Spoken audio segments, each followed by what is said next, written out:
In the Hills, the Cities, Clive Barker. Clive Barker, 1952, is an English writer best known for his work in both fantasy and horror fiction. His first interests were the theater and painting, but he burst onto the publishing scene in the mid-1980s with The Books of Blood. The stories published in these volumes permanently changed the landscape of weird fiction. They were visceral, modern, went beyond the scare into richer, deeper territory, and often featured transgressive body horror. In the Hills, the Cities, 1984, is a classic from this period, continuing this anthology's theme of weird ritual. Barker has since written many novels and other works, and his fiction has been adapted into motion pictures, notably the Hellraiser series. It wasn't until the first week of the Yugoslavian trip that Mick discovered what a political bigot he'd chosen as a lover. Certainly he'd been warned. One of the queens at the baths had told him Judd was to the right of Attila the Hun, but the man had been one of Judd's ex-affairs, and Mick had presumed there was more spite than perception in the character assassination. If only he'd listened. Then he wouldn't be driving along an interminable road in a Volkswagen that suddenly seemed the size of a coffin, listening to Judd's views on Soviet expansionism. Jesus, he was so boring. He didn't converse, he'd lectured, and endlessly. In Italy, the sermon had been on the way the communists had exploited the peasant vote. Now in Yugoslavia, Judd had really warmed to this theme, and Mick was just about ready to take a hammer to his self-opinionated head. It wasn't that he disagreed with everything Judd said. Some of the arguments, the ones Mick understood, seemed quite sensible. But then what did he know? He was a dance teacher. Judd was a journalist, a professional pundit. He felt, like most journalists Mick had encountered, that he was obliged to have an opinion on everything under the sun, especially politics. That was the best trough to wallow in. You could get your snout, eyes, head, and front hooves in that mess of muck, and have a fine old time splashing around. It was an inexhaustible subject to devour, a swill with a little of everything in it, because everything, according to Judd, was political. The arts were political, sex was political, religion, commerce, gardening, eating, drinking, and farting, all political. Jesus, it was mind-blowingly boring, killingly, love-deadeningly boring. Worse still, Judd didn't seem to notice how bored Mick had become, or if he noticed, he didn't care. He just rambled on, his arguments getting windier and windier, his sentences lengthening with every mile they drove. Judd, Mick had decided, was a selfish bastard, and as soon as their honeymoon was over, he'd part with the guy. It was not until their trip, that endless, motiveless caravan through the graveyards of mid-European culture, that Judd realized what a political lightweight he had in Mick.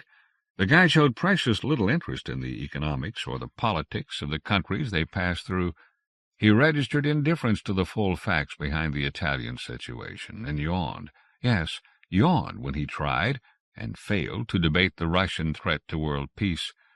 He had to face the bitter truth. Mick was a queen. There was no other word for him. All right, perhaps he didn't mince or wear jewelry to excess, but he was a queen nevertheless, happy to wallow in a dream world of early Renaissance frescoes and Yugoslavian icons. The complexities, the contradictions, even the agonies that made those cultures blossom and wither were just tiresome to him. His mind was no deeper than his looks. He was a well-groomed nobody. Some honeymoon. The road south from Belgrade to Novi Pazar was, by Yugoslavian standards, a good one. There were fewer potholes than on many of the roads they traveled, and it was relatively straight. The town of Novi Pazar lay in the valley of the river Raska, south of the city, named after the river. It wasn't an area particularly popular with the tourists. Despite the good road, it was still inaccessible and lacked sophisticated amenities. But Mick was determined to see the monastery at Sopocani, to the west of the town, and after some bitter argument he'd won. The journey had proved uninspiring. On either side of the road the cultivated fields looked parched and dusty. The summer had been unusually hot, and droughts were affecting many of the villages. Crops had failed, and livestock had been prematurely slaughtered to prevent them dying of malnutrition. There was a defeated look about the few faces they glimpsed at the roadside. Even the children had dour expressions, brows as heavy as the stale heat that hung over the valley. Now, with the cards on the table after a row at Belgrade, they drove in silence most of the time. But the straight road, like most straight roads, invited dispute. When the driving was easy, the mind rooted for something to keep it engaged. What better than a fight? "Why the hell do you want to see this damn monastery?" Judd demanded. It was an unmistakable invitation. "We've come all this way." Mick tried to keep the tone conversational. He wasn't in the mood for an argument. "More fucking virgins, is it?" Keeping his voice as even as he could, Mick picked up the guide and read aloud from it. "There, some of the greatest works of Serbian painting can still be seen and enjoyed, including what many commentators agreed to be the enduring masterpiece of the Roska school, the Dormition of the Virgin." Silence. Then Judd. "I'm up to here with churches." "It's a masterpiece. They're all masterpieces, according to that bloody book." Mick felt his control slipping. 2.5 hours at most. "I told you I don't want to see another church. The smell of the places makes me sick. Stale incense, old sweat and lies. It's a short detour. Then we can get back onto the road, and you can give me another lecture on farming subsidies in the Sanzak. I'm just trying to get some decent conversation going, instead of this endless tripe about Serbian fucking masterpieces." "Stop the car." "What? Stop the car." Judd pulled the Volkswagen onto the side of the road. Mick got out. The road was hot, but there was a slight breeze. He took a deep breath and wandered into the middle of the road, empty of traffic and of pedestrians in both directions. In every direction, empty. The hills shimmered in the heat off the fields. There were wild poppies growing in the ditches. Mick crossed the road, squatted on his haunches, and picked one. Behind him he heard the VW's door slam. "What did you stop us for?" Judd said. His voice was edgy, still hoping for that argument, begging for it. Mick stood up, playing with the poppy. It was close to seeding, late in the season. The petals fell from the receptacle as soon as he touched them, little splashes of red fluttering down on the gray tarmac. "I asked you a question," Judd said again. Mick looked around. Judd was standing along the far side of the car, his brows a knitted line of burgeoning anger. But handsome.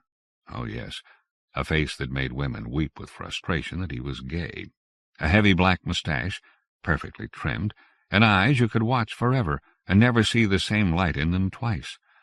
Why in God's name, thought Mick, does a man as fine as that have to be such an insensitive little shit? Judd returned the look of contemptuous appraisal, staring at the pouting pretty boy across the road. It made him want to puke, seeing the little act Mick was performing for his benefit.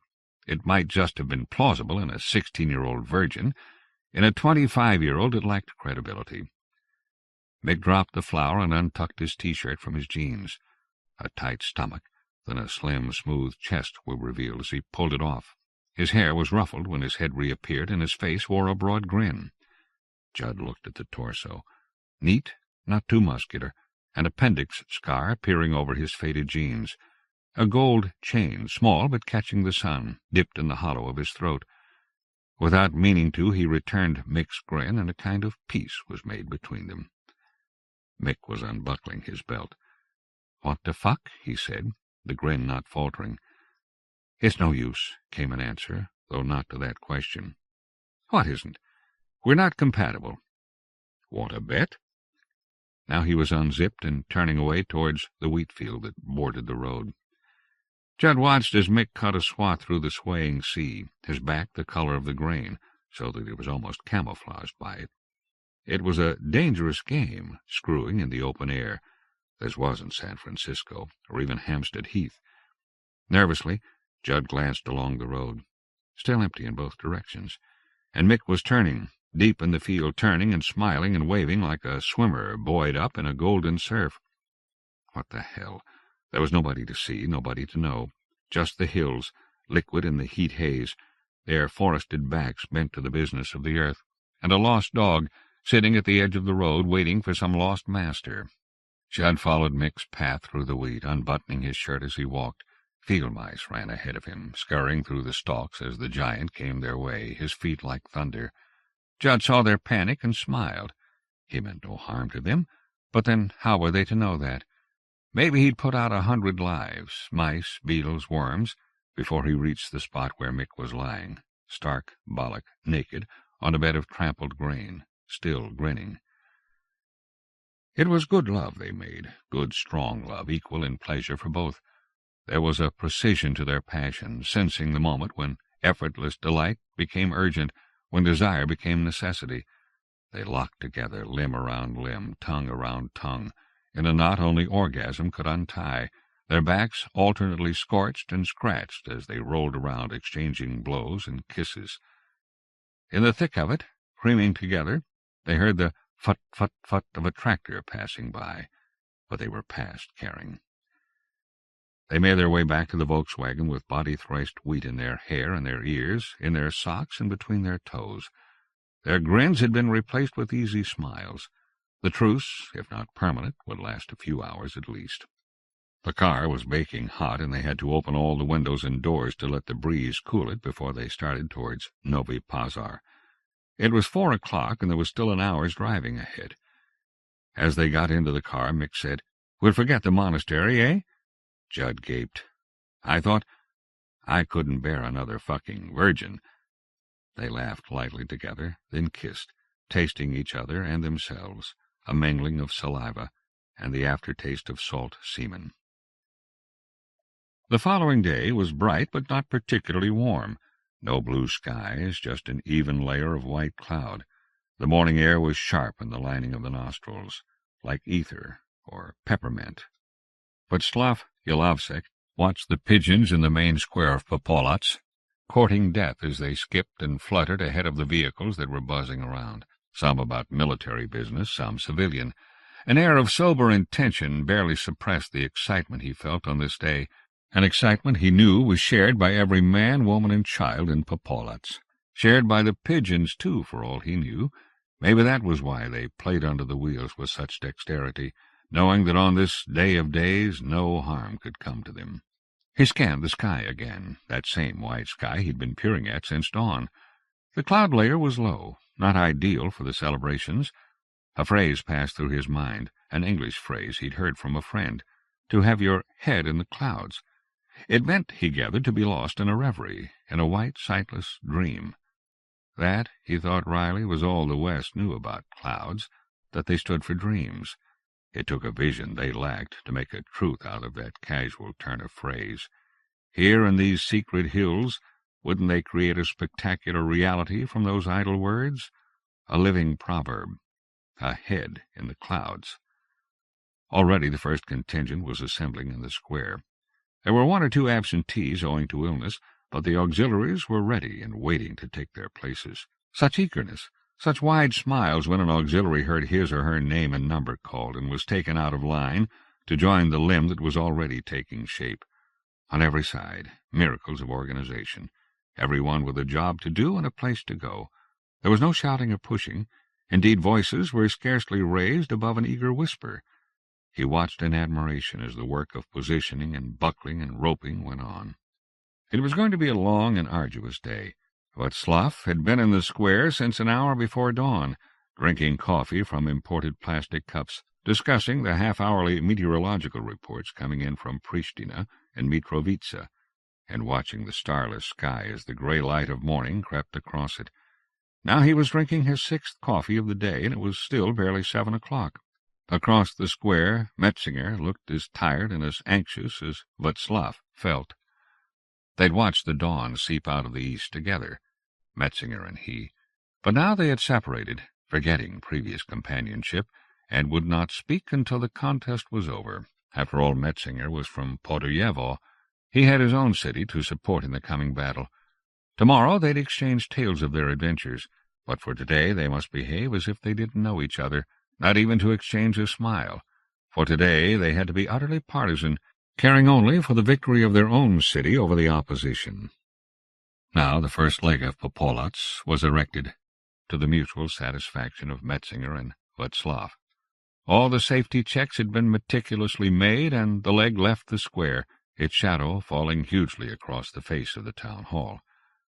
Václav sipped his sweet, sweet coffee and allowed himself a little grunt of satisfaction. Such days, days filled with glory, with snapping flags and high, stomach-turning sights, enough to last a man a lifetime. It was a golden foretaste of heaven. Let America have its simple pleasures, its cartoon mice, its candy-coated castles, its cults and its technologies. He wanted none of it. The greatest wonder of the world was here, hidden in the hills. Ah, such days! In the main square of Porayevo, the scene was no less animated and no less inspiring. Perhaps there was a muted sense of sadness underlying this year's celebration, but that was understandable. Nita Obrinovitz, Porayevo's loved and respected organizer, was no longer living. The previous winter had claimed her at the age of 94, leaving the city bereft of her fierce opinions and her fiercer proportions. For 60 years Nita had worked with the citizens of Porayevo, always planning for the next contest and improving on the designs, her energies spent on making the next creation more ambitious and more lifelike than the last. Now she was dead, and sorely missed. There was no disorganization in the streets without her. The people were far too disciplined for that, but they were already falling behind schedule, and it was almost 7:25. Nita's daughter had taken over in her mother's stead, but she lacked Nita's power to galvanize the people into action. She was, in a word, too gentle for the job at hand. It required a leader who was part prophet and part ringmaster, to coax and bully and inspire the citizens into their places. Maybe, after 2 or 3 decades, and with a few more contests under her belt, Nita Obrenovitz's daughter would make the grade. But for today, Porayevo was behindhand. Safety checks were being overlooked. Nervous looks replaced the confidence of earlier years. Nevertheless, at 6 minutes before 8, the first limb of Porayevo made its way out of the city to the assembly point, to wait for its fellow. By that time, the flanks were already lashed together in Popolats, and armed contingents were awaiting orders in the town square. Mick woke promptly at 7, though there was no alarm clock in their simply furnished room at the Hotel Beograd. He lay in his bed and listened to Judd's regular breathing from the twin bed across the room. A dull morning light whimpered through the thin curtains, not encouraging an early departure. After a few minutes, staring at the cracked paintwork on the ceiling, and a while longer at the crudely carved crucifix on the opposite wall, Mick got up and went to the window. It was a dull day, as he had guessed. The sky was overcast, and the roofs of Novi Pazar were gray and featureless in the flat morning light. But beyond the roofs, to the east, he could see the hills. There was sun there. He could see shafts of light catching the blue-green of the forest, inviting a visit to their slopes. Today, maybe they would go south to Kosovska Mitrovica. There was a market there, wasn't there? And a museum? And they could drive down the valley of the Ibar, following the road beside the river, where the hills rose wild and shining on either side. The hills, yes. Today he decided they would see the hills. It was 8:15. By 9, the main bodies of Popolats and Porayevo were substantially assembled. In their allotted districts, the limbs of both cities were ready and waiting to join their expectant torsos. Václav Yelovsek kept his gloved hands over his eyes and surveyed the sky. The cloud base had risen in the last hour, no doubt of it, and there were breaks in the clouds to the west. Even on occasion a few glimpses of the sun. It wouldn't be a perfect day for the contest, perhaps, but certainly adequate. Mick and Judd breakfasted late on Hemendex, roughly translated as ham and eggs, and several cups of good black coffee. It was brightening up, even in Novi Pazar, and their ambitions were set high. Kosovska Mitrovica by lunchtime, and maybe a visit to the hill castle of Zvekan in the afternoon. About 9:30 they motored out of Novi Pazar and took the Srbovac road south to the Ibar Valley. Not a good road, but the bumps and potholes couldn't spoil the new day. The road was empty except for the occasional pedestrian, and in place of the maize and cornfields they'd passed on the previous day, the road was flanked by undulating hills, whose sides were thickly and darkly forested.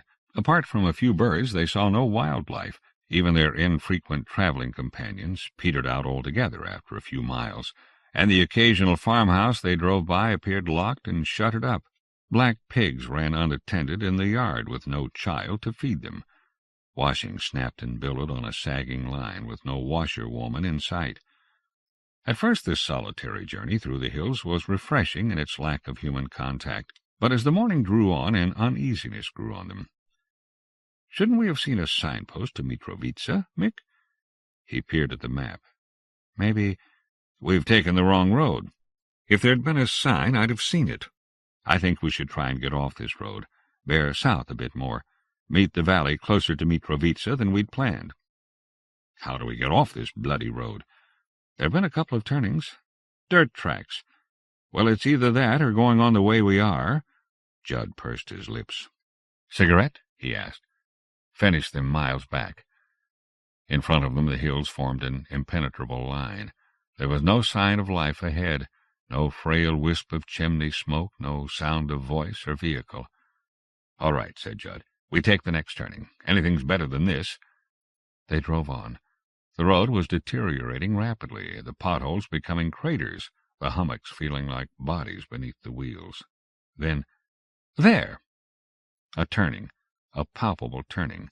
Not a major road, certainly. In fact, barely the dirt track Judd had described the other roads as being, but it was an escape from the endless perspective of the road they were trapped on. "This is becoming a bloody safari," said Judd, as the VW began to bump and grind its way along the doleful little track. "Where's your sense of adventure?" "I forgot to pack it."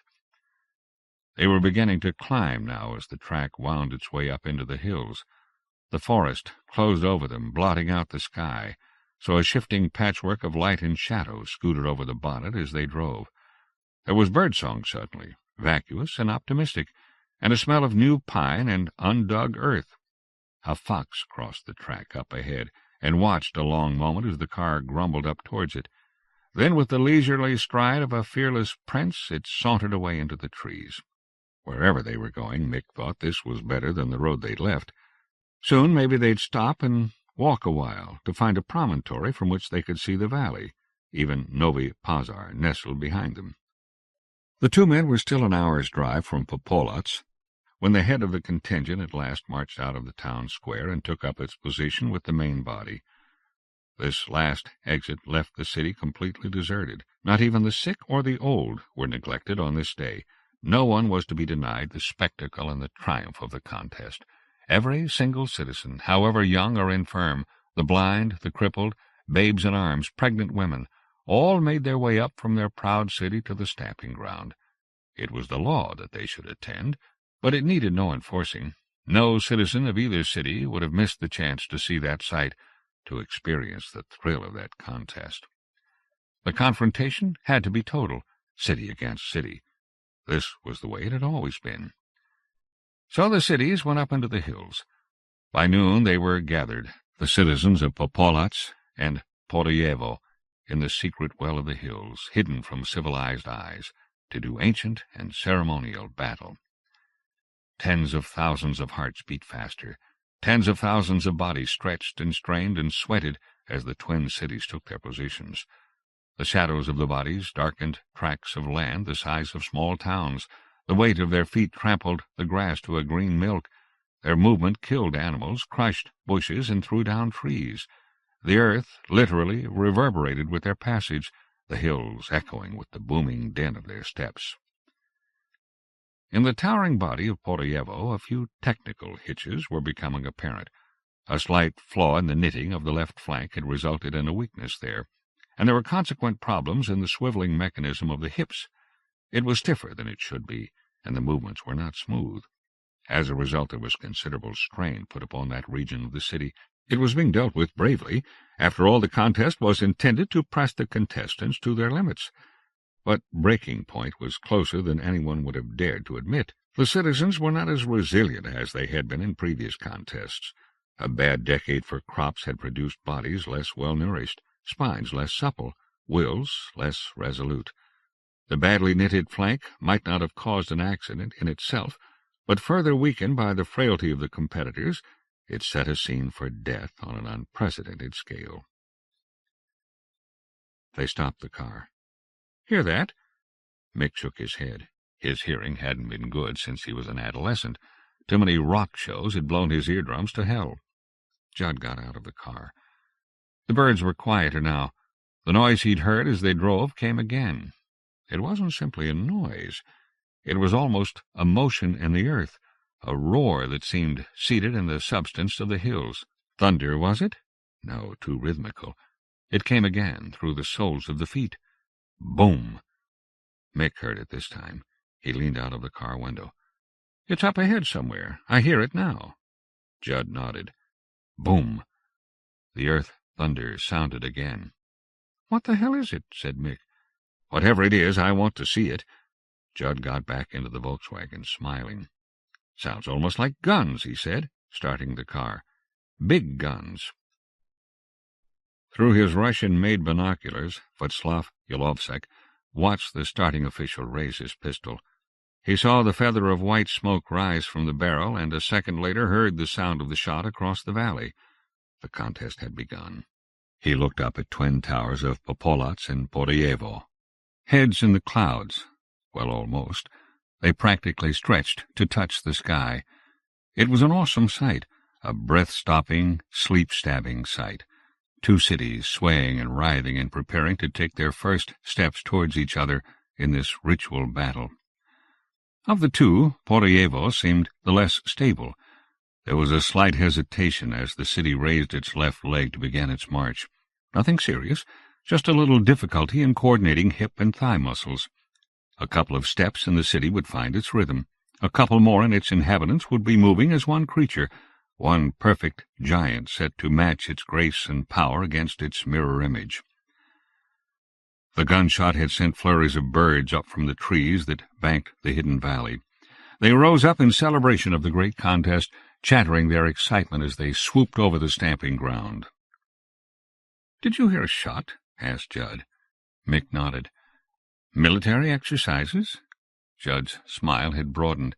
He could see the headlines already. Exclusive reports of secret maneuvers in the depths of the Yugoslavian countryside. Russian tanks, perhaps. Tactical exercises being held out of the West's prying sight. With luck, he would be the carrier of this news. Boom! Boom! There were birds in the air. The thunder was louder now. It did sound like guns. "It's over the next ridge," said Judd. "I don't think we should go any further." "I have to see." "I don't. We're not supposed to be here." "I don't see any signs." "They'll cart us away, deport us. I don't know. I just think—" Boom! "I've got to see." The words were scarcely out of his mouth when the screaming started. Porayevo was screaming, a death cry. Someone buried in the weak flank had died of the strain and had begun a chain of decay in the system. One man loosed his neighbor, and that neighbor loosed his, spreading a cancer of chaos through the body of the city.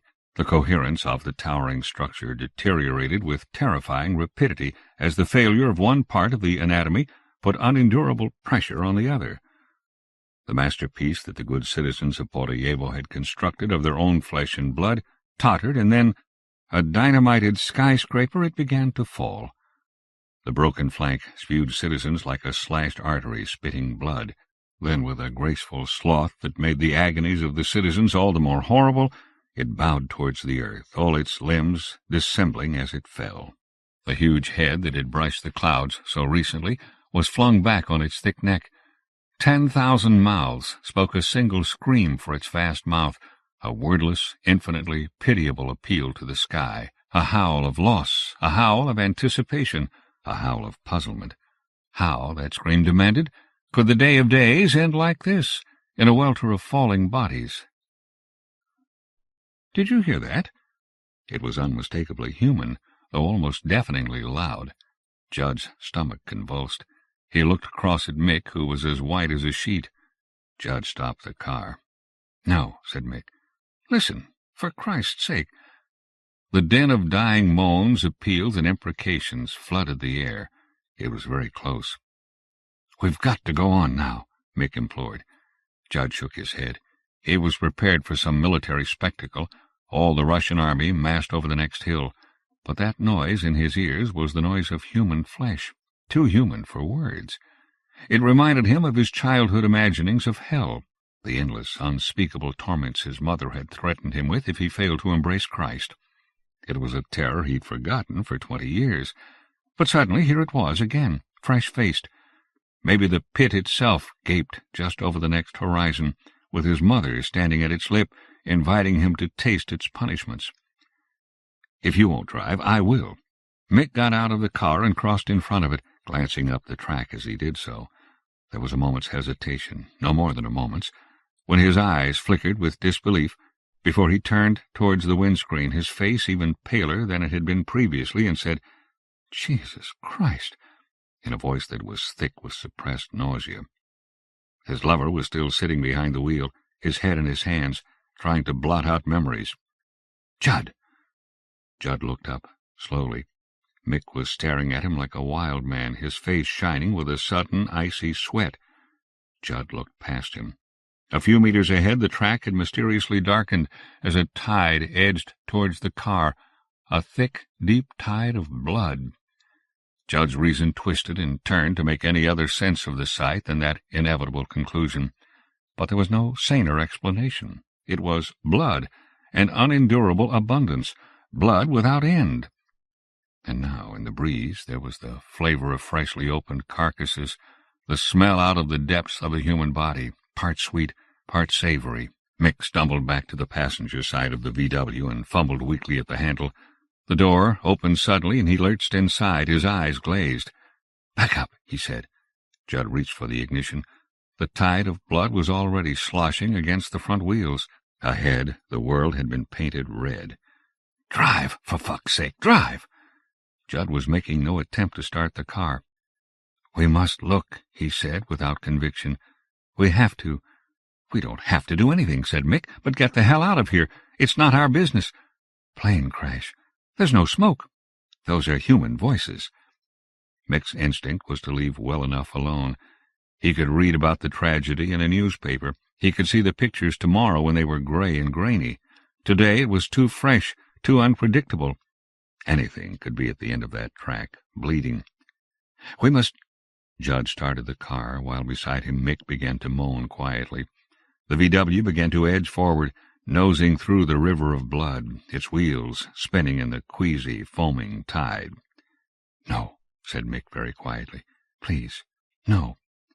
"We must," was Judd's reply. "We must. We must."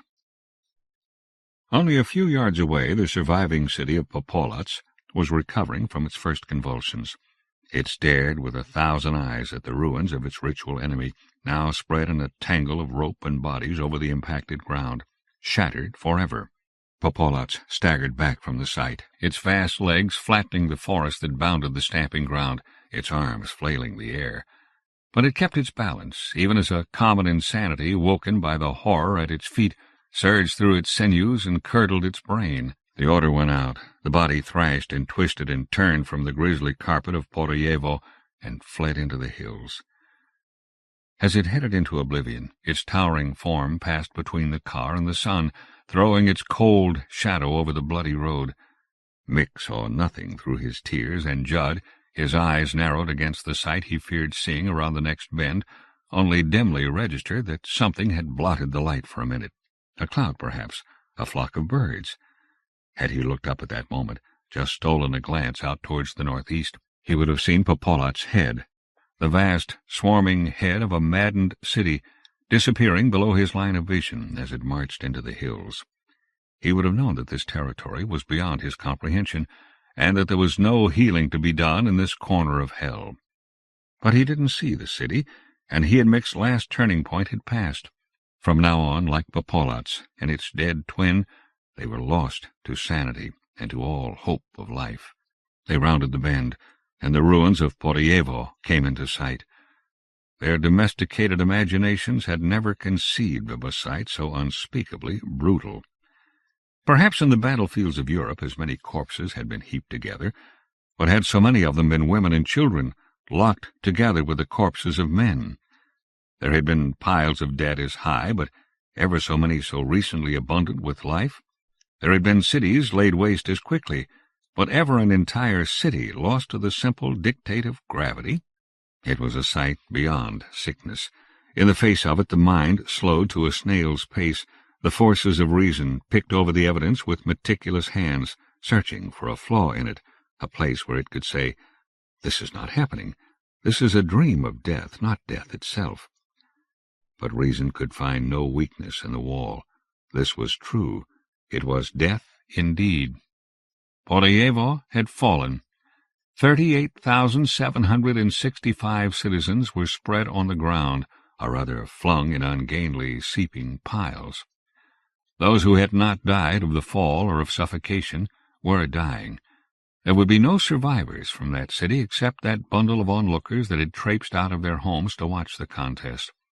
Those few Porayevans, the crippled, the sick, the ancient few, were now staring, like Mick and Judd, at the carnage, trying not to believe. Judd was first out of the car. The ground beneath his swage was sticky with coagulating gore. He surveyed the carnage. There was no wreckage, no sign of a plane crash, no fire, no smell of fuel.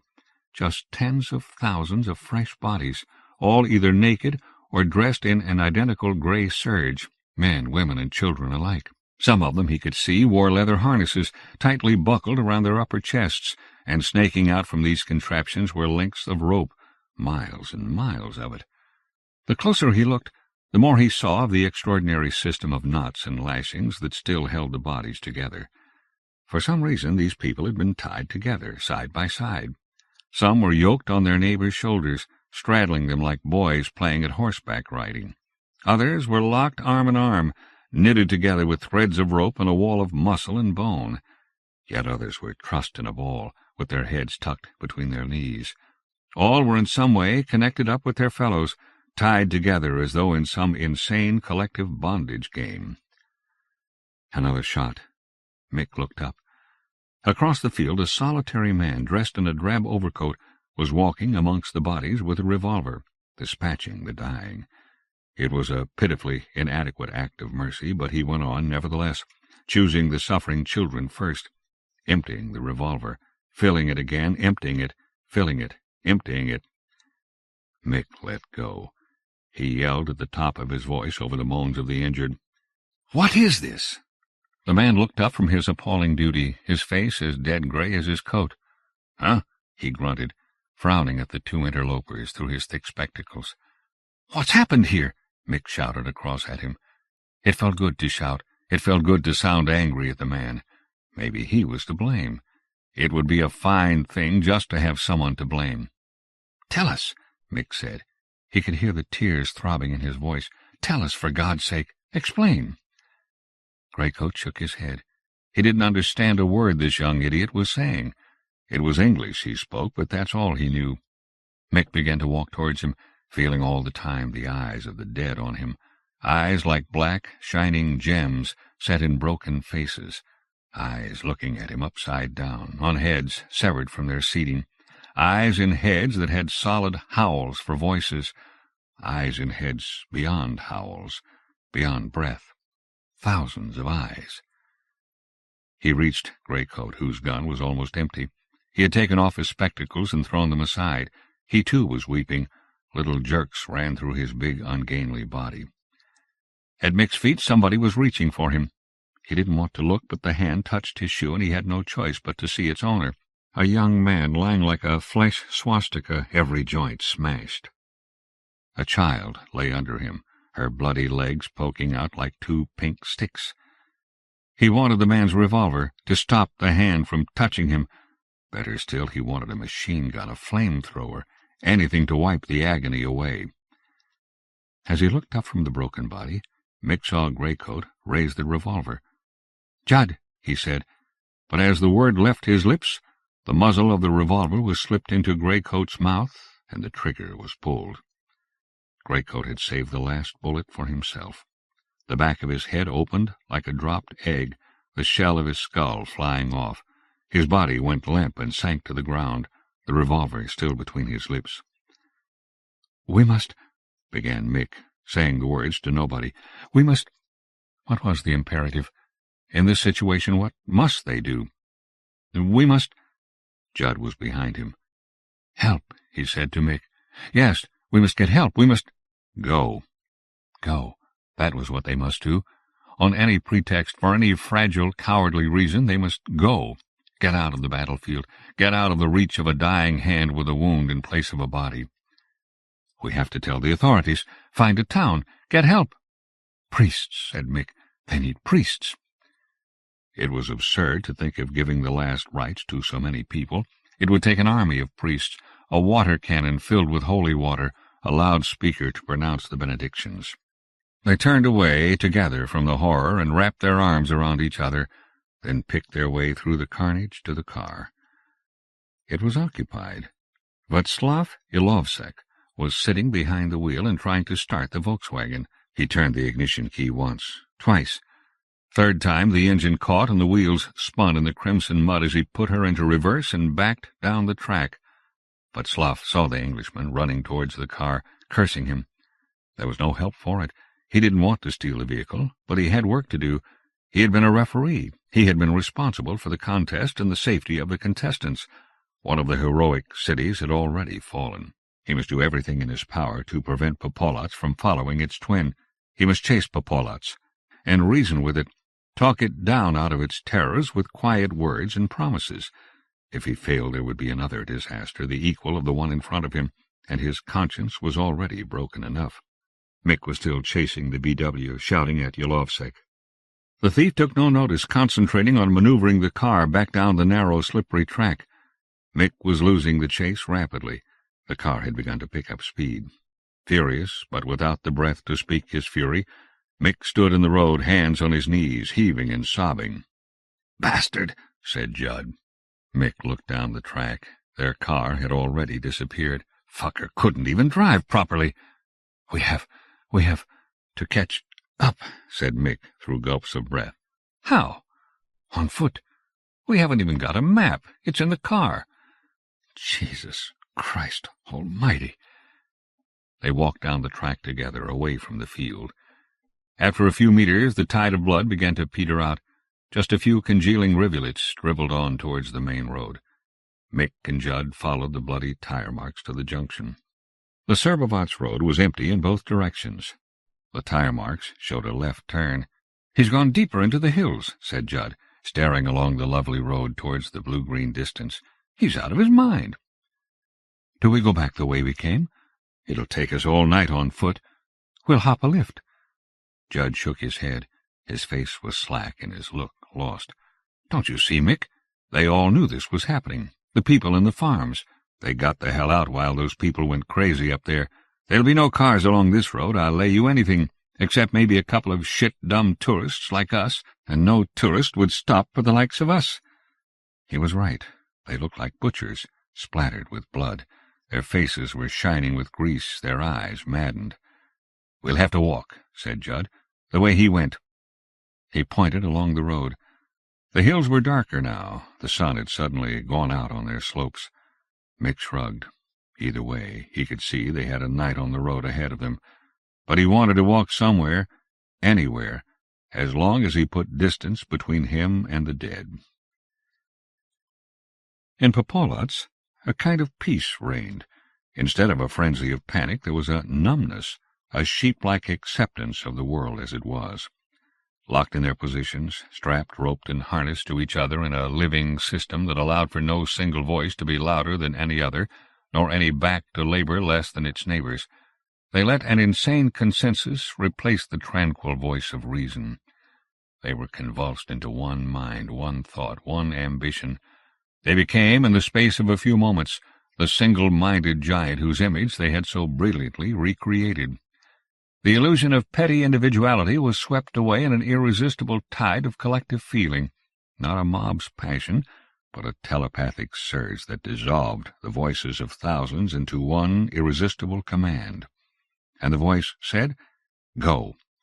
The voice said, "Take this horrible sight away, where I need never see it again." Popolats turned away into the hills, its legs taking strides half a mile long. Each man, woman, and child in that seething tower was sightless. They saw only through the eyes of the city. They were thoughtless but to think the city's thoughts, and they believed themselves deathless in their lumbering, relentless strength, vast and mad and deathless. 2 miles along the road, Mick and Judd smelt petrol in the air, and a little further along they came upon the VW. It had overturned in the reed-clogged drainage ditch at the side of the road. It had not caught fire. The driver's door was open, and the body of Václav Ilovsek had tumbled out. His face was calm in unconsciousness. There seemed to be no sign of injury except for a small cut or two on his sober face. They gently pulled the thief out of the wreckage and up out of the filth of the ditch onto the road. He moaned a little as they fussed about him, rolling Mick's sweater up to pillow his head and removing the man's jacket and tie. Quite suddenly, he opened his eyes. He stared at them both. "Are you all right?" Mick asked. The man said nothing for a moment. He seemed not to understand. Then, "English?" he said. His accent was thick, but the question was quite clear. "Yes." "I heard your voices. English." He frowned and winced. "Are you in pain?" said Judd. The man seemed to find this amusing. "Am I in pain?" he repeated, his face screwed up in a mixture of agony and delight. "I shall die," he said through gritted teeth. "No," said Mick. "You're all right." The man shook his head, his authority absolute. "I shall die," he said again, the voice full of determination. "I want to die." Judd crouched closer to him. His voice was weaker by the moment. "Tell us what to do," he said. The man had closed his eyes. Judd shook him awake, roughly. "Tell us," he said again, his show of compassion rapidly disappearing. "Tell us what this is all about." "About?" said the man, his eyes still closed.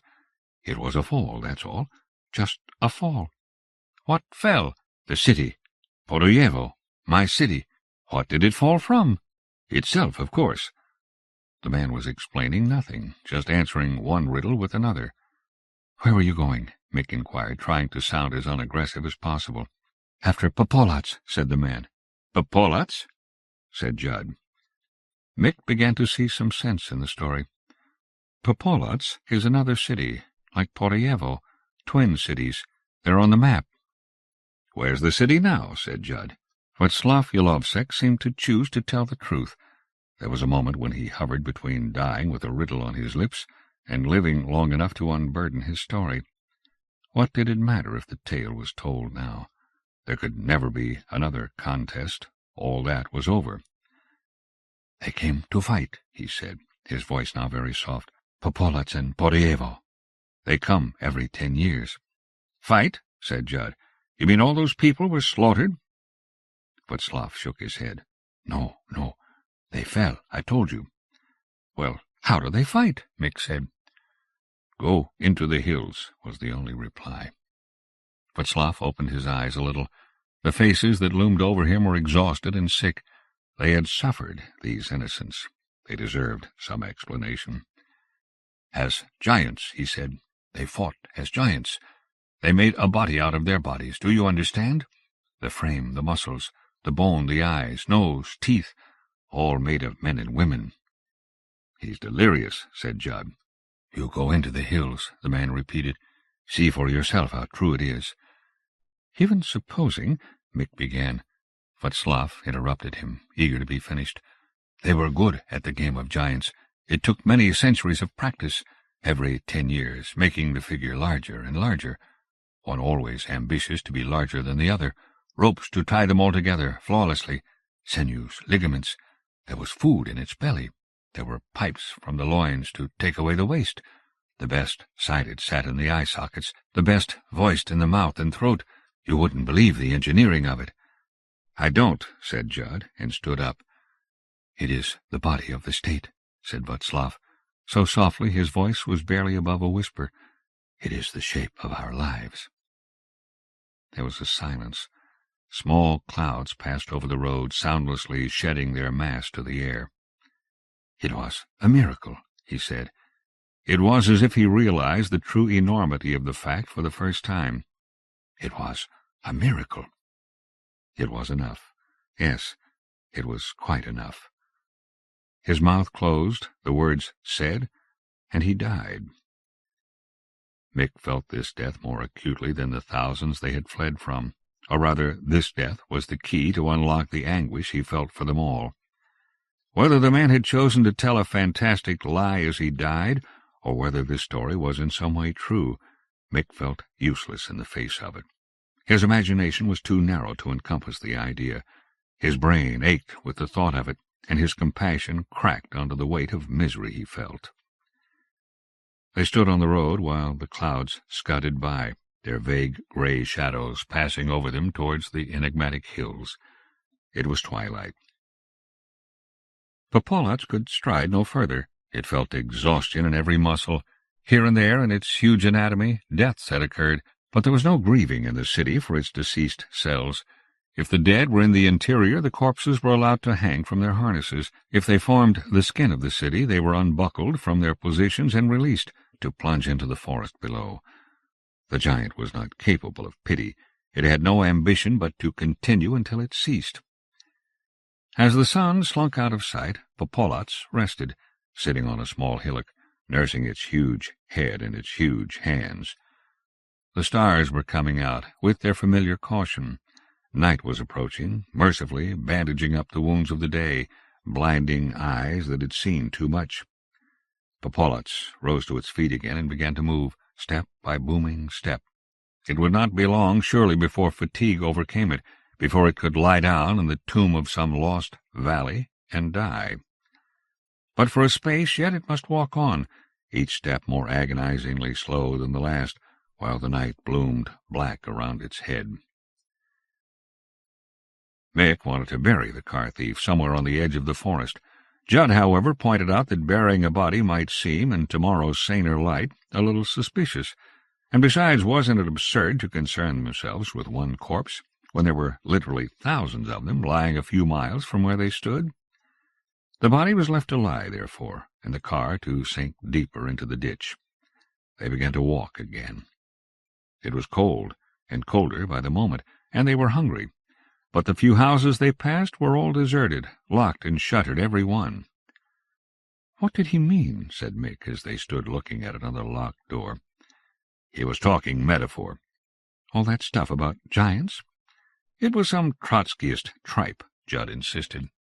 "I don't think so." "I know so. It was his deathbed speech. He'd probably been preparing for years." "I don't think so," Mick said again, and began walking back towards the road. "Oh, how's that?" Judd was at his back. He wasn't towing some party line. "Are you saying you think there's some giant around here someplace? For God's sake." Mick turned to Judd. His face was difficult to see in the twilight, but his voice was sober with belief. "Yes, I think he was telling the truth." "That's absurd. That's ridiculous. No." Judd hated Mick that moment, hated his naivete, his passion to believe any half-witted story if it had a whiff of romance about it. And this was the worst, the most preposterous. "No," he said again. "No, no, no." The sky was porcelain smooth, and the outline of the hills black as pitch. "I'm fucking freezing," said Mick out of the ink. "Are you staying here or walking with me?" Judd shouted. "We're not going to find anything this way." "Well, it's a long way back." "We're just going deeper into the hills." "Do what you like. I'm walking." His footsteps receded. The dark encased him. After a minute, Judd followed. The night was cloudless and bitter. They walked on, their collars up against the chill, their feet swollen in their shoes. Above them the whole sky had become a parade of stars, a triumph of spilled light, from which the eye could make as many patterns as it had patience for. After a while they slung their tired arms around each other, for comfort and warmth. About 11 o'clock they saw the glow of a window in the distance. The woman at the door of the stone cottage didn't smile, but she understood their condition and let them in. There seemed to be no purpose in trying to explain to either the woman or her crippled husband what they had seen. The cottage had no telephone, and there was no sign of a vehicle, so even had they found some way to express themselves, nothing could be done. With mimes and face-pullings they explained that they were hungry and exhausted. They tried further to explain that they were lost, cursing themselves for leaving their phrase-book in the P.W. She didn't seem to understand very much of what they said, but sat them down beside a blazing fire and put a pan of food on the stove to heat. They ate thick, unsalted pea soup and eggs, and occasionally smiled their thanks at the woman. Her husband sat beside the fire, making no attempt to talk or even to look at the visitors. The food was good. It buoyed their spirits. They would sleep until morning and then began the long trek back. By dawn, the bodies in the field would be being quantified, identified, parceled up, and dispatched to their families. The air would be full of reassuring noises, canceling out the moans that still rang in their ears. There would be helicopters, lorry loads of men organizing the clearing-up operations, all the rites and paraphernalia of a civilized disaster. And in a while it would be palatable. It would become part of their history. A tragedy, of course, but one they could explain, classify, and learn to live with. All would be well. Yes, all would be well, come morning. The sleep of sheer fatigue came on them suddenly. They lay where they had fallen, still sitting at the table, their heads on their crossed arms. A litter of empty bowls and bread crusts surrounded them. They knew nothing, dreamt nothing, felt nothing. Then the thunder began. In the earth, in the deep earth, a rhythmical tread, as of a Titan, that came, by degrees, closer and closer. The woman woke her husband. She blew out the lamp and went to the door. The night sky was luminous with stars, the hills black on every side. The thunder still sounded, a full half-minute between every boom, but louder now, and louder with every new step. They stood at the door together, husband and wife, and listened to the night hills echo back and forth with the sound. There was no lightning to accompany the thunder, just the boom, boom, boom. It made the ground shake. It threw dust down from the door lintel and rattled the window latches. Boom, boom. They didn't know what approached, but whatever shape it took and whatever it intended, there seemed no sense in running from it. Where they stood, in the pitiful shelter of their cottage, was as safe as any nook of the forest. How could they choose, out of 100,000 trees, which would be standing when the thunder had passed? Better to wait and watch. The wife's eyes were not good, and she doubted what she saw when the blackness of the hill changed shape and reared up to block the stars. But her husband had seen it too, the unimaginably huge head, vaster in the deceiving darkness, looming up and up, dwarfing the hills themselves with ambition. He fell to his knees, babbling a prayer, his arthritic legs twisted beneath him. His wife screamed. No words she knew could keep this monster at bay. No prayer, no plea had power over it. In the cottage, Mick woke, and his outstretched arm, twitching with a sudden cramp, wiped the plate and the lamp off the table. They smashed. Judd woke. The screaming outside had stopped. The woman had disappeared from the doorway into the forest. Any tree at all, was better than this sight. Her husband still let a string of prayers dribble from his slack mouth as the great leg of the giant rose to take another step. Boom! The cottage shook. Plates danced and smashed off the dresser. A clay pipe rolled from the mantelpiece and shattered in the ashes of the hearth. The lovers knew the noise that sounded in their substance, that earth thunder. Mick reached for Judd and took him by the shoulder.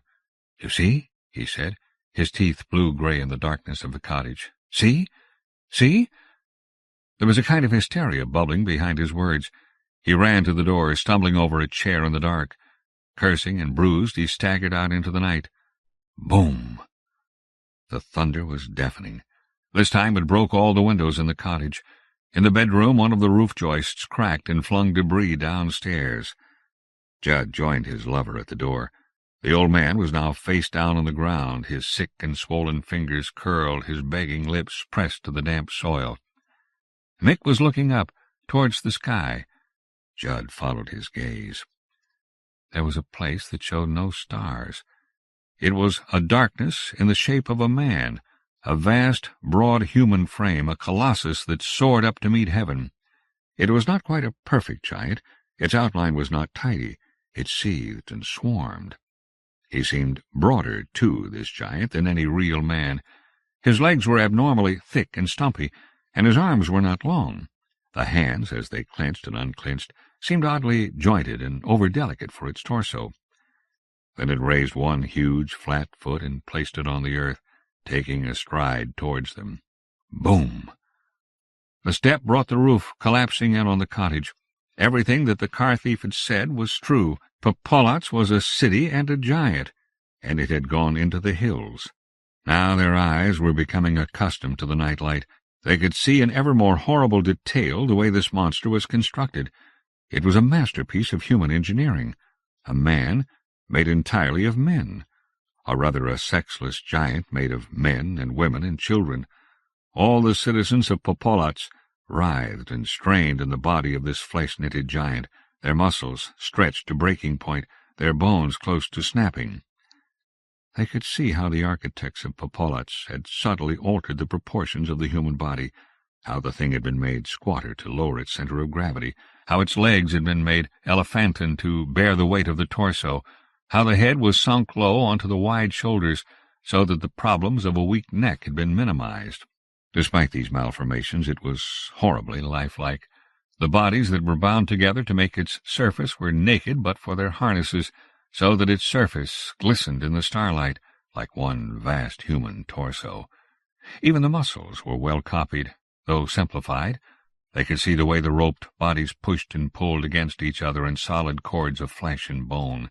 They could see the intertwined people that made up the body, the backs like turtles packed together to offer the sweep of the pectorals, the lashed and knotted acrobats at the joints of the arms and the legs alike, rolling and unwinding to articulate the city.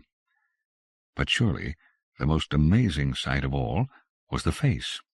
Cheeks of bodies, cavernous eye sockets in which heads stared, 5 bound together for each eyeball, a broad flat nose and a mouth that opened and closed as the muscles of the jaw bunched and hollowed rhythmically, and from that mouth, lined with teeth of bald children, the voice of the giant, now only a weak copy of its former powers, spoke a single note of idiot music.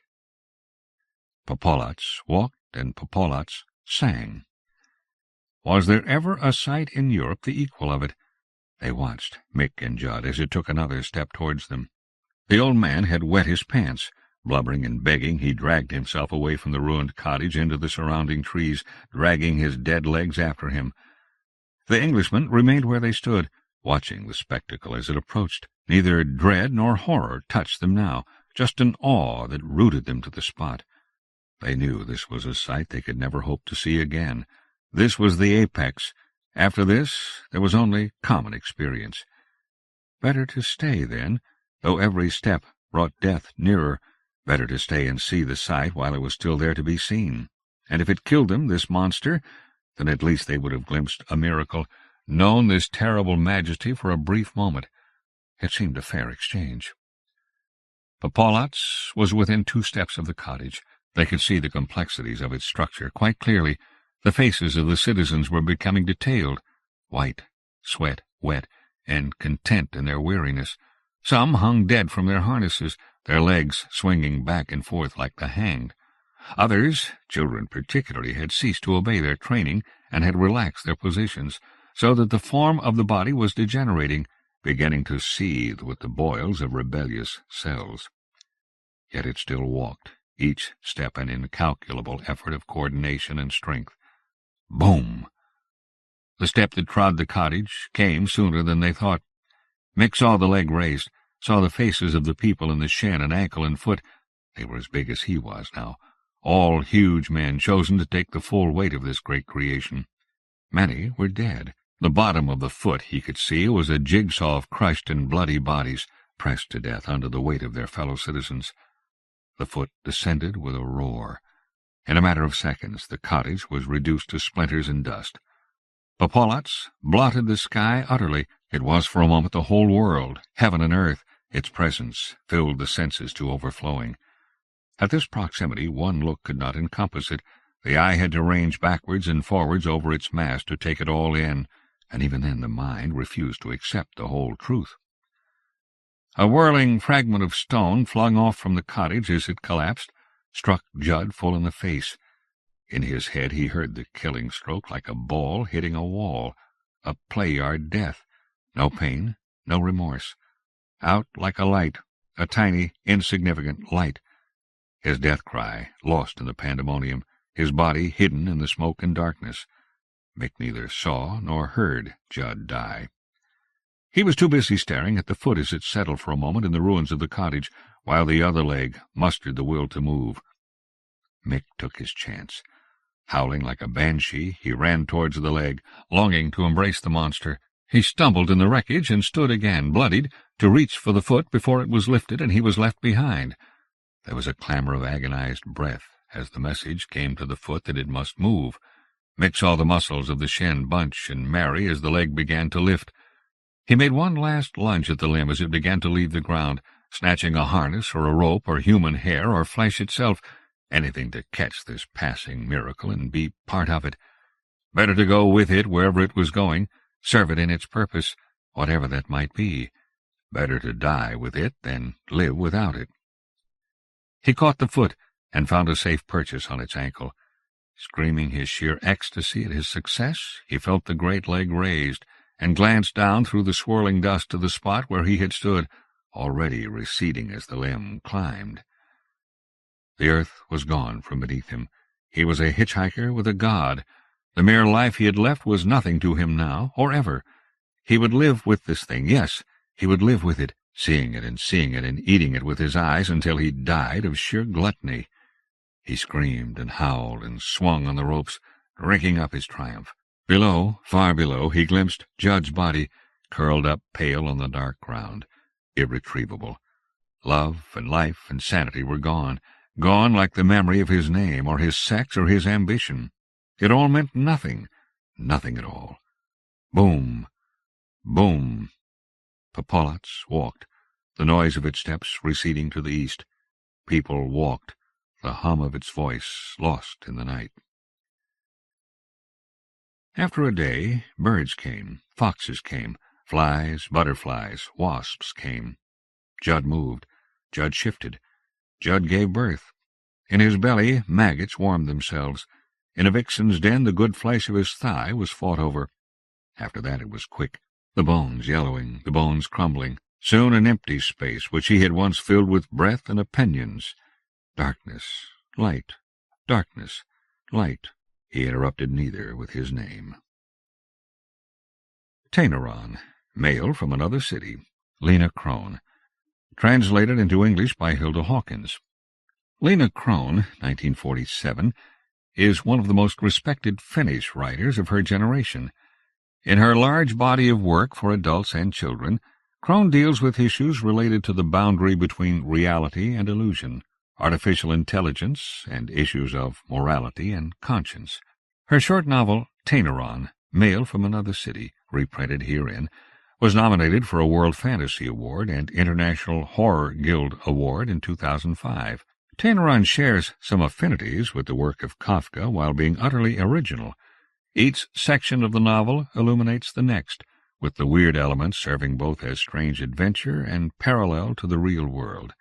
It is one of the most important works of post-World War II dark fantasy. The Meadow and the Honey Pattern. The first letter. How could I forget the spring when we walked in the university's botanical gardens? For there is such a park here in Tainaron, too, large and carefully tended. If you saw it, you would be astonished, for it contains many plants that no one at home knows, even a species that flowers underground.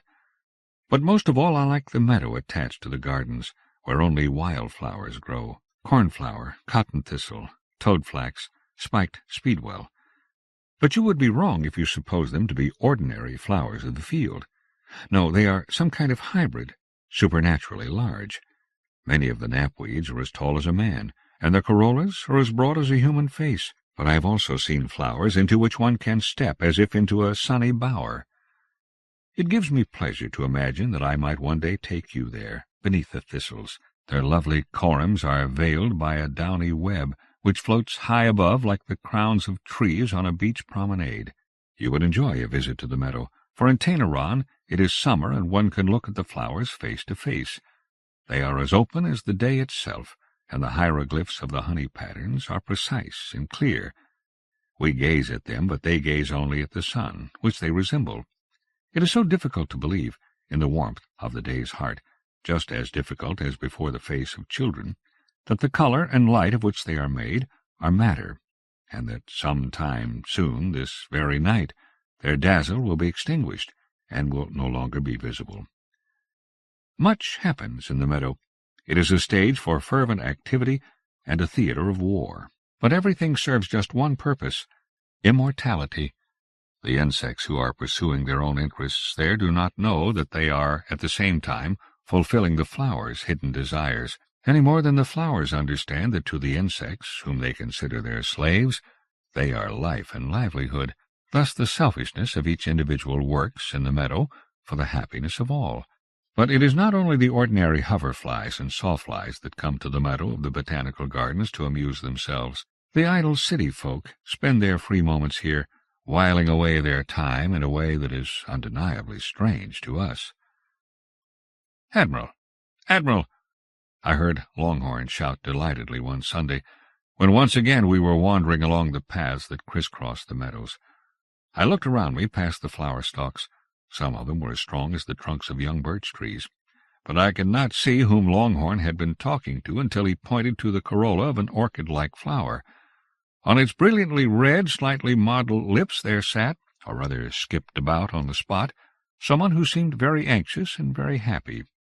This Tainaronian waved all his legs at Longhorn and began to whine earnestly. "This way, ladies and gentlemen. Please don't be shy." I must admit that his behavior bewildered me, for he went on with his unsteady dance, bouncing from one petal to another and from time to time rubbing his backside against it. All of a sudden he dropped limply, flat on his face, and seemed to chew enthusiastically on the fine, downy fluff that straggled around the base of the lip.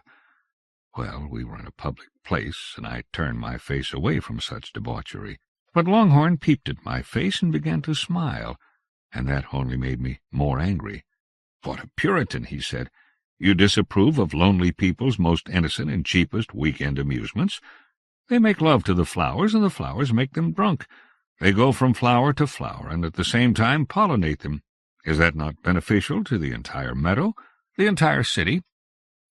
At that very moment Longhorn's friend leaned over toward us from the broad, generously curving lip of the orchid, which swayed and rocked violently beneath him.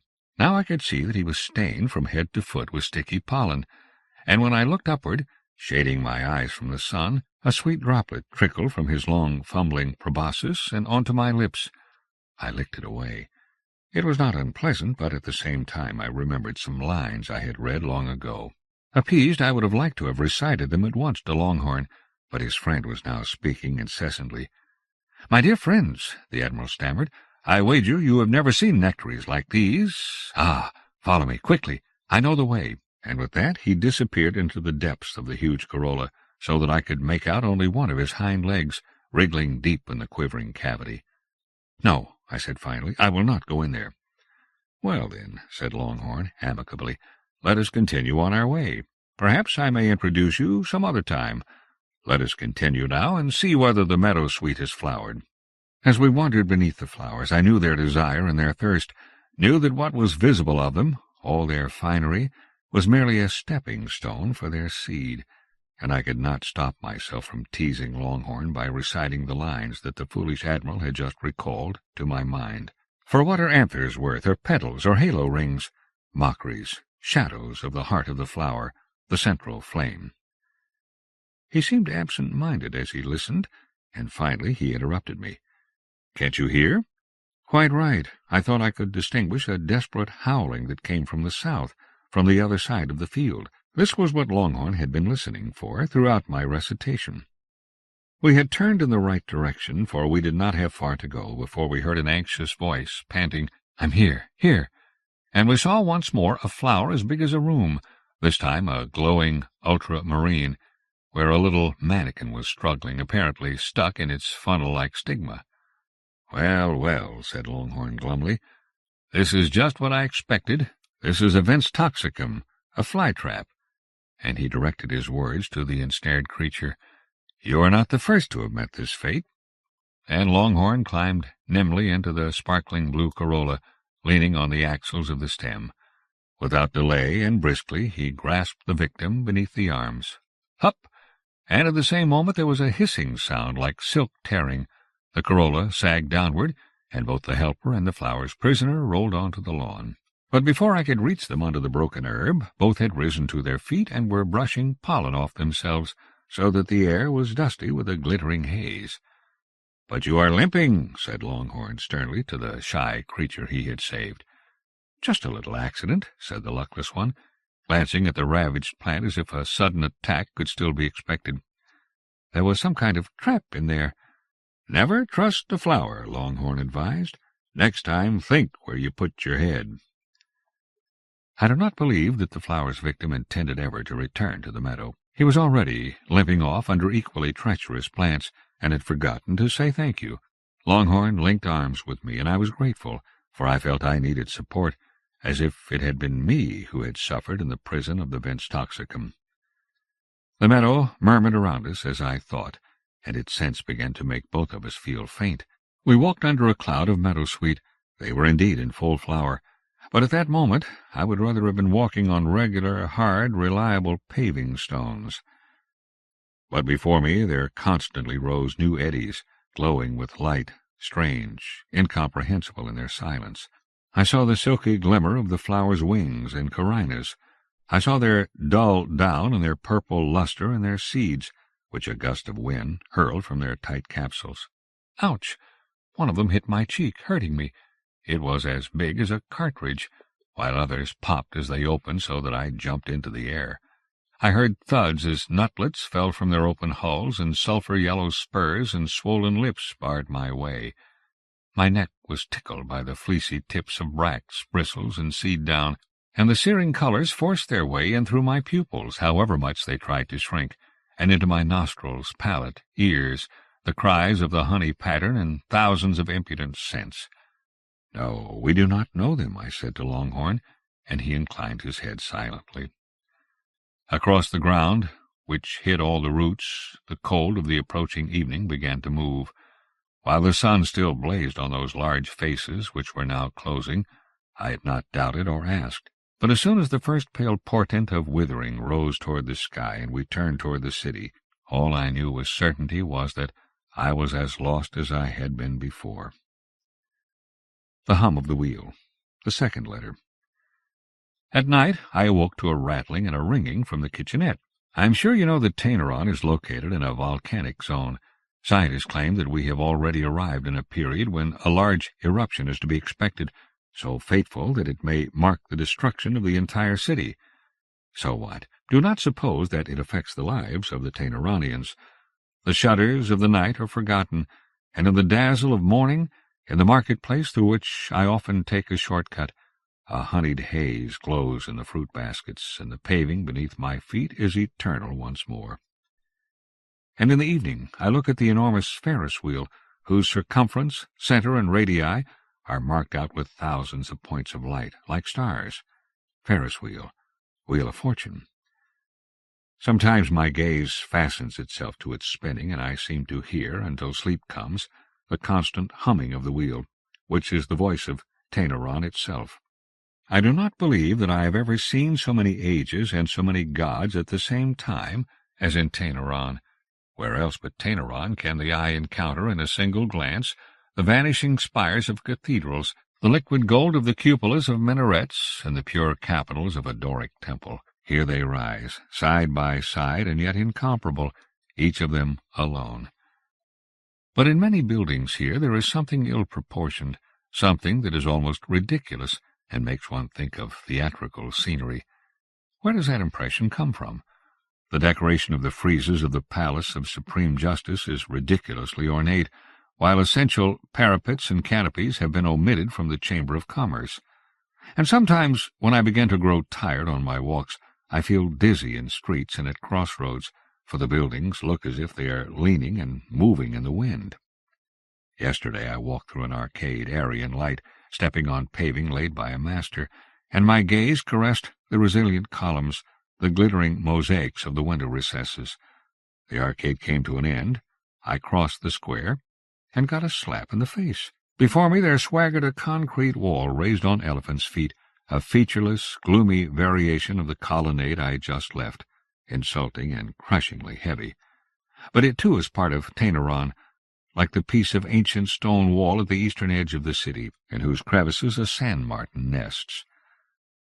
Do you know, I am sometimes startled when, from amid the throng, a snout-like face sways toward me, above which nimble antennae, supple as lashes, or when in a cafe a waiter approaches my table, his mandibles protruding just like those of a dragonfly grub. And yesterday in the tram, a creature sat down next to me, his form recalling that of a leaf, He looked so light that I could have blown him away into the air like a dry weed. I have met someone who supplies a special thread for the needs of the whole of Tainaron. It is so fine, so durable, and so elastic that no industrially produced thread can bear comparison. He secretes it from the rear of his body, as much as 150 meters in 24 hours.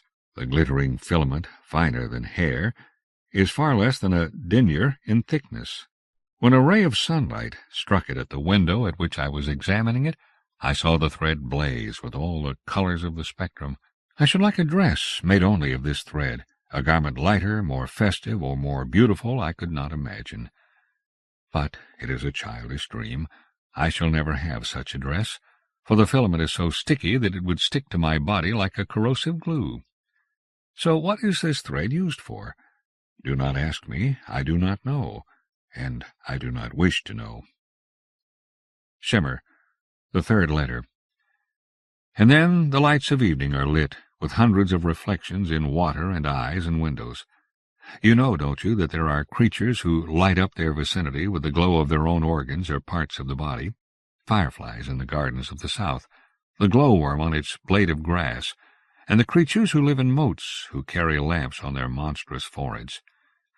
Colder still is the vast lustre of rotten wood covered in honey fungus. But here in Tainaron, too, there are those who, at evening, draw glances because they secrete a fine veil of light, and at times, when they become agitated, glimmer and flash. I gaze at them with admiration as they hurry past me in the street, always quickly, with almost dancing steps. They emerge from their houses only at evening, and I have no idea what they do until then, the livelong day. Perhaps they merely sleep. I've never seen any of them alone. They move in flocks and free groupings, as if participating in some kind of formation dancing in the squares. But if it rains, or if there is a fresh breeze, the sparklers go out like candles and disappear beneath the roofs. Difficulties and a severe climate, tiring work and unexpected upheavals are not for their sort. Whenever I see them, I find myself thinking that there must be a party somewhere, and that lots of fun is to be expected.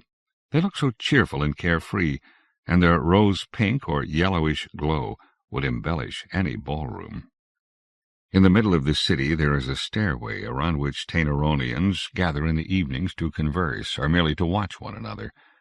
It is here that the most colorful, the strangest, the most elegant, the richest, and the most tattered of all meet, on these broad steps, worn over many centuries. The fireflies, too, is that not a good name for these little shimmerers, are seen here as soon as darkness falls, as long as the weather is calm and warm. I feel melancholy when I look at them, but I have never tried to approach them. I do not even believe that they speak any of the city's official languages. I do not know whether they speak at all. They are as graceful as down, as fine and light as the first flush of youth that no one has ever lived.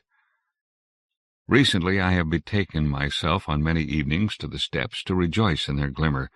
They do not notice me, but when they dance past me and past the beggars and past the pomp of the blue-belted night, hope quivers, and the spirit of spring gusts around them as freshly as if nothing had ever yet been lost forever.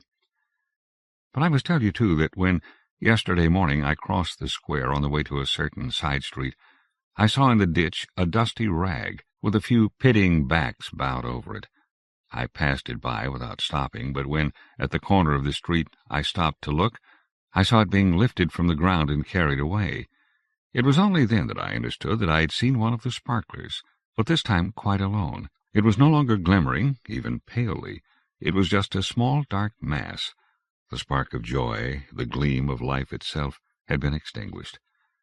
Wherever, whenever I happened to witness its destruction, bitter pain, seemingly incurable, weakens my sight and eats away from me, too, the small days of life. But tonight in the city the fireflies were on the move once more, as many in number as flocks of birds in spring, more joyful and glimmering more strongly than ever before. Their mother's tears, the fourth letter. There are strange houses in one of the suburbs. They are like goblets, very narrow and high, and to a certain extent they recall piles of ashes, but their reddish walls are as strong as concrete. In them live a countless mass of inhabitants, small but very industrious folk, who are in constant motion. They all resemble each other so closely that I should never learn to recognize any of them. One, however, is an exception. It is already a long time since I asked Longhorn whether one day he would take me to one of those houses. "Why do they interest you?" he asked. "Their architecture is so extraordinary," I said. "Perhaps you know someone there? Perhaps I could go there with you sometime?" "If you wish," said Longhorn, but he did not look particularly keen.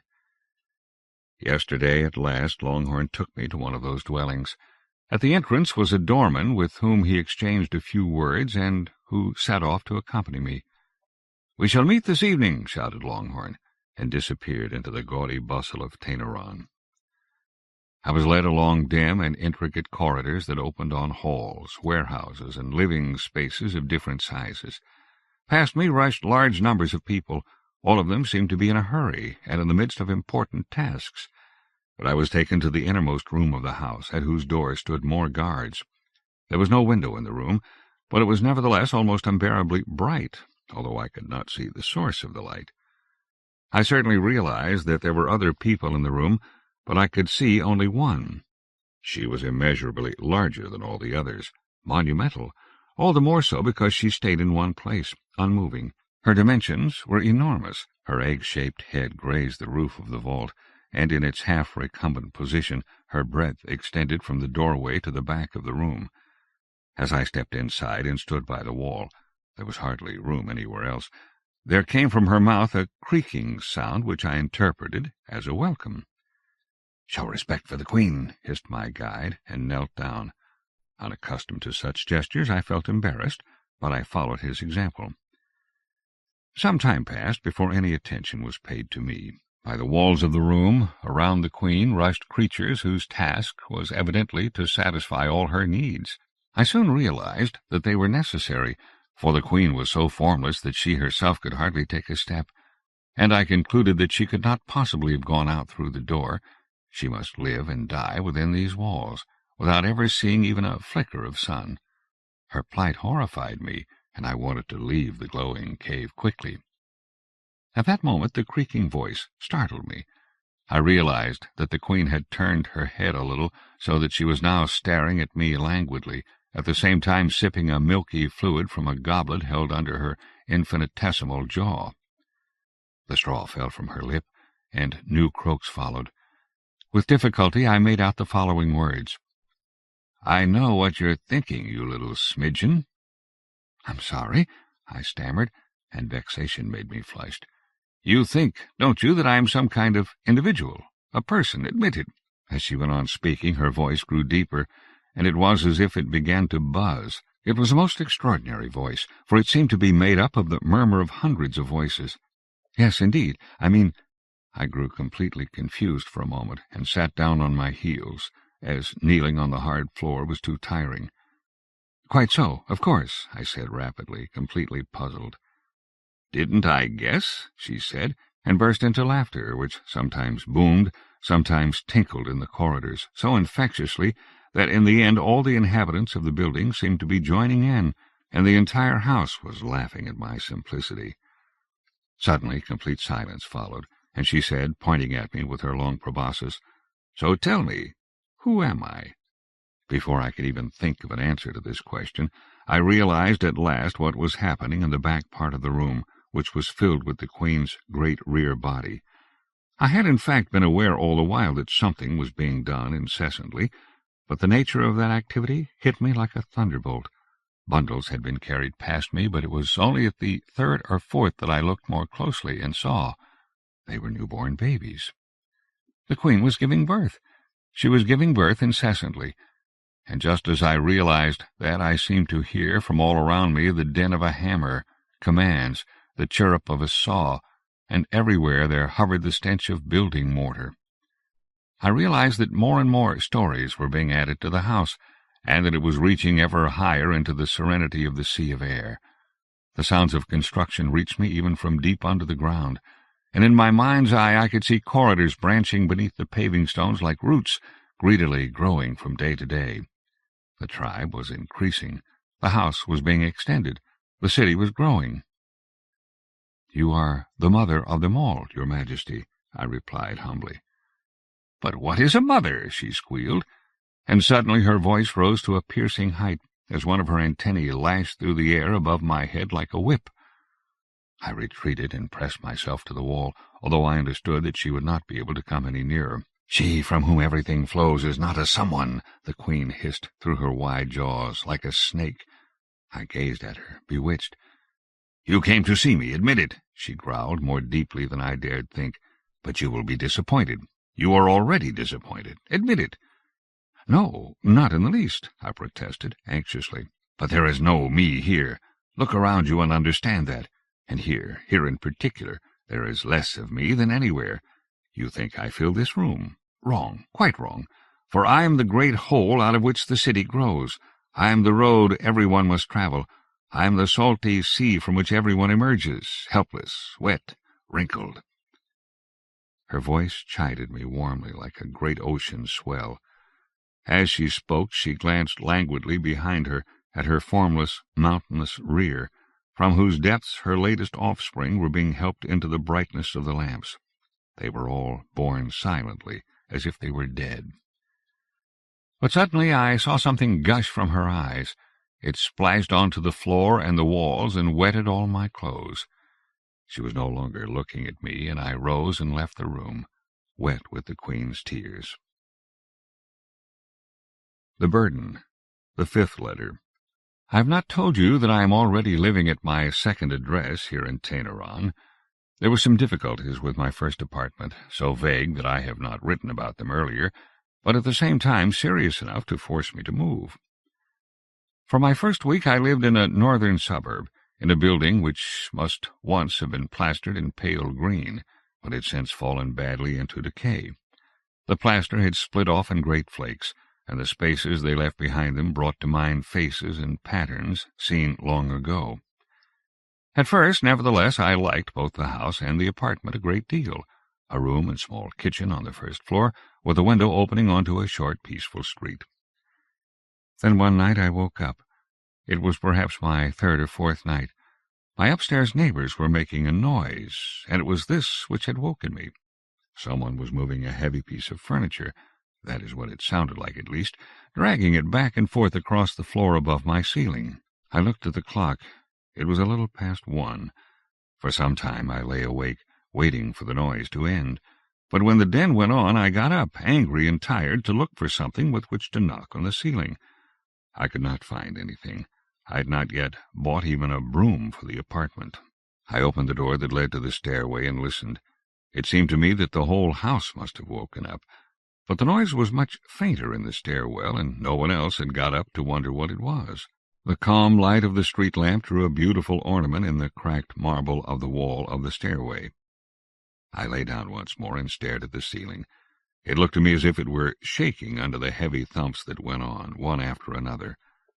I thought I had lain there for a long time. I thought it was already morning, when the noise suddenly ceased, and it was as if everything was abruptly interrupted. When I glanced at the clock, I realized that it had all lasted for less than an hour. The following night, as I went to bed, I had already forgotten the matter, but my sleep was interrupted again by precisely the same kind of sound as on the previous night, and at exactly the same time. I tried to remain calm, and took up a book. I even leafed through it. It was the Flora you gave me long ago, but the incessant knocking prevented me from understanding anything. The hands of the clock moved as if some nocturnal force were hindering them, but when they finally reached 2, peace returned as suddenly as it had been broken. The next day I saw the upstairs resident in a small neighborhood shop opposite our house.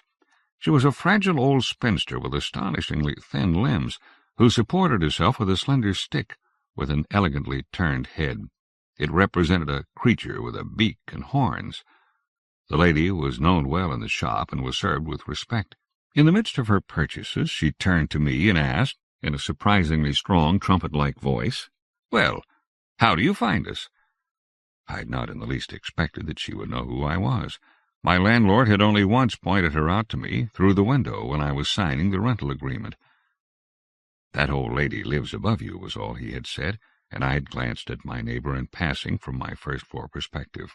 "I am Pumilio," the old lady said now, and now it was my turn to introduce myself.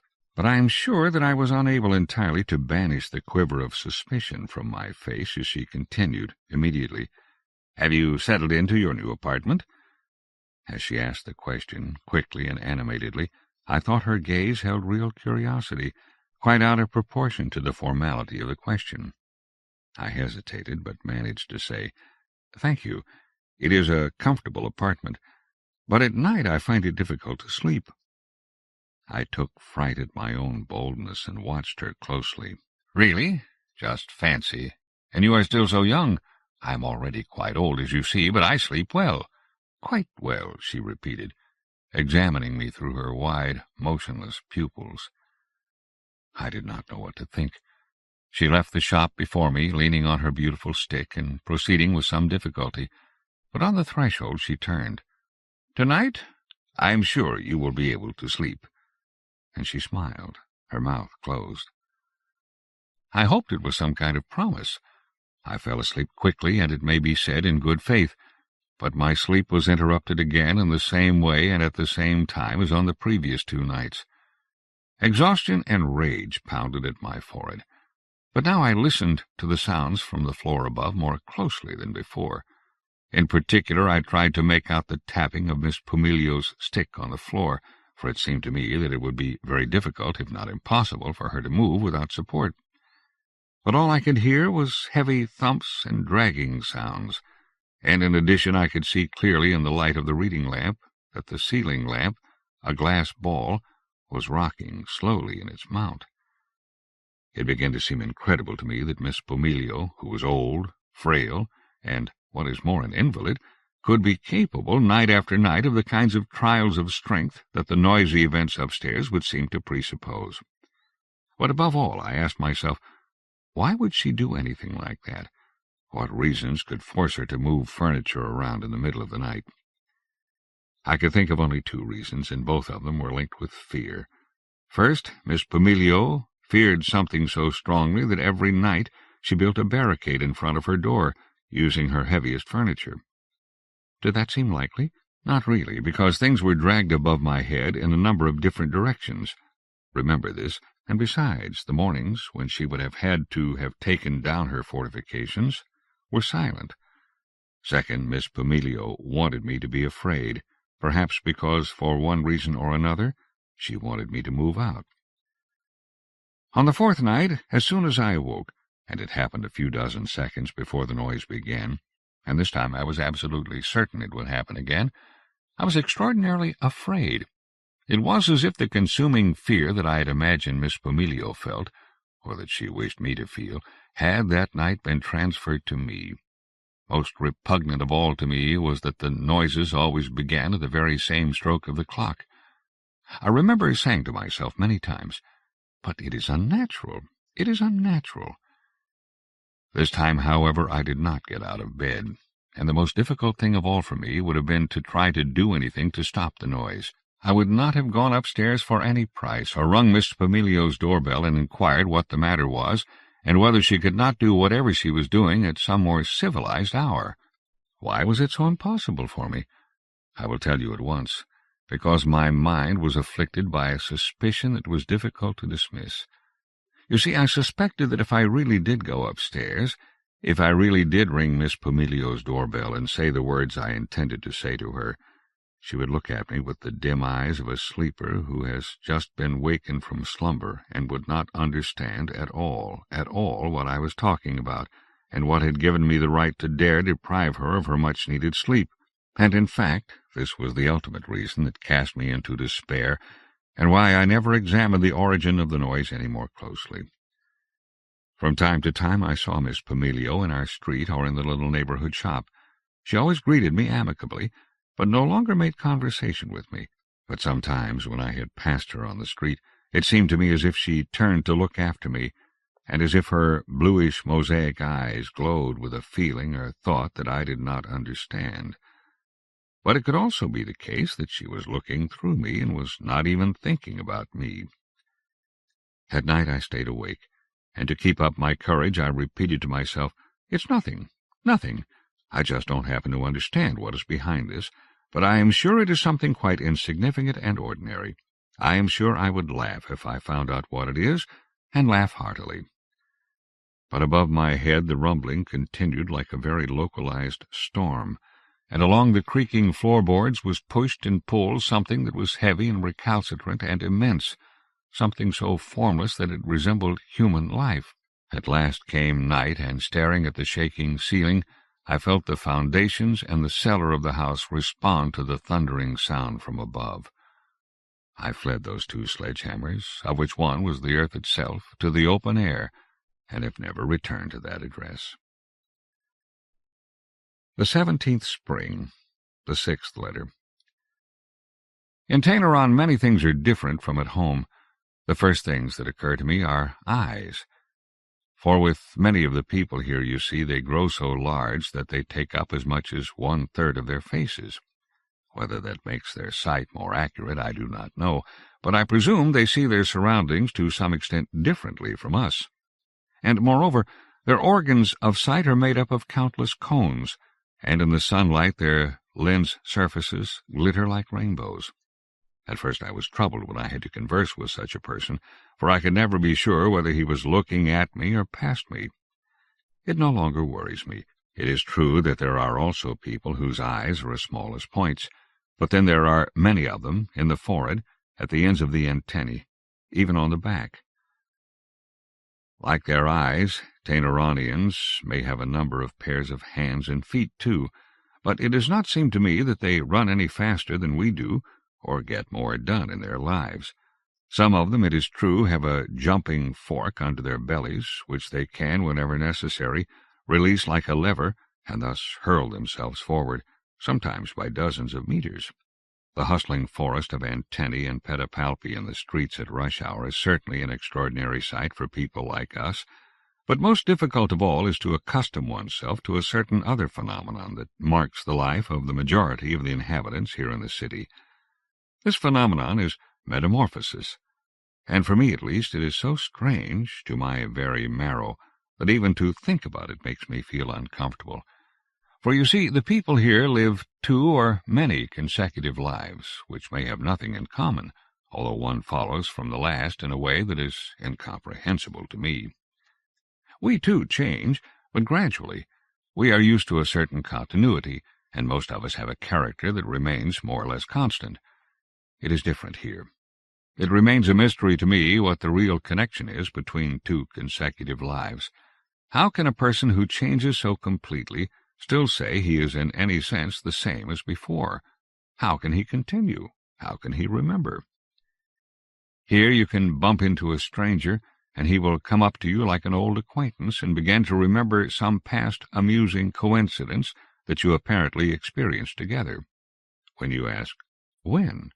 he laughs and answers, "When I was someone else."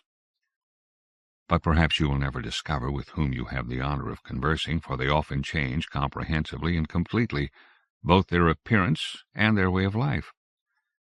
There are also those who withdraw into total seclusion for as much as 17 years. They live in tiny rooms, no more than boxes. They do not see anyone, do not go anywhere, and hardly eat. But whether they sleep or wake there, they are continually changing and forsaking the form they had before. 17 years. And when finally the 17th spring arrives, they stop out of their hermit caves into full sunlight. And there begins their only summer, for in the autumn they die. But all summer long they celebrate all the more. What a life! Do you understand it? But sometimes I feel a little envious, to be able to curl up in a pupil's cell without hoping for dreams, knowing that one spring one will step before the eyes of the world, new, refreshed, free from the past. Farewell once more. My head is heavy, and I believe a thunderstorm is brewing. I ponder the reasons why you do not reply, and there are many. Are you dead? Have you moved? The city where you lived has perhaps disappeared from the face of the earth? And can I trust the mail of Tainaron? Who knows on what back garden compost heap my letters are languishing? Or you stand on your doormat turning my letter over in your hands, turning it over and then putting it aside unopened, on top of the pile of newspapers and advertisements that grows and grows in the dusty corner. Burning on the mountain. The 7th letter. Behind the hillock where the amusement park of Tainaron is built rises another hillock, dim with distance. From time to time, at midnight moments, I have seen a fire blazing on its highest peak, small but very bright. How I loved to look at it once. I thought about campfires and guitars, shared meals and hikers resting and telling stories after the exertions of the road. But later I began to suspect that it was perhaps not, after all, a campfire, but some kind of beacon, for it always lit so high up, and it can be seen so far away in every direction, particularly, however, down in the city of Tainaron. Some days ago I happened to mention the fire on the mountain to Longhorn, and I immediately felt embarrassed, for my question made his face grow harsh and severe. I had hardly ever seen such an expression on his calm face. "Do not look at it. It is not for you," he enjoined me quickly. "When the time of the new moon comes, draw the curtains and go to sleep." The time of the new moon. Longhorn was right. I had last seen the fire about a month earlier, and that night there had been a new moon. The earth had cast a long shadow, and perhaps it was for that reason that the fire blazed so large and solitary. And had not 2 cycles of the moon passed since the earlier blaze? Even though Longhorn had grown so uncommunicative-looking, I made so bold as to ask, "Tell me, who lights those bonfires?" "They are no bonfires," he said, and his voice did not grow any milder. "They are not intended to delight the eye, and their ashes are not used for baking root vegetables." "What are they, then?" I asked, and I realized my voice had dropped to a whisper. "Burnt offerings, sacrifices. They are sacrifices," he replied.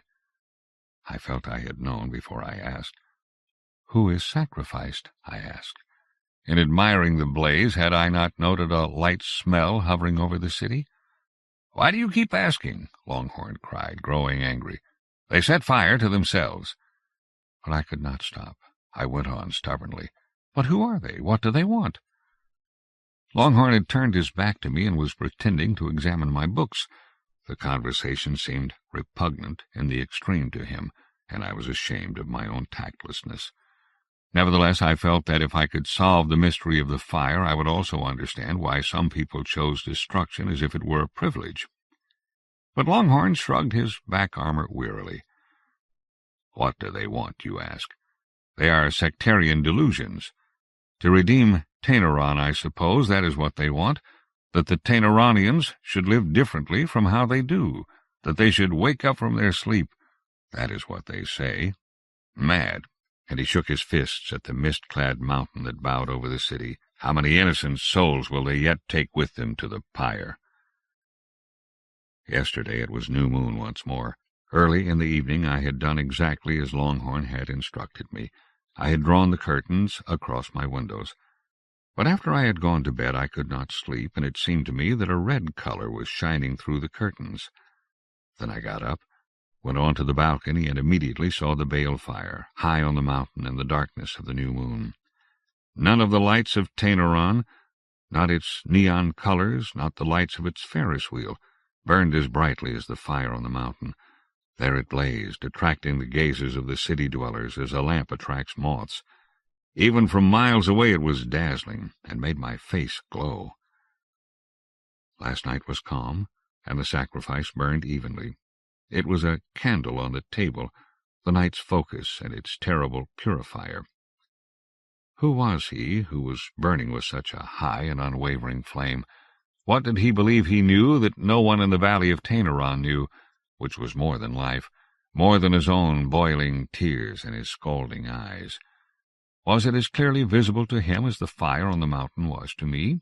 To me, lingering on the balcony, to me, who could not take my eyes off the fire, was no justification to him, no expiation, no comfort. And I had gazed on the blaze as if it were a midnight flower, rejoicing. No, as long as the sacrifice burned, I could not go to sleep, could not concentrate on anything. I stood on the balcony until he, whoever he was, had turned from fire into embers and from embers into ashes. Will there ever be a new moon when there is no need to light a fire high on the hill? Their innumerable dwellings. The 8th letter. Tainaron is full of voices of a kind I have not heard anywhere else.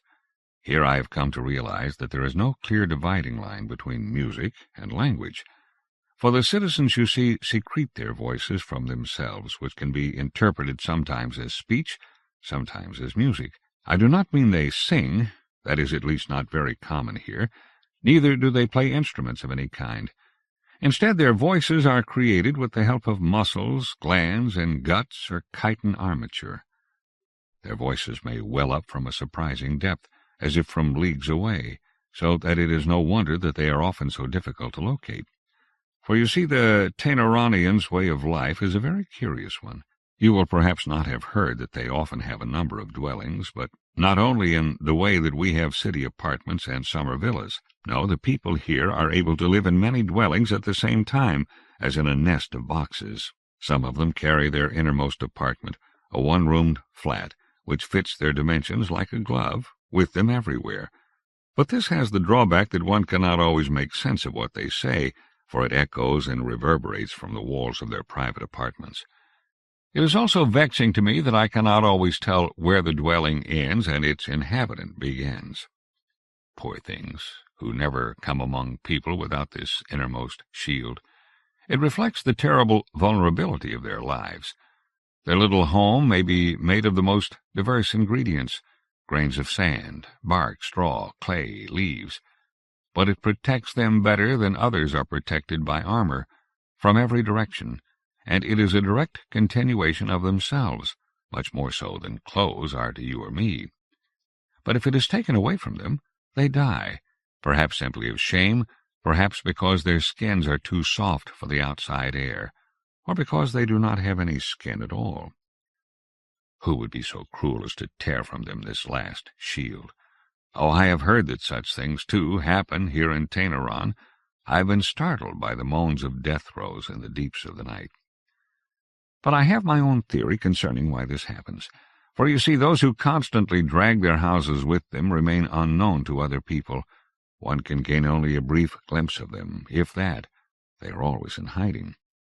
And then there are those who cannot bear such a situation, those who wish to see everything face to face and to reveal, open, show the whole world the nakedness of things.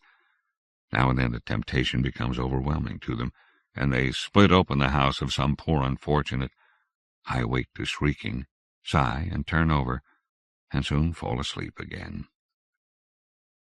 Like burying beetles. The 9th letter. You do not reply. It is something that stays in my mind almost incessantly. The reasons for this silence are perhaps independent of you, or then again not. But I continue writing. That freedom I do allow myself, and I believe, I trust, well, no more of that. There is much here that reminds me of former things, particularly of the city in which we once lived, close to each other. For example, a particular office window brings to mind another shop window on the far side of the green and white Oceanos. I walked past it almost every day, but I never stopped in front of it because it was always the same. Behind the glass hung a skillfully draped blue curtain. In front of it were set a stone urn and a wreath of flowers tied with a white silk ribbon. There is such a shop in Tainaron, too, but its windows display not urns but small, very beautiful boxes. One day I went inside with Longhorn, who continues to guide me patiently from day to day in this city. Someone had died. Someone who I heard only now had been alive and who had known Longhorn, perhaps well, so that it was his task now to care for the funeral arrangements.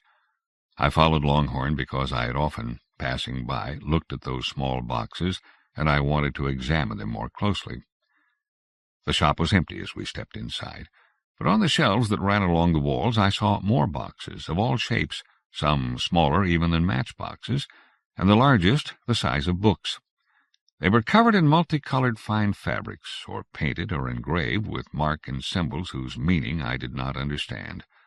What astonished me the most was their smallness. Among the Tainaronians, it is true, there are some very small races, but even for the smallest baby these boxes were far too small. "Are these urns?" I asked Longhorn. who was examining brochures at the counter. "Are they used for dead people's ashes?" "Ashes? No, there is no crematorium here," he said. "They are used for a single organ, often an eye or an antenna, but sometimes the family may choose part of a wing, a part with a beautiful pattern." I fingered one of the boxes. It was as delicate and pretty as a confectionery box, and lined in white silk. I remember that I had once, as a child, received just such a box, in which there had been sweeties. It had been Easter morning, and I had just been allowed to get out of bed for the first time after a bout of bronchitis. I am still seeking the purity, the silken whiteness and the colors of the metallic foil of that convalescent morning, its pussy willows, its feather tufts, in the world. "What happens to the rest of the body?" I asked, wrapped in my thoughts. But Longhorn did not reply, for out of the back room at that moment stepped the funeral director, a very imposing man. Most noticeable about him was, however, not his size, but his colors. They were as bright as the complicated patterns of the boxes. His chest ranged from green to lemon, while the knobs of his antennae were as yellow as clementines. He bowed elegantly and was surrounded by a cloud of scent which I recognized only after a moment. It was undoubtedly musk. He became absorbed with Longhorn in a conversation conducted in low voices, in conclusion of which one of the boxes was chosen from the shelf, round and grass-green, with sky-blue crescent moons. When the funeral director turned to tap at the cash register, I went up to Longhorn and asked once more, "What happens to the rest of the body?" I was a little startled at Longhorn's look, for it betrayed irritation, from which I understood immediately that my question was unseemly. All the same, I waited for his answer. "Do you really want to know?" he asked. "Why not? I'm interested in everything," I said with some hauteur. And when he continued in silence, I asked again with real curiosity, "Is there something secret about it, then?" "Very well," said Longhorn, somewhat coolly. Suddenly he stepped up to the funeral director and whispered a couple of words to him, pointing in my direction. The funeral director looked at me strangely, from head to foot, bowed once more in his cultivated way, and asked me to follow him. I looked interrogatively at Longhorn, and he growled, "Go on, I'll stay here." The funeral director had already reached the back room and was waiting for me, silent, but smiling. He opened a door leading to a badly lit stairway which smelt of cellars and fish, or that is what I thought then. The funeral director gestured for me to walk in front of him, but when I shook my head he stepped past me into the gloom.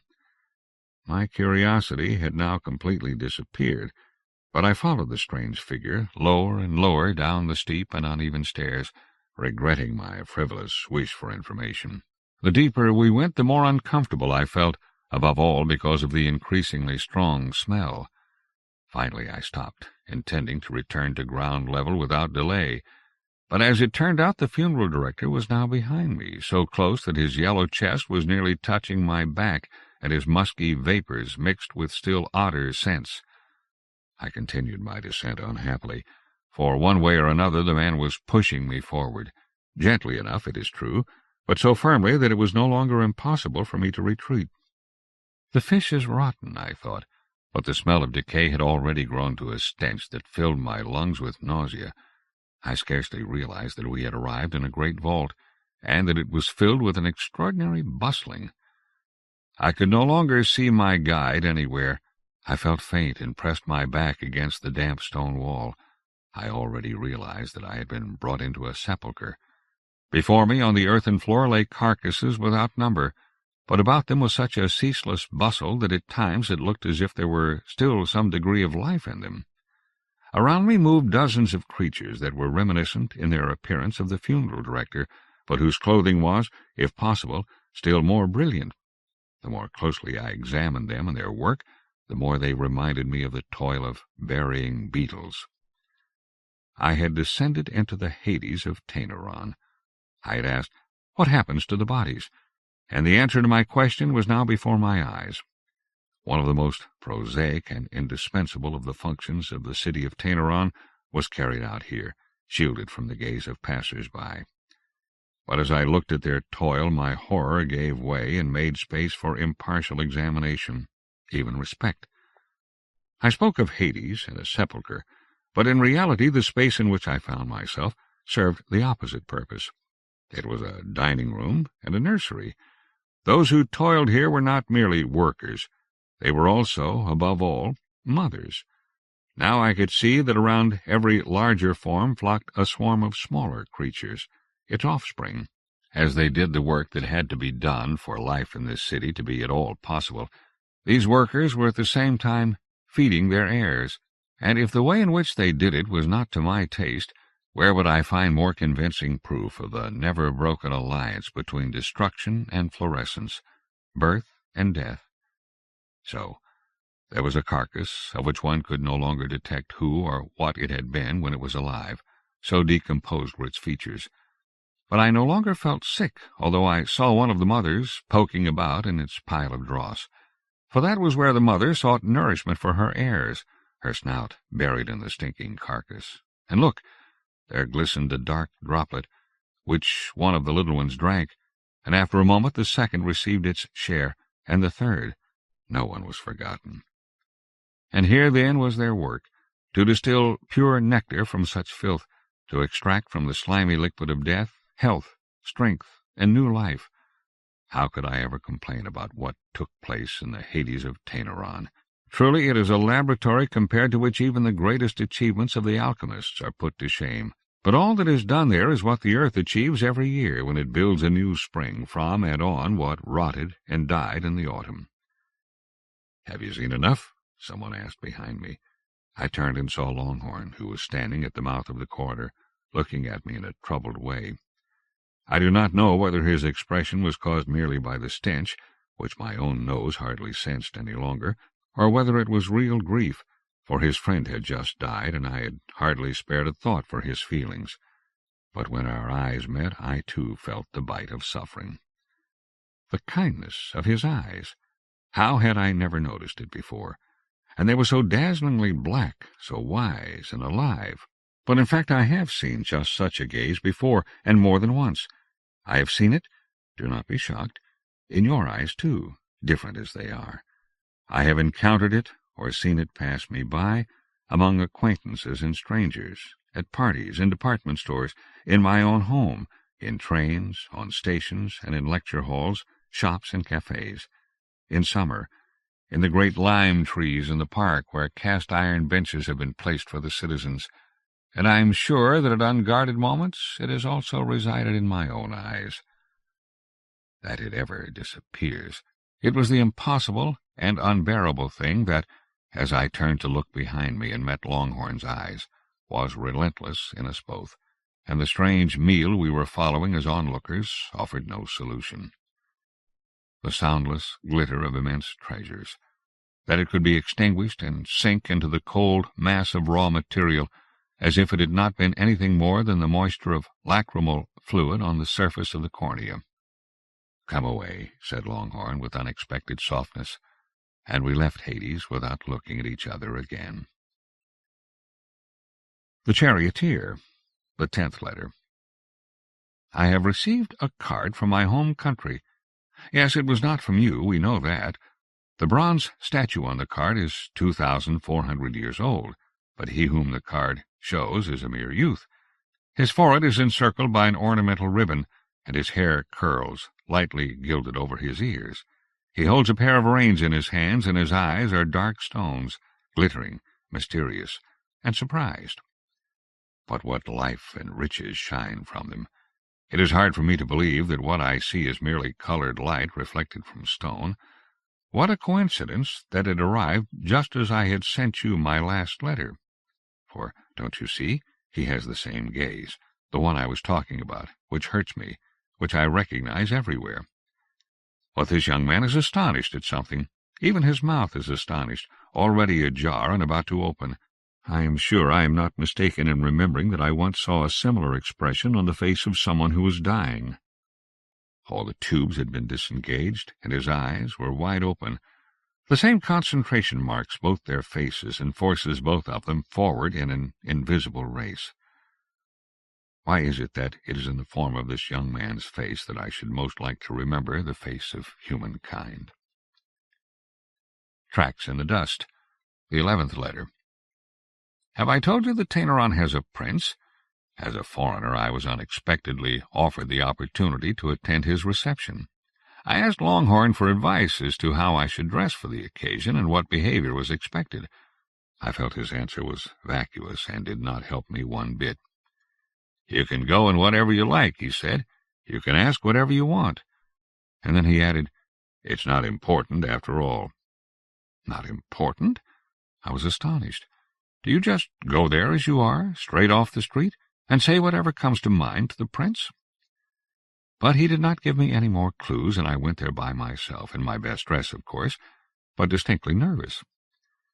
The prince lives in the middle of the city, in his palace, which is surrounded by a moat. The drawbridge was down, and there were no guards to be seen. People were going in and out, and no one paid any attention to me. I had been given a piece of paper, a promissory note, which I tried to proffer to some of the passers-by, whom I guessed to be members of the palace staff, but no one wanted to accept it. Everyone just waved their hands vaguely. "It's not necessary." "Where does the prince hold his reception?" I asked 3 different times, and it was only on the 3rd occasion that I was directed to the right place. But no one bothered to come with me as a guide, and the corridors along which I walked were empty. Through doors that had been left open, I saw various different rooms, timbres, halls, and stairwells, new colonnaded corridors and courtyards where landscape gardens had been built with pavilions, artificial lakes, and bridges. The prince received visitors in the tower at the heart of the palace, in the dungeon. I saw him from a distance from the dim passageway on whose stone floor my shoes tapped alarmingly noisily. The door to his reception-room was wide open, and I could not see anyone else in the vicinity.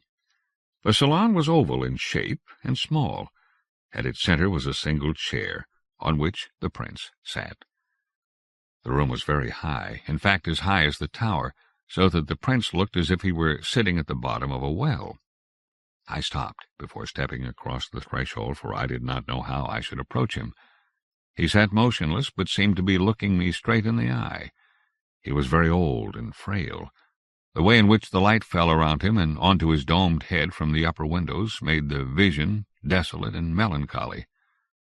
I think I stood there for a long time, anxiously, but just as it began to seem to me that the prince was sleeping with his eyes open, his forelimb rose in an encouraging gesture, slowly and ceremoniously. I stepped into the room. "Your Highness," I began, "I have come—" "Yes, he interrupted me before I had time to begin. "It's perfectly clear. You can ask whatever you want." I had prepared many kinds of questions concerning both domestic and foreign policies, trade links, and tax reform, but at the moment they all fell out of my head. May I ask, I mumbled, "how you are?" This was, of course, completely inappropriate. I understood that myself, but I could not get anything else out of my mouth, and I looked at him dumbly, waiting for him to rise and announce that the audience was over. Strangely enough, he seemed on the contrary to be engrossed by my question, as if it were completely apt for that time and place. "As to my health, I have nothing to complain about," he said in such a low voice that I had to lean forward to hear. "But I am worried about my ears. There is a murmuring in them all the time, or else a ringing of a little silver bell." And he suddenly shook his head so that the fluffy blue collar that surrounded his neck hissed and rustled. "And then there are the nights. They are definitely too big. They have grown larger and larger since the princess left, and the princess left 30 years ago, in her prime. You will not believe how small they were when she was still here. This small." He stretched out 2 of the downy pincers of his forelimb for me to see. They were almost touching. I looked at them with polite interest and nodded. The prince leaned backward in his chair and spoke now more audibly, as if with greater warmth. "When the princess had died, I often went into the city incognito, in strange armor. I stood by the bridge and did not let anyone by without inspecting him or her thoroughly from head to feet.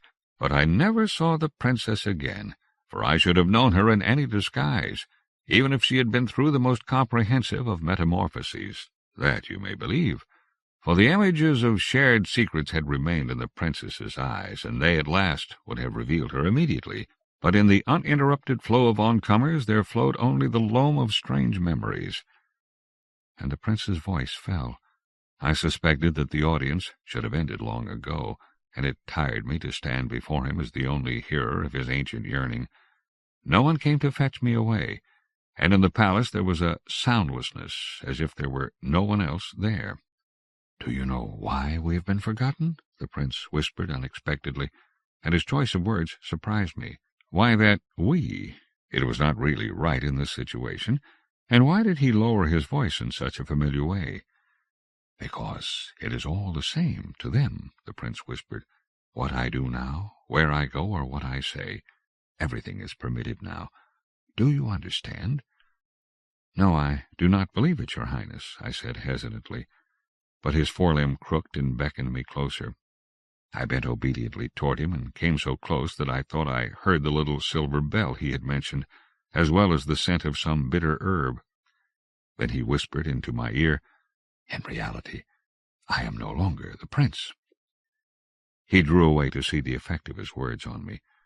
I can say that they did not really have any effect. I was convinced he was speaking the truth. Only thus did the emptiness and indifference which I had encountered in the palace, and earlier, make sense. "I see you believe that the prince said heavily. "But do not worry. That is not the case, not in the least. Know this. Times change, but each is only one time of many. So what? It can be changed, like a change of clothes. Today I still sit in my palace, but often I ring my bell for a long time, and no one comes. My shirt still bears the arms of Tainaron, but the wine which is brought to me is no longer of the same quality as before. So what?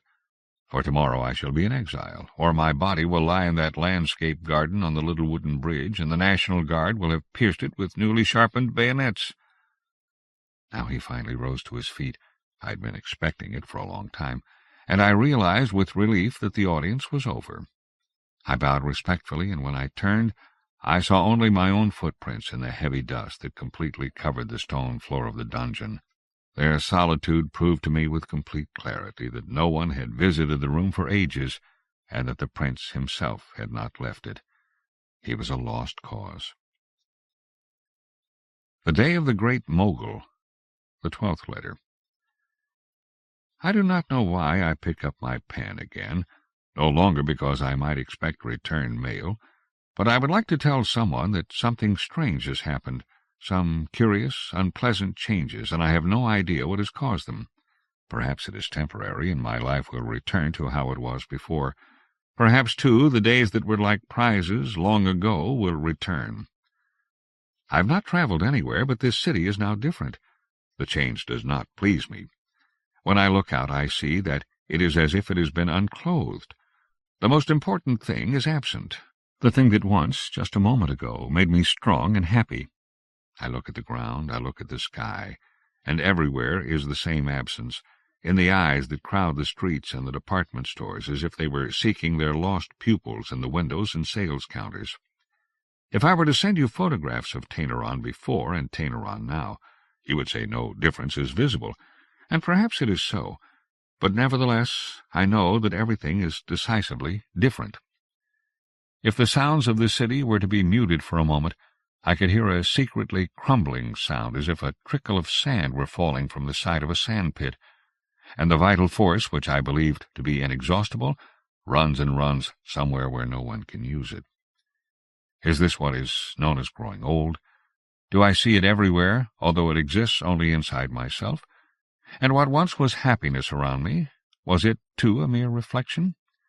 But in that case, how can I know anything of what Tainaron is, what it is like? Today the book I opened describes the great Mogul Aurangzeb, who was a cruel tyrant. 15 of his elephants fell into a cleft on a mountain road, and on the back of one of them was his favorite wife. "Remarkable," writes the great Mogul. "Empty-handed I came into this world, and now as I leave it, I drag with me an enormous caravan of sins. My sorrow mortifies me. Farewell, farewell, farewell." I force myself to get up and open the door and step out into the street. I've decided to eat, but from the window table of the cafe the passers-by look as if they are dragging burdens which are invisible but nevertheless heavy. The liquid glimmers in my cup, and soon I shall have to swallow it. I look at it as if it were the goblet of today. Under the marble table my legs wait, motionless, symmetrical, side by side. I do not know whether I have ever sensed their existence as such. They are alive, and all at once I am scorched by hot pity. My legs, my poor legs, modest, sturdy, and resilient, my own pillars, you too will wither. Small days, small days. The woman who, in the tram-car, takes a comb from her handbag and, pulling it through her stiff hair, complains, "The comb doesn't work." No, the concrete eats the hair so. A friend who sways toward me, his coat open, shaking his fingers. There was a time when he ran from table to table, his face flushed, to proclaim that his dogma was the youth of the world. What he says now is something quite different. But I do not listen. I mourn the youth of the world. How we secrete words around us, so that the eye of reality may not see us. In vain. So hopelessly thin and tattered a veil does not hide anything, and we writhe in the brightness of destiny. No shield, no armor, and neither will flesh ever return to the word. And when I pass by the statue of the great sleeper, around it billows a tired song. Sweet is my sleep, but more to be mere stone, so long as ruin and dishonor reign. To bear naught, to feel naught, is my great gain. Then wake me not, speak in an undertone. My poor friend, I saw his finger fall, and he wavered across the frosty wasteland and shut himself up in the fortress of the telephone kiosk in the square.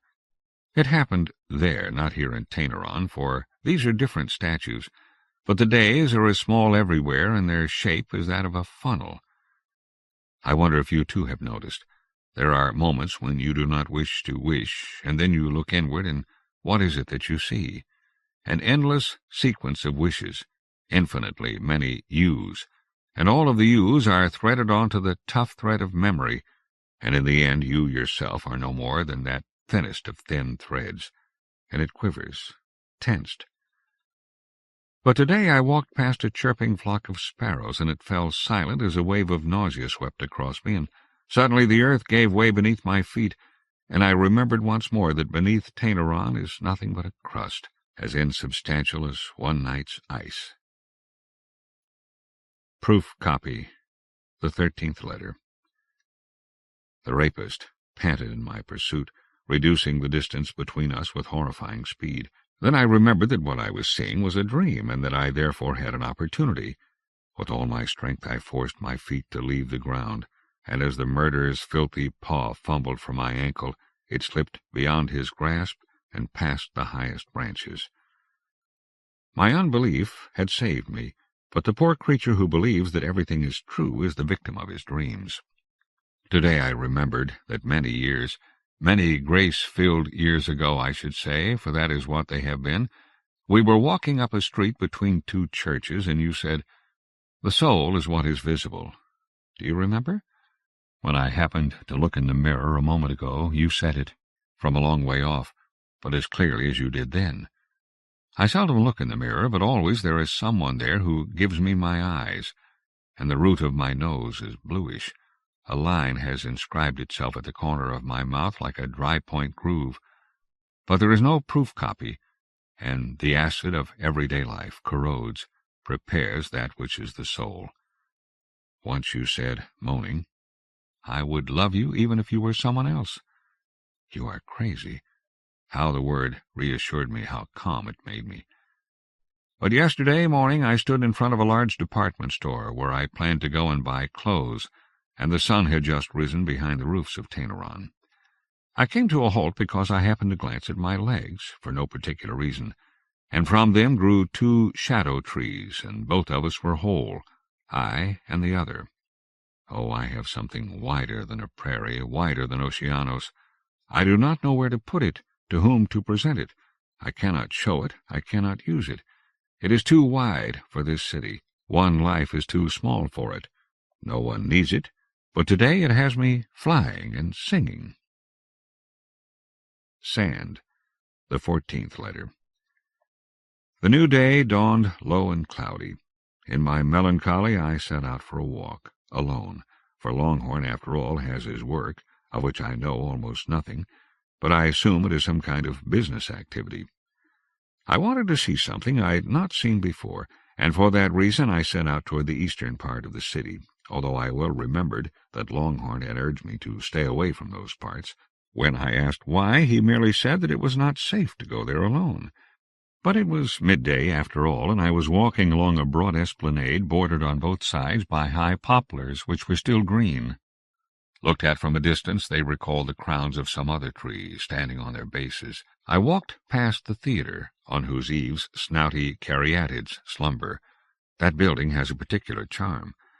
I came to a cross-street full of expensive specialist shops and pretty little cafes. I myself have often sat at their clean tables, but now I did not stop. I was in a hurry, as if on my way to some agreed meeting. Now I came to streets which were unfamiliar. I could no longer see business plaques or inventively decorated shop windows. The buildings became more closed, dilapidated, and lower. I sank into melancholy, and for a while I went on hardly glancing around me, but the unevenness of the gravel under my heels startled me. Now I realized that the streets in this part of the city were not paved, or even asphalted. They were deeply rutted, in an almost unpassable condition, but neither did there seem to be any kind of traffic any longer in these parts. Pavements, too, had been left unbuilt, and between the buildings there meandered indistinct lanes. After a few steps I was forced to ask myself, were they buildings? For is it not the case that the buildings in which we live and our friends live have straight and solid walls? Are their roofs not covered in slates or tin, and are their windows not made of glass? As I walked, I remembered entrances and heavy front doors whose handles were of brass, gutters that drummed in the rain, and chimneys and chimney pipes which, seen from an attic window, looked like solitary people. And behind the window-panes there should have been the glimmer of white curtains, eyes, cats, and the dim perspectives of the life of strange rooms. But there was nothing of the sort to be seen.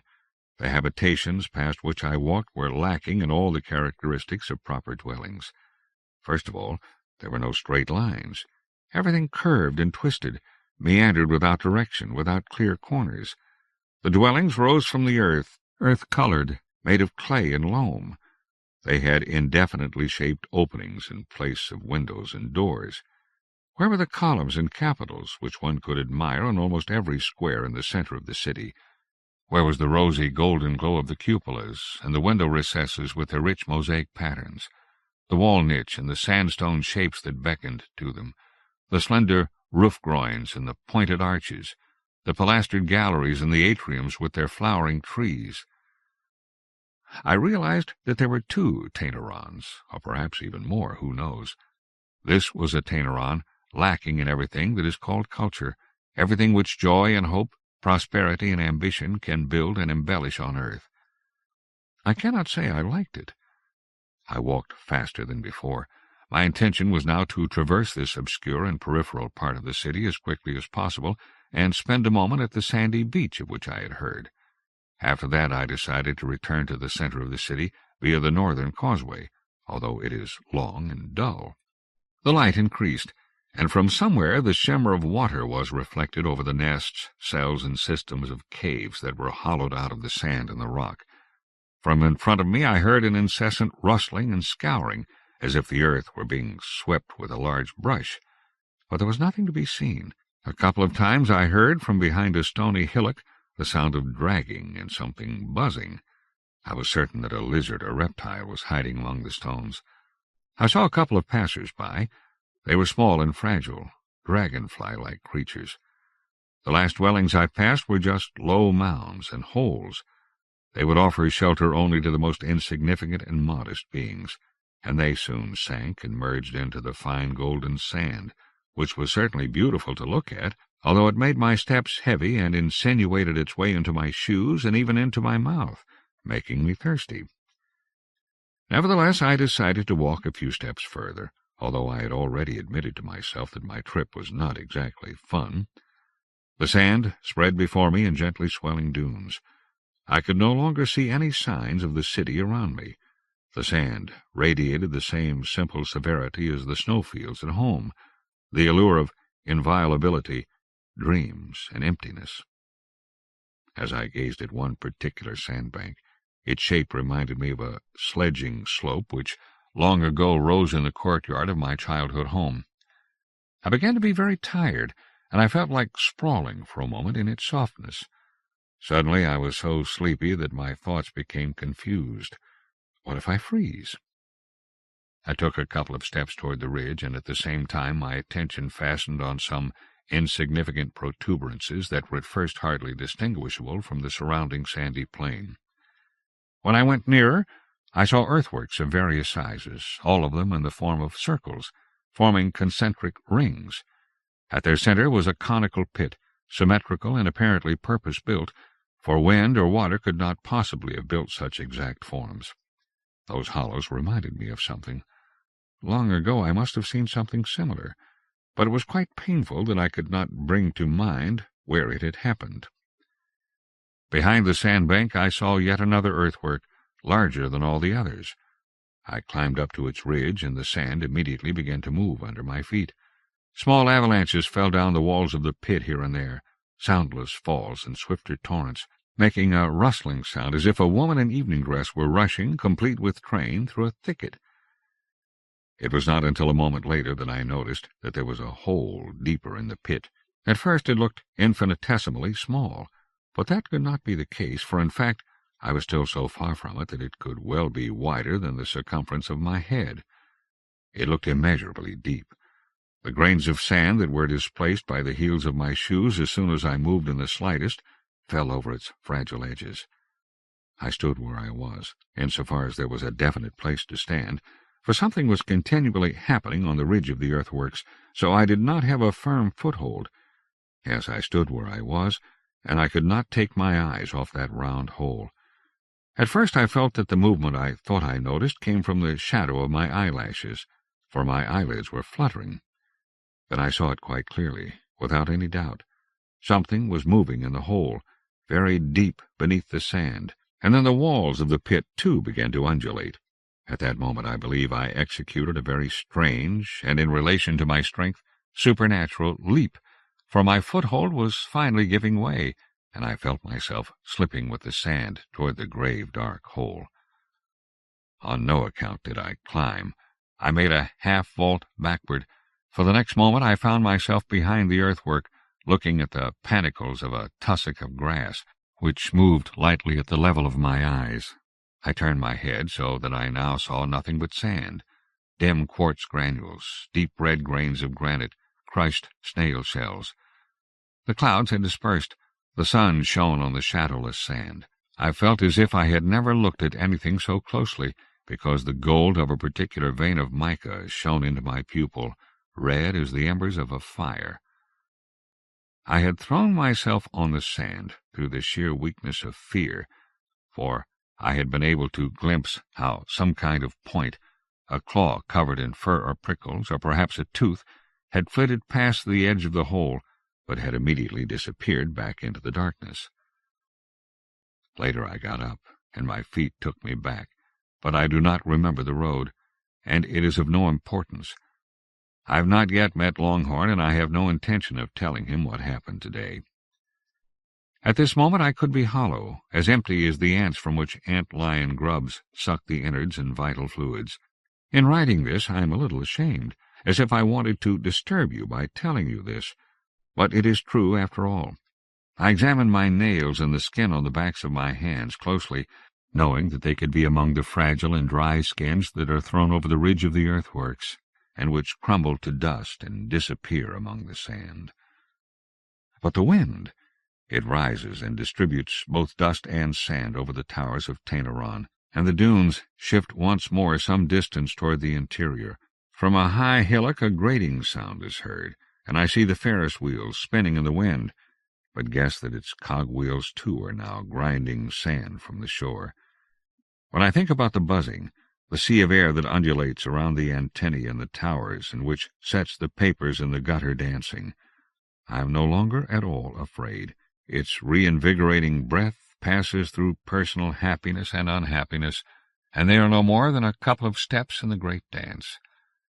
But have I not just returned from a beach where I have no memory of water? Was it really the case that I did not even glance northward, across the expanse of Oceanos? but that the waves and details of the sand swallowed all my attention, just as they will one day cover the city of Tainaron. The skuas must have shrieked then too, and the waves roared, but I, absent-minded, saw nothing but the sand and the claw. White noise. The 15th letter. Sometimes, when I find myself in the street's densest throng, I am surrounded by such a confusion of voices that I feel like covering my ears with my hands. Someone croaks, someone else drums. From a third passer-by come snapping sounds that combine to make a kind of monotonous music. And what about the strange bellowing or shrill cries that from time to time pierce the spaces between the houses and rebound from one wall to the other? I understand them as little as I understand the screaming of birds, the silence of fish. The state of confusion in which I often move in this city makes me remember and long for something. I remember the radio, whose place was on a low rosewood shelf in the bay window. I often sat on the floor in front of the radio for quite long times and listened. But that happened only when I was able to be alone in the room. When the other children came to listen to the radio, I found other things to do, for I did not care for story time or for quizzes or sports commentaries. Why then did I dawdle, turning the knobs of the radio for so long that my mother often lost her temper and told me to stop? Beside the radio there grew, in a large earthenware pot, a crown of thorns, and as I listened I liked to finger its sturdy prickles. They were shiny and amazingly sharp, as hard as bone. "That's nothing but noise," said my older brother, stepping into the room. "Let me try." And he bent over the receiver and adjusted the vertical pointer to a station that broadcast music or sports commentaries or news. "Is this what you wanted to listen to?" my brother asked, and out of politeness toward my brother, or rather in order to be left in peace the more quickly, I answered, "Yes, this is it." But as soon as my brother had gone, I turned back to the dimly glowing pointer board and ran the red line through all the cities of Europe. I heard them murmur and sing, but their invitation did not move me. Although I did not understand their distant languages, I knew that they said the same things as in our own language, and at that time I doubted whether that could be used to say anything really important. For precisely that reason I did not pause at any of the big cities, but adjusted the pointer to the empty space between the radio stations, where no one was sending anything. To these regions, which were as deserted and roadless as the spaces between stars, I returned again and again.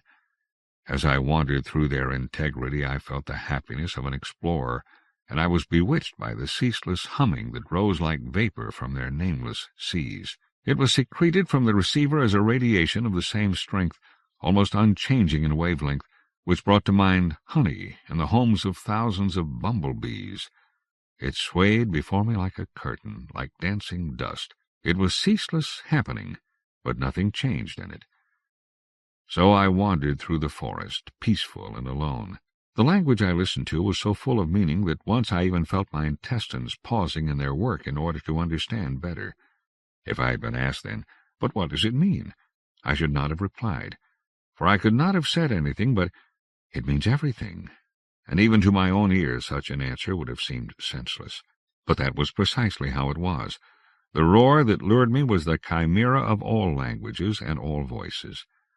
Once I heard the same storm rising elsewhere. I had a fever, and I was standing in line in the school playground. Faintness made me black out, and dizziness thrust me to the ground. But I did not feel myself hit the gravel, for in my eyes and my blood there rose, roaring, such a plenitude and suction of voices that I dived into it head first, as if into the sea, and there, too, everything lived. But from time to time, as I listened to the noise of the radio, I could distinguish individual voices and call them to me. I did not always succeed, but sometimes all I needed to do was listen, and a whisper or a note would detach itself from the density of the cloud of voices and float in the foreground. But nothing I heard was unambiguous, so that often I wanted to tear the roaring aside as if it were a stage curtain, but that, of course, was impossible. The voices were born and lived only in the fog, and if it lifted, everything disappeared immediately into a deathly silence. But one day I could hear the seagulls shrieking above the reef, and on another the trains dashed forward. It happened very far away, and I admit I was a little afraid. Everything floated and changed. Something was always happening. I could exert only the tiniest influence on what was born and died behind the calm fabric that covered the radio loudspeaker. Some events were terrible. Cities destroyed by earthquakes, assassinations, collapsing stars. One eruption sparked another. The echo of ceaseless explosions never seemed to weaken. It was as if one were hearing from afar the birth of matter itself. Then my fingers reached out once more for the spine of the cactus and tightly pressed its sharpest point, in extent warmer than a nail, living, steady. Once I remembered in front of the receiver that I had a heart, that whatever I did that heart beat and beat, ceaselessly, and as if in answer, through the tempest I heard the beats of another heart, dull, even, and self-assured. Then I found myself looking at the fabric that hid the loudspeaker behind it, but it did not sigh like my own chest. It did not even quiver. Or I remembered the name I had once been given, and at the same time I was called by that name, but from a place so far off that I could never have reached there, even if I had set off immediately. And when the dishes clattered in the kitchen, I was already sitting at table like the others. The Mimic, the 16th letter. In Tainaron I have a balcony where I sometimes sit and bask when the sun shines, and I have no reason to go into the city. For you it is autumn, but for us it is still high summer. Yesterday the dazzle closed my eyelids and set fiery landscapes rolling beneath them. There was a book on my lap, but I did not turn its pages. Here in the courtyard grows a great tree whose name I do not know, and the blaze of the sun was extinguished only when it was snared by the branches. Look! At that moment I saw below me a group of stones. They were largish cobblestones, grey ones, dappled and reddish ones, granite or possibly gneiss. The center of the courtyard was paved with them, and they were beautiful stones. But that was not why I was looking at them. It seemed to me that new stones had been brought to the courtyard, and that some kind of a hillock had been built, which had certainly not been there before. Just as this little riddle was beginning to trouble me, Longhorn stepped onto my balcony. "Look under the tree," I said to him. "Do you understand why a hill like that has been built there?" He looked and began to smile, if the slow withdrawal of his jaws to the side of his face can be called a smile. I never get used to it. "Perhaps you find it amusing," I said, a little irritated, "that all sorts of obstacles are built on the thoroughfares. I myself can see no sense in it." When I glanced at the pile of stones again, I was downhearted, for I thought it began to look like a small grave. "Do not worry," said Longhorn reassuringly, resting his light forelimb on my shoulder. "I see you do not yet know the Mimic. If you wish, I will introduce him to you." "Who is he?" I asked, and my mood was cheerless, even though the day was bright and autumn was still far off. "It is him you are looking at," Longhorn said amiably. I did not blink, but nevertheless something happened in my eyes, for now I could see that what was in the courtyard in the shade of the tree was no pile of stones, but a living creature, motionless, whose back was covered in a reddish-gray, lumpy carapace. I wanted to ask something, but Longhorn made a gesture with his hand. He has, you see, a habit of moving wonderfully gracefully and elegantly, and his movement silenced me indisputably. "Now look," he ordered, and there was no longer anything or anyone in the shade of the tree. But a round knoll had appeared on the strip of lawn beside the wall, and it, too, was as green as new grass. "Is it?" I began. "Yes, he is quick," Longhorn acceded. "I do not understand," I complained. "Is he someone, then? Who is he?" "My dear," Longhorn said, and looked at me, waving the extensions of his antennae, "do you believe that the Mimic could have a personality? Today he is one thing, tomorrow another. Wherever he is, that is what he is. Stone a moment ago, now the summer's grass. Who knows what form he will take tomorrow? But come, let us go. I shall introduce you to one another." "No," I said, feeling an obscure rage. "I do not wish to. I have no intention of making the acquaintance of such a person. It certainly takes all sorts—" "Really," said Longhorn, without showing any kind of sympathy, in fact teasingly. "So you want everyone to be someone. You want what someone is at the beginning to be what he is at the end. But surely there has to be some kind of continuity, I shouted. Development, naturally, but at the same time, loyalty. I attempted to continue, but I could already feel my irritation slipping away into the summer day that embraced Tainaron from all directions. Soon I was feeling the desire to protect the unknown creature. In a sense, I understand him, I said, with some considerable forbearance. He is seeking his own form. Is that so? Said Longhorn, and we both leaned over the rail and looked downward. There was no longer any kind of hummock in the courtyard, but beside the large tree stood another tree, but much smaller and sturdier. Does he know we are here? I asked. Does he do it for us, or for his own amusement? It is his work, said Longhorn, but I do not know if he was serious. Why are you laughing? Asked Longhorn in turn. How I love this city, I said.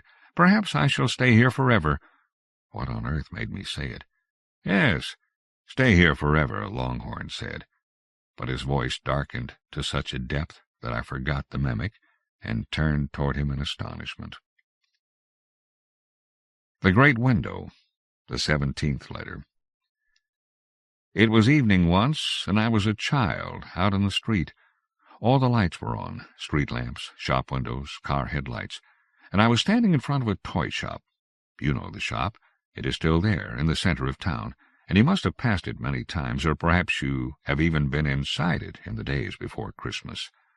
That window. It was lit with prodigal brightness, and along the glass flowed glistening drops. A rainstorm had just passed over the city, and everything was clean, never before seen. In front of the dolls, cars, balls, and games, immediately behind the glass, a large selection of marbles had been set out in the shape of the petals of a flower. Some of them were transparent, others brightly colored, others as white as milk. I had never owned any marbles, and their glow captivated me. I admired them for a long time, but all of a sudden, from far away and without warning, the terrible knowledge slid between them and me, that one day my mother would die. When this pain hit me, I was looking at a particularly beautiful, shimmering blue marble, and something happened. It changed. Its color did not vary, its size was the same as before, and it remained steady in its place. But all the same, it was quite different from before. Something had fallen away from it, something which only a moment ago had made it desirable, the most important thing of all. The marble was no longer of value. It was merely junk, and there was no longer anything in the entire shop window to interest me. It was as if stage spotlights had been extinguished in the middle of a performance, and a curtain had been drawn from earth to heavens in front of all the magnificence, a curtain whose name was Void. Even the street in which I stood was now a strange street in a strange city. But I went on standing in the same place. A vague desire for knowledge forced me to make an experiment. I wanted to see whether I could make the marble change back to what it was before. Gazing at it unwaveringly, I began to struggle to disperse the thickness of night which, unseen, dominated everything I looked at. I did not believe the darkness, I said. It is not true. And soon it was indeed not true. It paled and lifted like a night mist, and the marble glowed before me, lovely as ever. But then I understood that the plenty of the shop window, all the jewels of its treasure trove, were only a tiny foretaste of what life would bring me with both hands. No, 100 hands, 1,000. And I have never left that shop window. I stand and stand. I look and look at how it shines, and goes dark, and shines again. There is night and there is day, and I see both hell and heaven through the same window. The work of the surveyor, the 18th letter. Today I have looked through my window at the work of the city surveyor. I have already watched him in another part of the city, fulfilling his professional responsibilities, and now this morning he has reached our street. He measures the lengths and widths of streets, the diameters of squares, and the heights of buildings. I do not know why he measures them, but I suppose the information he produces is stored in an archive somewhere, and that interested parties can consult them there. His territory is rather large, and he is very hard-working, but he has only one measuring device, his own body. It is a long green body, and he uses it extremely skillfully. I have previously had the opportunity to admire such agility only in the performances of acrobats. Sometimes his body forms a large loop. The next moment it has stretched out again to a long, straight stretch, and he has covered quite a distance along the street. He also has no trouble in climbing vertical brick walls, right up to the eaves, and he does not seem to suffer from vertigo of any kind. As I came from the shop and took a short-cut through the park, I saw the surveyor eating his lunch on a bench. On his head was the white cap worn by city officials, decorated with spiral patterns. I asked if I might sit with him for a moment, and he willingly made space. "Would you like some?" he asked, opening his lunch-box. But I had already eaten and refused, with thanks. There was something I wished to ask him. "Do you find your work interesting?" I asked, for something to say. "Extremely," he replied, munching his sandwich. Behind us, in the playground, the children of Tainaron, screaming, were playing the games played by all the children in the world, running away, being had, and then exchanging prisoner for persecutor. "Have you been doing it for long?" "Ever since I reached my full height," the surveyor replied, pouring a steaming, sweet-smelling drink from his thermos flask into his cup.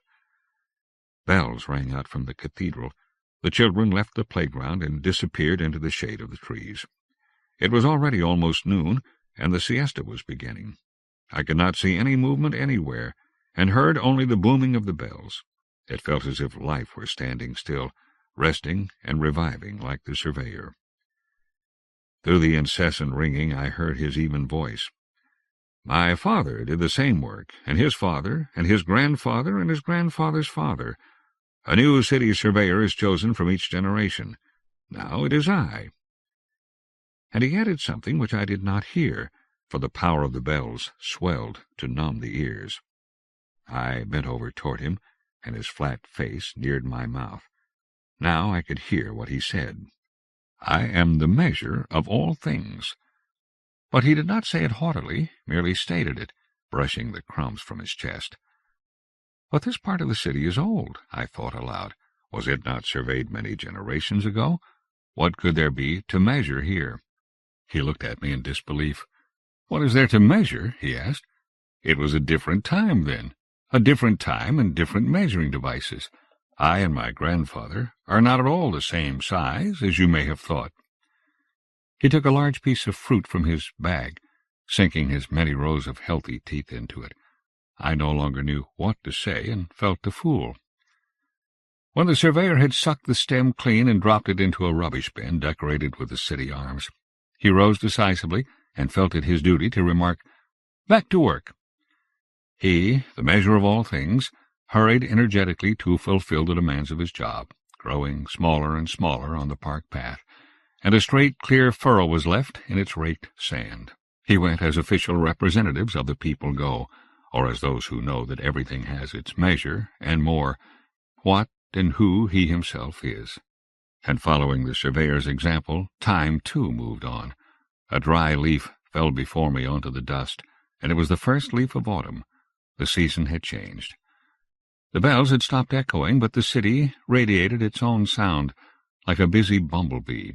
The brightly colored Ferris wheel of the Tainaron Fun Fair, which was motionless for a moment at midday, started to spin once more. I saw it from the bench on which I was sitting, alone. It can be seen down in the harbor and in all the squares and markets, so high has it been set up, in the constant wind. The Bystander, the 19th letter. This morning as I woke up, in bed, I was overcome by a prurient restlessness, whose reasons I could not immediately divine. For a long time I sat on my bed and listened. Although it was already late in the morning, the city was silent, as if not a single citizen had yet woken up, although it was a weekday, and an ordinary working week. I dressed myself in yesterday's clothes, and without eating my breakfast went down to the street, seeking Longhorn's company. But before I could open the front door, a surprising sight opened up through the round window of the stairwell. The pavement in front of the building was full of backs, side by side, broad and narrow, long and sturdy. But all were united by stillness, the same direction and position. All at once I thought of a picture which I had once seen, perhaps in a book, perhaps in a museum, I cannot remember, Perhaps you too have seen it? The crowd in the picture had a common object of interest, which was not visible. It was outside the edge of the picture, perhaps in reality too. But more than the invisible event and its observers, my attention was drawn to a man in the background of the picture who was looking in the opposite direction to all the others. Do you remember him too? When I then stepped out onto the outside step, and I can tell you that I did it hesitantly, almost unwillingly, I can confirm that a fair number of people were standing in front of the opposite block too, but that there too silence prevailed. I do not think I have yet mentioned that the boulevard on which I now live runs from east to west. When this morning I eyed it from my front door, it looked as if the entire city had gathered along this long, wide street, and had been standing there silently, that was my impression, perhaps from the middle of the night onward. The din that with such numbers of people generally rises like puffs of smoke is impressive, but the rage or joy of the crowd could not have dumbfounded me as completely as its silence. Since autumn is already approaching here, the sun was hanging, at this time in the morning, fairly low at the eastern end of the street, but as far as I could see, every single citizen was staring in the opposite direction, at the point in the distance where the boulevard shrinks to a small yellow flower, where the linden trees stand in their autumn glory. The street was empty. I have often examined its surface, skillfully patterned in stone, but now as it spread deserted before me, when not a single walker was crossing it and no vehicle was rolling along it, I hardly noticed its unique beauty. In the pure dawn of the new day, the tramway rails sparkled as if they were made of silver.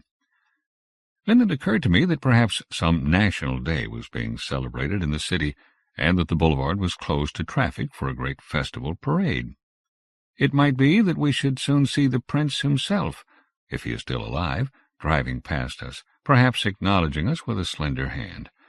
Or were we expecting a state visit to the city? Would a procession of closed carriages glide past us, taking noble guests to a luncheon reception at the city hall? But I was soon forced to abandon such thoughts, for nothing about the appearance of the Tainaronians suggested great festivities. There were no bunches of flowers, no balloons or masks.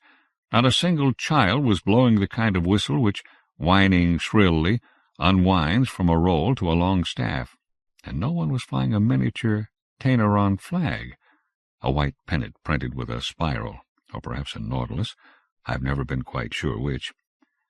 Yes, they went on standing silently, and the eastern sun infused the strong heat of copper into their back armor. Despite the disapproving glances which were cast at me, I pushed right through to the front row and found myself balancing on a narrow curbstone of the pavement. Beside me stood a gleaming black shape that reminded me of a diver. I knocked echoingly on his polished surface and said, "Excuse me, but please would you tell me what day today is?" He glanced at me, disturbed, and after making the rapid and sullen reply, "The 19th," he turned back at once toward the west. I was none the wiser, but I had only myself to blame. The timing and phrasing of my question had been badly chosen. Then, my dear, there was a sudden gust of wind, and the Tainaronians suddenly began to crowd around me, so that I had to stand with one foot in the gutter. That did not matter, since I had managed to secure a lookout spot for myself, for something was now happening at the point where the boulevard dived into a dusky tunnel under the linden trees. From that direction some kind of procession was approaching, something very long and pale, but however much I screwed up my eyes, I could not make out any details. It progressed slowly, and our moments stretched with it, but inch by inch it approached our building, and the better I could make it out, the more astonished I was. What a parade it was! I could see no glittering carriages or brass bands. Quite the reverse. As it approached, the silence deepened still further. For on the broad boulevard of Tainaron, silence combined with silence. The silence of the procession merged with the stillness of the crowd. No flags or streamers, no songs, shots, or slogans. But neither did this procession have any of the solemn brilliance of a funeral cortege. Not a single flower or wreath gave it color, and there were no candle flames to flutter and smoke. When the head of the endlessly long ribbon, which took up almost the entire width of the street, reached us, new battalions rolled forth far away from under the trees. Battalions, I called them, but even today I still do not know whether these were in any sense military. I shall now try to describe to you what I saw before me this morning. The procession was so uniform that it recalled a snake, but in fact it was made up of countless individuals.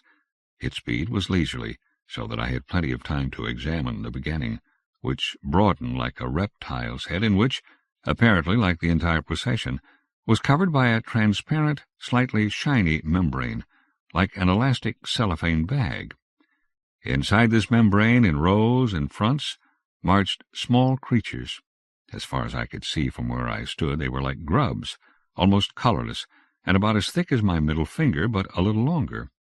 I shuddered slightly as I watched them, as one shivers when one comes inside from the cold. The procession was made up of 2 or even 3 layers. Those below carried the surface layer, which moved more slowly than the lower layer, along a living carpet. I think what happened was that when those on top reached the head of the procession, they joined the bottom layer, and in turn carried the others.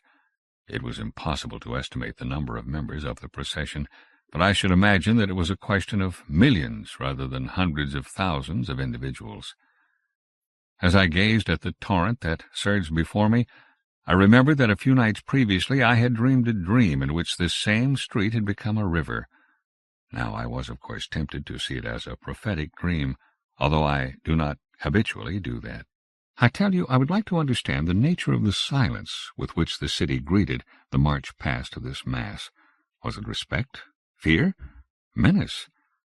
Now, when I remember our morning, I am inclined to think that it included all those emotions, plus something else, which I shall never understand, for I am in the end a stranger here. I, like the others who stood around me, saw at the same time that a small figure had appeared in the middle of the roadway, some kind of weevil, which stared dispiritedly at the approaching flattish serpent's head. There was nothing that was open to interpretation about its motionlessness. It was pure terror and catalepsy.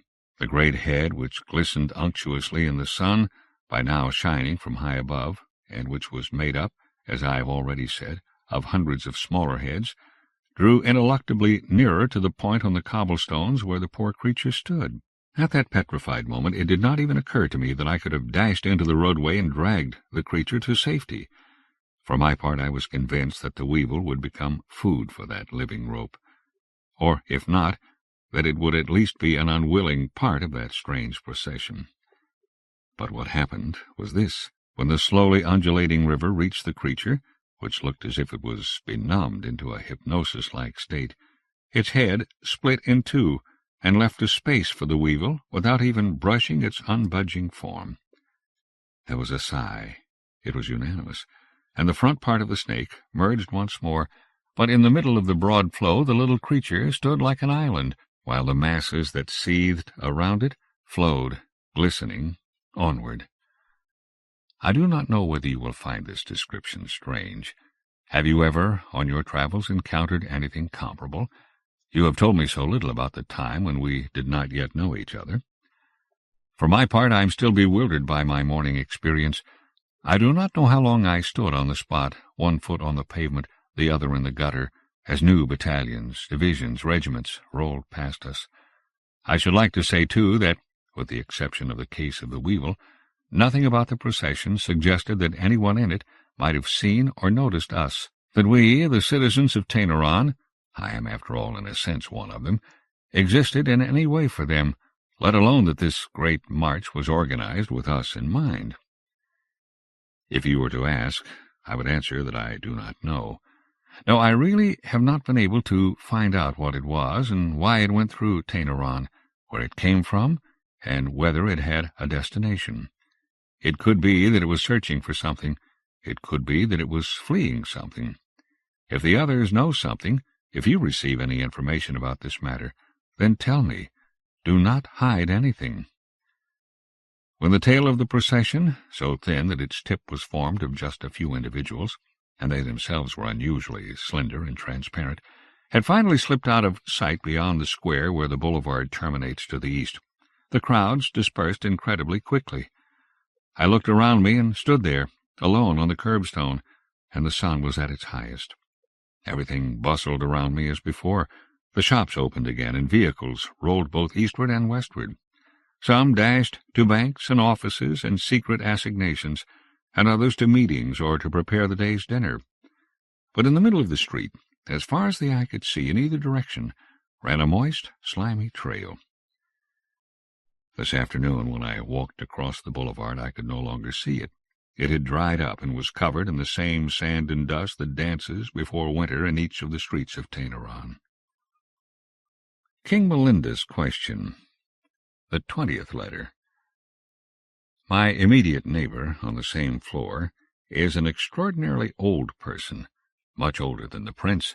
Some people claim he is already over 150 years old, while others, like Longhorn, say that he is only 125 or 130. But everyone who sees his frailty understands that he has lived past his own time, and it is incomprehensible and even cruel that he must continue living here in the city of Tainaron. He has a servant, or perhaps he is one of his descendants, who takes him out every morning. He is dry and light, and has shrunk so small that he is carried in a kind of bag or sack. The bag is set in the sun on a park bench, and its sides are turned down a little so that the old man can take the air and look at the flowers and the passers-by. There he is left, and after a couple of hours he is taken home again. In his bag he looks, with his thin limbs, like nothing but a bunch of straw, as dry as kindling. Do you think there is a place where people do not grow old? I wonder if I ever met an inhabitant of such a country when I was quite young, and will he meet me again when my age is as great as that of the old man in the sack? What a shock he will get. "My dear friend," he will stammer, "what dreadful thing has happened? Who has treated you so badly? Where is your thick hair? Why do you walk so slowly and with such a stoop? Tell me who is to blame, and I shall make him answer for his deeds." Childish, ignorant person, let him go back to where he came from. I have seen a vision that came from the sack. It looked just as if there were a mirror in it, and the straw rose to give a sign. It beckoned to me, and so of course I went. I went and sat down next to the sack, which was very humble, considering that 150 years fitted inside. The sack's voice was so weak and hoarse that I could not immediately understand it. The sack asked where I was from, and said that it had not been born in Tainaron either, and I had only sat there for a moment when I realized that the bag contained someone alive and remembering. And when I had sat there for another moment, I knew that he was not old. Old age was merely his disguise, as childhood had once been. I knew it as I once knew that a certain very small creature was right when she shrieked, "I'm not a child, I'm not a child." I knew it because I had not been a child myself either. I knew it because I shall never be old. I knew it because I had heard King Melinda's question, "Was he who was born the same as he who died?" and heard the answer, which was not yes or no. And now the park's trees waved the shadows of their fluttering over my years and over the years of my companion, leaves that were still fastened to their branches, but were already yellow and would soon be dead, detached, absent. I asked what had been most difficult in life, and the bag answered, "The fact that everything recurs and must always return, and that the same questions are asked again and again." But before I could ask more of the same questions, the servant or descendant approached us with purposeful strides. Lightly he lifted his burden, its years were feathers to him, and grinding the gravel under his feet, took him back home. I had got hot, and forgetting the old man in a moment, strolled slowly toward the harbor. There I saw the same white ship that once brought me to Tainaron, but why, I cannot remember. Not enough. The 21st letter. How are you? How are things with you? That you are so implacable in your silence makes you gradually become more like gods or the dead. Such is your metamorphosis, and it is not entirely repugnant to me. For let me tell you what has happened to me. What has happened to me is that people are no longer enough. They are not enough, be they ever so great or beautiful or wise or complicated. They are not enough even if their antennae were to stretch further than radar beams, and their clothes were to be stronger than armor. For that reason I confess that everything I say contains the unspoken hope that it is linked with all my actions, as well as to the moments when I just sit and look. Ardent hope, incorrigible hope, that gods and the dead might hear, that gods and the dead might see, that gods and the dead might know. But there is only one who can make them hear their song, but he was one who became truly unhappy and was torn to pieces. Last night I returned to you after long years from such a distance and over many obstacles, barricades and brushwood fences, barbed wire obstacles, and piles of stones rose up in my path. Craters, chasms, and stinking trenches opened up before my feet. But my speed was so dizzying that I flew over peaks and depths and sped along the bright frozen channel that led straight to your door. The bell rings through the house, through the darkness of the winter's day, and you open the door, the same as before. How happy we are, how we embrace each other.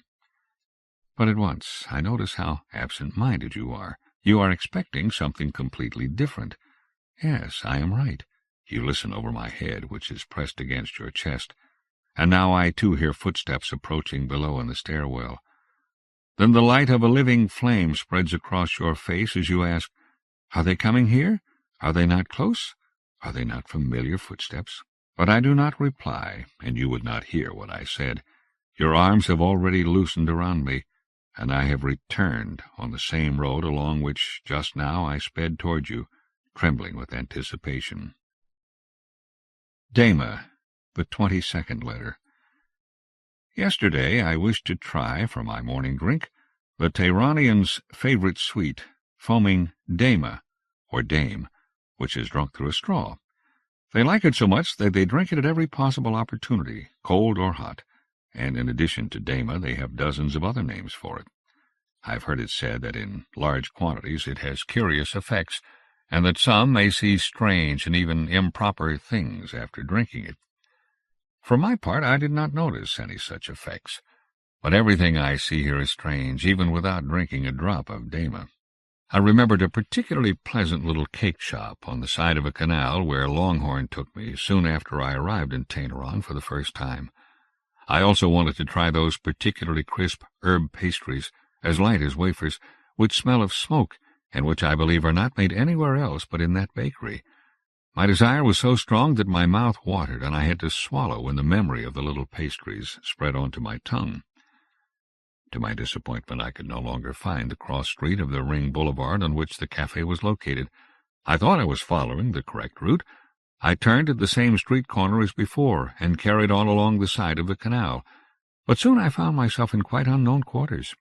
There were unfinished buildings and enormous industrial shells from which the sound of turbines and the fumes of combustion engines rose into the air. The people there also looked completely different, poorer and smaller than the Tainaronians who had sat on the terrace of my favorite cafe. At last I found a glum coffee bar where badly foamed Dama was served in thick, handleless cups, and where the bread was dense and heavy. "I should like to have a map of Tainaron," I said yesterday to Longhorn. "It would be much easier to wander here alone, and you would not always have the bother of being my guide. I could not find a single map in the department store. Could you perhaps find a map somewhere? Would it be possible?" "Unfortunately, it is impossible," he answered. "Why impossible? Have all the maps sold out?" "That is not why," he said. "No comprehensive map of Tainaron has ever been made." "What? No proper map has been made? But that is very strange," I said, dissatisfied and astonished. "It is not at all strange," Longhorn said abruptly. "It would be sheer impossibility to draw up such a map, a completely senseless project." "Why so?" I asked, increasingly irritated. "To me a kingdom which has no map is not a real kingdom, but barbary, chaos, mere confusion." "You still know very little about Tainaron," he said quietly. "We too have our laws, but they are different from yours." I felt a little abashed, but that did not wipe away all my irritability. "A map cannot be made," he continued, "because Tainaron is constantly changing." "All cities change," I said. "None as fast as Tainaron," Longhorn replied. "For what Tainaron was yesterday, it is no longer today. No one can have a grasp of Tainaron as a whole. Every map would lead its user astray. All cities must have maps, at least of some kind," I continued to argue. Longhorn sighed and looked at me kindly, but a little wearily. "Come," he said, and took me gently by the arm. "Let's go." "Where to?" I asked. "We are going to the observation tower," Longhorn said, "to make you understand." The observation tower was built on the same hill as the fun fair. I had not noticed it until now, for the movement of the Ferris wheel had taken up all my attention. We had to climb for an agonizingly long time up the narrow wooden stairs which circled the outer wall of the tower like a creeper. I do not like such high places, and I felt as if the wind were rocking the frail construction. We climbed and climbed. As we circled the steps, the Ferris wheel, too, kept returning before my eyes. Its carriages, now empty, shook and swayed, and its movement made me dizzy. We climbed, and I regretted that I had taken up Longhorn's offer. Midway, I said to Longhorn, "Now I cannot climb any farther. Let us stay here. We can see enough from here." But Longhorn's ears were deaf, and he continued his astonishingly agile clambering. At times he seemed to glide upward, but of course he did have more pairs of legs than I.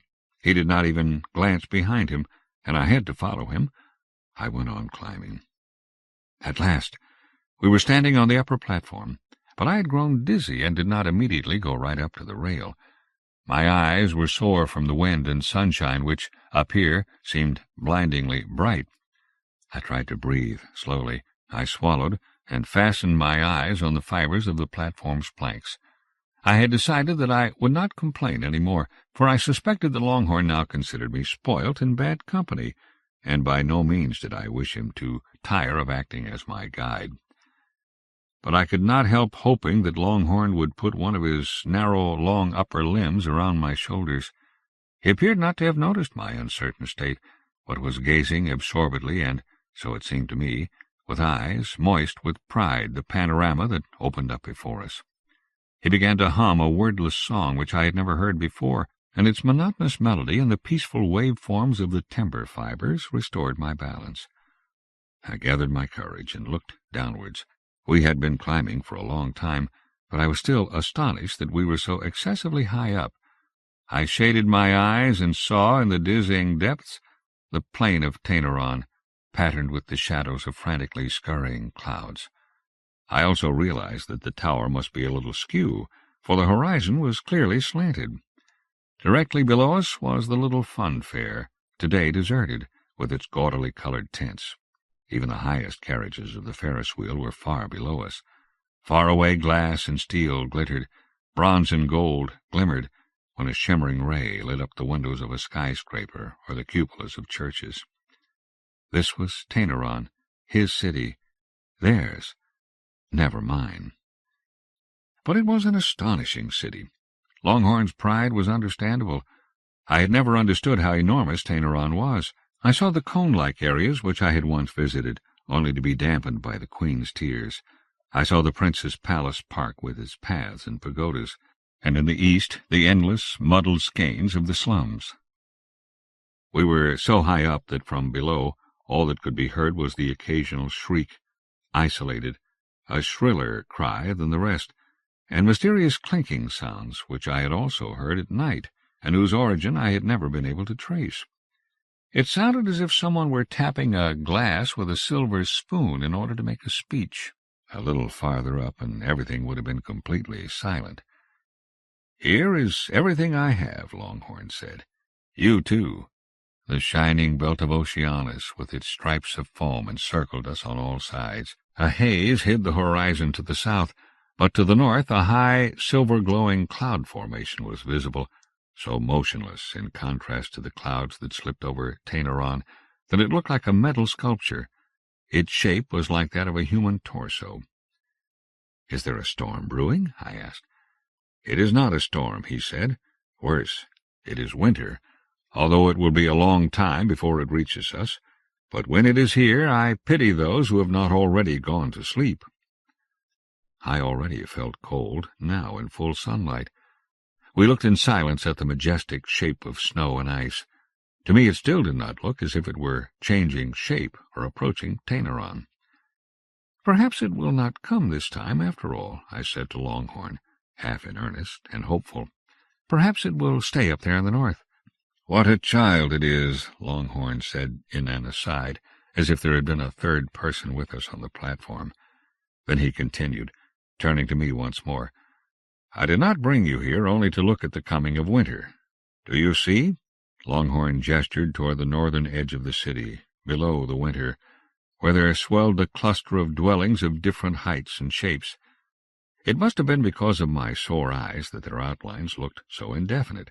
As we looked, it seemed strangely as if some of them were in motion. "What is happening there?" I asked. "Changes," he said. That was indeed how it looked. Clouds of dust spread on the plain, and in a moment all that could be seen where the crenellations of towers and blocks had meandered were mere ruins, but there had been no sound of any explosion. "That part of the city no longer exists," he said calmly. "Not an earthquake, surely?" I asked fearfully, although I could not yet feel any tremors. "No, they are merely demolishing the former Tainaron," Longhorn said. Longhorn raised his finger and pointed westward, and there, too, I saw demolition work, destruction, collapse, landslides. But almost at the same time, in place of the former constructions, new forms began to appear, softly curving mall complexes, flights of stairs that still ended in air, solitary spiral towers and colonnades which progressed meanderingly toward the empty shore. "But—" I began. "Shh," Longhorn said. "Look over there." I looked. There, where a straight boulevard had run a moment ago, narrow paths now wandered. Their network branched over a larger and larger area before my very eyes. "And this goes on all the time, incessantly," he said. "Tainaron is not a place, as you perhaps think. It is an event which no one measures. It is no use anyone trying to make maps. It would be a waste of time and effort. Do you understand now?" I could not deny that I understood that Tainaron lived in the same way as many of its inhabitants. It, too, was a creature that was shaped by irresistible forces. Now I also understood that I should never again taste those smoke-scented wafers which I had wanted so much this morning. And yet I understood very little. "I am thirsty," I said to Longhorn, longing once more for the foam of Dama. The Dangler, the 23rd letter. I really must say that many of the inhabitants of Tainaron have the most extraordinary habits, at least to the eyes of one who has come from so far away. Quite close to here, in the same block, lives a gentleman, tall and thin, who is in the habit of hanging upside down from his balcony for a number of hours every day. This strange position does not seem to interest passers-by in the least, but when I passed under him for the first time I was so startled that I immediately thought of running for help. I thought, you see, that there had been an accident, and that the man was clinging to the wrought-iron decorations of the balcony with his feet. Longhorn, who was beside me, remarked coolly that he had selected his pose through his own free choice, and that I would be wise not to interfere so eagerly in other people's lives. I admit that I was offended by his remark, but recently I have begun meekly to take his advice. I see the man most days, and whenever I walk under his balcony I greet him, even though he never responds. In fact, I think he is either asleep or meditating. In his chosen state he is so limp and floating that he recalls a garment that a washerwoman has hung out to dry. With incomparable calm he suspends his head above the busy street without stirring, even when the fire brigade drives under him, sirens wailing. He always looks the same, a bright, even gaudy green, so that one can make him out from the broad steps of the bank at the end of the state like a living leaf against a red brick wall. Does he dream as he hangs there, sometimes suspended from just one limb, but nevertheless apparently completely relaxed? I believe that is exactly how it is. I know from my own experience the difference between the immobility of fear and the immobility of the hunter, but this is neither. I believe he dreams swiftly, passionately, and incessantly, dreams with death-defying intensity without sacrificing even a jot of consciousness to the struggles of everyday waking life. I believe he must long ago have become convinced that all action is unnecessary, or even dangerous. There are days when I think that this gentleman is admirable, and his way of spending moments of his life most enviable. On such days I, too, would like to concentrate on sweet communion with my private visions as headlong, and with the same kind of mental calm as he. But do not imagine that it would be possible. In the evenings, even if I shut my window tightly, turn out my lamp, and fill my ears with cotton wool, the city teems before me, still more restless and colorful than in full daylight. Then I should like to get up and go to see whether the green gentleman is still hanging head first from his balcony. I should like to climb up there myself and position my limbs just like his. Then, with my blood flooding my head, all of Tainaron would begin to dissolve into the mists, and I too should begin a dream, endless and leaf-green. But if in the morning my nocturnal experiences return to mind, if I have idled through agonizing labyrinths, I know that I would not wish to spend my life in the city of dreams. If on such a morning I pass under the dangler's balcony, I am more inclined to pity him than to admire him. Then I know that in my dreams I can never capture the same sun-glow, and that the air that I breathe can never there flow as freshly in my cells, and I can never see so sharply or so far. And I believe once more that what is true can be seen by everyone. The Guardian of the Oddfellows, the 24th letter. I admire her. I call her the Queen Bee, but Longhorn has another name for her, the name of an already forgotten saint, the Guardian of the Oddfellows, and indeed that is the nature of the Queen Bee. She cares tenderly for those whom many here in Tainaron consider strange and to be avoided, street singers, beggars, and ladies of joy, people who are cracked in various ways, or lost in their own drug worlds. All sorts of people visit the Queen Bee, both by day and by night. The light is always on in her house, and the door is always swinging, to and fro, for it is a double-hinged door of the kind that one sometimes finds in obscure cafes. There is no threshold or latch, and the hubbub and singing from the Queen Bee's house can be heard distinctly a couple of blocks off. There is room for everyone, although her house is not large. No, it is very, very medium in size, and as modest in its external appearance as countless other houses, outskirts of the city. But sometimes, although the house is full of people, it is very quiet, and then the neighbors say that the Guardian of the Oddfellows is holding a great day of remembrance once again. Whose memory are they celebrating? I asked Longhorn, and it became clear that it was not a question of any particular dead person. The matter is as follows. The Queen Bee gathers memories. She lives off memories, and it is perhaps only on account of memories that she receives so many people of so many different kinds. But she is not satisfied with any old memory. No, she can use only happy, sweet memories that sparkle with happiness, and if anyone were to try to offer her something cold and gloomy, I think she would drive them mercilessly from her house.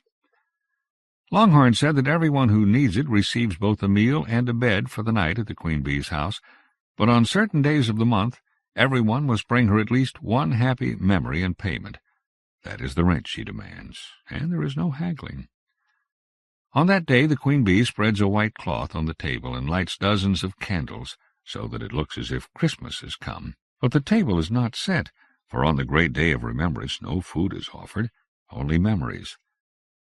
But they really do satisfy your appetite, says the Queen Bee, and all her drunks and madmen and beggars agree, as they must in order to be able next day to partake of a proper meal. Can I, too, participate in the great day of remembrance sometime? I asked Longhorn. Everyone can, he said, but not everyone wants to. And remember to take a really happy memory with you.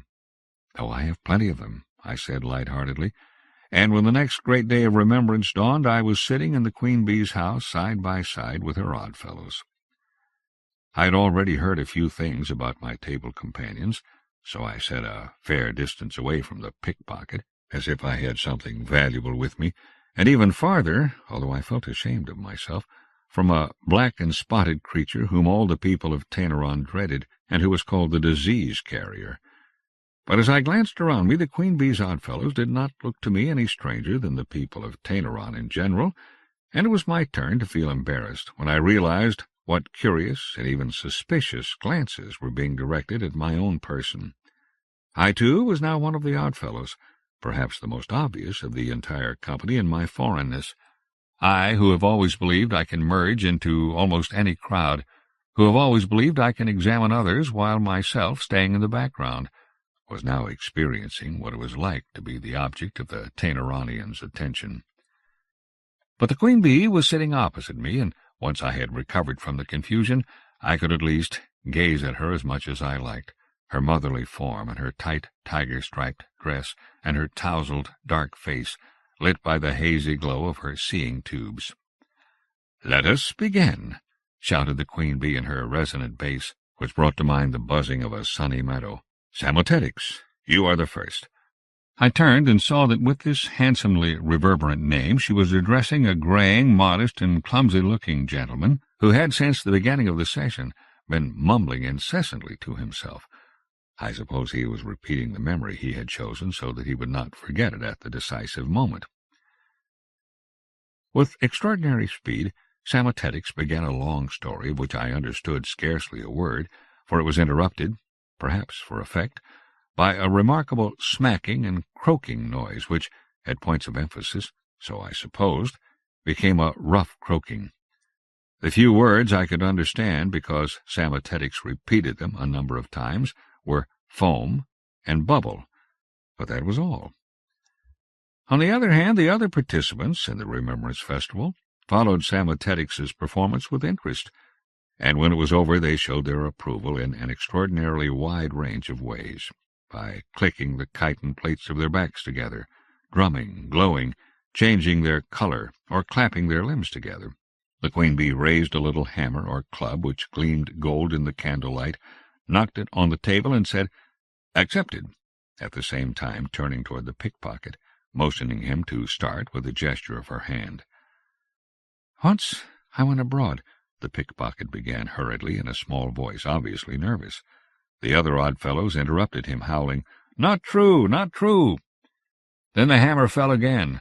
The others fell silent, and the pickpocket began.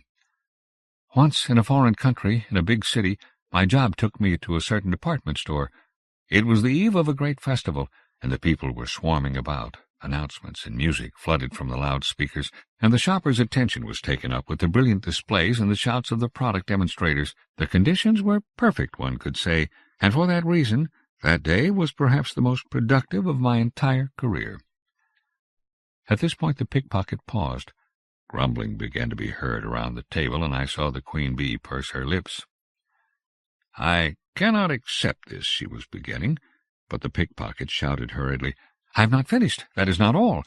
You see, just as the department store was closing and I was already leaving with my swag, a fine lady swept past me with a bag on her shoulder decorated with pearls. My practiced eye noticed immediately that its silver lock only seemed to be closed, and in a second I had caught up with the lady. I did this, and he waved a sharp nail in the air.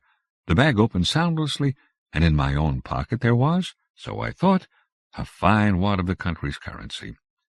But," and the pickpocket raised a limp, demanding silence, for the guests had begun to babble once more, "what did I see when I examined my trophy more closely? The notes were merely thin piles of paper, quite empty, all except one. On it was written, and here the pickpocket's voice fell, and he began to writhe on his chair, looking beseechingly at the queen bee.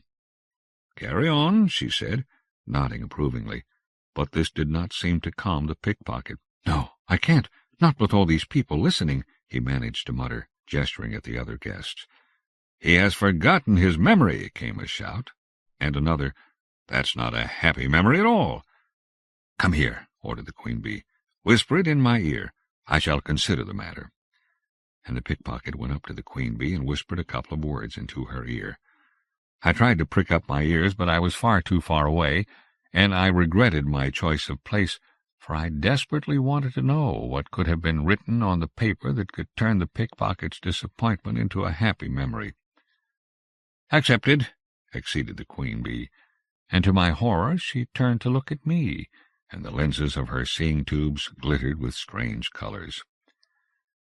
Then something unexpected happened to me. My past disappeared. It sank among millions of other pasts, so that I could no longer distinguish a single one of my own memories, happy or sad, from among the swarm of countless memories. It was as if walls and fences had fallen, as if dams, very necessary, had burst, and in the flood water there floated long-forgotten fragments of conversations that I had happened to overhear, remarks from novels and films, and a vortex of human faces and destinies which sped past me like bubbles in a surging wake. Through it I could, however, see the unwavering face of the queen bee, which was still waiting in front of me, majestic and demanding, a trace of dissatisfaction already apparent in her expression. Desperately I grabbed one of the memories that spun around me, and extraordinarily enough, I knew its origin. It was a survey from a weekly magazine whose readers were asked to remember star moments from their lives. Praying mentally that it would be good enough for the queen bee and that my deception would not be noticed, I began. This happened 10 years ago. My lover was massaging my face.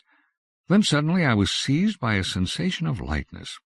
Before my eyes a door opened, and behind it was a lighted room. Such a light room I have never seen, before or since. I went into the room. I have never felt as good as I did then. That was all.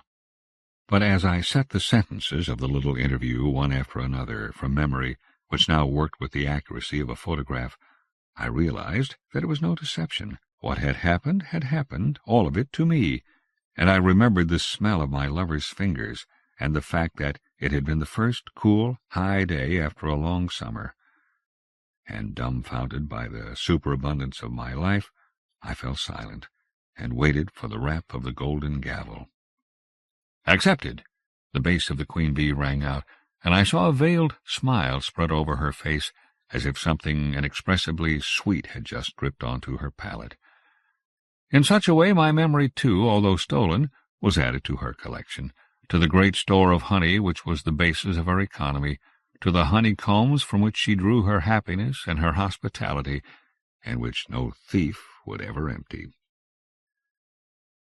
The Cloaked Moth. The 25th letter. Do you remember the entomologist who thought he saw a cloaked moth on the ground? He was delighted, and picked it up, only to realize that it was no more than a piece of rotten wood. Then, of course, he threw it away in disappointment. I wonder why, already preparing to leave, he nevertheless crouched to seek once more the piece of branch he had thrown away. But how diligently and closely he had to examine it before he saw. It was a cloaked moth after all.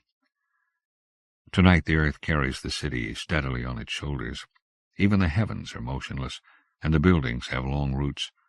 I confess, I have countless times been forced to return and fetch home what I have abandoned and thrown away as worthless. Other colors glimmer from beneath the camouflage coat, and who knows which of them is right? When I open the curtain, I see a half-darkened street, and nothing is happening there. But in the emptiness, which is not now fractured by steps, the restlessness of the first step and the exhaustion of the last combine. Tonight I see in the half-light as if it were broad daylight. I see so far and so clearly that I can make you out, too, cloaked moth. The Gate of Evening. The 26th letter. Yesterday, Longhorn and I visited the City Museum. I wandered rather absent-mindedly through the echoing halls and corridors, which were full of the utensils of times gone by, tools, clothes, and furniture. A flood of dates and names of kings flowed from Longhorn's mouth. His memory is astonishing, but hardly a detail lodged itself in my memory, although it would have been an opportunity to learn a great deal about Tainaron's past. Weary, I happened to stop in front of a glass case where only one object was on display, a cap of some kind. It was deep black, but magnificently embroidered with stars, moons, and suns. Gold and silver thread glittered as if the headdress had just been sewn, but from the label fixed to the case I read that it was many hundreds of years old. In the center of the cap, or perhaps it was a calotte, was a small hole. "What kind of cap is that, and why is there a hole in it?" I asked Longhorn, finally interested in what I saw. "It is called the Gate of Evening," Longhorn answered, delighted at the interest I showed, and immediately eager to give me all his information. In the old days, when Tainaronians grew old and frail and it was time for them to depart, one of their heirs brought them a cap like that, The dying person put it on their head, and it eased their last moments. "How on earth?" I asked. "Because the hole is a gate, and it showed them the direction in which they were to go, and so they did not stray from the right road." In the next room, too, there was something that aroused my interest, a row of masks. They were not demonic masks of the kind one often sees in folk museums. They were not grimacing or cruelly decorated or spattered with blood. I saw quite ordinary faces of the citizens of Tainaron, staring peacefully out of point or compound eyes, antennae gently outstretched. One could see hundreds of such faces as one walked in the city, and that was what was most extraordinary about the masks. "What are these used for?" I asked Longhorn. "Ah," he said thoughtfully, "there was a time when a peculiar festival was held in Tainaron at the time of the autumn equinox, the day when day and night are equally long. These festivals gave employment to an entire profession, mask-makers. For the revelers had three kinds of mask. The first represented their faces as they were when they were quite young. The second showed their faces as they were at the midpoint of life, and the third mask as they would be when they were very old. They used the first mask in the morning, the second at midday, and the third from evening to midnight." "So at some time of the day their mask was like their own face?" I understood. The custom seemed very strange to me. "Yes, it was the day of the equinox," Longhorn said. "It spanned a whole life." "And when were the masks taken off?" I asked. "The masks were taken off at midnight," he replied. "They had fasted all day, but then they were allowed to eat and drink. There was everything in profusion, and beggars, too, were permitted to come to any table they wished." It was late at night by the time I returned from the city, and the vault of the sky was as black as the calotte which I had admired during the day. But behind the reflections of the city I could sense the promises of other lights, perhaps as deceptive as they. Here, too, their distance is as flabbergasting and strange as on the harbour pier, where once, pierced by them, we lingered. But I shall need no other gate of evening. The umbellifiers. The 27th letter. We grow cold and look inward, for the frost has breathed on us, and the city is making ready for a long hibernation. The season is over, and the city people withdraw to their homes. Doors are locked. Conversation decreases. In the streets there are fewer and fewer people and vehicles, and all of them have particular destinations. In many shop windows I have already seen a careless scribbled notice announcing that the shop will next open in the spring. Only 1 in 3 or 4 street lamps are lighted in the evenings, and later, so I have been told, only squares and crossroads will be lit. Tourists are scarcely to be seen any longer. Who would be amused, after all, by touring a cold, dark city? It is sad, sad. I think the lights of Tainaron should shine now that the sun is seen only seldom, more plentiful and colorful than before. But instead the city becomes dimmer and more impoverished. Life stops in a thin crust of ice like frozen water, and in the eyes of the few passers-by there is only the glimmer of the need for well-earned rest. But I am restless and wish to live. I wish to come and go. I wish to do something with these hands I see before me on the table, so pale and helpless. I wish to debate important questions, and eat and clink glasses. Too late. Longhorn, if I mention my wishes to him, merely shakes his head and reassures me, "In the spring, when the winter has gone." And I see, of course I see, exhaustion in his black jewel eyes. I see that he himself would already prefer to withdraw to his home, and stays on his feet only because I am here, and in a way his guest. Always, before I meet him, I intend to say, "Go, do go. You do not have to stay awake for my sake. I shall manage very well here." But the words stick in my throat, for I know I shall be lost when he is gone. And one cannot even see the fireflies here any longer. They have completely disappeared from the streets, and that, more than anything else, shows what hard times await us. Even the house of the Queen Bee looks bolted, and I cannot imagine where all the odd fellows have scattered. But today, when I went past the house's battened-down shutters, I saw a little light coming out of one of the cracks. I got up on tiptoe and peered inside, but I did not see the Queen Bee. But the empty room was filled with a warm, rosy glow, whose source is in the honeycombs of memory. Perhaps its warmth will suffice for the queen bee, however long and hard the winter. The Dangler's balcony, too, is empty, and the street below it, one of Tainaron's busiest thoroughfares, cuts through the city, empty and clean. Just occasionally a hawk moth or two rushes past me in its late refitting. Elsewhere it is quiet, but in my head clatter the melancholy words, chippings and clay, chippings and clay. The springtide is over, and Oceanus is murmuring its winter story. It is unlikely that I shall ever again come to gaze longingly over its swelling waters. If now it were to happen that a letter were to drop onto my doormat, I know what it would say. You would write, "Why do you not go away?" I can hear you say it, rather coldly and a little didactically, as if you were offering me something on a plate, but looking away at the same time. And I admit that I have heard those words before. I have asked myself the same question. And perhaps if someone were to say the word, I would go. I taste the word in my mouth. How fresh and pure it tastes. I had my reasons for coming to Tainaron.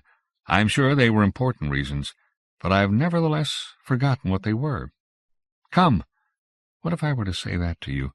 It would be in vain, quite in vain, for all I could show you would be the wintry stalks of the umbellifiers in the meadow at the Botanical Gardens.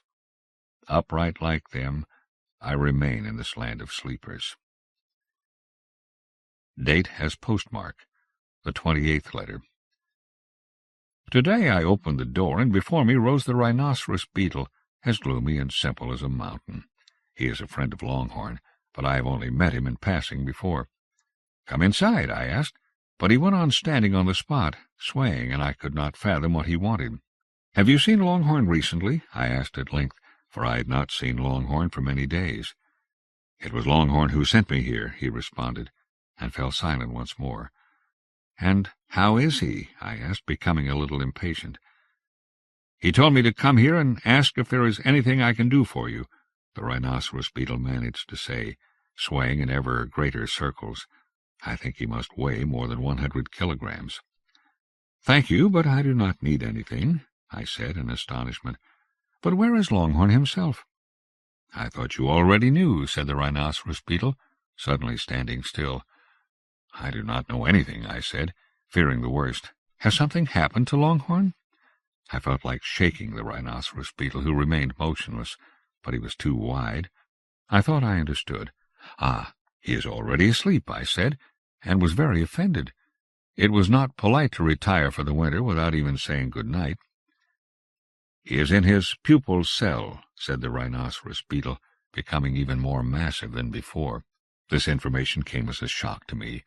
For the sake of the rhinoceros beetle, I managed with difficulty to restrain myself, for I would have liked to have cursed him.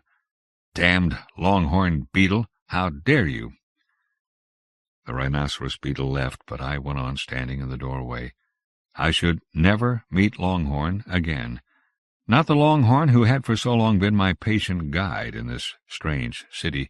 If he were to return and step before me, I did not know who or what he would then be, or even when it would happen.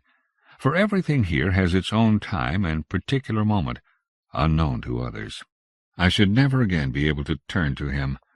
But when he nevertheless stepped before me, into the place where the rhinoceros beetle had just been standing, stood there and began to grow as the dead grow.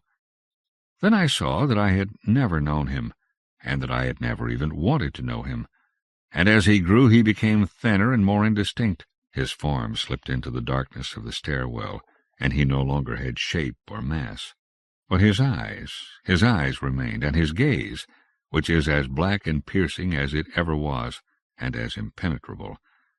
And when I look into the darkness of his eyes, they gradually began to sparkle like double stars, like the planets on which the sun shines, and on which there are seas and continents, roads, valleys, and waterfalls, and great forests, where many can live and sing. Then I went inside and closed the door, a little less sad. For it was, after all, now clear that although I had lived beside him from the beginning to the end, not just one life, but 2 or 3, I would never have learned to know him. His outline, which I had once drawn around him in order to be able to show him and name him, had now disappeared, It liberated the great stranger who was a much realer Longhorn than the person I once knew, small and separate. Such is my farewell to Longhorn today. Date as postmark, in the city of Tainaron. Passing Bells, the 29th letter. What a rumbling! Over all of Tainaron it spread, echoing from wall to wall, shaking the window-panes and resonating in my own chest. When I pressed my fingers against the table, I could even feel the sound of the oar-bells in my fingertips, and my toes, the soles of my feet, my elbows heard it.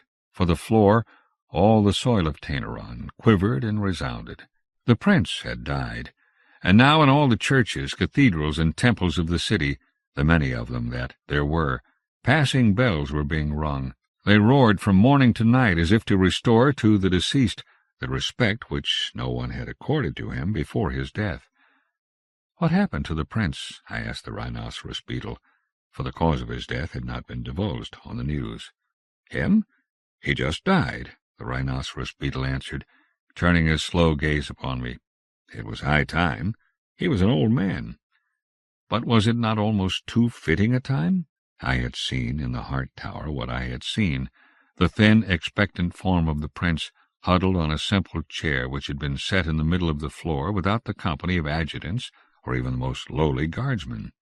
His cloak was surrounded, like another cloak, by the aura of his fast-approaching end, and it was not a natural end. Did it not happen very suddenly? No more suddenly than anything else, the rhinoceros beetle growled, even more dully than usual. Slow-blooded, simple-minded creature. How could Longhorn ever have imagined that the rhinoceros beetle could have replaced him as my guide to Tainaron? I should like to know what will happen next, I said. Now power will change hands, the rhinoceros beetle said. Yes, of course, I said impatiently. I knew that, of course, but I wanted to find out what it would mean in practice and what kind of leadership Tainaron would now receive. But as I looked at the rhinoceros beetle, I realized that it was not worth pursuing the subject. I could already see that nothing could have interested him less. At that moment he glanced at me askance, and behind the membrane that covered his black eyes there flashed something like amusement. Was the rhinoceros beetle really capable of being amused by something? For a moment I felt I might have been mistaken in regard to him, as if his dullness might veil completely different characteristics, which he hid, for who knew what reason. I tried to find the light again, but his gaze extinguished, as normal. Perhaps the fleeting impression was caused merely by the lighting or by my own state of mind. Will you go to a memorial service in one of the temples? What religion do you belong to? I found myself asking, for I wished to change the subject, which had proved fruitless. Each in turn, he said, naturally. Each in turn? Surely that is not possible, I said, stunned. And naturally, surely that was too much. Why not, he said, chewing something in his massive jaws. One must be impartial. At the moment I belong to the Temple of the Highest Knowledge. Next month I shall move to... I do not think I can remember the name of the parish. But if where you are now has the highest knowledge, why is it worth moving to another parish? He did not answer, but chewed and swallowed some tough and gluey substance, which from time to time stuck his jaws together. I could still hear the ringing of the passing bells, from both far and high, both low and from quite close by. Do you recognize the bells of your own temple? I asked. I think they are the ones that are clattering quite close by, he said, or else those where you can hear a double ring between the low strokes. No, listen, I think after all that they are those slower ones from farther east that always ring 3 and 1, 3 and 1, he said. I listened in vain. I could not distinguish the bells from each other. All I could hear was a roaring in which they were all mixed up, these Tainaronians. I do not suppose I shall ever learn to understand them. I am beginning to be weary of my long visit. Yes, now I am weary. The rhinoceros beetle has gone, but the prince's passing bells are still booming, and why should I not admit that today I am plagued by homesickness? I am sick with homesickness, but Oceanus is freezing for the winter, and not a single ship will leave the harbor before spring. The tall trees of my home courtyard are now tossing in the grip of a storm. The slanting brightness of autumn falls into my room. I see the room's books and pictures and carefully chosen things. I remember its calm and its secret joy. It was at just this time of year, before winter, long ago, that you came into my room. You came into my room as the morning dawned, and I did not know whether I slept or woke. I did not stir, but you squeezed your hard, salt-weathered lips silently to my throat, where the pulse beats, and then they pressed my temples and moved hot over my eyelids, until finally you felt for my mouth and opened it with your own lips. Then I tasted your taste, the taste of your thirst, and I answered and moaned. The pupil cell of my home, the 30th letter. How long I searched for a home back then. Before me furnished and cold rooms opened, broken rental agreements fell, houses with destruction orders collapsed, and the endless queues of housing offices wound in long roads without issue. Now all that is in the past. In the room in which I now live I have everything I need, and more. If I step onto my balcony, I see the white pennants and golden cupolas of Tainaron, the cloud-girt mountains, and the blue heartwaters of Oceanus.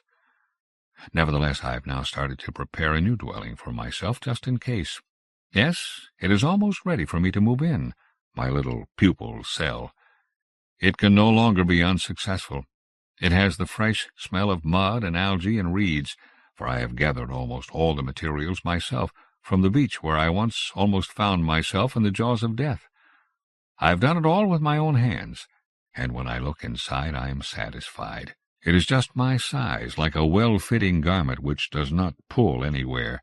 It is small on the outside, but spacious inside, just as a good dwelling-place should be. It is dark there.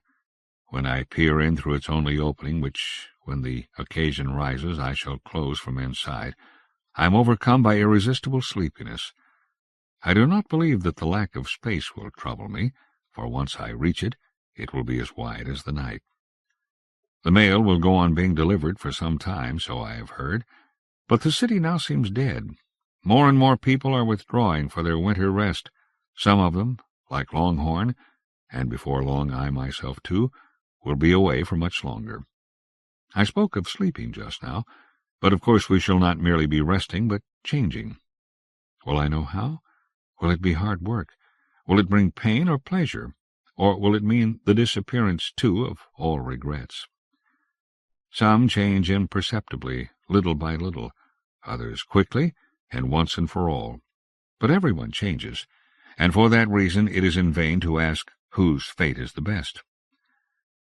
My entire room stinks like an estuary. There was something I still had to tell you, but the smell of the sludge dulls my thoughts.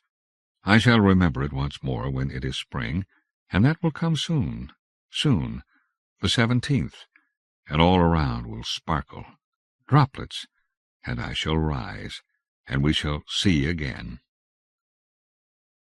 Hogfoot Right and Bird Hands. Garry Kilworth. Garry Kilworth, 1941, is a highly respected English writer who has published dozens of fantasy, science fiction, and historical novels since the 1970s. A World Fantasy Award winner, Kilworth has also won the Charles Whiting Award for Literature and written a number of books for children, including the Welkin Weasel series.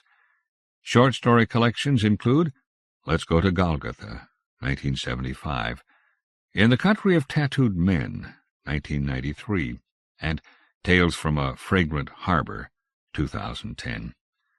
Hogfoot Right and Bird Hands, 1987, may be Kilworth's most famous story, in a few short pages evoking wonder, mystery, and horror to create an amazingly potent, weird science fiction tale. There lived high above the empty streets in a tall building an old woman whose pet cat had recently died. In those days cats were rare, and the woman had not the means to purchase another. So she called for the machine whose duty it was to look after the welfare of lost and lonely people.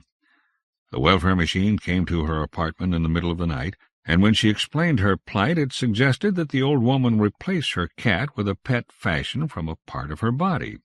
It said it could remove and modify one of her feet to resemble a piglet, and the old woman agreed to this scheme. Since she spent all her time in the mobile bed-chair that saw to all her needs, she did not require the use of her feet, nor any other part of her body for that matter, apart from her brain, to which the bed-chair and other appliances were connected. The old woman was not sick, unless apathy and idleness be looked upon as an illness, but she had no desire to take part in any physical activity of any sort. She merely went from one gray day to the next, sleeping, eating, and watching a device called wall screen, on which she could witness the lives of others long since dead, over and over again. Thus her right foot was removed and roughly shaped and given a life of its own. This appendage she called Hogfoot Right, and it gave her much pleasure to see the creature scuttling around the floor and nosing in the corners of the rooms, the way such creations did. However, Hogfoot Right was not one of those pets that like to be stroked and fussed over, the way the old woman's cat had been when it was alive, and eventually she grew tired of its company, wanting something more. Watching the creature grub around the carpet was interesting enough at first, but when she had seen it done once or twice, the novelty began to pall. So she called her welfare machine again and had her other foot removed. This one she called Basil, in the hope that giving it a proper name would make it more affectionate toward its mistress. Basil turned out to be such a sweet creature. He would sit on the old woman's lap and let her stroke him for hours, his little hog nose twitching in ecstasy as she ran her hands over his dozing form. Hogfoot Right, however, was moody and irritable, and would skulk around in the darker corners of the house and cower away from the old woman when she approached him. He did not actually kiss or spit at her, but his bad temper was evident in the expression on his blunted face and in the sour line of his crudely fashioned mouth. However, Hogfoot Right was Basil's good companion, and in that respect the old woman had no complaint. He served his brother well, snuggling up to him at night and making sure he did not get too excited when something happened to amuse him. Sometimes even Hogfoot Right would join in with his brother's antics, and the two of them would butt each other's rumps and roll around the carpet like 6-month-old piglets. Then suddenly Hogfoot Right would become resentful of something, and would sidle away to frequent the edges of the room, glowering at both his brother and the old woman if they tried to entice him to play again. The old woman despaired of this temperamental pet and eventually gave up on the beast. It is because of her great success with Basil that she decided to increase her menagerie. The welfare machine called one day to see how she was faring, and she asked for more surgery. She told it she wanted to lose her hands and her ears. Her bed-chair responded to brain impulses, and she said she could not see what use both these sets of her appendages were to her any more. The welfare machine was all in favor of the idea. The ears were fused together to make a moth, and the hands became a beautiful, pale, bird-like creature that soared gracefully around the room, and was really the most delicate, delightful pet the old woman had ever set eyes on. She loved it from the first moment she saw it. It would perch on the back of the bed-chair and flutter its finger-feathers with more dignity than a fan-tailed dove, and though it remained aloof from the other creatures in the room, it would often sit and watch their games from a suitable place above their heads. Moth-Ears was a bit of a disappointment. She fluttered here and there occasionally, and was best seen floating past the window with the light shining through her translucent form, but mostly she hung from the old woman's collar with her wings clothed. It was almost as if she were trying to get back to her original positions on the old woman's head. She was nervous and shy, and tended to start at sudden loud noises, and was really quite useless as a pet. Yet the old woman was happy to keep her, seeing in her an aspect of her own personality. Bird-hands liked to perch on the light fittings or sit on the window-sill with folded wings, looking out at the sky. She would watch the house martins, the way they swooped before alighting on the outer sill, and she would copy their flight patterns. Since the old woman could not fondle her pets any more, bird-hands would stroke her instead, running her finger-wings along the old woman's shoulders and down her neck. At night she nestled in her warm lap while the others slept. The old woman loved her dearly. Bird-hands seemed the most contented of the group of creatures.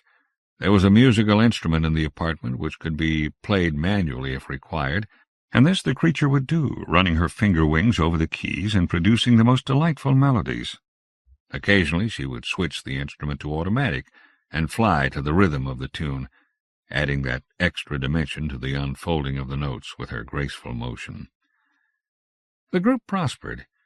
Even when Snakearm came along, the harmony remained, though at times the sinuous movements alarmed the old woman when she caught sight of it suddenly out of the corner of her eye. Thus they all lived together in a harmonious group, apart from the unsociable Hogfoot Wright. The old woman could not thank the welfare machine enough, pouring praises on its mechanical parts whenever it came to see how she was getting along.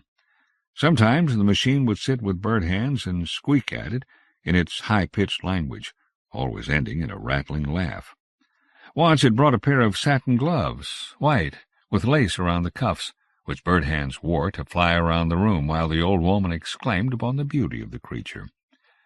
Another time the welfare machine brought an old leather boot and forced Hogfoot Wright to wear it, making the foot clump around the room while the old woman sniggered at such a humorous sight. The welfare machine carefully watched her heartbeat monitor at times like these, intently observant for any variation in its pace and strength. It was a very happy time for the old woman. Until one night it all went wrong. A terrible noise woke the old woman. It was the sound of crashing furniture and struggling bodies. A glass ornament smashed against a wall, spraying her legs with fragments. There was a life-and-death struggle going on somewhere in the room. A standard lamp fell across a table and shattered the ceramic stem. The old woman was too frightened to even turn on the light. She was sure that an android had entered her apartment, a rogue machine whose brain had suffered a malfunction and was on the rampage. All she could do was quietly guide her bed chair to the corner of the room and stay there until the ruckus was over. The fighting, she was sure, was between her pets and the intruder, and since there was little she could do, she had to await the outcome without interfering. Finally, after a long while, there was silence, and she ordered the light switch on. The scene that met her eyes was horrific. In the center of the room were bird hands and Hogfoot Wright, obviously squaring up to one another.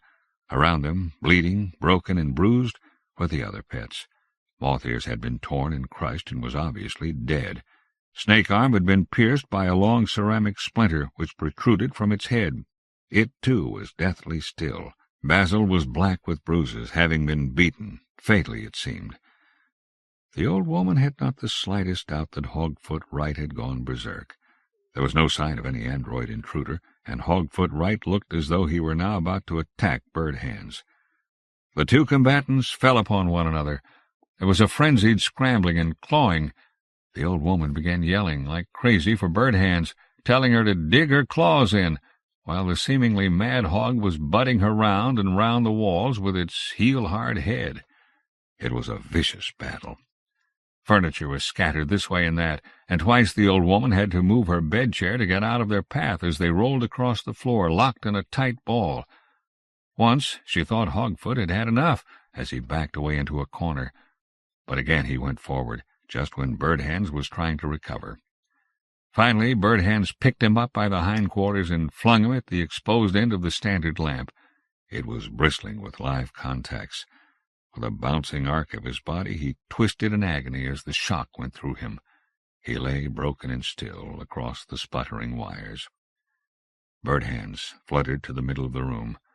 "Well done!" cried the old woman. "Well fought!"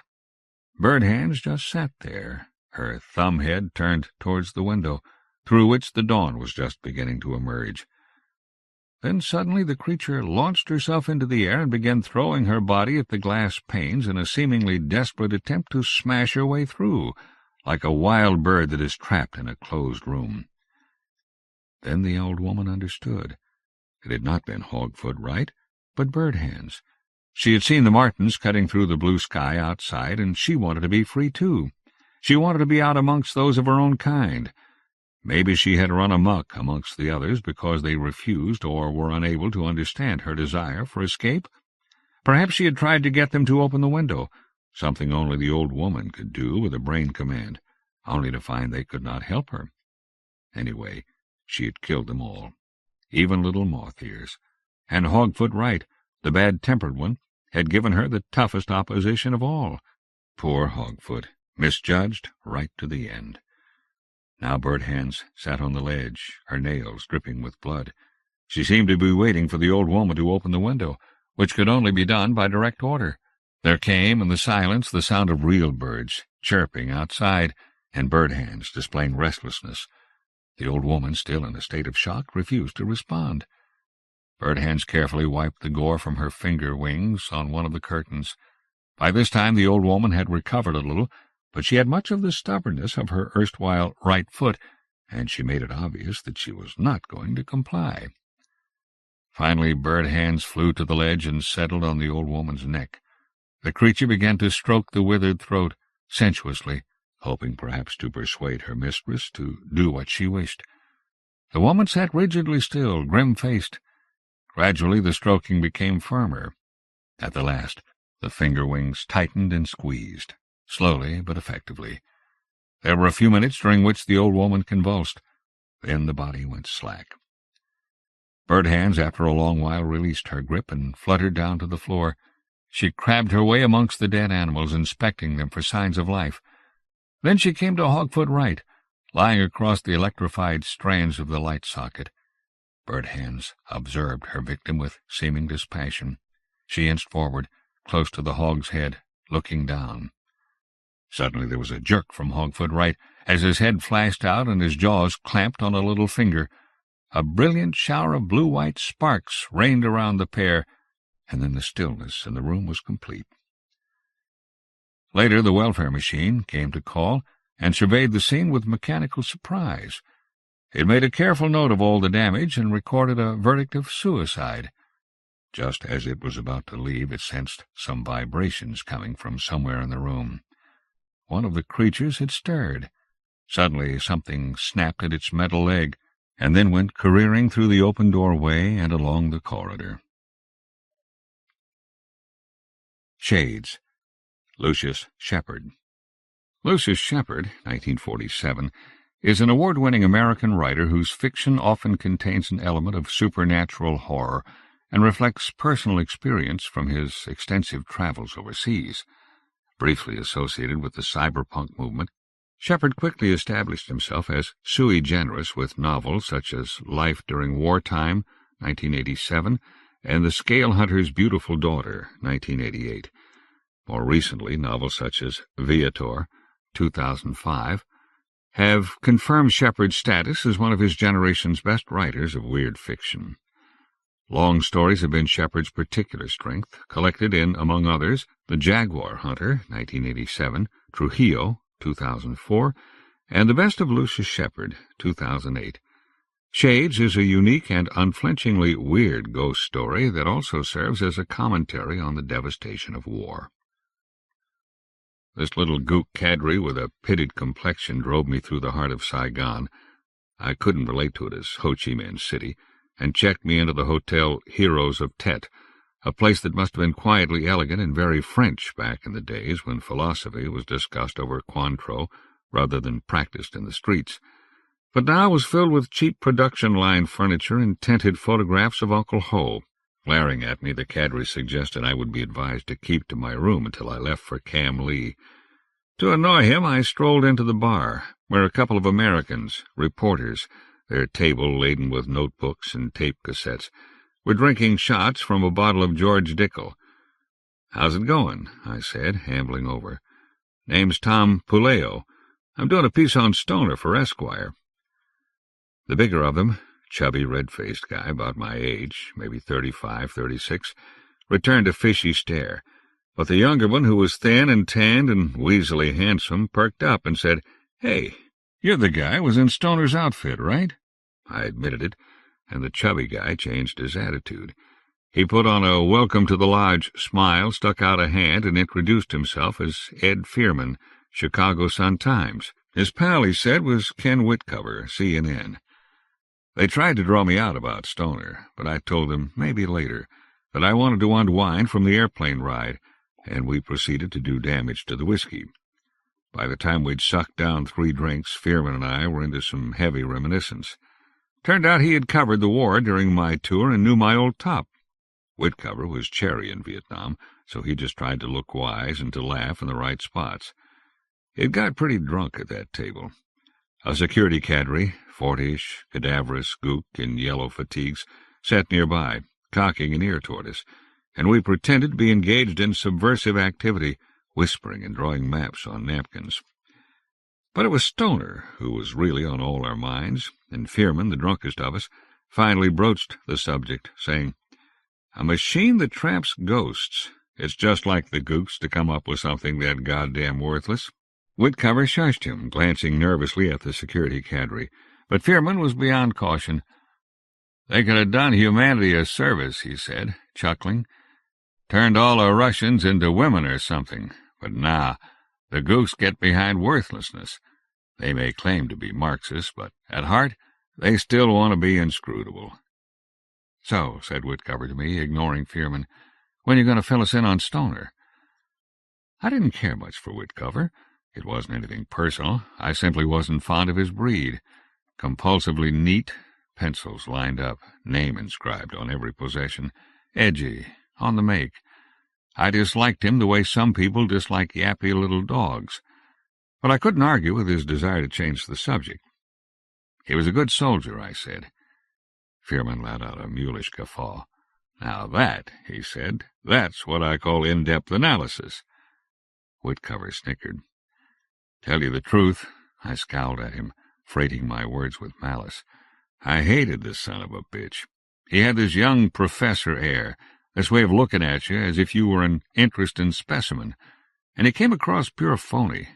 You know, the kind who's always talking like a black dude saying, "right on," and shit, and saying it all wrong. "Doesn't seem much reason for hating him," said Whitcover, and by his injured tone I judged I'd touched a nerve. Most likely he had once entertained soul-brother pretensions. Maybe not. Maybe if I'd met him back home I'd have passed him off as a creep and gone about my business. But in combat situations you don't have the energy to maintain that sort of neutrality. It's easier to hate. And anyway, Stoner can be a genuine pain in the ass. "How's that?" Fearman asked, getting interested. "It was never anything unforgivable. He just never let up with it. Like one time a bunch of us were in this guy Gurney's hooch, and he was telling about this badass he'd known in Detroit. The cops had been chasing this guy across the rooftops, and he'd missed a jump. Fell 7 floors and emptied his gun at the cops on the way down. Reaction was typical, guys saying, "Wow," and trying to think of a story to top it. But Stoner, he nods sagely and says, "Yeah, there's a lot of that going around." As if this was a syndrome to which he's devoted years of study. But you knew he didn't have a clue, that he was too upscale to have met anybody like Gurney's badass. I had a slug of whiskey. "There's a lot of that going around" was a totally inept comment. All it did was to bring everyone down from a nice buzz and make us aware of the shithole where we lived. Whitcover looked puzzled, but Fearman made a noise that seemed to imply comprehension. "How'd he die?" he asked. "The handout says he was KIA, but it doesn't say what kind of action." "The fuck-up kind," I said. I didn't want to tell them. The closer I came to seeing Stoner, the learier I got about the topic. Until this business had begun, I thought I'd buried all the death-tripping weirdness of Vietnam. Now Stoner had unearthed it, and I was having dreams again, and I hated him for that worse than I ever had in life. What was I supposed to do? Feel sorry for him? Maybe ghosts didn't have bad dreams. Maybe it was terrific being a ghost, like with Casper. Anyway, I did tell them. How we had entered Cam Lee, what was left of the patrol. How we had lined up the villagers, interrogated them, hit them, and God knows we might have killed them. We were freaked, bone-weary, an atrocity waiting to happen, if Stoner hadn't distracted us. He'd been wandering around, poking at stuff with his rifle, and then, with this ferocious expression on his face, he'd fired into one of the huts. The hut had been empty, but there must have been explosives hidden inside, because after a few rounds the whole damn thing had blown and taken Stoner with it. Talking about him soured me on company, and shortly afterward I broke it off with Fearman and Whitcover and walked out into the city. The security cadre tagged along, his hand resting on the butt of his sidearm. I had a real load on and barely noticed my surroundings. The only salient points of difference between Saigon today and 15 years before were the ubiquitous representations of Uncle Ho that covered the facades of many of the buildings, and the absence of motor scooters. The traffic consisted mainly of bicycles.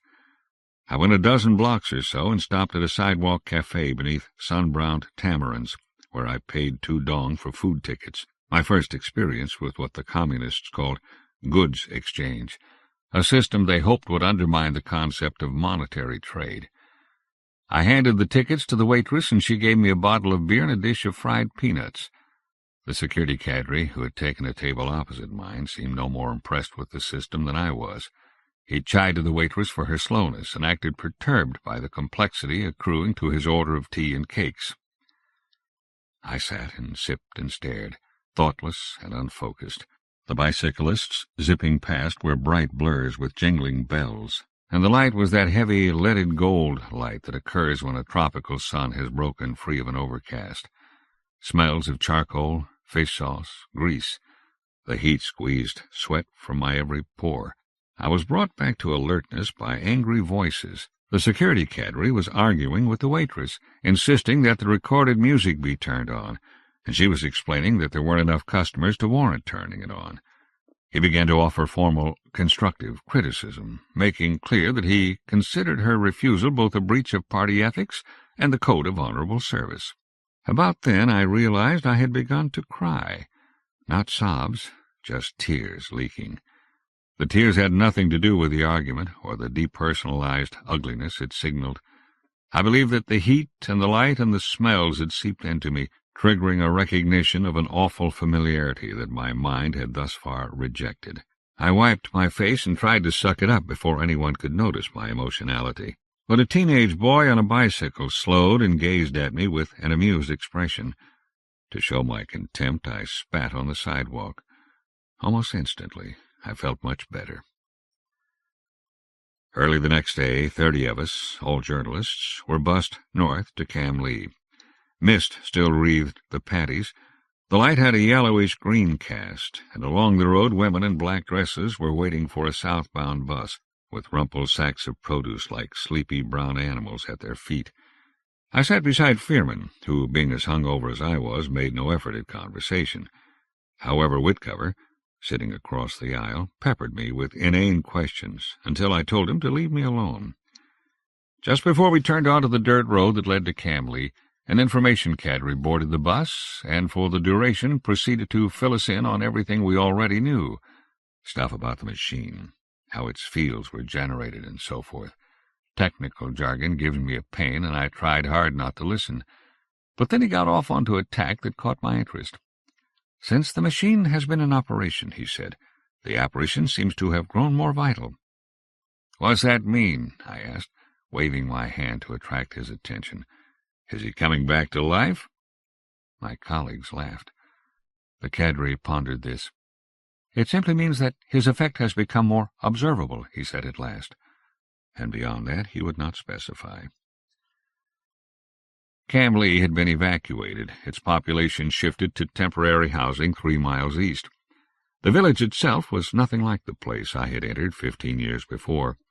Gone were the thatched huts, and in their stead were about 24 small houses of concrete block, painted a quarantine yellow, with banana trees set between them. All this encircled by thick jungle.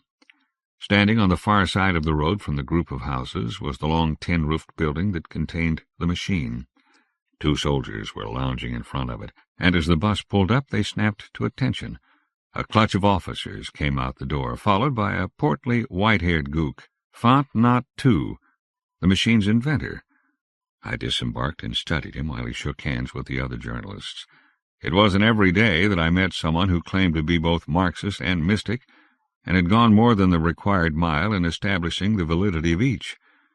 His hair was as fine as corn silk. A fat black mole punctuated one cheek, and his benign smile was unflagging, seeming a fixture of some deeply held good opinion attaching to everything he saw. Maybe, I thought, Fearman was right. In-fucking-scrutable. "Ah," he said, coming up, enveloping me in a cloud of perfumy cologne. "Mr. Puleo, I hope this won't be painful for you." "Really," I said. "You hope that, do you?" "I beg your pardon?" he said, taken aback. "It's okay," I grinned. "You're forgiven." An unsmiling major led him away to press more flesh, and he glanced back at me, perplexed. I was mildly ashamed of having fucked with him, but unlike Cassius Clay, I had plenty against them Viet Congs. Besides, my wise-ass front was helping to stave off the yips. After a brief welcome to the wonderful, wacky world of the commie techno-paradise speech given by the major, Tu delivered an oration upon the nature of ghosts, worthy of mention only in that it rehashed every crackpot notion I'd ever heard. Apparently Stoner hadn't yielded much in the way of hard data. He then warned us to keep our distance from the village. The fields would not harm us. They were currently in operation, undetectable to our senses and needing but a slight manipulation to focus Stoner. But if we were to pass inside the fields, it was possible that Stoner himself might be able to cause us injury. With that, Tim bowed and re-entered the building. We stood facing the village, which, with its red dirt and yellow houses and green banana leaves, looked elementary and innocent under the leaden sky. Some of my colleagues whispered together. Others checked their cameras. I felt numb and shaky, prepared to turn away quickly, much the way I once had felt when forced to identify the body of a chance acquaintance at a police morgue. Several minutes after Tu had left us, there was a disturbance in the air at the center of the village, similar to heat haze, but the ripples were slower. And then, with the suddenness of a slide shunted into a projector, Stoner appeared. I think I had been expecting something bloody and ghoulish, or perhaps a gauzy, insubstantial form, but he looked no different than he had on the day he died. Haggard, wearing sweat-stained fatigues, his face half obscured by a week's growth of stubble. On his helmet were painted the words, "Didi Mao," fuck off in Vietnamese, and I could make out the yellowing photograph of his girl that he'd taped to his rifle stock. He didn't act startled by our presence.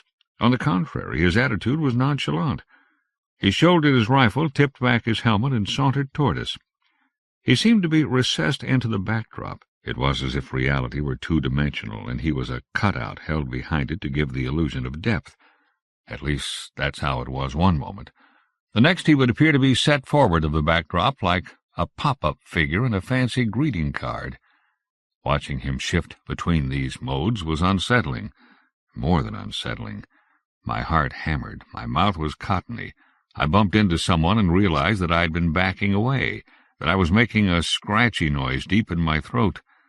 Stoner's eyes, those eyes that had looked dead even in life, pupils about .45 caliber and hardly any iris showing, they were locked on to mine, and the pressure of his stare was like two black bolts punching through into my skull. "Fuelo," he said. I couldn't hear him, but I saw his lips shape the name. With a mixture of longing and hopelessness harrowing his features, he kept on repeating it, and then I noticed something else. The closer he drew to me, the more in focus he became. It wasn't just a matter of the shortening distance. His stubble and sweat stains, the frays in his fatigues, his worry lines, all these were sharpening the way details become fixed in a developing photograph. But none of that disturbed me half as much as did the fact of a dead man calling my name. I couldn't handle that. I began to hyperventilate, to get dizzy, and I believe I might have blacked out. But before that could happen, Stoner reached the edge of the fields, the barrier beyond which he could not pass.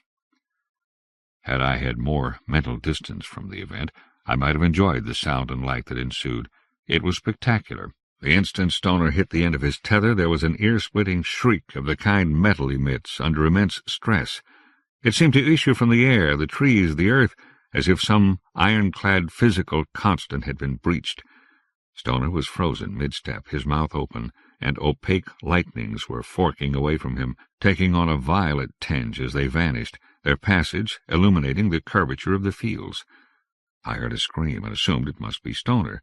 But somebody grabbed me, shook me, and I understood that I was the one screaming with throat-tearing abandon because his eyes were boring into me, and I could have sworn that his thoughts, his sensations were flowing to me along the track of his vision. I knew what he was feeling, not pain, not desperation, but emptiness, an emptiness made unbearable by his proximity to life, to fullness. It was the worst thing I'd ever felt, worse than grief and bullet wounds, and it had to be worse than dying. Dying, you see, had an end, whereas this went on, and every time you thought you had adapted to it, it grew worse yet. I wanted it to stop. That was all I wanted, ever, just for it to stop. Then, with the same abruptness that he had appeared, Stoner winked out of existence, and the feeling of emptiness faded. People pressed in, asking questions. I shouldered them aside and walked off a few paces. My hands were shaking, my eyes weepy. I stared at the ground. It looked blurred, an undifferentiated smear of green with a brown clot in the middle. This gradually resolved into grass in my left shoe. Ants were crawling over the laces, poking their heads into the eyelets. The sight was strengthening, a reassurance of the ordinary. "Hey, man!" Whitcover hove up beside me. "You okay?" He rested a hand on my shoulder. I kept my eyes on the ants, saying nothing. If it had been anyone else, I might have responded to his solicitude, but I knew he was only sucking up to me, hoping to score some human interest for his satellite report. I glanced at him. He was wearing a pair of mirrored sunglasses, and that consolidated my anger. Why is it, I ask you, that every measly little wimp in the universe thinks he can put on a pair of mirrored sunglasses and instantly acquire magical hipness and cool, rather than, as is the case, looking like an asshole with reflecting eyes? "Fuck off," I told him, in a tone that implied dire consequences were I not humored. He started to talk back, but thought better of it and stalked off. I returned to watching the ants. They were caravanning up inside my trousers and onto my calf. I would become a legend among them, the human who stood still for biting. From behind me came the sound of peremptory gook voices, angry American voices. I paid them no heed, content with my insect pals and the comforting state of thoughtlessness that watching them induced. A minute or so later, someone else moved up beside me and stood without speaking. I recognized Tu's cologne and looked up. "Mr. Puleo," he said, "I'd like to offer you an exclusive on this story." Over his shoulder I saw my colleagues staring at us through the windows of the bus, as wistful and forlorn as kids who have been denied Disneyland. They, like me, knew that big bucks were to be had from exploiting Stoner's plight. "Why?" I asked. "We want your help in conducting an experiment." I waited for him to continue. "Did you notice," he said, "that after Stoner identified you, his image grew sharper?" I nodded. "We're interested in observing the two of you in close proximity. His reaction to you was unique." "You mean go in there?" I pointed to the village. "You said it was dangerous."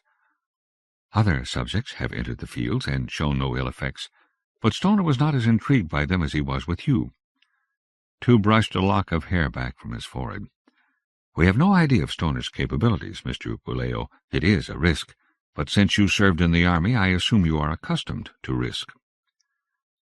I let him try to persuade me. The longer I held out, the stronger my bargaining position, but I had already decided to accept the offer, though I wasn't eager to feel that emptiness again. I had convinced myself that it had been a product of nerves and an overactive imagination. Now that I had confronted Stoner, I believed I would be able to control my reactions. Tim said that he would have the others taken back to Saigon, but I balked at that. I was not sufficiently secure to savor the prospect of being alone among the gooks, and I told Tu I wanted Fearman and Whitcover to stay. Why Whitcover? At the time, I might have said it was because he and Fearman were the only two of my colleagues whom I knew, but in retrospect I think I may have anticipated the need for a whipping boy. We were quartered in a house at the eastern edge of the village, one that the fields did not enclose. 3 cots were set up inside, along with a table and chairs. The yellow walls were brocaded with mildew, and weeds grew sideways from chinks in the concrete blocks. Light was provided by an oil lamp that, as darkness fell, sent an inconstant glow lapping over the walls, making it appear that the room was filled with dirty orange water. After dinner, Fearman produced a bottle of whiskey. His briefcase contained 3 more, and a deck of cards, and we sat down to while away the evening. The one game we all knew was hearts, and we each played according to the dictates of our personalities. Fearman became quickly drunk and attempted to shoot the moon on every hand, no matter how bad his cards, He seemed to be asking fate to pity a fool. I paid little attention to the game, my ears tuned to the night sounds, half expecting to hear the sputter of small arms fire, the rumor of some ghostly engagement. It was by dint of luck alone that I maintained second place. Whitcover played conservatively, building his score through our mistakes, and though we were only betting a nickel a point, to watch him sweat out every trick you would have thought a fortune hung in the balance. He chortled over our pitiful fuck-ups, rolling his eyes and shaking his head in delight, and whistled as he totaled up his winnings. The self-importance he derived from winning fouled the atmosphere, and the room acquired the staleness of a cell where we had been incarcerated for years. Finally, after a particularly childish display of glee, I pushed back my chair and stood. "Where are you going?" asked Whitcover. "Let's play." "No, thanks," I said. "Christ!" He picked up the discards and muttered something about sore losers. "It's not that," I told him. "I'm worried if you win another hand you're going to come all over the fucking table. I don't want to watch." Fearman snorted laughter. Whitcover shot me an aggrieved look. "What's with you, man? You've been on my case ever since the hotel." I shrugged and headed for the door. "Asshole," he said, half under his breath. "What?" An angry flush numbed my face as I turned back. He tried to project an expression of manly belligerence, but his eyes darted from side to side. "Asshole?" I said. "Is that right?" I took a step toward him. Fearman scrambled up, knocking over his chair, and began pushing me away. "Come on," he said. "It's not worth it. Chill out." His boozy sincerity acted to diminish my anger, and I let him urge me out the door. The night was moonless, with a few stars showing low on the horizon. The spiky crowns of the palms ringing the village were silhouettes pinned onto a lesser blackness. It was so humid it felt like you could spoon in the air. I crossed the dirt road, found a patch of grass near the tin-roofed building, and sat down. The door to the building was cracked, spilling a diagonal of white radiance onto the ground, and I had the notion that there was no machine inside, only a mystic boil of whiteness emanating from Tu's silky hair. A couple of soldiers walked past and nodded to me. They paused a few feet farther along to light cigarettes, which proceeded to brighten and fade with the regularity of tiny beacons. Crickets sawed, frogs chirred, and listening to them, smelling the odor of sweet rot from the jungle, I thought about a similar night when I'd been stationed at Panok Ven, about a party we'd had with a company of artillery. There had been a barbecue pit and iced beer, and our CO had given special permission for whores to come on the base. It had been a great party. In fact, those days at Panok Ven had been the best time of the war for me. The artillery company had had this terrific cook, and on movie nights he'd make donuts. Jesus, I'd loved those donuts. They'd tasted like home, like peace. I'd kick back and munch a donut and watch the bullshit movie, and it was almost like being in my own living room, watching the tube. Trouble was, Panok Ven had softened me up, and after 3 weeks, when we'd been airlifted to Quan Loy, which was constantly under mortar and rocket fire, I'd nearly gotten my ass blown off. Footsteps behind me. Startled, I turned and saw what looked to be a disembodied white shirt floating toward me. I came to one knee, convinced for the moment that some other ghost had been lured to the machine. But a second later, a complete figure emerged from the dark. Tu. Without a word, he sat cross-legged beside me. He was smoking a cigarette, or so I thought until I caught a whiff of marijuana. He took a deep drag, the coal illuminating his placid features, and offered me the joint. I hesitated, not wanting to be pals. But tempted by the smell, I accepted it, biting back a smart-ass remark about Marxist permissiveness. It was good shit. I could feel the smoke twisting through me, finding out all my hollow places. I handed it back, but he made a gesture of warding it off, and after a brief silence he said, "What do you think about all this, Mr. Puleo?" "About Stoner?" "Yes. I think—" I jetted smoke from my nostrils. "It's crap that you've got him penned up in that astral tiger cage."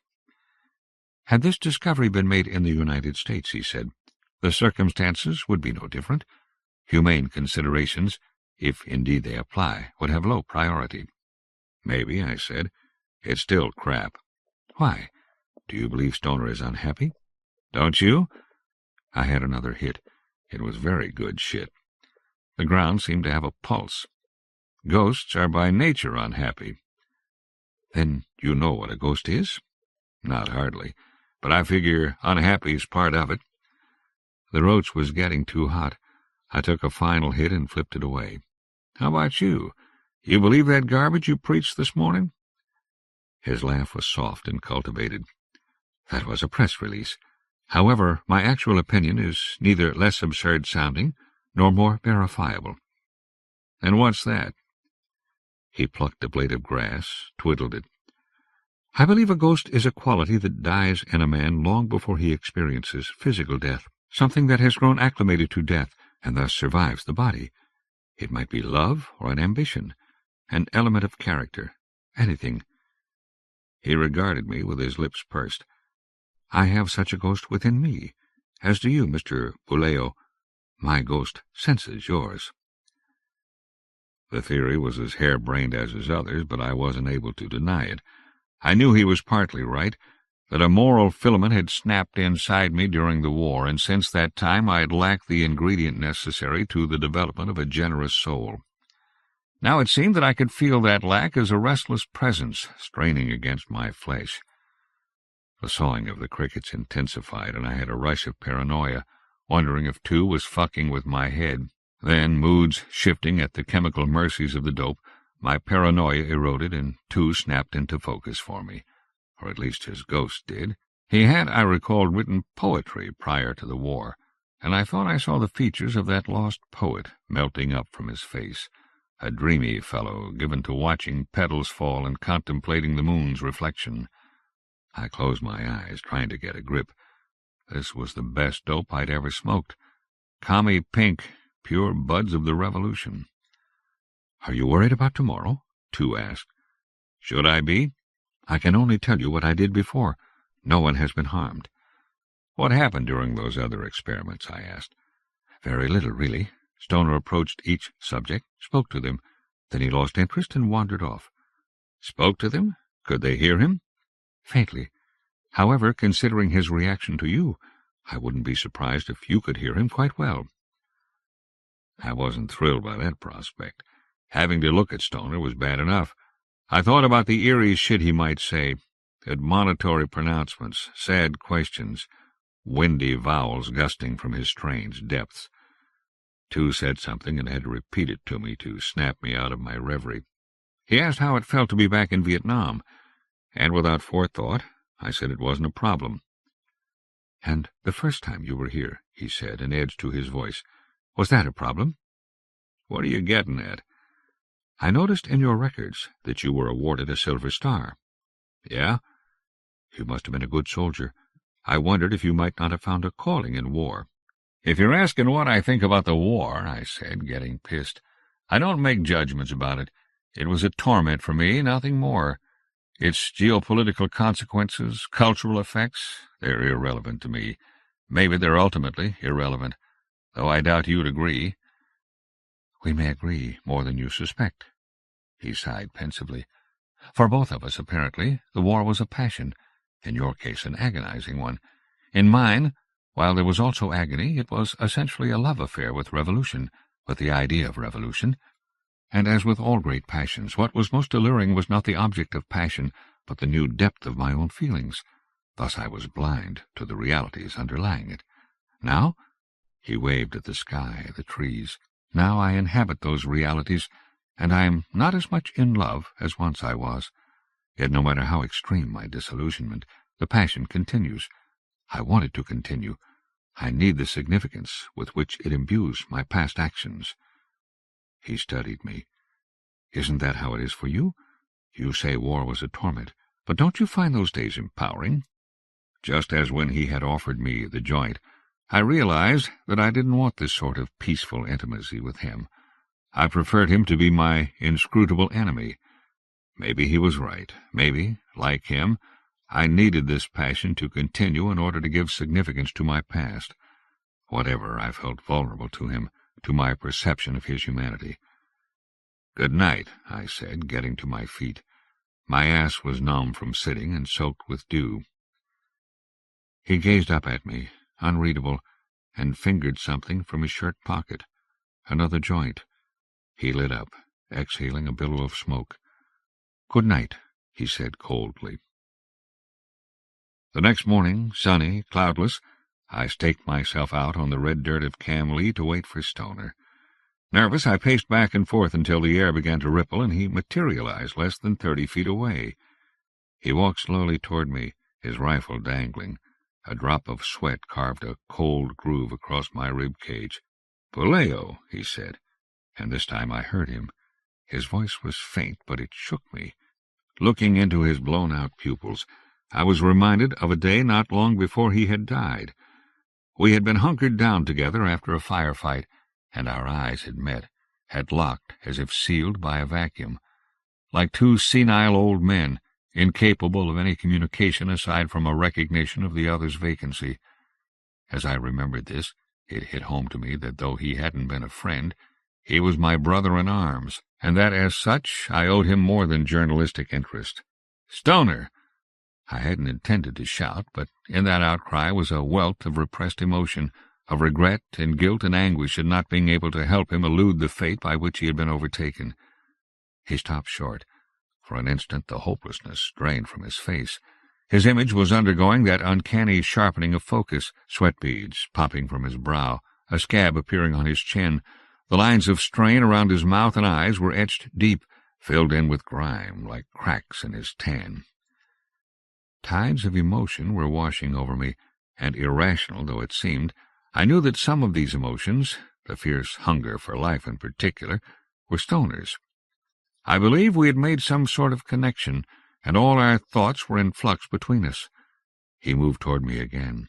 My hands trembled, my knees buckled, and I had to sit down, overwhelmed not by fear but by the combination of his familiarity and utter strangeness.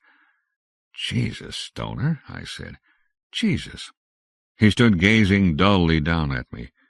"My sending," he said, his voice louder and with a pronounced resonance. "Did you get it?" A chill articulated my spine, but I forced myself to ignore it. "Sending?" I said. "Yesterday," he said. "I sent you what I was feeling, what it's like for me here." "How?" I asked, recalling the feeling of emptiness. "How'd you do that?" "It's easy, Puleo," he said. "All you have to do is die, and thoughts, dreams, they'll flake off you like old paint. But believe me, it's hardly adequate compensation." He sat beside me, resting the rifle across his knees. This was no ordinary sequence of movements. His outline wavered, and his limbs appeared to drift apart. I might have been watching the collapse of a lifelike statue through a volume of disturbed water. It took all my self-control to keep from flinging myself away. His image steadied, and he stared at me. "Last person I was this close to ran like hell," he said. "You always were a tough motherfucker, Puleo. I used to envy you that." If I hadn't believed before that he was Stoner, the way he spoke the word motherfucker would have cinched it for me. It had the stiffness of a practiced vernacular, a mode of expression that he hadn't mastered. This and his pathetic manner made him seem less menacing. "You were tough, too," I said glibly. "I tried to be," he said. "I tried to copy you guys, but it was an act, a veneer. And when we hit Camlee, the veneer cracked." "You remember—" I broke off because it didn't feel right, my asking him questions. The idea of translating his blood and bones into a bestseller was no longer acceptable. "Dying?" His lips thinned. "Oh, yeah, every detail. You guys were hassling the villagers, and I thought, Christ, they're going to kill them. I didn't want to be involved, and I was so tired, so tired in my head, and I figured if I walked off a little ways, I wouldn't be part of it. I'd be innocent. So I did. I moved a ways off, and the wails, the shouts, they weren't real anymore. Then I came to this hut. I'd lost track of what was happening by that time. In my mind, I was sure you'd already started shooting, and I said to myself, I'll show them I'm doing my bit. Put a few rounds into this hut. Maybe—" his Adam's apple worked. "Maybe they'll think I killed somebody. Maybe that'll satisfy them." I looked down at the dirt, troubled by what I now understood to be my complicity in his death, and troubled also by a new understanding of the events surrounding the death. I realized that if anyone else had gotten himself blown up, the rest of us would have flipped out and likely have wasted the villagers. But since it had been Stoner, the explosion had had almost a calming effect. Cam Lee had rid us of a nuisance. Stoner reached out his hand to me. I was too mesmerized by the gesture, which left after-images in the air, to recoil from it, and I watched horrified as his fingers gripped my upper arm, pressing wrinkles into my shirt-sleeve. His touch was light and transmitted a dry coolness, and with it came a sensation of weakness. By all appearances it was a normal hand, yet I kept expecting it to become translucent and merge with my flesh. "It's going to be okay," said Stoner. His tone, though bemused, was confident, and I thought I detected a change in his face, but I couldn't put my finger on what the change was. "Why is it going to be okay?" I asked, my voice more frail and ghostly sounding than his. "It doesn't seem okay to me." "Because you're part of my process, my circuitry. Understand?" "No," I said. I had identified what had changed about him. Whereas a few moments before he had looked real, now he looked more than real, ultra-real. His features had acquired the kind of gloss found in airbrushed photographs, and for a split second his eyes were cored with points of glitter as if reflecting a camera flash, except these points were bluish-white, not red. There was a coarseness to his face that hadn't been previously evident, and in contrast to my earlier perception of him, he now struck me as dangerous, malevolent. He squinted and cocked his head. "What's wrong, man? You scared of me?" He gave an amused sniff. "Hang in there, Puleo. Tough guy like you, you'll make an adjustment." My feeling of weakness had intensified. It was as if blood or some even more vital essence were trickling out of me. "Come on, Puleo," he said mockingly. "Ask me some questions? That's what you're here for, isn't it? I mean, this must be the goddamn scoop of the century. Good news from beyond the grave. Of course," he pitched his voice slow and sepulchral, "the news isn't all that good." Those glittering cores resurfaced in his pupils, and I wanted to wrench free, but I felt helpless, wholly in his thrall. "You see," he went on, "when I appeared in the village, when I walked around and," he chuckled, "haunted the place, those times were like sleepwalking. I barely knew what was happening. But the rest of the time I was somewhere else, somewhere really fucking weird. My weakness was bordering on vertigo, but I mustered my strength and croaked, "Where?" "The land of shades," he said. "That's what I call it, anyway. You wouldn't like it, Puleo. It wouldn't fit your idea of order." The lights burned in his eyes, winking bright, and, as if in correspondence to their brightness, my dizziness increased.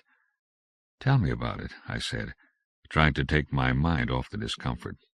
"I'd be delighted." He grinned nastily. "But not now. It's too complicated. Tonight, man, I'll send you a dream tonight. A bad dream. That'll satisfy your curiosity." My head was spinning, my stomach abubble with nausea. "Let me go, Stoner," I said. "Isn't this good for you, man?" "It's very good for me." With a flick of his hand, he released my wrist. I braced myself to keep from falling over, drew a deep breath, and gradually my strength returned. Stoner's eyes continued to burn, and his features maintained their coarsened appearance. The difference between the way he looked now and the lost soul I had first seen was like that between night and day, and I began to wonder whether or not his touching me and my resultant weakness had anything to do with the transformation. "Part of your process," I said.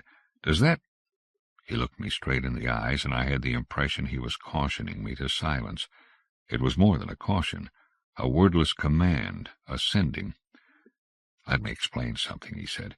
"A ghost is merely a stage of growth. He walks because he grows strong by walking. The more he walks, the less he's bound to the world. When he's strong enough," he made a plaining gesture with his hand, "he goes away." He seemed to be expecting a response. "Where's he go?" I asked. "Where he belongs," he said, "and if he's prevented from walking, from growing strong, he's doomed." "You mean he'll die? Or worse? And there's no other way out for him?" "No." He was lying. I was sure of it. Somehow I posed for him a way out of Camlee. "Well, so," I said, flustered, uncertain of what to do, and at the same time pleased with the prospect of conspiring against two. "Just sit with me a while," he said, easing his left foot forward to touch my right ankle. Once again I experienced weakness, and over the next 7 or 8 hours he would alternately move his foot away, allowing me to recover, and then bring it back into contact with me. I'm not certain what was happening. One logic dictates that since I had been peripherally involved in his death, part of his process, he was therefore able to draw strength from me. Likely as not, this was the case. Yet I've never been convinced that ordinary logic applied to our circumstance. It may be that we were governed by an arcane rationality to which we both were blind. Though his outward aspect did not appear to undergo further changes, his strength became tangible, a cold radiation that pulsed with the steadiness of an icy heart. I came to feel that the image I was seeing was the tip of an iceberg, the perceptible extremity of a huge power cell that existed mainly in dimensions beyond the range of mortal vision. I tried to give the impression of an interview to our observers by continuing to ask questions, but Stoner sat with his head down, his face hidden, and gave terse, disinterested replies. The sun declined to the tops of the palms. The yellow paint of the houses took on a tawny hue, and, drained by the day-long alternation of weakness and recovery, I told Stoner I needed to rest. "Tomorrow," he said, without looking up. "Come back tomorrow." "All right." I had no doubt that two would be eager to go on with the experiment. I stood and turned to leave. But then another question, a pertinent one, occurred to me. "If a ghost is a stage of growth," I said, "what's he grow into?" He lifted his head, and I staggered back, terrified. His eyes were ablaze, even the whites winking with cold fire, as if nuggets of phosphorus were embedded in his skull. "Tomorrow," he said again. During the debriefing that followed, I developed a bad case of the shakes and experienced a number of other equally unpleasant reactions.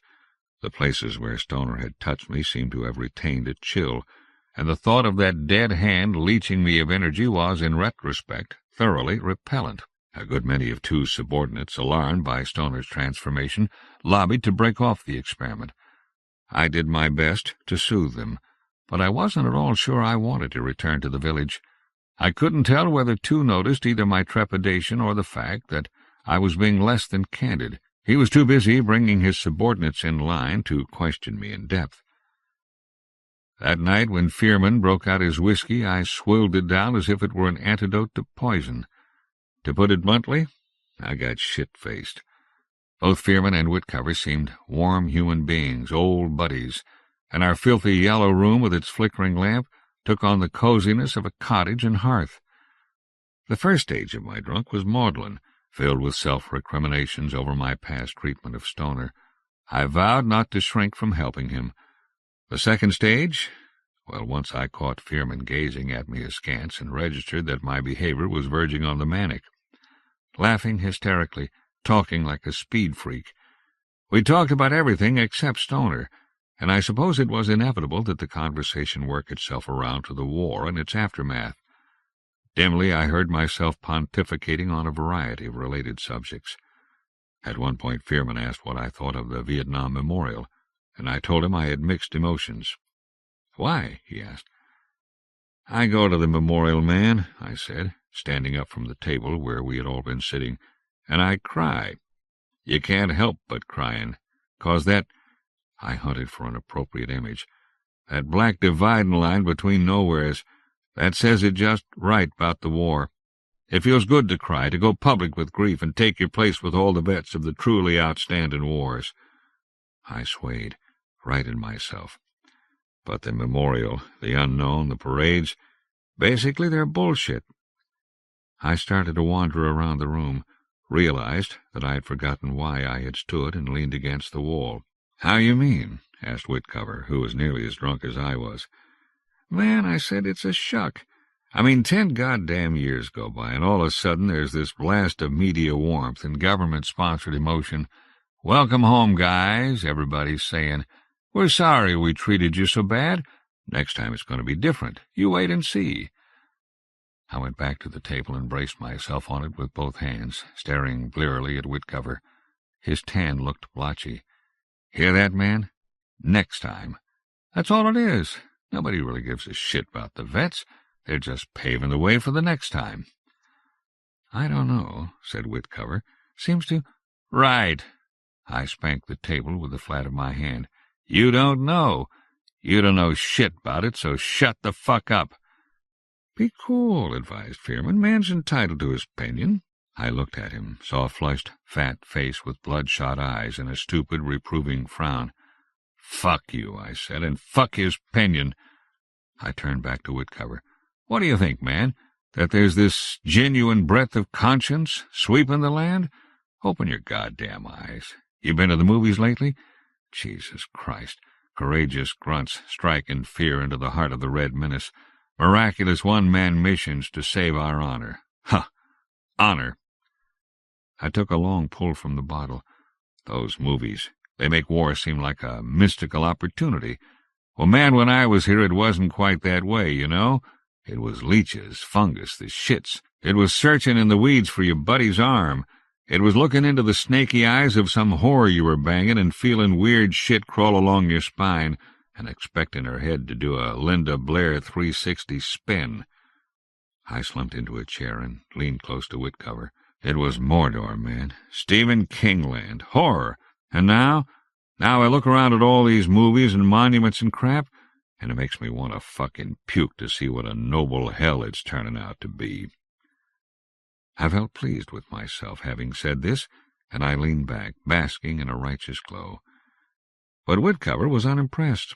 His face cinched into a scowl, and he said in a tight voice, "You're starting to really piss me off, you know." "Yeah?" I said, and grinned. "How about that?" "Yeah. All you war-torn creeps. You think you got papers saying you can make an ass out of yourself, and everybody else got to say, 'Oh, you poor fucker, give us more of your tortured wisdom.'" Fearman muffled a laugh, and, rankled, I said, "That's so." Whitcover hunched his shoulders as if preparing for an off-tackle plunge. "I've been listening to you guys for years, and you're all a goddamn same. You think you're owed something 'cause you got ground around in the political mill. Shit. I've been in Salvador, Nicaragua, Afghanistan. Compared to those people, you didn't go through diddly. But you use what happened as an excuse for fucking up your lives, or for being assholes. Like you, man." He affected a macho-sounding bass voice. "I've been in a war. I'm an expert on reality. You don't know how ridiculous you are." "Am I?" I was shaking again, but with adrenaline, not fear, and I knew I was going to hit Whitcover. He didn't know it. He was smirking, his eyes flicking toward Fearman, seeking approval, and that in itself was a sufficient reason to hit him, purely for educational purposes. I had, you see, reached the level of drunkenness at which an amoral man such as myself understands his whimsies to be moral imperatives. But the real reason, the one that had begun to rumble inside me, was Stoner. All my fear, all my reactions thus far, had merely been tremors signaling an imminent explosion, and now, thinking about him nearby, old horrors were stirred up, and I saw myself walking in a napalmed ville rife with dead VC, crispy critters, and beside me this weird little guy named Fellows, who claimed he could read the future from their scorched remains, and would point at a hexagram-like structure of charred bone and gristle and say, "That there means a bad moon on Wednesday," and claimed, too, that he could read the past from the blood of head wounds.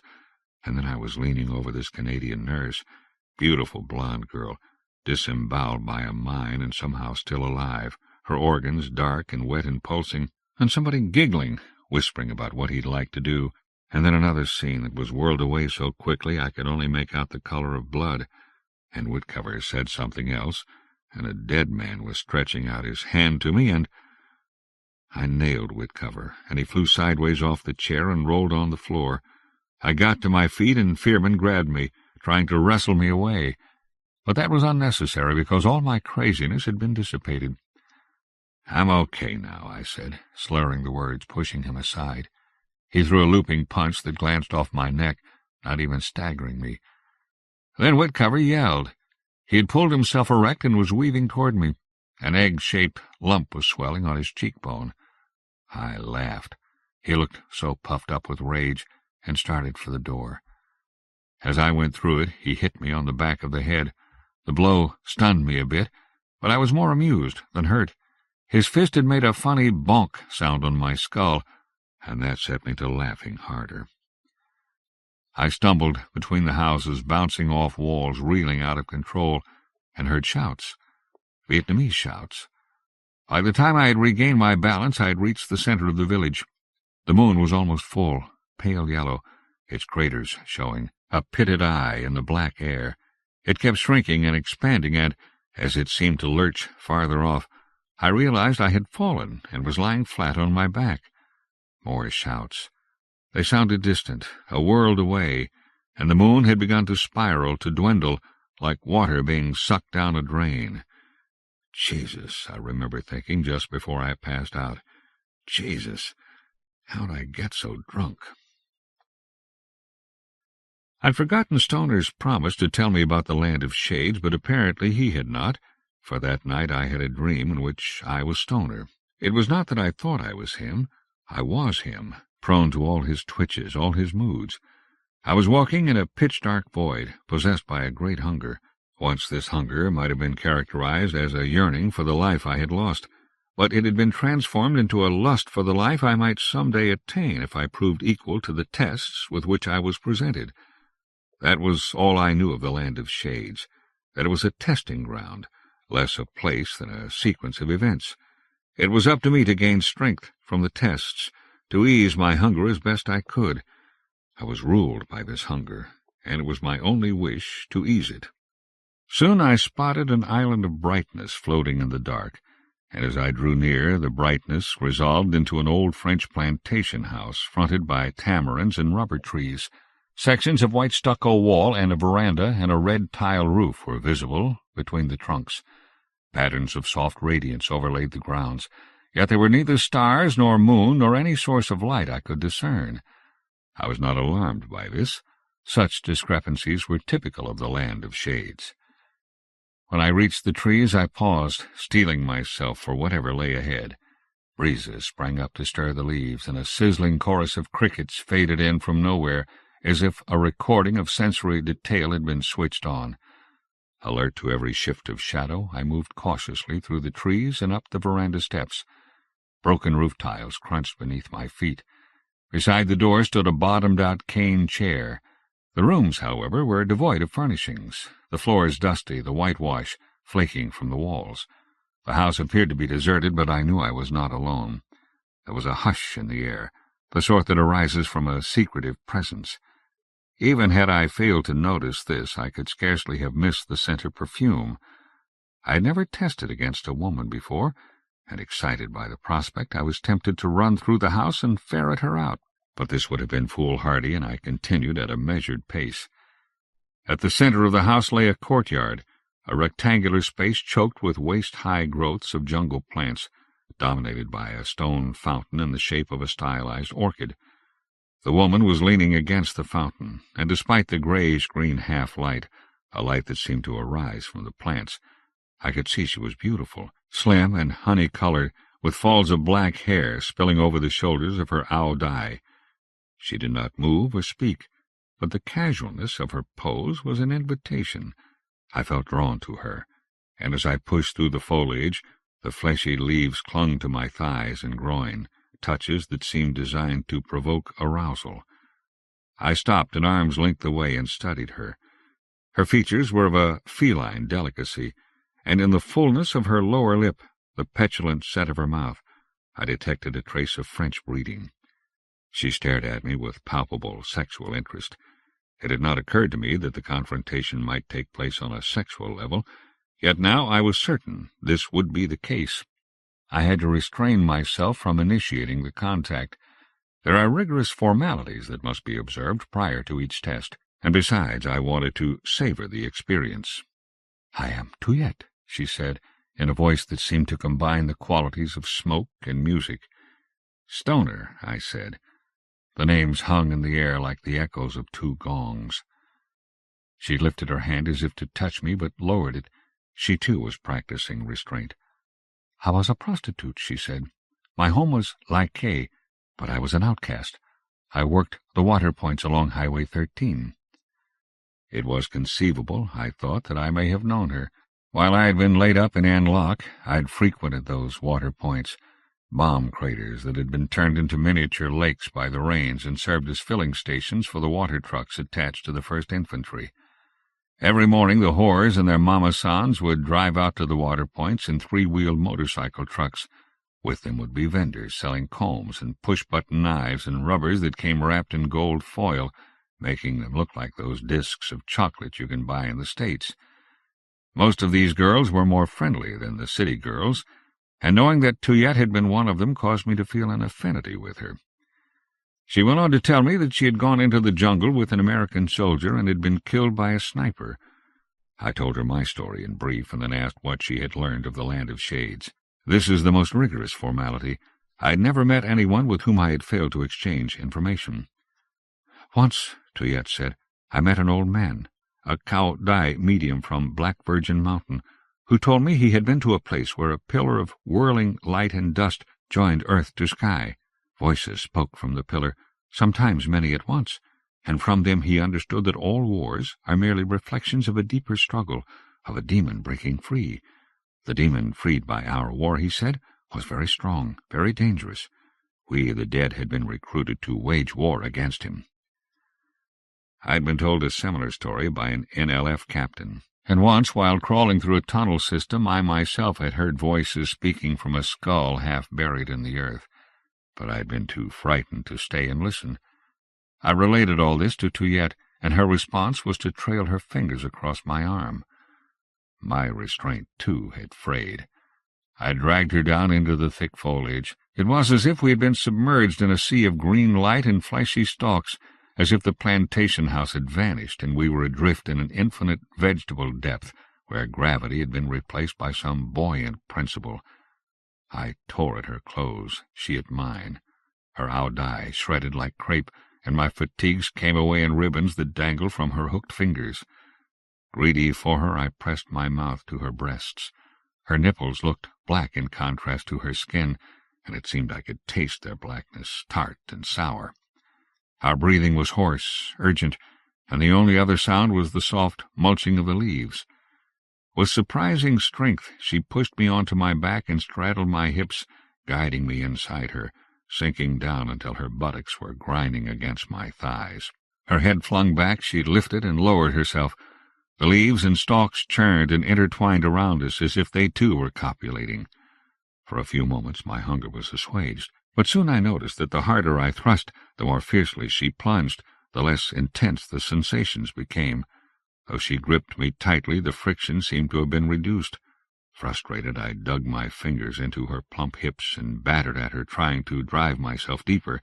Then I squeezed one of her breasts and felt a searing pain to my palm.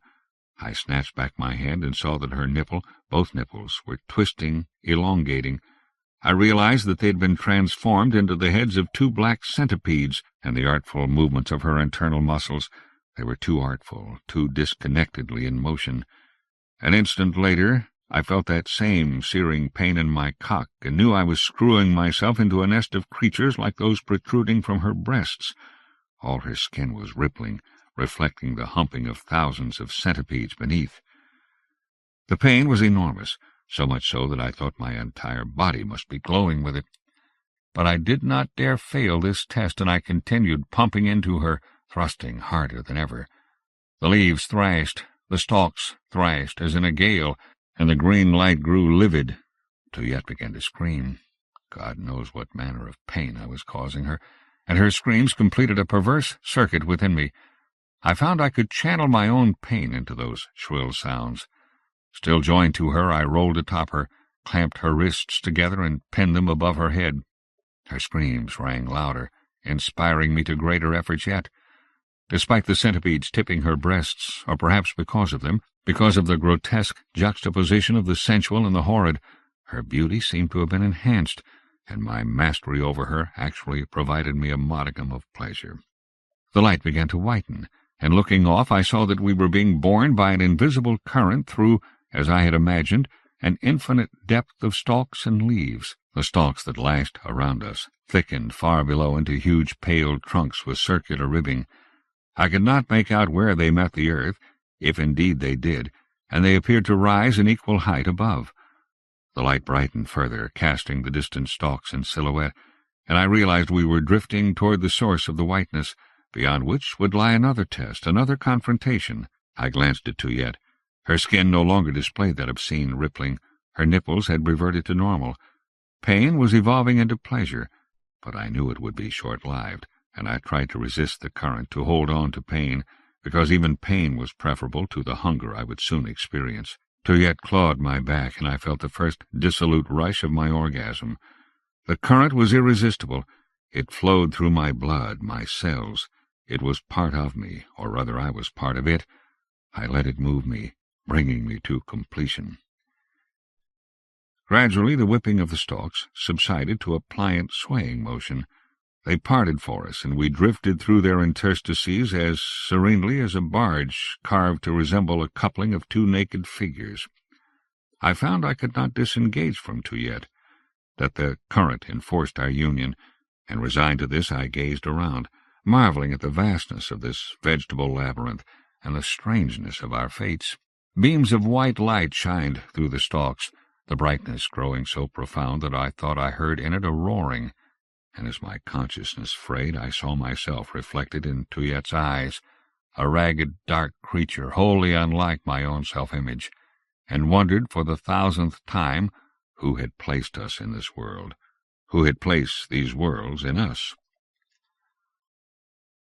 Other dreams followed, but they were ordinary, the dreams of an ordinarily anxious, ordinarily drunken man, and it was the memory of this first dream that dominated my waking moments. I didn't want to wake because, along with a headache and other symptoms of hangover, I felt incredibly weak, incapable of standing and facing the world.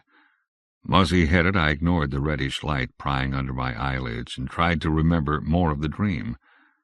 Despite Stoner's attempts to appear streetwise, despite the changes I had observed in him, he had been at heart an innocent, and it was difficult to accept that the oddly formal, brutally sexual protagonist of the dream had been in any way akin to him.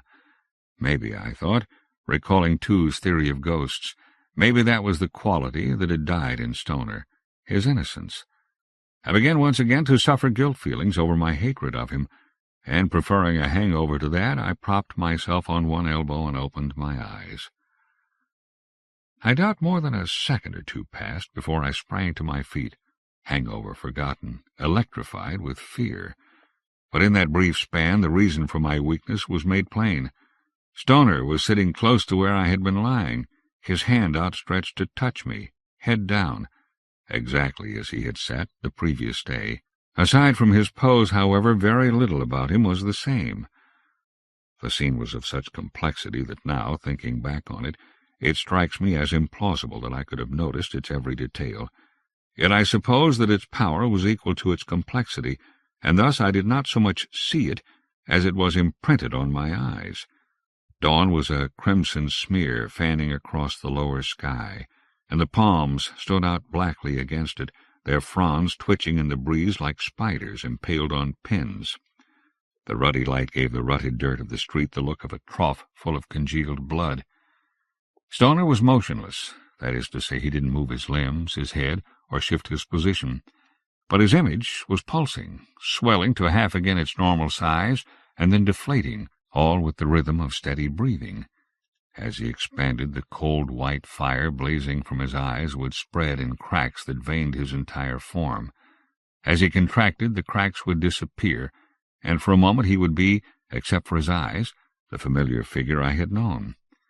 It seemed that his outward appearance, his fatigues and helmet, his skin, was a shell from which some glowing inner man was attempting to break free. Grains of dust were whirling up from the ground beside him, more and more all the time, a miniature cyclone wherein he sat calm and ultimately distracted, the likeness of a warrior monk whose meditations had borne fruit. Shouts behind me. I turned and saw Fearman, Tu, Whitcover, and various of the gooks standing at the edge of the village. Two beckoned to me, and I wanted to comply, to run, but I wasn't sure I had the strength. And two, I didn't think Stoner would let me. His power surged around me, a cold, windy voltage that whipped my clothes and set static charges crackling in my hair. "Turn it off!" I shouted, pointing at the tin-roofed building. They shook their heads, shouting in return. "Can't," I heard, and something about feedback. Then Stoner spoke. "Puleo," he said. His voice wasn't loud, but it was all-encompassing. I seemed to be inside it, balanced on a tongue of red dirt, within a throat of sky and jungle and yellow stone. I turned back to him, looked into his eyes, fell into them, into a world of cold brilliance where 1,000 fiery forms were materialized and dispersed every second, forms both of such beauty and hideousness that their effect on me, their beholder, was identical, a confusion of terror and exultation. Whatever they were, the forms of Stoner's spirit, his potentials, or even of his thoughts, they were in their momentary life more vital and consequential than I could ever hope to be. Compelled by them, I walked over to him. I must have been afraid. I could feel wetness on my thighs and realized that my bladder had emptied. But he so dominated me that I knew only the need to obey. He did not stand, yet with each expansion his image would loom up before my eyes, and I would stare into that dead face, seamed by rivulets of molten diamond, its expression losing coherence, features splitting apart. Then he would shrink, leaving me gazing dumbly down at the top of his helmet. Dust stung my eyelids, my cheeks. "What?" I began, intending to ask what he wanted. But before I could finish, he seized my wrist. Ice flowed up my arm, shocking my heart, and I heard myself not screaming. No, this was the sound life makes leaving the body, like the squealing of gas released from a balloon that's half pinched shut. Within seconds, drained of strength, I slumped to the ground, my vision reduced to a darkening fog. If he had maintained his hold much longer, I'm sure I would have died, and I was resigned to the idea. I had no weapon with which to fight him. But then I realized that the cold had receded from my limbs. Dazed, I looked around, and when I spotted him I tried to stand, to run. Neither my arms nor legs would support me, and, desperate, I flopped on the red dirt, trying to crawl to safety. But after that initial burst of panic, the gland that governed my reactions must have overloaded, because I stopped crawling, rolled onto my back, and stayed put, feeling stunned, weak, transfixed by what I saw, yet not in the least afraid. Stoner's inner man, now twice human size, had broken free and was standing at the center of the village, some 20 feet off a bipedal silhouette, through which it seemed you could look forever into a dimension of fire and crystal, like a hole burned in the fabric of the world. His movements were slow, tentative, as if he hadn't quite adapted to his new form, and penetrating him, arcing through the air from the tin-roofed building, their substance flowing toward him, were what appeared to be thousands of translucent wires, the structures of the fields. As I watched, they began to glow with Stoner's blue-white diamond color, their substance to reverse its flow and pour back toward the building and to emit a bass hum. Dents popped in the tin roof, the walls bulged inward, and with a grinding noise a narrow fissure forked open in the earth beside it. The glowing wires grew brighter and brighter, and the building started to crumple, never collapsing, but as if giant hands were pushing at it from every direction, compacting with terrible slowness until it had been squashed to perhaps 1/4 of its original height. The hum died away. A fire broke out in the wreckage, pale flames leaping high and winnowing into black smoke. Somebody clutched my shoulder, hands hauled me to my feet. It was two and one of his soldiers. Their faces were knitted by lines of concern, and that concern rekindled my fear. I clawed at them, full of gratitude, and let them hustle me away. We took our places among the other observers, the smoking building at our backs, all gazing at the yellow houses and the burning giant in their midst. The air around Stoner had become murky, turbulent, and this turbulence spread to obscure the center of the village. He stood unmoving, while small dust devils kicked up at his heels and went zipping about like a god's zany pets. One of the houses caved in with a whoomp, and pieces of yellow concrete began to lift from the ruins, to float toward Stoner. Drawing near him, they acquired some of his brightness, glowing in their own right, and then vanished into the turbulence. Another house imploded, and the same process was initiated. The fact that all this was happening in dead silence, except for the caving in of the houses, made it seem even more eerie and menacing than if there had been sound. The turbulence eddied faster and faster, thickening, and at last a strange vista faded in from the dark air, taking its place the way the picture melts up from the screen of an old television set. 4 or 5 minutes must have passed before it became completely clear, and then it seemed sharper and more in focus than did the jungle and the houses, more even than the blazing figure who had summoned it, an acre-sized patch of hell or heaven or something in between, shining through the dilapidated structures and shabby colors of the ordinary, paling them. Beyond Stoner lay a vast forested plain dotted with fires, or maybe they weren't fires, but some less chaotic form of energy, for though they gave off smoke, the flames maintained rigorous, stylized shapes, showing like red fountains and poinsettias and other shapes yet against the poisonous green of the trees. Smoke hung like a gray pall over the plain, and now and again beams of radiance, also completely figured, they appeared to be pillars of crystal, would shoot up from the forest into the grayness and resolve into a burst of light. And at the far limit of the plain, beyond a string of ragged hills, the dark sky would intermittently flash reddish-orange, as if great batteries of artillery were homing in upon some target there. I had thought that Stoner would set forth at once into this other world, but instead he backed a step away, and I felt despair for him, fear that he wouldn't seize his opportunity to escape. It may seem odd that I still thought of him as Stoner, and it may be that prior to that moment I had forgotten his human past, but now, sensing his trepidation, I understood that what enlivened this awesome figure was some scrap of soul belonging to the man-child I once had known. Silently I urged him on, yet he continued to hesitate. It wasn't until someone tried to pull me back that I realized I was moving toward Stoner. I shook off whoever it was, walked to the edge of the village, and called Stoner's name. I didn't really expect him to acknowledge me, and I'm not clear as to what my motivations were. Maybe it was just that since I had come this far with him I didn't want my efforts wasted. But I think it was something more, some old loyalty resurrected, one I had denied while he was alive. "Get out of here," I shouted. "Go on, get out."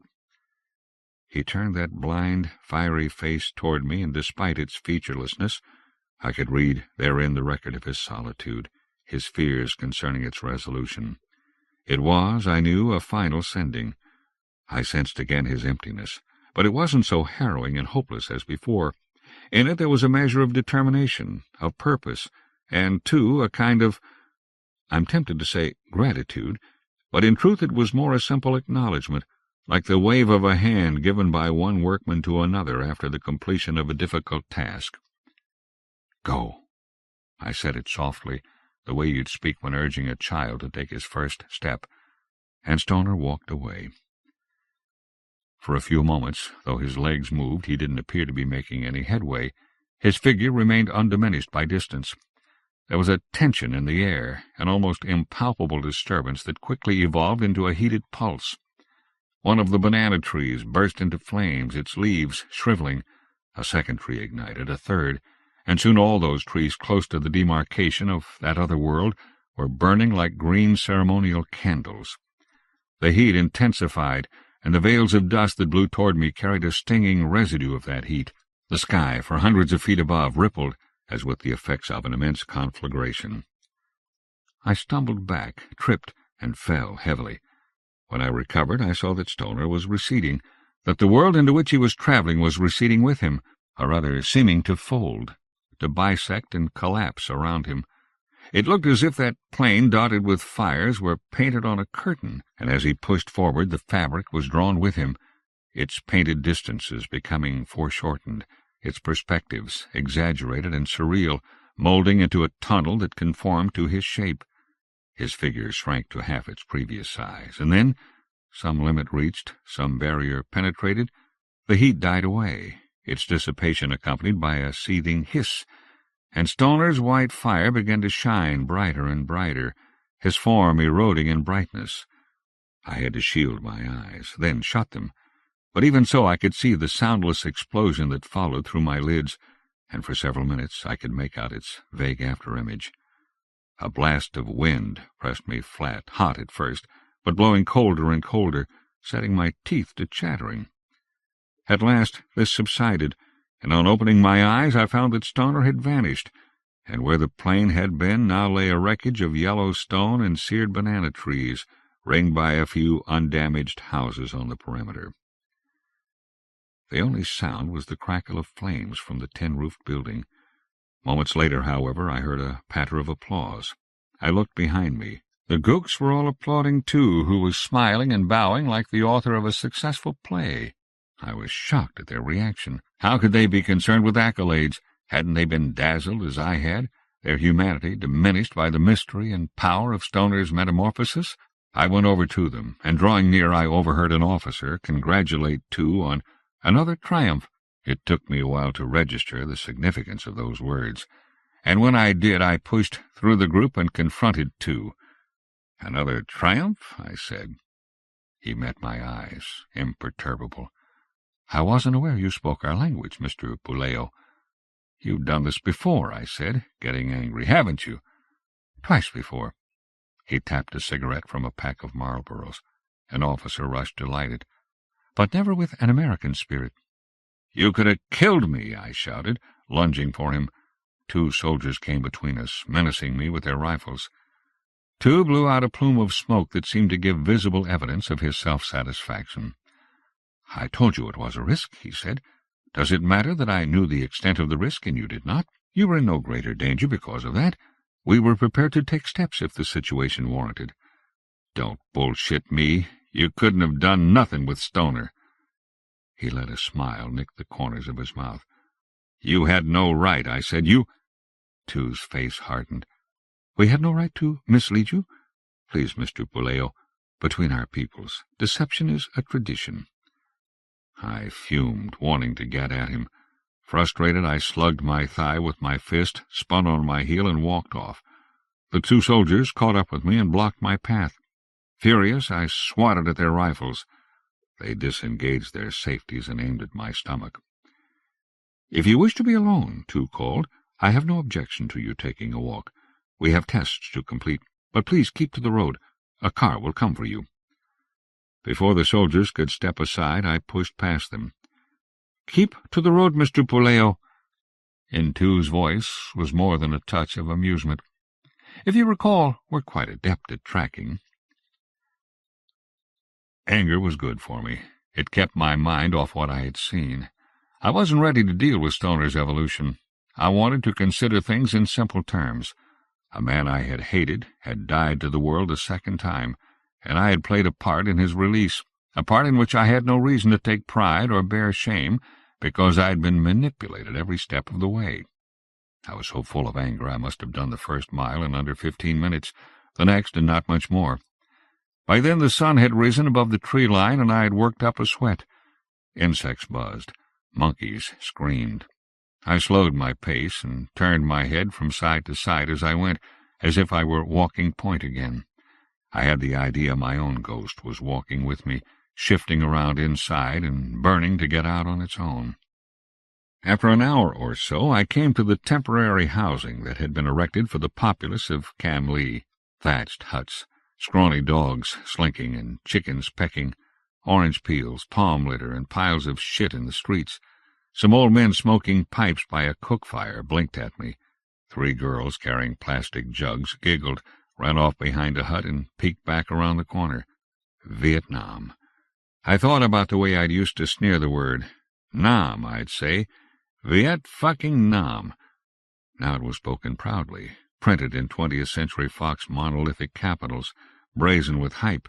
Perhaps between those two extremes was a mode of expression that captured the ordinary reality of the place, the poverty and peacefulness of this village. But if so, it wasn't accessible to me. Some of the villagers were coming out of their doors to have a look at the stranger. I wondered if any of them recognized me. Maybe, I thought, chuckling madly, maybe if I bashed a couple on the head and screamed, "Number 10 VC," maybe then they'd remember. I suddenly felt tired and empty, and I sat down by the road to wait. I was so distracted I didn't notice at first that a number of flies had mistaken me for a new and bigger piece of shit and were orbiting me, crawling over my knuckles. I flicked them away, watched them spiral off and land on other parts of my body. I got into controlling their patterns of flight, seeing if I could make them all congregate on my left hand, which I kept still. Weird shudders began passing through my chest, and the vacuum inside my head filled with memories of Stoner, his bizarre dream, his terrible Valhalla. I tried to banish them, but they stuck there, replaying themselves over and over. I couldn't order them, couldn't derive any satisfaction from them. Like the passage of a comet, Stoner's escape from Cam Lee had been a trivial cosmic event, causing momentary awe and providing a few more worthless clues to the nature of the Absolute, but offering no human solutions. Nothing consequential had changed for me. I was as fucked up as ever, as hardcore disoriented. The buzzing sunlight grew hotter and hotter. The flies' dance quickened in the rippling air. At long last, a dusty car with a gook corporal at the wheel pulled up beside me. Fearman and Whitcover were in back, and Whitcover's eye was discolored, swollen shut.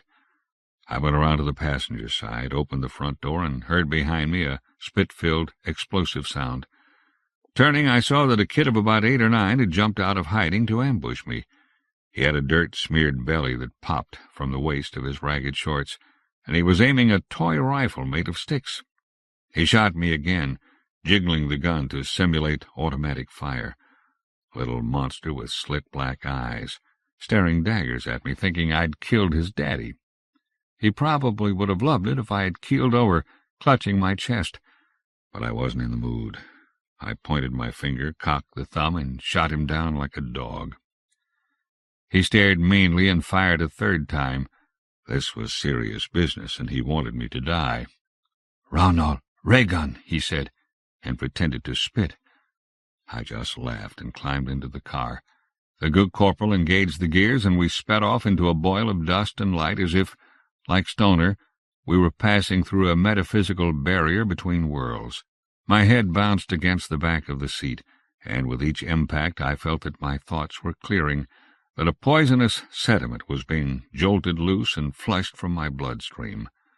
Thick silence welled from the rear of the car, and not wanting to ride with hostiles all the way to Saigon, I turned to Whitcover and apologized for having hit him. Pressure had done it to me, I told him. That and bad memories of a bad time. His features tightened into a sour knot, and he looked out the window, wholly unforgiving. But I refused to allow his response to disturb me. Let him have his petty hate, his grudge, for whatever good it would do him, and I turned away to face the violent green sweep of the jungle, the great troubled rush of the world ahead, with a heart that seemed lighter by an ounce of anger, by one bitterness removed. To the end of that passion, at least, I had become reconciled. The Function of Dream Sleep. Harlan Ellison.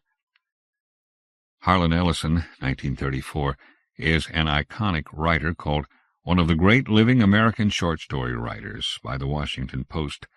His career has spanned over 50 years, and he has won more awards for his work than any other living speculative fiction writer, with 75 books and over 17,000 short stories, novellas, screenplays, teleplays, essays, and a wide range of criticism covering literature, film, television, and print media.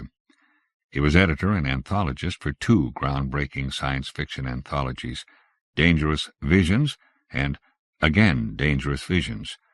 Although several classic earlier stories might have fit this anthology, 1988's The Function of Dream Sleep best exemplifies Harlan Ellison's contributions to the weird tale. McGrath awoke suddenly, just in time to see a huge mouth filled with small, sharp teeth closing in his side. In an instant it was gone, even as he shook himself awake.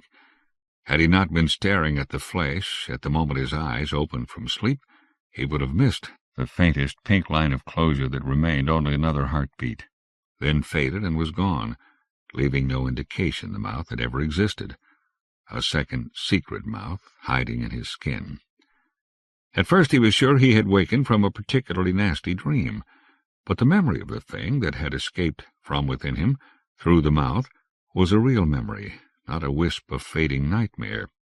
He had felt the chilly passage of something rushing out of him, like cold air from a leaking balloon, like a chill down a hallway from a window left open in a distant room. And he had seen the mouth. It lay across the ribs vertically, just below his left nipple, running down to the bulge of fat parallel to his navel. Down his left side there had been a lipless mouth filled with teeth, and it had been opened to permit a breeze of something to leave his body. McGrath sat up on the bed. He was shaking.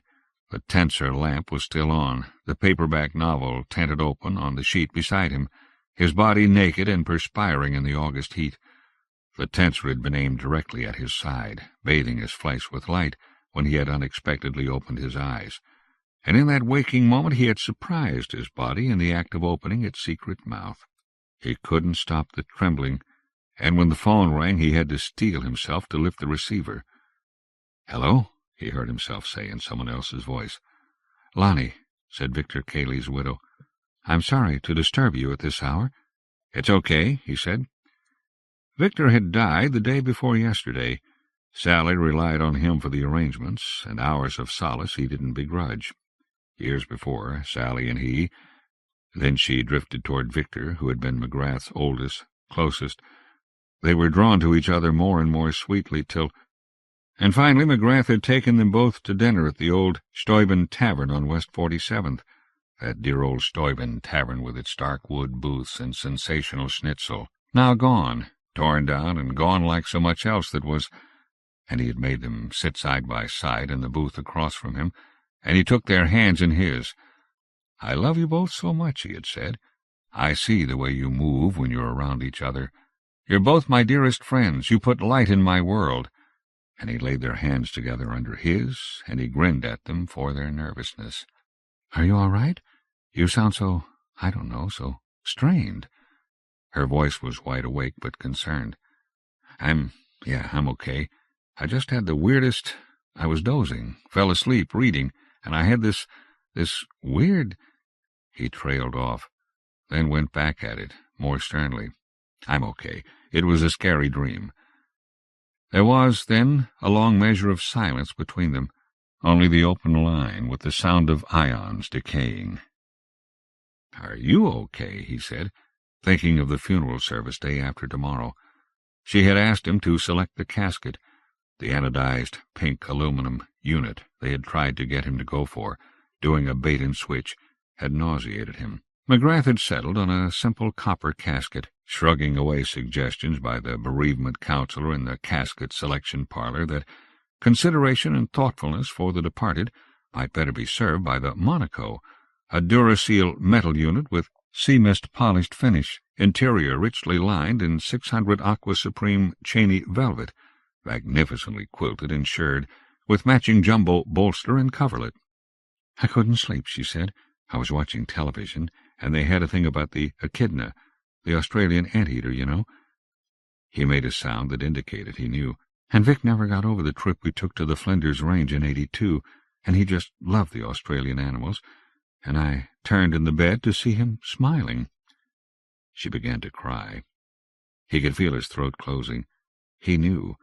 The turning to tell your best friend something you'd just seen together, to get the reinforcement, the input, the expression on his face.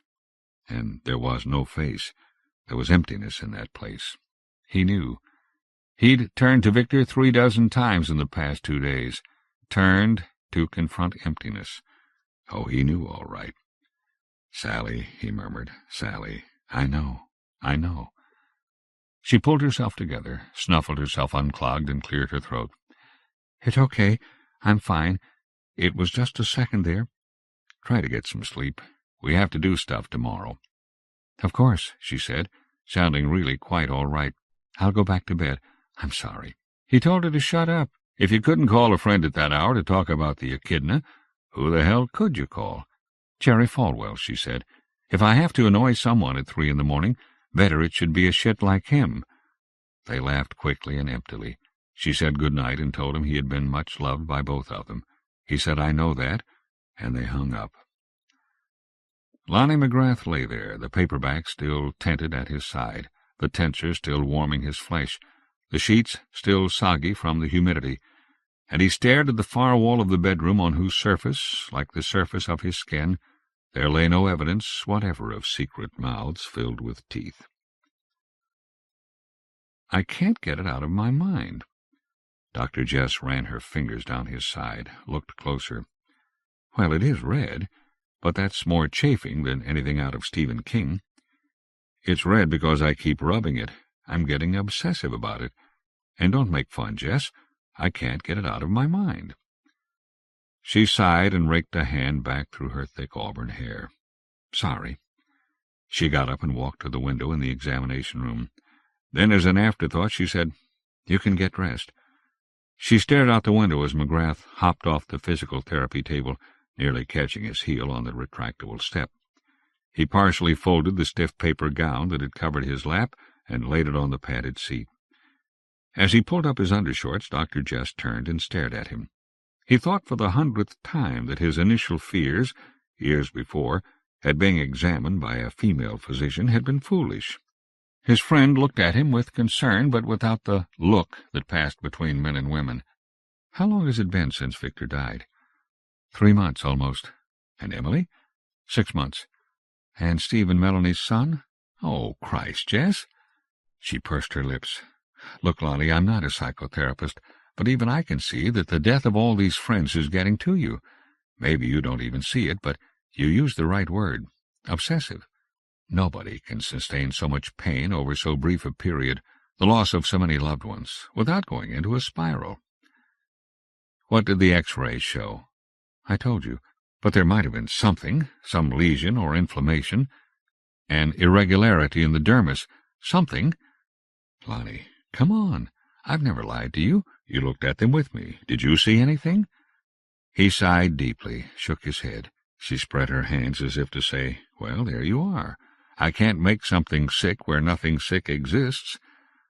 I can work on your soft prostate, and I can give you a shot of cortisone in the ball joint where that cop worked you over, but I can't treat something out of a penny dreadful novel that doesn't leave any trace. You think I need a shrink? She turned back to the window. This is your 3rd visit, Lonnie. You're my pal, kiddo, but I think you need to get counseling of a different sort. McGrath knotted his tie and drew it up, spreading the wings of his shirt collar with his little fingers. She didn't turn around. I'm worried about you, Lonnie. You ought to be married. I was married. You're not talking wife anyway. You're talking keeper. She didn't turn. He pulled on his jacket and waited. Finally, with his hand on the doorknob, he said, Maybe you're right. I've never been a melancholy sort, but all this, so many in so short a time. Maybe you're right. He opened the door. She looked out the window. We'll talk. He started out, and without turning, she said, There won't be a charge for this visit. He smiled, thinly, not at all happily, but she didn't see it. There is always a charge, of one kind or another. He called Tommy and begged off from work. Tommy went into a snit. I'm up to my ass, Lonnie, he said, affecting his Dowager Empress tone. This is Black Goddamn Friday, the Eroica, that Fahrenheit woman, Fahrenstock, whatever the hell it is. Fahnestock, Lonnie said, smiling for the first time in days. I thought we'd seen the last of her when you suggested she look into the possibility of a leper sitting on her face. Tommy sighed. The grotesque bitch is simply a glutton.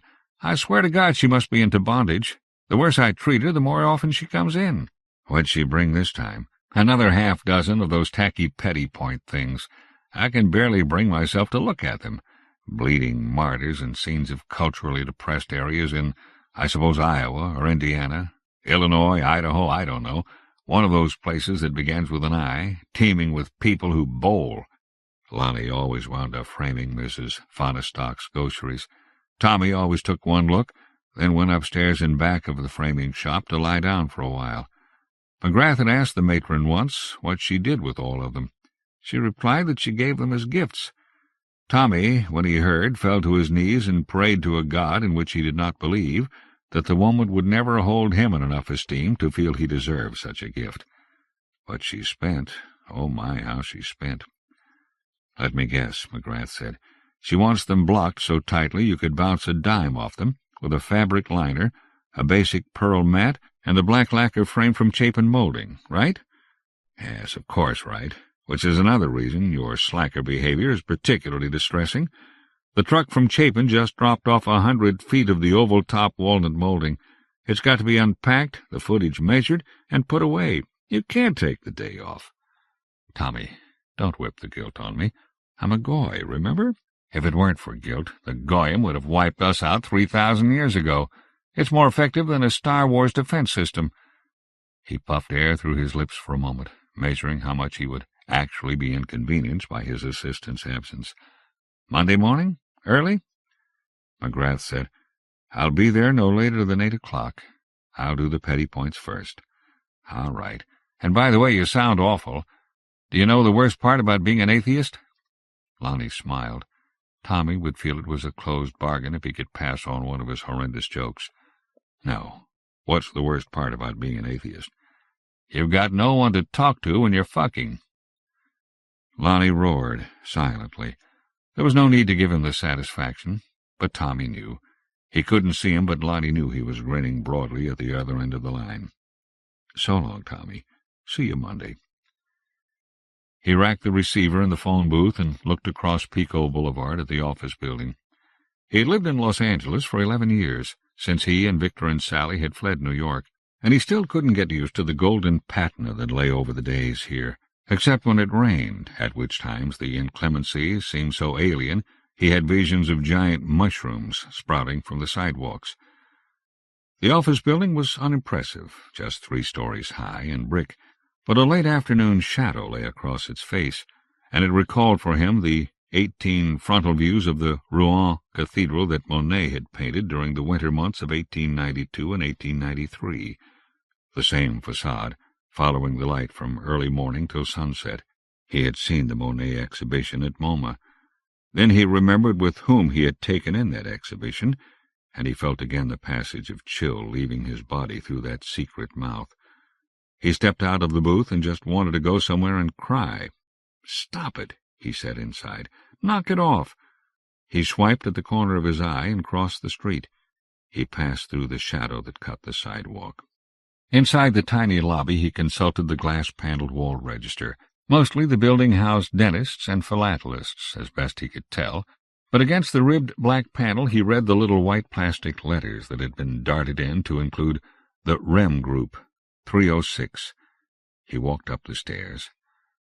To find 306 he had to make a choice, go left or go right. There were no office location arrows on the wall. He went to the right and was pleased. As the numbers went down, he began to hear someone speaking rather loudly. Sleep is of several kinds: dream sleep, or rapid eye movement sleep, what we call REM sleep, and thus the name of our group is predominantly found in mammals who bring forth living young rather than eggs, some birds and reptiles as well. McGrath stood outside the glass-paneled door to 306, and he listened. Viviparous mammals, he thought. He could now discern that the speaker was a woman, and her use of living young rather than eggs instead of viviparous convinced him she was addressing one or more laypersons. The echidna, he thought, a familiar viviparous mammal. We now believe dreams originate in the brain's neocortex. Dreams have been used to attempt to foretell the future. Freud used dreams to explore the unconscious mind. Jung thought dreams formed a bridge of communication between the conscious and the unconscious. It wasn't a dream, McGrath thought. I was awake. I know the difference. The woman was saying, those who try to make dreams work for them, to create poetry, to solve problems. And it's generally thought that dreams aid in consolidating memories. How many of you believe that if you can only remember the dream when you waken, that you will understand something very important, or regain some special memory you've lost? How many of you? McGrath now understood that the dream therapy group was in session. Late on a Friday afternoon? It would have to be women in their 30s, 40s. He opened the door to see if he was correct. With their hands in the air indicating they believed the capturing of a dream on awakening would bring back an old memory, all 6 of the women in the room, not one of them older than 40, turned to stare at McGrath as he entered. He closed the door behind him and said, "I don't agree. I think we dream to forget, and sometimes it doesn't work." He was looking at the woman standing in front of the 6 hand-raised members of the group. She stared back at him for a long moment, and all 6 heads turned back to her. Their hands were frozen in the air. The woman who had been speaking settled back till she was perched on the edge of her desk. "Mr. McGrath?" "Yes. I'm sorry I'm late. It's been a day." She smiled quickly, totally in command, putting him at ease. "I'm Anna Pickett. Tricia said you'd probably be along today. Please grab a chair." McGrath nodded and took a folding chair from the 3 remaining against the wall. He unfolded it and set it at the far left of the semicircle. The 6 well-tended, expensively coiffed heads remained turned toward him as, one by one, the hands came down. He wasn't at all sure letting his ex-wife call this Anna Pickett to get him into the group had been such a good idea. They had remained friends after the divorce, and he trusted her judgment. Though he had never availed himself of her services after they'd separated, and she had gone for her degree at UCLA, he'd been assured that Tricia was as good a family counseling therapist as one could find in Southern California. He had been shocked when she'd suggested a dream group. But he'd come. He had walked through the area most of the early part of the day, trying to decide if he wanted to do this, share what he'd experienced with total strangers. Walked through the area, stopping in at this shop and that boutique, having some gelato and shaking his head at how this neighborhood had been gentrified, how it had changed so radically, how all the wonderful little tradesmen who had flourished here had been driven out by geysering rents. Walked through the area, growing more and more despondent at how nothing lasted, how joy was drained away shop by shop, neighborhood by neighborhood, person by... until one was left alone, standing on an empty plain, the dark wind blowing from the horizon, cold, empty, dark, with the knowledge that a pit of eternal loneliness lay just over that horizon, and that the frightening wind that blew up out of the pit would never cease, that one would stand there all alone on the empty plain, as one after another of the ones you loved were erased in a second. Had walked through the area all day, and finally had called Tommy, and finally had allowed Tricia's wisdom to lead him, and here he sat, in a folding straight-back chair, asking a total stranger to repeat what she had just said. "I asked why you didn't agree with the group, that remembering dreams is a good thing." She arched an eyebrow and tilted her head. McGrath felt uncomfortable for a moment. He blushed. It was something that had always caused him embarrassment. "Well," he said slowly, "I don't want to seem like a smart-aleck, one of those people who reads some popularized bit of science and then comes on like an authority." She smiled at his consternation, the flush of his cheeks. "Please, Mr. McGrath, that's quite all right. Where dreams are concerned, we're all journeyists. What did you read?" "The Crick-Mitchison theory, the paper on unlearning. I don't know, it just seemed, well, reasonable to me." One of the women asked what that was. Anna Pickett said, "Dr. Sir Francis Crick. You'll know of him because he won the Nobel Prize for his work with DNA. And Graham Mitchison. He's a highly respected brain researcher at Cambridge. Their experiments in the early 1980s. They postulate that we dream to forget, not to remember." "The best way I understood it," McGrath said, "was using the analogy of cleaning out an office building at night after all the workers are gone. Outdated reports are trashed, computer dump sheets are shredded, old memos tossed with the refuse.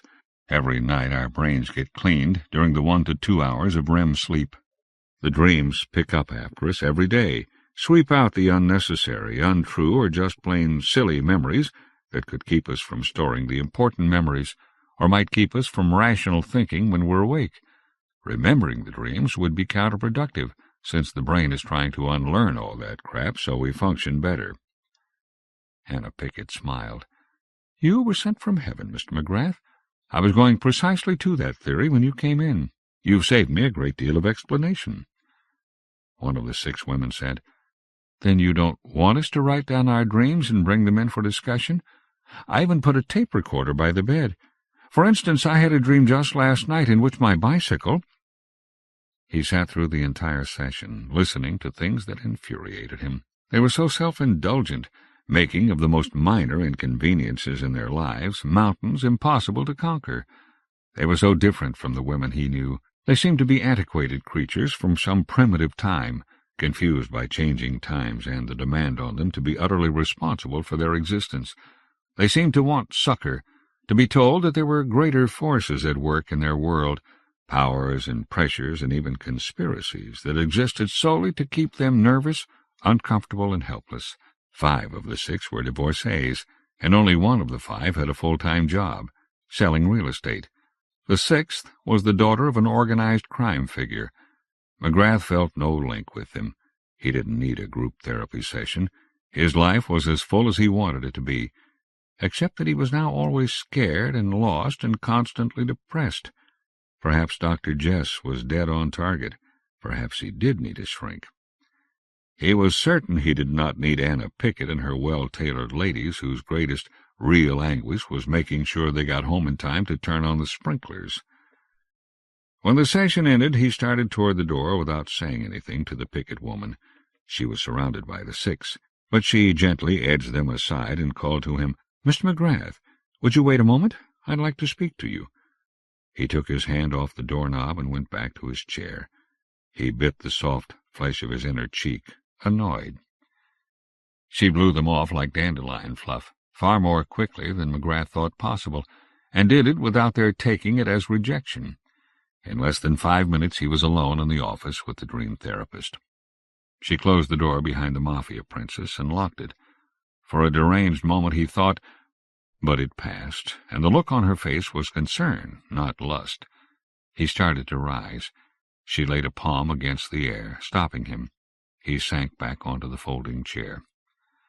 Then Anna Pickett came to him and said, "For McGrath hath murdered sleep." He stared up at her as she put her left hand behind his head, cupping the nape with fingers extending up under his hair along the curve of the skull.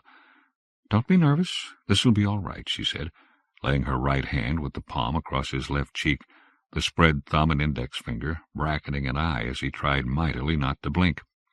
Her thumb lay alongside his nose, the tip curving onto the bridge.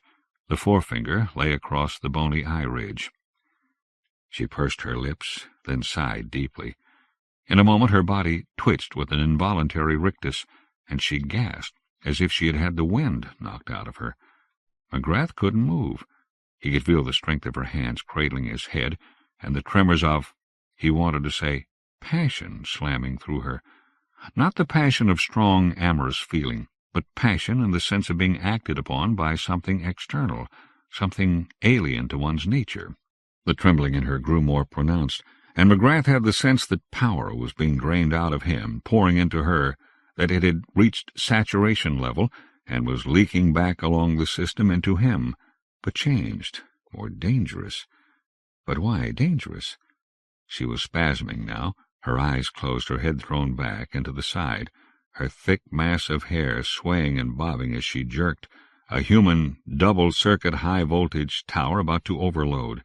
She moaned softly in pain without the slightest trace of subliminal pleasure, and he could see she was biting her lower lip so fiercely that blood was beginning to coat her mouth. When the pain he saw in her face became more than he could bear, he reached up quickly and took her hands away with difficulty, breaking the circuit. Anna Pickett's legs went out and she keeled toward him. He tried to brace himself, but she hit him with full dead weight, and they went crashing to the floor, entangled in the metal folding chair. Frightened, thinking insanely, what if someone comes in and sees us like this? They'd think I was molesting her.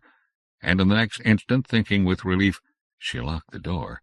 And in the next instant his fear was transmogrified into concern for her. He rolled out from under her trembling body, taking the chair with him, wrapped around one ankle. He shook off the chair and got to his knees. Her eyes were half closed, the lids flickering so rapidly she might have been in the line of strobe lights. He hauled her around, settling her semi-upright with her head in his lap. He brushed the hair from her face and shook her ever so lightly, because he had no water and had no moist washcloth. Her breathing slowed, her chest heaved not quite so spastically, and her hand, flung away from her body, began to flex the fingers. "Miss Pickett," he whispered, "can you talk? Are you all right? Is there some medicine you need? In your desk?" She opened her eyes then and looked up at him. She tasted the blood on her lips and continued breathing raggedly, as though she had run a great distance.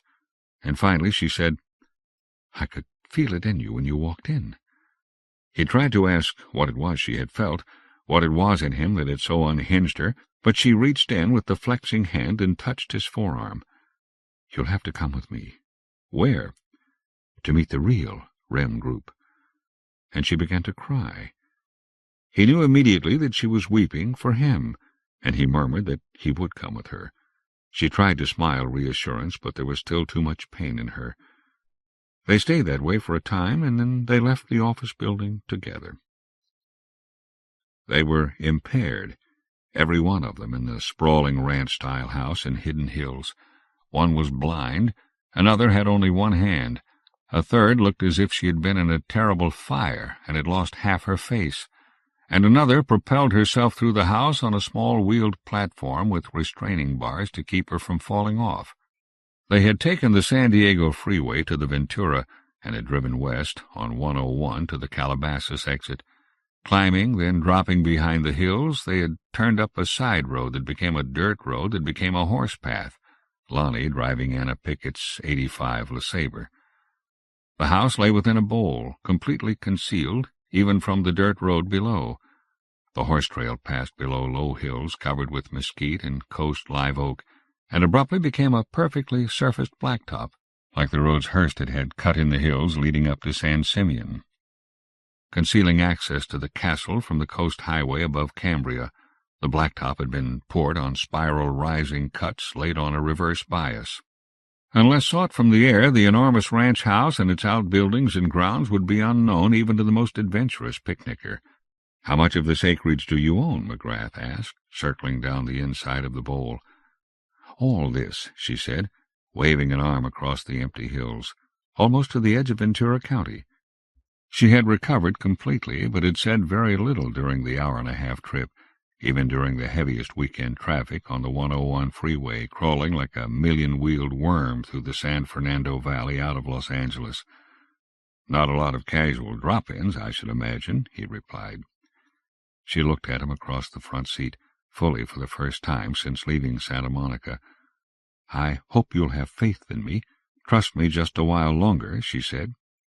He paid strict attention to the driving.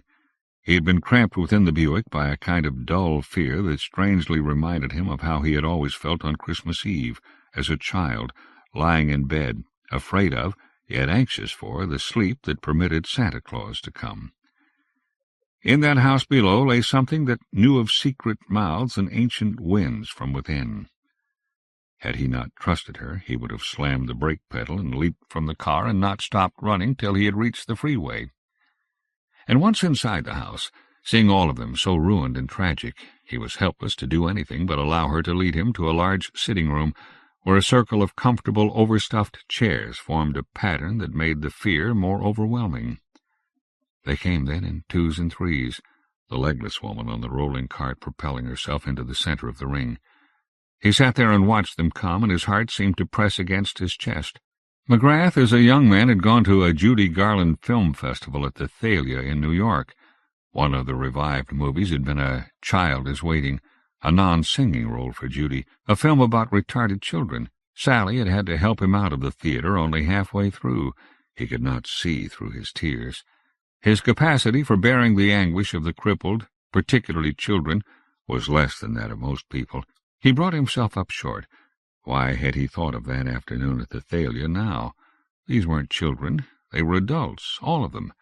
Every woman in the house was at least as old as he, surely older. Why had he been thinking of them as children? Anna Pickett took the chair beside him and looked around the circle. One chair was empty. "Catherine?" she asked. The blind woman said, "She died on Sunday." Anna closed her eyes and sank back into the chair. God be with her, and her pain ended. They sat quietly for a time until the woman on the cart looked up at McGrath, smiled a very kind smile, and said, "What is your name, young man?" "Lonnie," McGrath said. He watched as she rolled herself to his feet and put a hand on his knee. He felt warmth flow through him, and his fear melted. but it only lasted for a moment as she trembled and moaned softly, as Anna Pickett had done in the office. Anna quickly rose and drew her away from McGrath. There were tears in the Cartwoman's eyes. A woman with gray hair and involuntary head tremors, indicative of Parkinson's, leaned forward and said, "Lonnie, tell us." He started to say, "Tell you what?" but she held up a finger and said the same thing again. So he told them, as best he could, putting words to feelings that always sounded melodramatic, words that were wholly inadequate for the tidal wave of sorrow that held him down in darkness.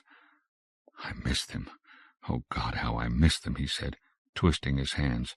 "I've never been like this. My mother died, and I was lost. I was miserable. Yes, there was a feeling my heart would break because I loved her, but I could handle it.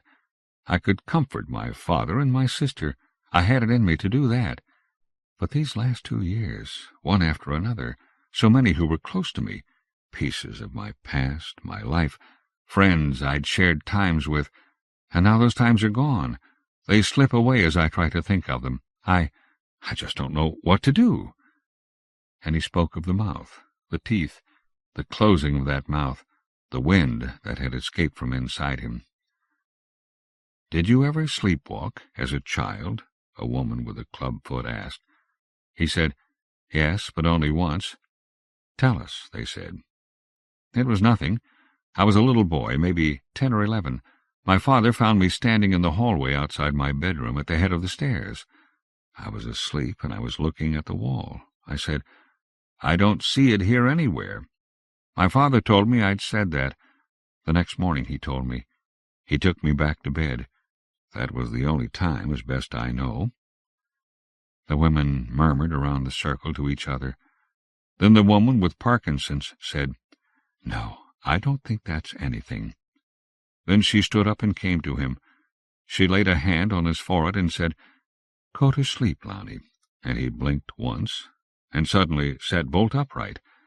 But it wasn't an instant. It had been much longer. He had been asleep for a long while.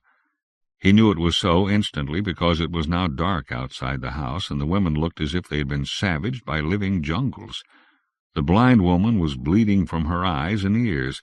The woman on the cart had fallen over, lay unconscious at his feet. In the chair where the fire victim had sat, there was now only a charred outline of a human being, still faintly smoking.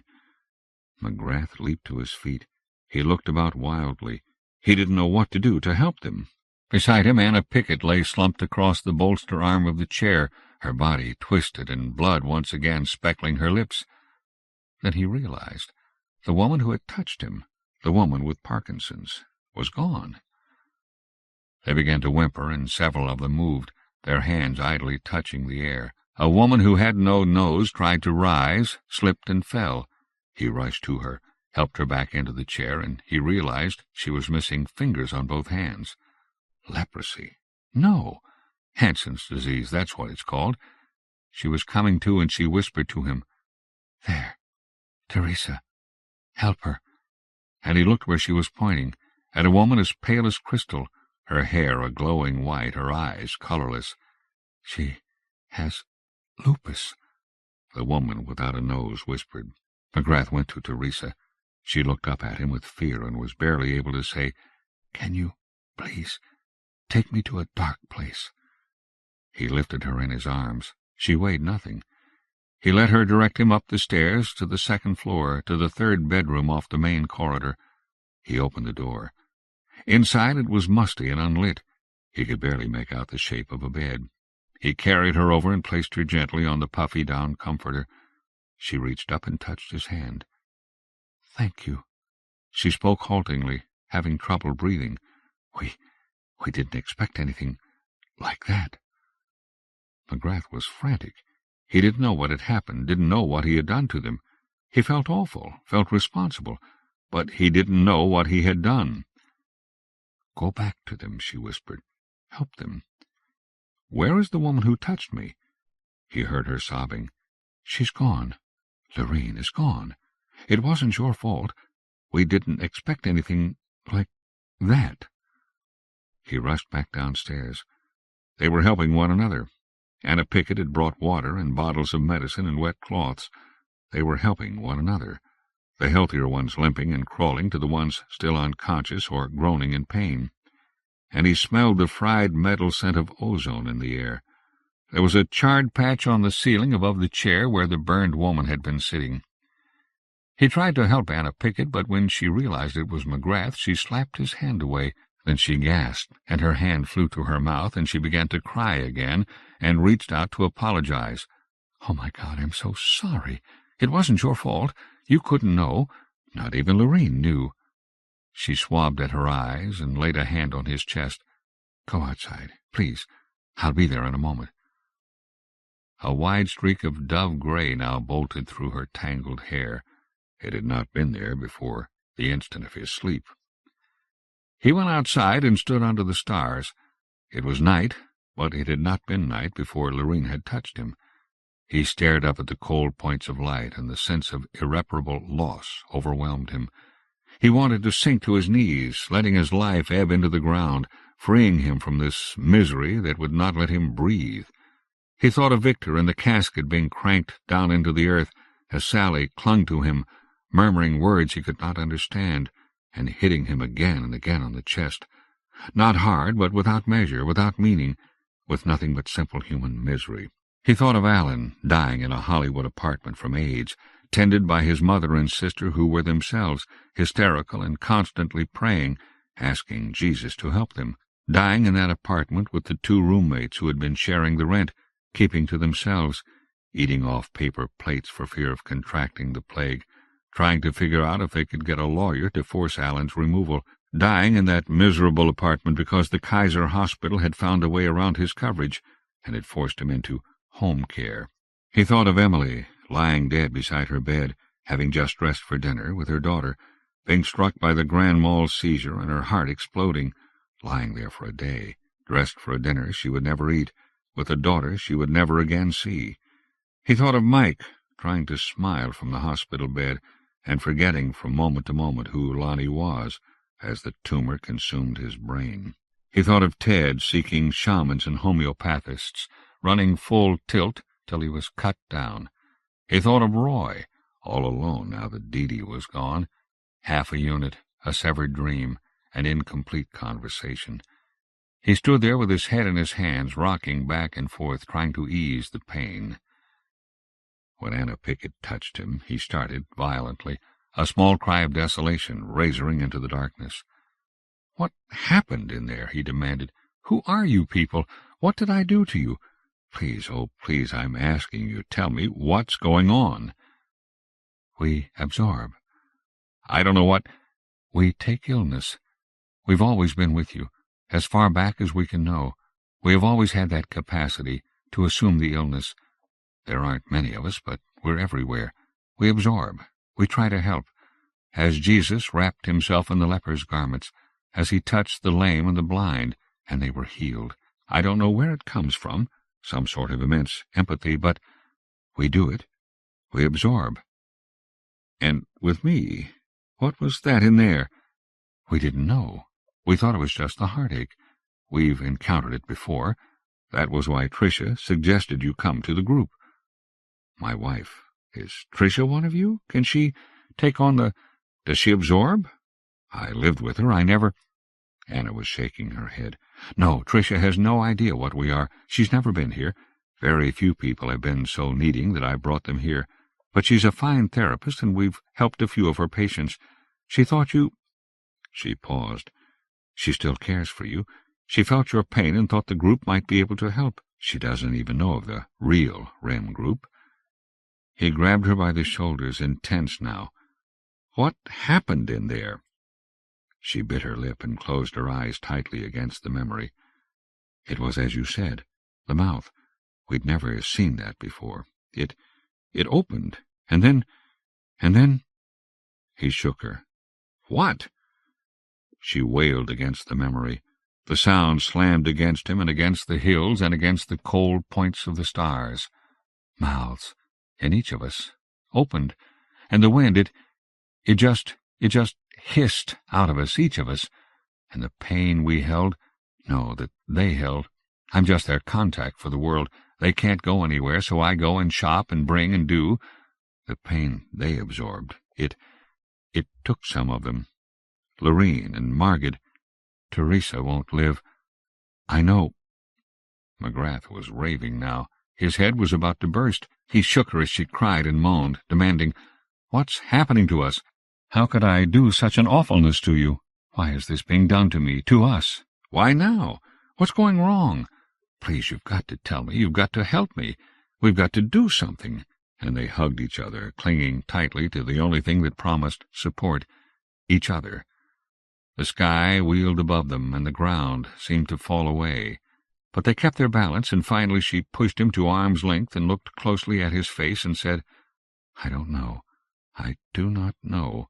This isn't like anything we've experienced before. Not even Alvarez or Aris know about this. A wind, a terrible wind, something alive, leaving the body. Help me. I can't help you. No one can help you. I don't think anyone can help you, not even Lebras." He clutched at the name. "Lebras? Who's Lebras?" "No, you don't want to see Lebras. Please listen to me. Try to go off where it's quiet and lonely and try to handle it yourself. That's the only way." "Tell me who Lebras is." She slapped him. "You're not hearing me. If we can't do for you, then no one can. Lebras is beyond anything we know. He can't be trusted. He does things that are outside, that are awful, I think. I don't really know. I went to him once years ago. It's not something you want to—" "I don't care," he said. "I don't care about any of it now. I have to rid myself of this. It's too terrible to live with. I see their faces. They're calling, and I can't answer them. They plead with me to say something to them. I don't know what to say. I can't sleep, and when I sleep I dream of them. I can't live like this because this isn't living. So tell me how to find Lebras. I don't care, to hell with the whole thing. I just don't give a damn, so tell me." She slapped him again, much harder, and again, and he took it, and finally she told him. He had been an abortionist. In the days before it was legal, he had been the last hope for hundreds of women. Once, long before, he had been a surgeon, but they had taken that away from him, so he did what he could do. In the days when women went to small rooms with long tables or to coat hangers, he had helped. He had charged $200 just to keep up with supplies. In those days of secret thousands in brown paper bags stored in clothes closets, $200 was as if he had done the work for free, and they had put him in prison. But when he came out, he went back at it. Anna Pickett told McGrath that there had been other work, other experiments.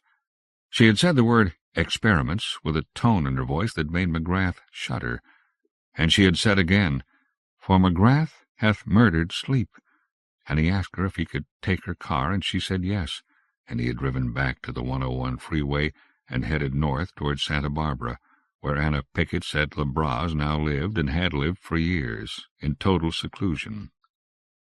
It was difficult locating his estate. The only gas station open in Santa Barbara at that hour did not carry maps.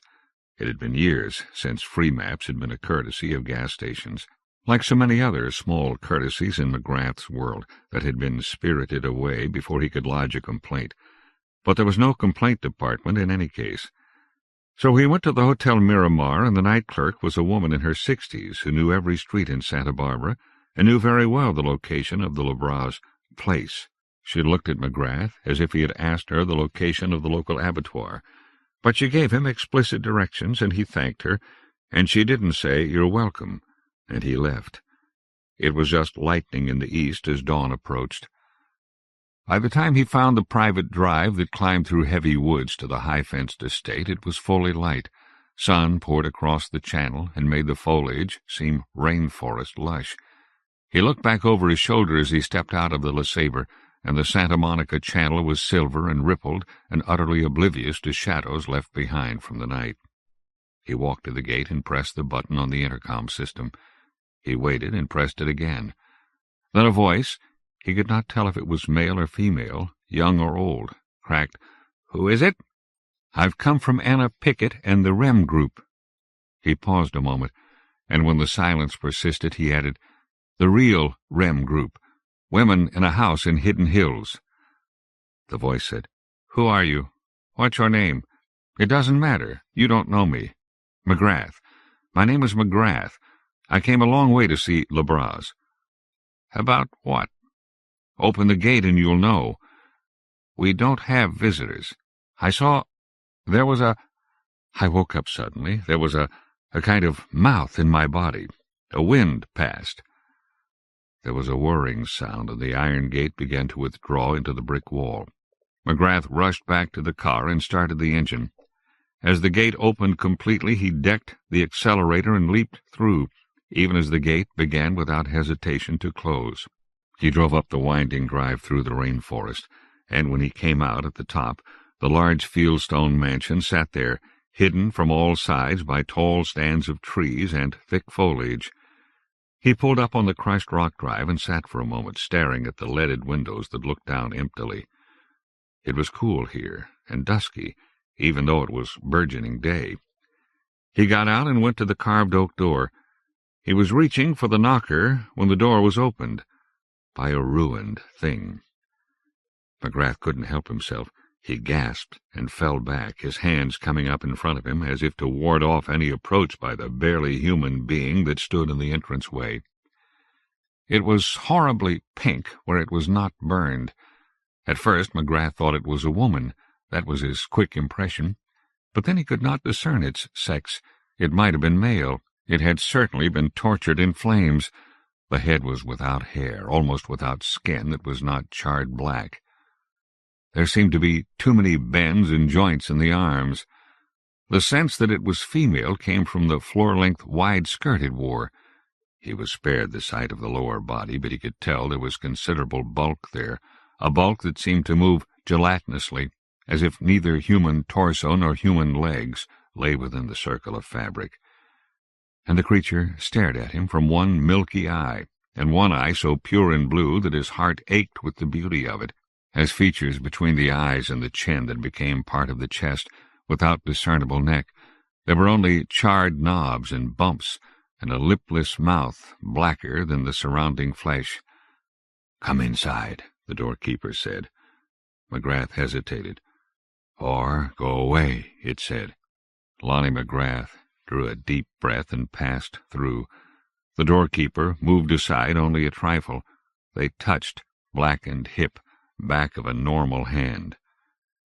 Closed and double-bolted, the passage out was now denied McGrath.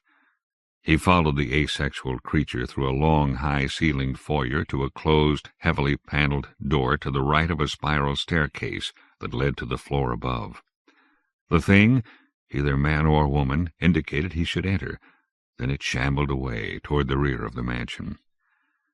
McGrath stood a moment, then turned the ornate L-shaped door handle and entered. The heavy drapes were drawn against the morning light, but in the outlaw beams that latticed the room here and there, he saw an old man sitting in a high-backed chair, a lap-robe concealing his legs. He stepped inside the library. For library it had to be, floor-to-ceiling bookcases, spilling their contents in teetering stacks all around the floor. Music swirled through the room. Classical music. McGrath didn't recognize it. "Dr. Lebras?" he said. The old man did not move. His head lay sunk on his chest. His eyes were closed. McGrath moved closer. The music swelled toward a crescendo, something symphonic. Now he was only 3 steps from the old man, and he called the name Lebras again. The eyes opened, and the leonine head rose. He stared at McGrath unblinkingly. The music came to an end. Silence filled the library. The old man smiled, sadly, and all ominousness left the space between them. It was a sweet smile. He inclined his head toward a stool beside the wingback. McGrath tried to give back a small smile and took the seat offered. "It is my hope that you are not here to solicit my endorsement for some new pharmacological product," the old man said. "Are you Dr. Lebras?" "It is I who was once known by that name, yes. You have to help me." Lebras looked at him. There had been such a depth of ocean in the words McGrath had spoken, such a descent into stony caverns that all casualness was instantly denied. "Help you? Yes, please. I can't bear what I'm feeling. I've been through so much, seen so much these last months. "Help you?" the old man said again, whispering the phrase, as if it had been rendered in a lost language. "I cannot even help myself. How can I possibly help you, young man?" McGrath told him everything. At some point the blackened creature entered the room, but McGrath was unaware of its presence till he had completed his story. Then from behind him he heard it say, "You are a remarkable person. Not one living person in 1,000,000 has ever seen the Thanatos mouth. Not one in 100,000,000 has felt the passage of the soul. Not one in the memory of the human race has been so tormented that he thought it was real and not a dream." McGrath stared at the creature. It came lumbering across the room and stood just behind the old man's chair, not touching him. The old man sighed and closed his eyes. The creature said, "This was Joseph Lebras, who lived and worked and cared for his fellow man and woman. He saved lives, and he married out of love, and he pledged himself to leave the world slightly better for his passage. And his wife died, and he fell into a well of melancholy such as no man had ever suffered. And one night he woke, feeling a chill, but he did not see the Thanatos mouth. All he knew was that he missed his wife so terribly that he wanted to end his life." McGrath sat silently. He had no idea what this meant, this history of the desolate figure under the lap-robe. But he waited because, if no help lay here in this house, of all houses secret and open in the world, then he knew that the next step for him was to buy a gun and to disperse the grey mist under which he lived. Lebras looked up. He drew in a deep breath and turned his eyes to McGrath. "I went to the machine," he said. "I sought the aid of the circuit and the chip. I was cold and could never stop crying. I missed her so it was unbearable." The creature came around the wing-back and stood over McGrath. "He brought her back from the other side." McGrath's eyes widened. He understood.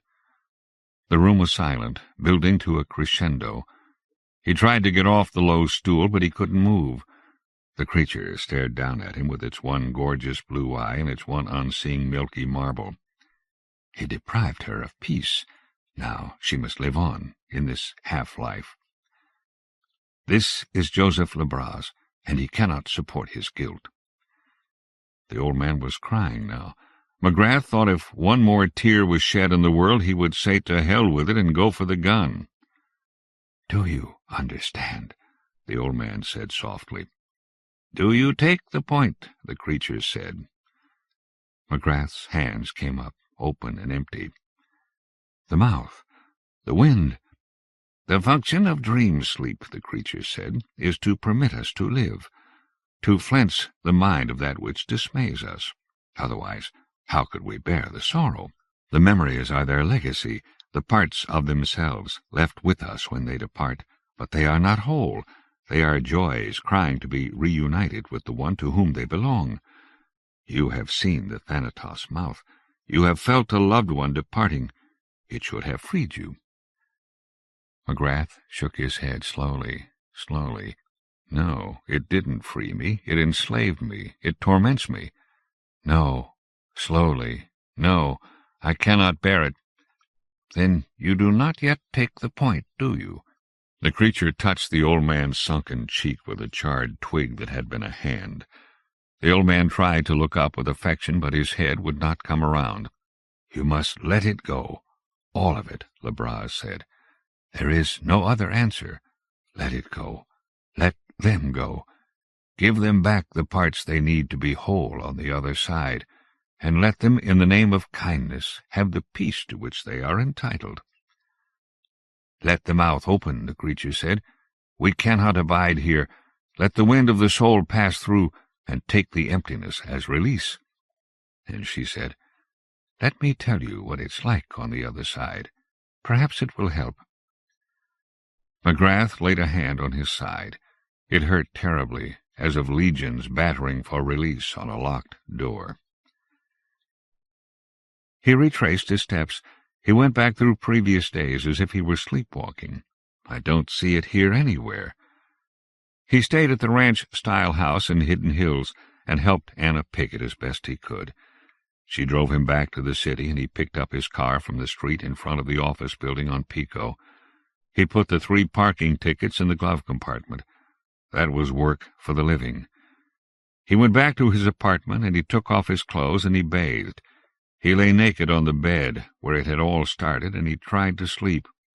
There were dreams of smiling faces, and dreams of children he had known, dreams of kindness, and dreams of hands that had held him. And sometime during the long night a breeze blew, but he never felt it.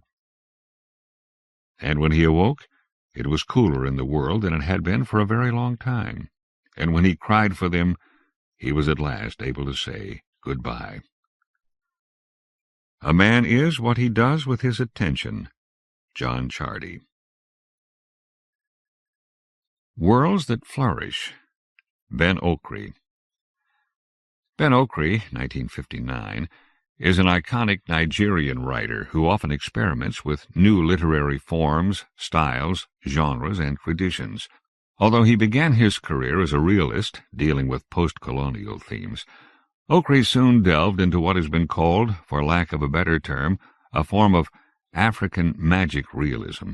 Myths from the Yoruba culture have been particularly prominent in his subsequent work, including in his masterpiece, the Booker Prize winner The Famished Road, 1991. Okri himself emphasizes that the surreal or fantastical elements in his work coexist with the real and urban world in his fiction. Luminous and strange, Worlds That Flourish, 1988, is a wonderful contemporary evocation of an encounter with the weird. I was at work one day when a man came up to me and asked me my name. For some reason I couldn't tell it to him immediately, and he didn't wait for me to get around to it before he turned and walked away. At lunchtime I went to the buka to eat. When I got back to my desk, someone came and told me that half the workers in the department had been sacked. I was one of them. I had not been working long in the department, and I left the job without bitterness. I packed my things that day and sorted out the money that was owed me. I got into my battered little car and drove home. When I arrived, I parked my car 3 streets from where I lived, because the roads were bad. As I walked home, the sight of tenements and zinc huts made me dizzy. Swirls of dust came at me from the untarred roads. Everything shimmered like mirages in an omnipotent heat. Later in the evening, I went out to buy some cooked food. On my way back, a neighbor came to me and said, "How are you?" "Fine," I said. "Are you sure you are fine?" "Yes. Why do you ask?" "Well," said the neighbor, "it's because you go around as if you don't have any eyes." "What do you mean?" "Since your wife died, you've stopped using your eyes. Haven't you noticed that most of the compound people are gone?" "Gone where?" "Run away, to safety." "Why?" "Don't ask me." "Why haven't you gone?" "I'm happy here." "So am I," said, smiling. I went to my room. Barely 2 hours after the conversation with my neighbor, there was a knock on my door. I opened it, and 3 men pushed their way in. 2 of them carried machetes, and the third had a gun. They weren't nasty or brutal. They merely asked me to sit quietly on the bed, and invited me to watch them if I wanted. I watched them as they cleaned my room of my important possessions, and took what money they could find. They chatted to me about how bad the roads were, and how terrible the government was, and how there were so many checkpoints around. While they chatted, they bundled my things into a heap and carried them out to their lorry, as though they were merely helping me to move. When they finished, the man with the gun said, "This is what we call scientific robbery. If you so much as cough after we've gone, I will shoot out your eyes. You hear?"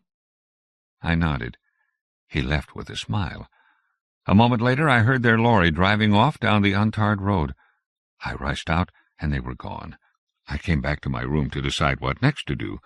I couldn't inform the police immediately because the nearest station was miles away, and even if I did, I couldn't really expect them to do anything. I sat on the bed and tried to convince myself that I was quite fortunate to still have the car and some money in the bank. But as it turned out, I wasn't even allowed to feel fortunate. Not long after the thieves had left, there was another knock on my door. I got up to open it, when 5 soldiers with machine guns stepped into the room. Apparently the thieves had been unable to get away. They were stopped at a checkpoint, and to save their own necks, they told the soldiers that I was their accomplice. Without ceremony and with a great deal of roughness, the soldiers dragged me to their jeep. Visions of being executed as an armed robber at the beach filled me with vertigo.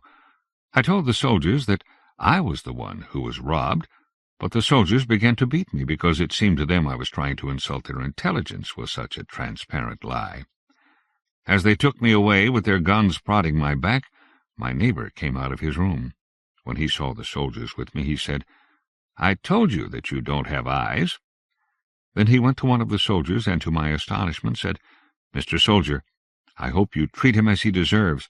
I always thought something was wrong with his head."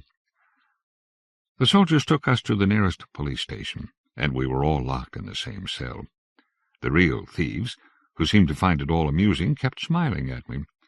At night the soldiers came and beat us up with whips when we refused to confess anything. Then in the morning some policemen took us outside and made us strip naked and commanded us to face the street. The people that went past looked at us and hurried on. I shouted of my innocence, and the policemen told me to shut up. We stayed out facing the whole world in our nakedness for most of the day. The children laughed at us. The women studied us. Photographers came and flashed their cameras in our eyes. When night fell, a policeman came and offered me the opportunity to bribe my way out of trouble. I burned all over, and my eyes were clogged with dust. I told him I had to go to the bank first. The thieves paid their dues and were freed. I stayed in a cell crammed with men screaming all night. In the morning one of the soldiers accompanied me to the bank. I drew out some money and paid my dues. I went home and slept for the rest of that day. In the morning I went to have a shower. Going through the compound, I was struck by the absence of communal noises. No music came from the rooms. No children cried. There were no married couples arguing and shouting behind red curtains. There were chickens and rats in the backyard. My neighbor came out of the toilet and smiled when he saw me. "So, they have released you," he said regretfully. "You are a wicked man," I shouted. "People don't go out any more," he said, coolly ignoring me. "It's very quiet. I like it this way." "Why were you so wicked to me?" "I don't trust people who don't have eyes. I might have been executed." "Are you better than those who have been?" I stared at him in disbelief. He went and washed his hands at the pump and dried them against his trousers. He pushed past me and went to his room. A moment later I saw him going out. I still felt sleepy even after my shower. I went to my room and got dressed. Then I went to the front of the compound. I sat on a bench and looked at the street. The churches around were not having their usual prayers and songs over loudspeakers. The muezzin was silent. The street was deserted. There were no signs of panic. The stalls still had their display of goods, and the shops were open, but there was no one around. There were a lot of birds in the air, circling the aerials. Somewhere in the distance a radio had been left on. Across the street a goat wandered around the roots of a tree. The cocks didn't crow. After a while all I heard inside me was a confused droning, my incomprehension. Something had been creeping on us all along, and now that the street was empty I couldn't even see what it was. I sat outside, fighting the mosquitoes, till it became dark. Then it dawned on me that something had happened to time. I seemed to be sitting in an empty space without history. The wind wasn't cooling. And then suddenly all the lights went out. It was as if the spirit of the world had finally died.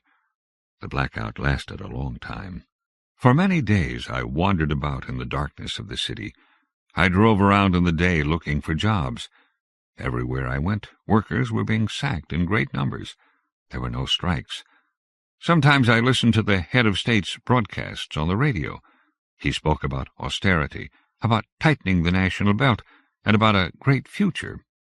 He sounded very lonely, as though he were talking in a vast and empty room. After his broadcasts, music was played. The music sounded also as if it were played in an empty space. In the evenings I went around looking for friends. They had gone, and no explanations or forwarding addresses were given. When I went to their compounds, I was surprised at how things had changed. The decay of the compounds seemed to have accelerated. Doors were left open. Cobwebs hung over the compound fronts. Outside the house of a friend, I saw a boy staring at me with frightened eyes. When I started to ask him of the whereabouts of my friend, he got up and ran. I went back to my car and drove around the city looking for people that I knew. Then I really began to notice things. There were people scattered in places of the city. There seemed no panic on their faces. It began to occur to me that the world was emptying out. When I took a closer look at the people, a strange thought came to me. They seemed like sleepwalkers. I stopped the car and went amongst them to get a closer look, to talk with them, and find out exactly what was happening. The radios and newspapers had long stopped giving information. I went out into the street and approached a woman who was frying yams at the roadside. She looked at me with burning, suspicious eyes. "What is happening to the country?" I asked her. "Nothing is happening." "Where has everyone gone?" "No one has gone anywhere. Why are you asking me? Go and ask someone else." As I turned to go, the fire flared up, illuminating her face, and on her face I saw a sloping handwriting. On her forehead and on her cheeks there were words. Then I noticed that her hands were also covered in handwriting. I drew closer to read the words, but she began screaming. I heard the iron-clad boots of soldiers running down the streets towards us. I hurried to my car and drove off. As I went home, I noticed that a lot of the people in the streets had handwriting on their faces. I couldn't understand why I hadn't noticed it before. And then I was suddenly overcome with the notion that my neighbor had words on his face. I drove home hurriedly. It was dark by the time I arrived. I couldn't risk having the car 3 streets away, so I parked it outside the compound. I think it was with that act of caution that the thought of fleeing first occurred to me. The birds had increased over our street. The radio was still on somewhere in the distance. Its battery was getting weaker. The wind whistled through the compounds. Stray dogs roamed down the street. I sat outside and waited for my neighbor. When he didn't come back for a long time, I went and knocked on his door. There was no reply. I went to my room and ate, and then I went and sat outside again. I listened to the radio dying. I listened to the thin military voices. The night got darker, and still my neighbor didn't return. I listened to the wind straining the branches of the trees. Stray cats eyed me in the dark. I went to my room and I slept that night with the feeling that something was breaking on my consciousness. When I woke up in the morning, I noticed that the head of state's lonely face kept slipping into my mind. I had a shower and ate and went and knocked on my neighbor's door. He still hadn't got back. I prepared to go out, but thunder sounded in the sky. By the afternoon it had started to rain. The street swelled with water. The gutters overran. The rain poured into the open doors of the rooms and fell on the stalls with their undisturbed display of goods, and beat down on the clothes that had been left hanging. The wind blew very hard and shook our roof. The branches of a tree strained and then cracked. From afar, I could see smoke above the houses. The rain poured down unceasingly for 2 days. My neighbor still didn't return. The water went up to the bumper of my car. The rain finally extinguished the distant radio. The head of state made desperate broadcasts about cleaning the national stables. I sat in my room, imprisoned by the rain. I listened to the water endlessly falling. My roof began to leak. I heard a cat wailing above the steady din. Sometimes the rain accelerated in its fall and managed to obliterate both time and memory. It soon seemed as if it had always been raining. With the city empty of people, I began to hear broadcasts in the rain, and then in the evening of the second day, a realization came upon me. I went to the window, my ears reverberating with persistently dripping water, and looked out. That was when I discovered I had temporarily lost the names of things. I stayed indoors till the rain stopped. Then I stayed in another day to enable the water to sink into the swollen earth. I went and tried my neighbor's door several times, and then I went into his room. Nothing had been disturbed, but he seemed to have altogether vanished. On the fourth day I ventured down our street and witnessed the proliferation of disasters. Trees had fallen, houses had crumbled before the force of the wind and rain, dead cats floated in the gutters, there were no birds in the air. I went back to my room, my head jostled with signs. I got out my box and stuffed it full of my papers and clothes. I packed all my food into the back of the car. I left my door open. I tried my neighbor's room for the final time. I got into my car and set out on a journey without a destination through the vast, uncultivated country. It wasn't easy getting out of the city. There were so many roadblocks, and soldiers were all over the place. They stopped me and searched the car. At every one of the roadblocks, the soldiers commented on the food I had at the back. They asked where I was going. I told them I was going to visit my mother, who was ill in the village. Then they would ask if I thought that people were hungry. When I said no, the soldiers would take some of my food and wave me on. By the time I cleared through the last roadblock, I had very little food left. But that wasn't what worried me.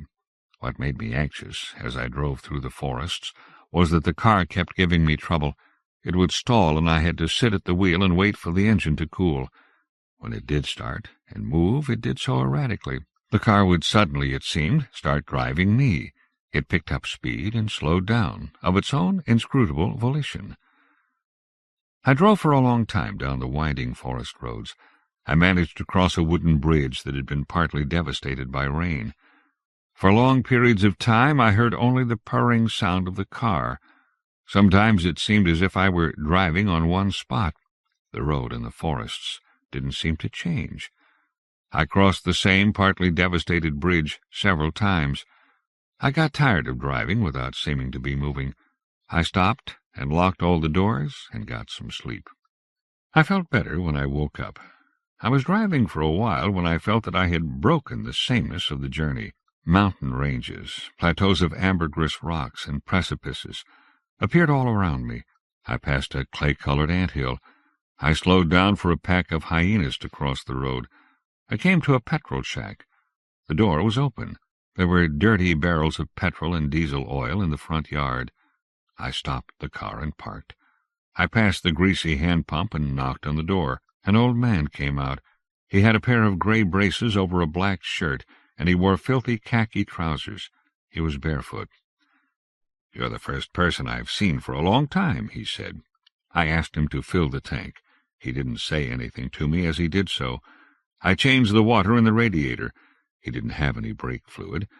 I sat on a bench and listened to the insects of the forest while he slowly and painstakingly looked the car over and tuned the engine. "How do you manage to live here?" "I manage. I like it." I paid him. As I was getting into the car, the old man said, "Don't go that way. I haven't seen any vehicles coming back. Stay where you can be happy." I nodded, smiling. I shut the door and started the car. As I moved away, I waved at him. He didn't wave back. He stared at the car, motionlessly. I drove on into the forest. Further along, I ran over a goat that had been crossing the road. I felt the wheels bump over its body, and I stopped. The goat jerked on the tarmac. When I came out of the car, I heard violent noises and saw people emerging from the forest and rushing towards me. The men had machetes, and the women held long pieces of firewood. I ran back to the car, but when I started it, the engine only whined. The people pounced on the car and smashed the bodywork with their machetes and firewood. They broke the windows, and several hands reached for my face. The car started suddenly, and I sped off with a few hands still grasping for my eyes. I swerved both ways, and people fell off, and I drove on without looking back. Afterwards I saw blood and bits of flesh on the jagged, broken windows. And then it was as if the rain that had fallen in the city began to catch up with me, intensified. The forest reverberated with thunder. Lightning struck in the trees. The leaves were blown into frenzies by the relentless wind. The car kept swerving, and sometimes it was as if the wind was blowing the car on, lifting it at the back. Sometimes I did not feel that the wheels were on the road. I drove on air. I drove on through the torrential rain. There were trees swaying and leaves flapping everywhere. And then there was water pouring on the trees everywhere. Now and again someone would emerge, soaking, from the forest, and would run across the road and wave for me to stop. I did not stop for anybody or for any reason. I drove on in demented concentration. Soon my eyes got tired. I was thrashed by the rain, and all I could see was the windscreen and the forests distorted in the rain. I found it difficult to blink, and when I did I felt the blankness pulling me into sleep. I would wake up to find myself veering off the road. I managed to sleep while driving. When night came thickly over the forest, I couldn't separate the darkness from the rain. Occasionally I saw a flash behind me which I thought belonged to a car. I adjusted the mirror, and in the crack of a second I saw my face. Thunder broke and exploded in front of me. A moment later there was a forked, incandescent flash which lit up the handwriting on my face. I negotiated a bend and heard a deafening crash in the forest. Something shattered my windscreen, and I drove wide-eyed into the darkness. Insects flew into my face. Wind, rain, and bits of glass momentarily blinded me. Then I saw that a tree had fallen across the road ahead of me. The car spun into the vortex of leaves and branches, and then there was stillness. For a long moment it was completely dark. I couldn't hear, see, or feel anything. And then I heard the whirring engine and the insistent din of insects and rain. I tried to move, but couldn't. I felt I had become entangled in the car. I heard magnified, grating noises. I was covered in crumbly earth, which seemed alive and which stung me. Something settled inside me, and I extricated myself from the front seat effortlessly. When I was out of the wreckage, I saw that the car had run into a large ant-hill. There were ants everywhere. I pushed on through the rain. I couldn't find the road. I went on into the forest. I passed rocks, flowering with lichen. I moved under the endless lattice of branches. Thorns of the forest cut into me. I didn't bleed. I came to a river. When I swam across, I noticed it was flowing in a direction opposite to how it seemed. As I came out on the other bank, the water dried instantly on me. I went on through the undergrowth till I came to a village. At the entrance there were 2 palm trees growing upside down. I went between the trees and saw a man sitting on a chair outside a hut. When the man saw me, his face lit up. He ululated suddenly, and talking drums sounded at distances in the village. The man got up and rushed to me and embraced me. "We've been waiting for you," he said. "What do you mean?" "We've been waiting for you." "That can't be true." The man looked quite offended at my remark, but he said, "I've been sitting outside this hut for 3 months, waiting for you. I'm happy that you've made it. Come, the people of the village are expecting you." He led the way. "Why?" "You'll find out." I followed him silently. As we went on into the village, I noticed that there was a woman following us. Whenever I looked back, she hid behind the trees and bushes. "We've been cleaning up the village for your arrival," the man said. We passed a skyscraper that reflected the sunlight like blinding glass sheets. "That's where the meeting will take place." The huts looked solid and clean with their white ochred walls. The iroko and baobab trees were neatly spaced. The bushes were lush. The air was scented with flamingo flowers. We arrived at the village square when it occurred to me that the place was vaguely familiar. It was a very orderly and clean place. And then suddenly I realized that I couldn't see. I didn't hear the man leading me any more. I heard singing and dancing all around. I panicked and started shouting. The dancing and singing stopped. I stood for a long time casting about in the menacing silence. After a while, when I quietened down, I heard light footsteps coming towards me. "Help me," I said. Then a woman, who smelt of cloves, in a sweet voice said, "Be quiet and follow me." I followed her till we came to a place that smelt of bark. She opened a door and we went in. She pulled up a stool for me. I could have been sitting on solid air for all I knew, but the woman's presence reassured me. I heard her moving about the place. She set down food for me. I ate. She set down drinks, and I drank. Then she said, "This will be your new home." Then I heard the door shut. I soon fell asleep. When I woke up, I felt things coming out of my ears. Things were crawling all over me. I stood up and called out. The door opened, and the woman came in and led me to the place where I had a wash.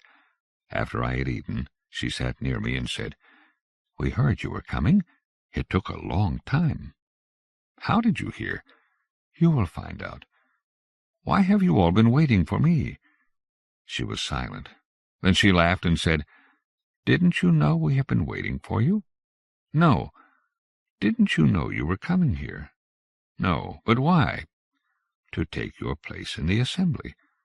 "What assembly?" "We kept postponing the meeting because you hadn't arrived." I grew weary of asking questions. "The people of the village have been anxious," she said. "When is this meeting taking place?" 2 days' time." "Why not today?" "The elders thought you needed time to rest and get used to the village. It's an important meeting." "What is the meeting about?" "You are tired. Get some sleep. If you need me, call." Then I heard the door open and shut again. In the village, everything had a voice, and everything spoke at me. Sounds and voices assaulted me, and my ears began to ache. Then slowly my sight returned. At first it was like seeing through milk. When my vision cleared, the voices stopped. Then I saw the village as I had not seen it before. I went out of the place I was staying and walked around in bewilderment. Some of the people of the village had their feet facing backwards. I was amazed that they could walk. Some people came out of tree trunks. Some had wings, but they couldn't fly. After a while I got used to the strangeness of the people. I ceased to really notice their 3 legs and elongated necks. What I couldn't get used to were the huts and houses that were walled round with mirrors on the outside. I didn't see myself reflected in them as I went past. Some people walked into the mirrors and disappeared. I couldn't walk into them. After some time of moving around, I couldn't find my way back to where I stayed. I went about the village listening for the voice of the woman who had been taking care of me. I stopped at a communal water pump, and a woman came up to me and said, "What are you doing here?" "I'm lost." "I'll take you back." I followed her.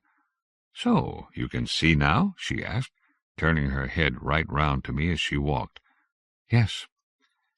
And then I had the distinct and absurd feeling that I knew her. She was a robust figure with a face of jagged and familiar beauty.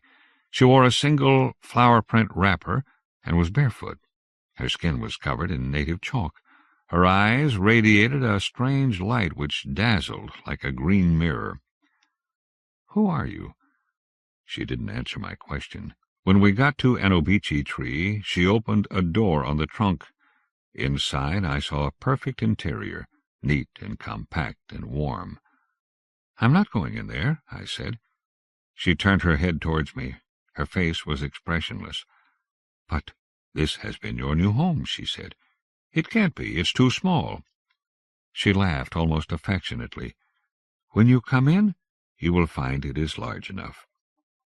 It was very spacious when I went in. I sat down on the wooden bed. She served me food in a half-calabash.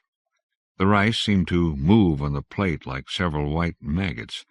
I could have sworn it was covered in spiders' webs, but it tasted sweet and was satisfying. The cup from which I was supposed to drink bled on the outside. After she had cleared the food from the table, I pretended to be asleep.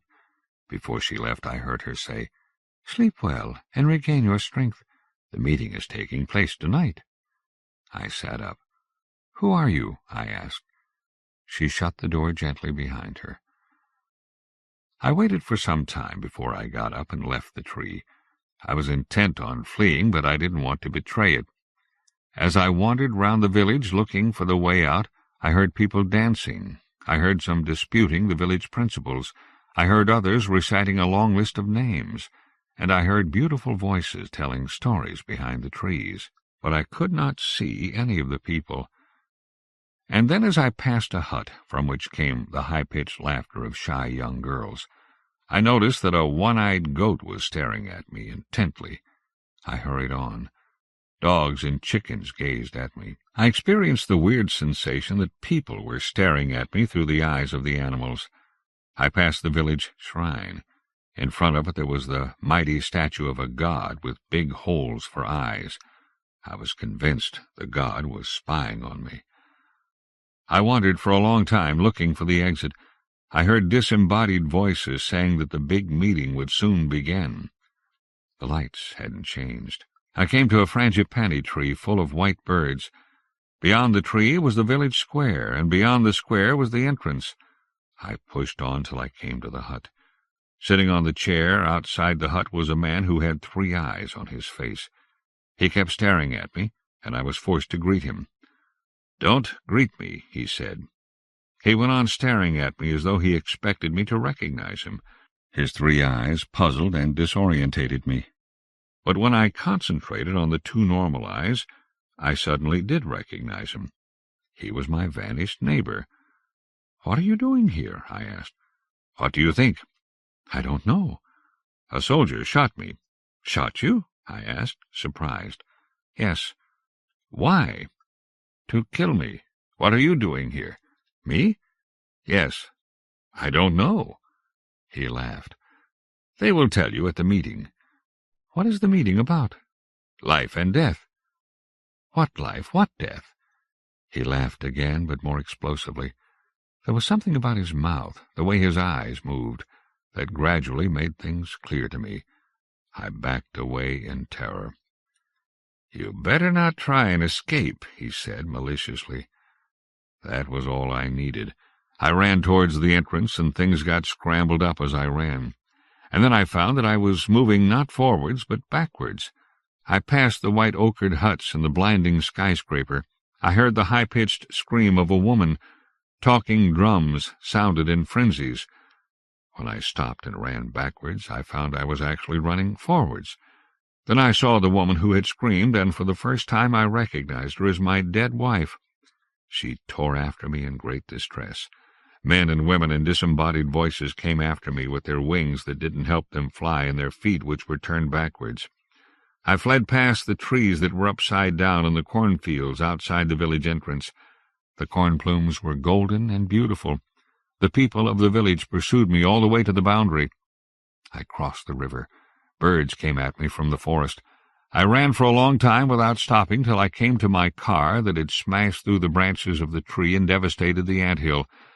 I'm not sure what happened next, but when I came to, I found myself in the wreckage of the car. I was covered with ants, and they bit me mercilessly.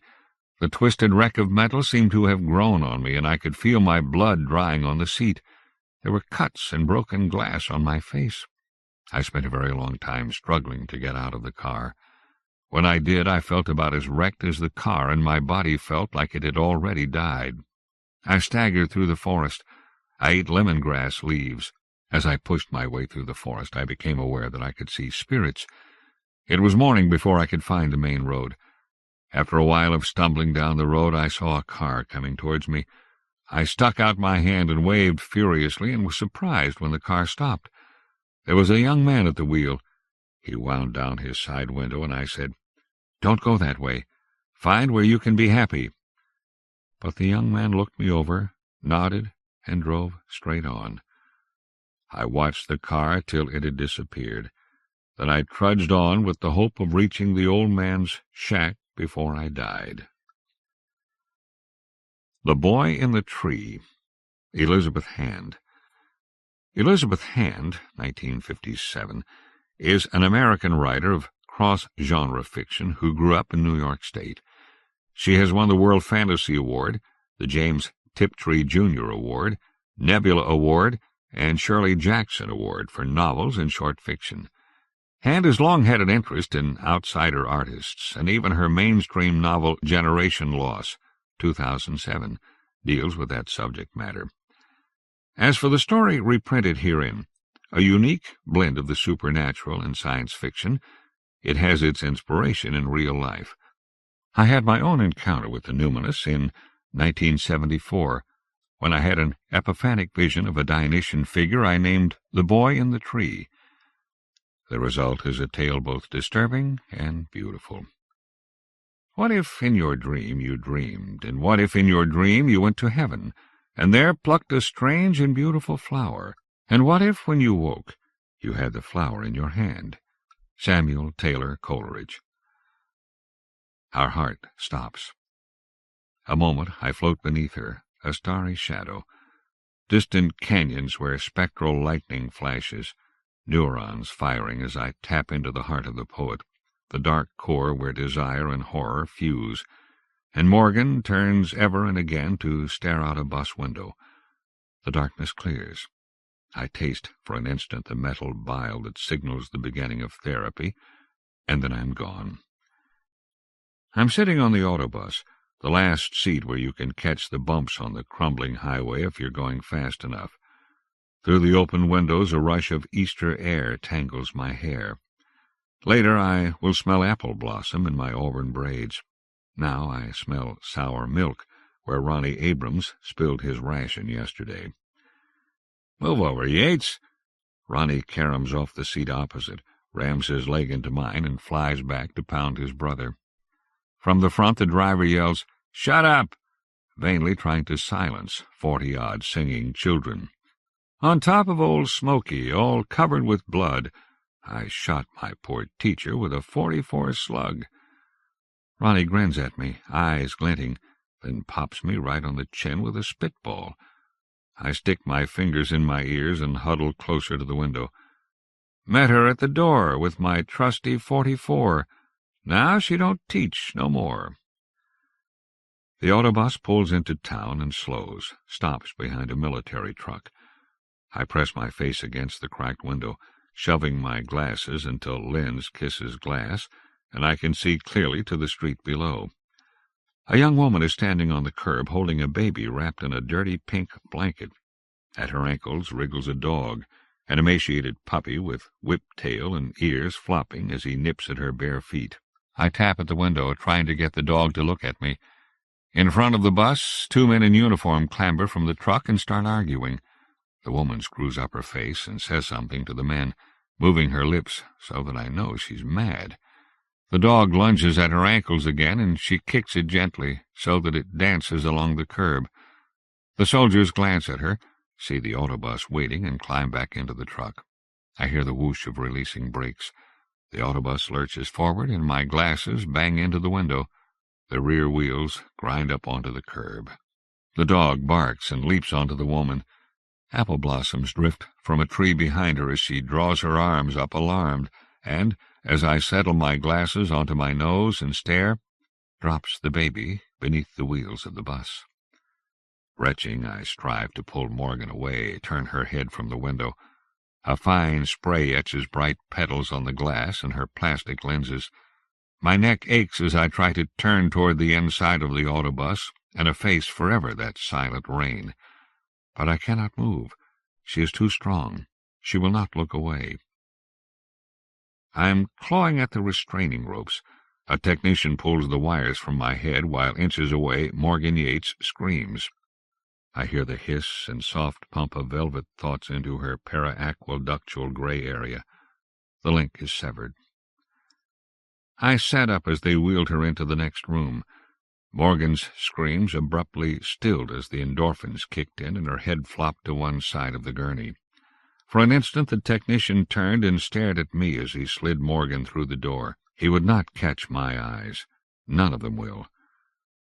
Through the glass panel I watched Emma Harrow hurry from another lab. She bent over Morgan and gently pulled the wires from between white braids, still rusted with coppery streaks. Beside her the technicians looked worried. Other doctors slipped from adjoining rooms and blocked my view, all with strained faces. When I was sure they'd forgotten me, I dug out a cigarette and lit up. I tapped the ashes into my shoe and blew smoke into a ventilation shaft. I knew Morgan wouldn't make it. I could often tell, but even Dr. Harrow didn't listen to me this time. Morgan Yates was too important, one of the few living writers whose readers included both rebels and ascendants. She will crack, I told Dr. Harrow after reading Morgan's profile. 7 poetry collections published by the Ascendants, recurrent nightmares revolving around a childhood trauma in the military crash, sadistic sexual behavior, and a pathological fear of dogs. Nothing extraordinary there, but I knew she wouldn't make it. How do you know? I shrugged. She's too strong. Dr. Harrow stared at me, pinching her lower lip. She wasn't afraid of my eyes. What if it works? She mused. She says she hasn't written in 3 years because of this. I yawned. Maybe it will work, but she won't let me take it away. She won't let anyone take it. I was right. If Dr. Harrow hadn't been so anxious about the chance to reclaim one of the damned and her own reputation, she'd have known too. Psychotics, autists, artists of the lesser rank, these could be altered by empatherapy. I'd siphoned off their sicknesses and night terrors, inhaled phobias like giddy ethers that set me giggling for days afterward. But the big ones, those whose madnesses were as carefully cultivated as the brain chemicals that allowed myself and others like me to tap into them, they were immune. They clung to their madnesses with the fever of true addiction. Even the dangers inherent to empatherapy weren't enough. They couldn't let go. Dr. Harrow glanced up from the next room and frowned when she saw my cigarette. I stubbed it out in my shoe and slid my foot back in, wincing at the prick of heat beneath my sole. She slipped out of the emergency room. Sighing, she leaned against the glass and looked at me. Was it bad, Wendy? I picked a fleck of tobacco from my lip. Pretty bad. I had a rush recalling Morgan wailing as she stood at the window. For a moment I had to shut my eyes, riding that wave until my heart slowed, and I looked up grinning into Dr. Harrow's compressed smile. Pretty good, you mean? Her tight mouth never showed the disdain or revulsion of the others, only a little dismay, some sick pride perhaps in the beautiful things she'd soldered together from an autistic girl and several ounces of precious glittering chemicals. Well, she sighed and walked to her desk. You can start on this. She tossed me a blank report and returned to the emergency lab. I settled back on my cot and stared at the sheet. Patient name, Wendy Wanders. In front of me the pages blurred. Shuddering, I gripped the edge of my chair. Nausea exploded inside me, a fiery pressure building inside my head until I bowed to crack my forehead against the table edge again and again, stammering my name until, with a shout, a technician ran to me and slapped an ampule to my neck.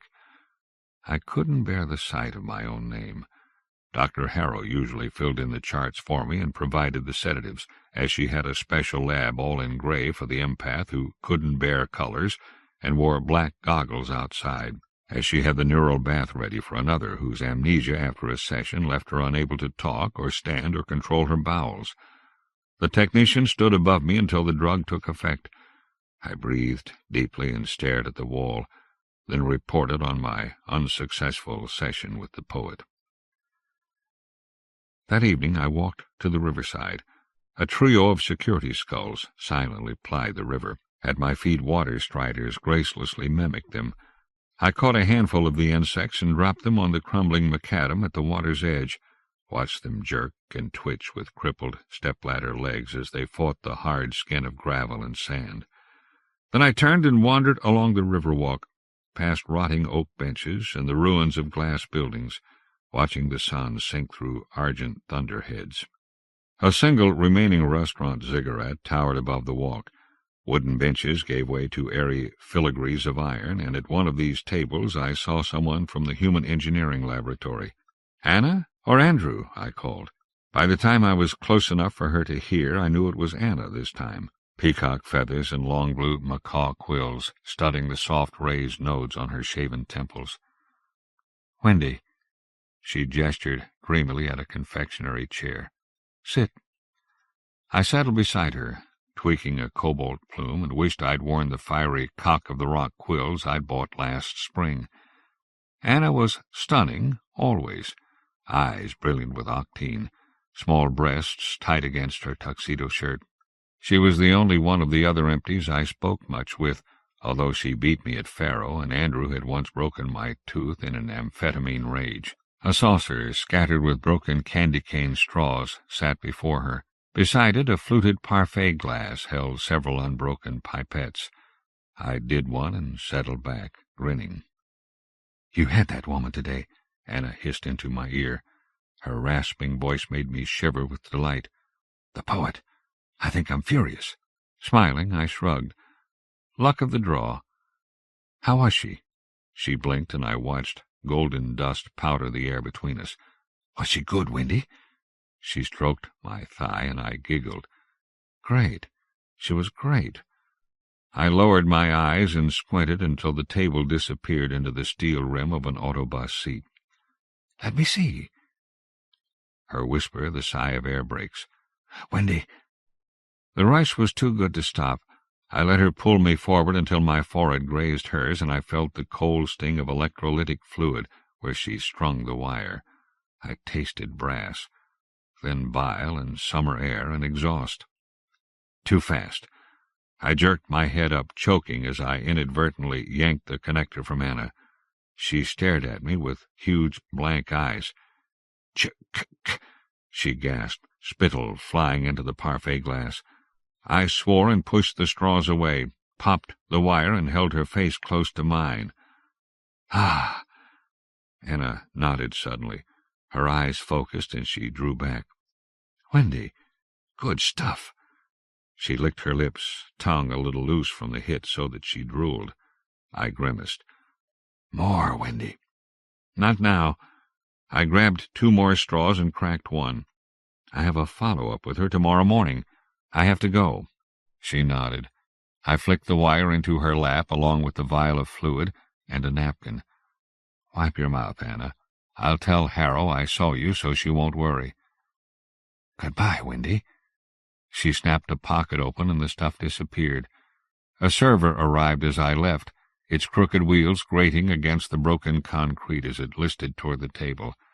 I glimpsed myself reflected in its blank black face, and hurried from the patio as behind me Anna ordered more straws. I recall nothing before Dr. Harrow. The drugs they gave me, massive overdoses for a 3-year-old, burned those memories as well as scorching every neural branch that might have helped me climb to feel the sun as other people do. But the drugs stopped the thrashing, the head-banging, the screaming, and slowly other drugs arrived through my tangled axons and forged new pathways. A few months and I could see again. A few more and my fingers moved. The wires that had stilled my screams eventually made me scream once more, and finally exploded a neural dam so that a year later I began to speak.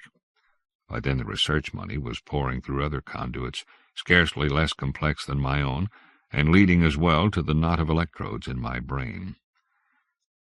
In the early stages of her work, shortly after she took me from the military creche, Dr. Harrow attempted a series of neuroelectrical implants between the two of us.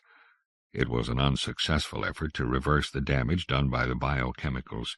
7 children died before the minimum dosage was determined, enough to change the neural pattern behind autistic behavior, not enough to allow the patient to develop her own emotional responses to subsequent internal or external stimuli. I still have scars from the implants, fleshy nodes like tiny ears trying to sprout from my temples. At first we lived well. As more empaths were developed and more military funding channeled for research, we lived extravagantly well. Dr. Harrow believed that exposure to sensation might eventually pattern true emotions in her affectively neutered charges. So we moved from the human engineering laboratory's chilly fortress to the vast abandoned Linden Glory estate outside the old city. Neurologists moved into the paneled bedrooms. Psychobotanists tilled the ragged formal gardens and developed new strains of oleander within bell-shaped greenhouses.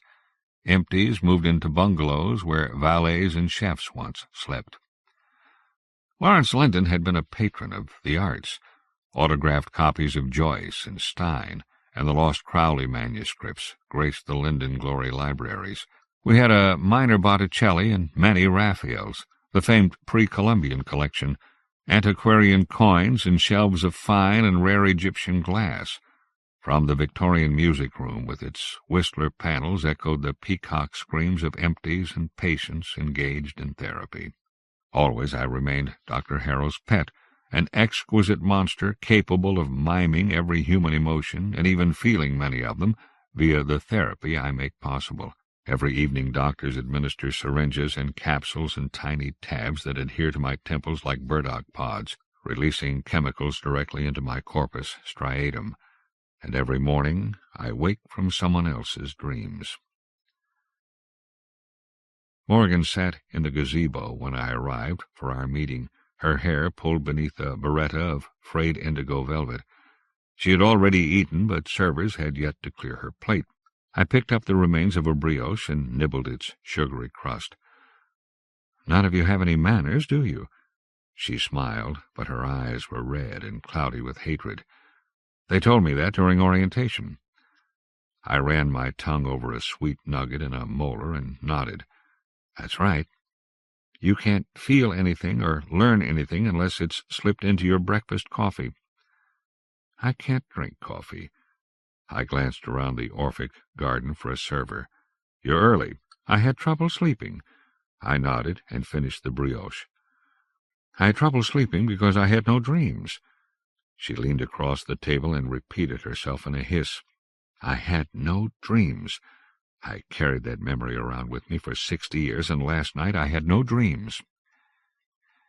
Yawning, I rubbed the back of my head, adjusting a quill.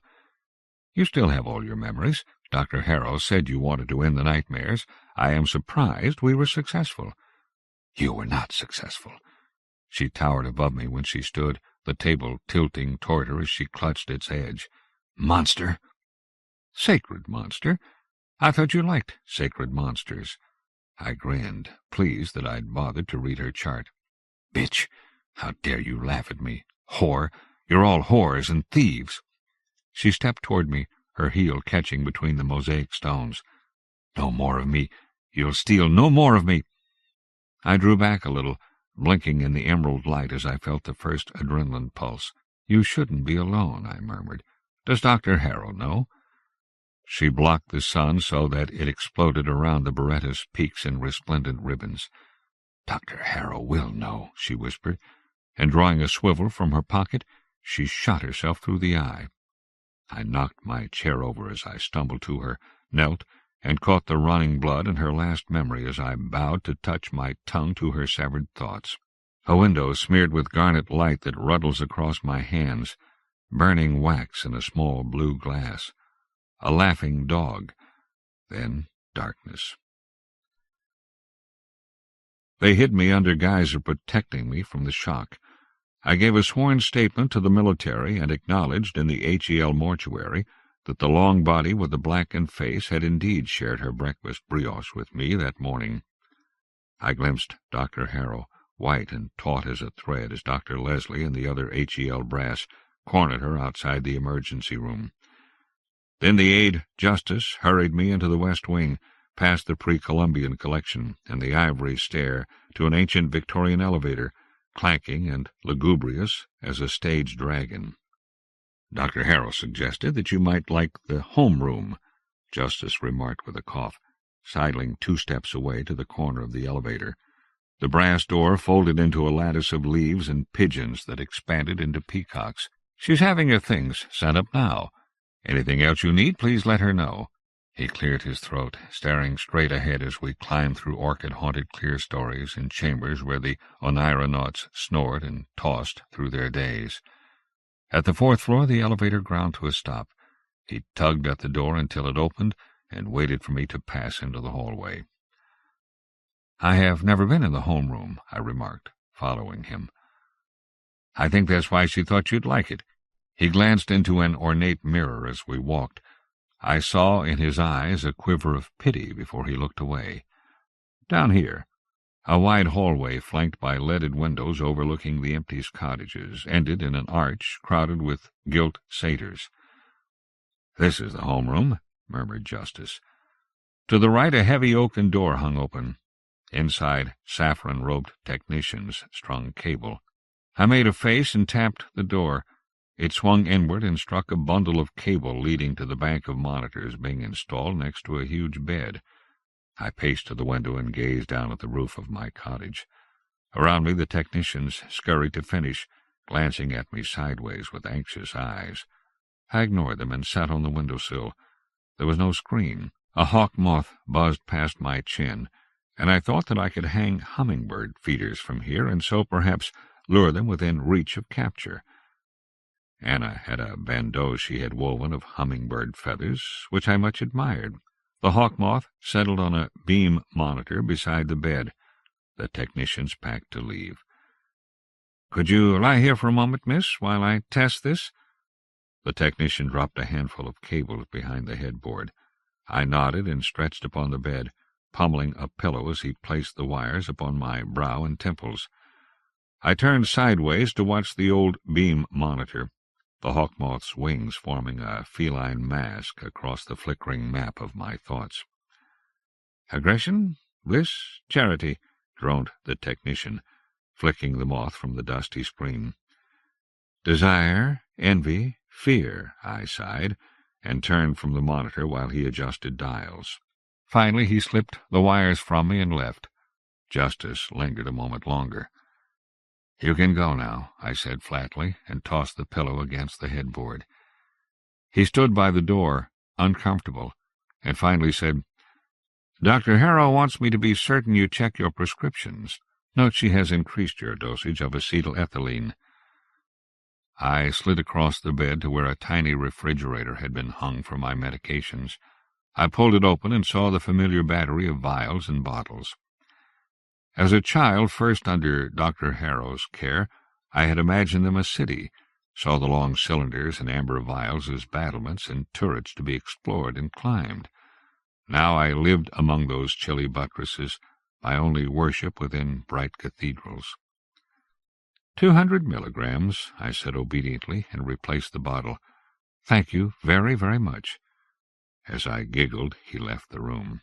I took the slender filaments that had tapped into my store of memories and braided them together, then slid the plate beneath a pillow and leaned back. A bed like a pirate ship, carved posts like riven masts spiring to the high ceiling. I'd never seen a pirate ship, but once I tapped a boy who jerked off to images of red flags and heaving seas and wailing women. I recalled that now and untangled a single wire, placed it on my temple and masturbated until I saw the warning flare on the screen, the sanguine flash and flame across my pixelated brain. Then I went to sleep. Faint tapping at the door woke me a short while later. "Andrew," I yawned, pointing to the crumpled sea of bedclothes. "Come in." He shut the door softly and slid beneath the sheets beside me. "You're not supposed to have visitors, you know." "I'm not?" I stretched and curled my toes around his finger. "No. Dr. Leslie was here all day. Anna said he's taking us back." "Me too?" He nodded, hugging a bolster. "All of us. Forever." He smiled, and the twilight made his face as beautiful as Anna's. I saw Dr. Harrow cry after he left. "How did you get here?" I sat up and played with his hair, long and silky except where the nodes bulged and the hair had never grown back. He wore Anna's bandeau, and I tugged it gently from his head. "Backstairs. No one ever uses them." "That way." He pointed lazily with his foot toward a darkening corner. His voice rose plaintively. "You shared that poet with Anna. You should have saved her." I shrugged. "You weren't there." The bandeau fit loosely over my forehead. When I tightened it, tiny emerald feathers frosted my hand like the scales of moths. "Would Anna give me this, do you think?" Andrew pulled himself onto his elbows and stroked my breast with one hand. "I'll give it to you, if you share." "There's not enough left to share," I whined, and pulled away. In the mirror I caught myself in the bandeau. The stippled green feathers made my hair look a deeper auburn, like the poet's. I pulled a few dark curls through the feathers and pursed my lips. "If you give this to me—" Already he was reaching for the wires. "Locked?" I breathed, glancing at the door. "Shh." Afterward I gave him one of my new pills. There hadn't been much of Morgan left, and I feared his disappointment would evoke Anna, who'd demand her bandeau back. "Why can't I have visitors?" I had switched off the lights.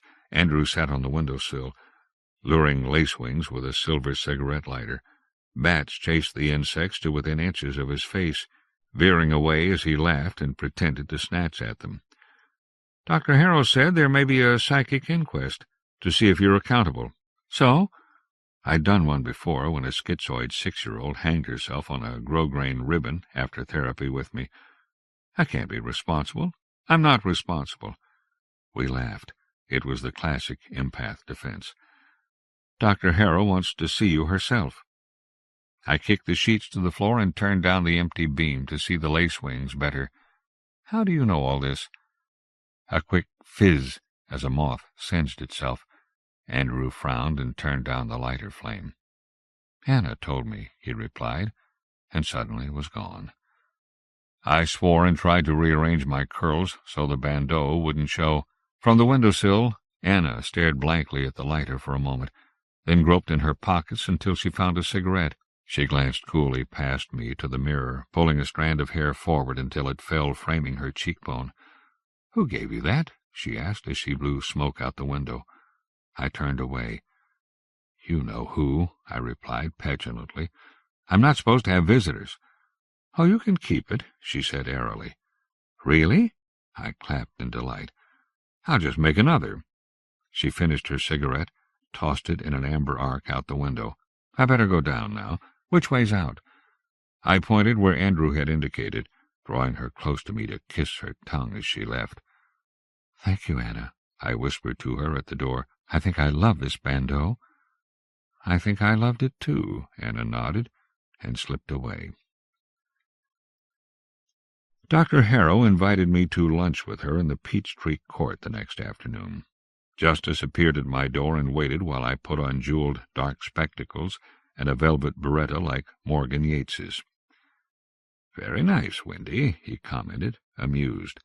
I smiled. When I wore the black glasses, he was not afraid to look me in the face. "I don't want the others to see my bandeau. Anna will steal it back," I explained, lifting the hat so he could see the feathered riband beneath. He laughed at that. I don't hear the aides laugh very often. When I was small, their voices frightened me. I thanked him as he held the door and followed him outside. We passed the Orphic garden. Servers had snaked hoses through the circle of lindens and were cleaning the mosaic stones. I peered curiously through the hedge as we walked down the pathway, but the blood seemed to be all gone. Once we were in the shade of the peach-tree walk, I removed my glasses. Justice quickly averted his eyes. "Do you think these peaches are ripe?" I wondered, twitching one from a branch as I passed beneath it. "I doubt it." Justice sighed, wincing as I bit into a small pink orb like a swollen eye. "They'll make you sick, Windy." Grinning, I swallowed my bite, then dropped the fruit.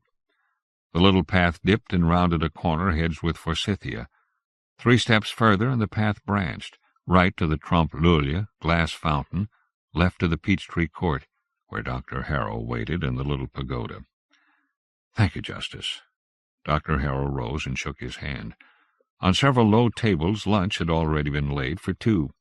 Justice stepped to a lacquered tray and sorted out my medication bottles, then stood and bowed before leaving.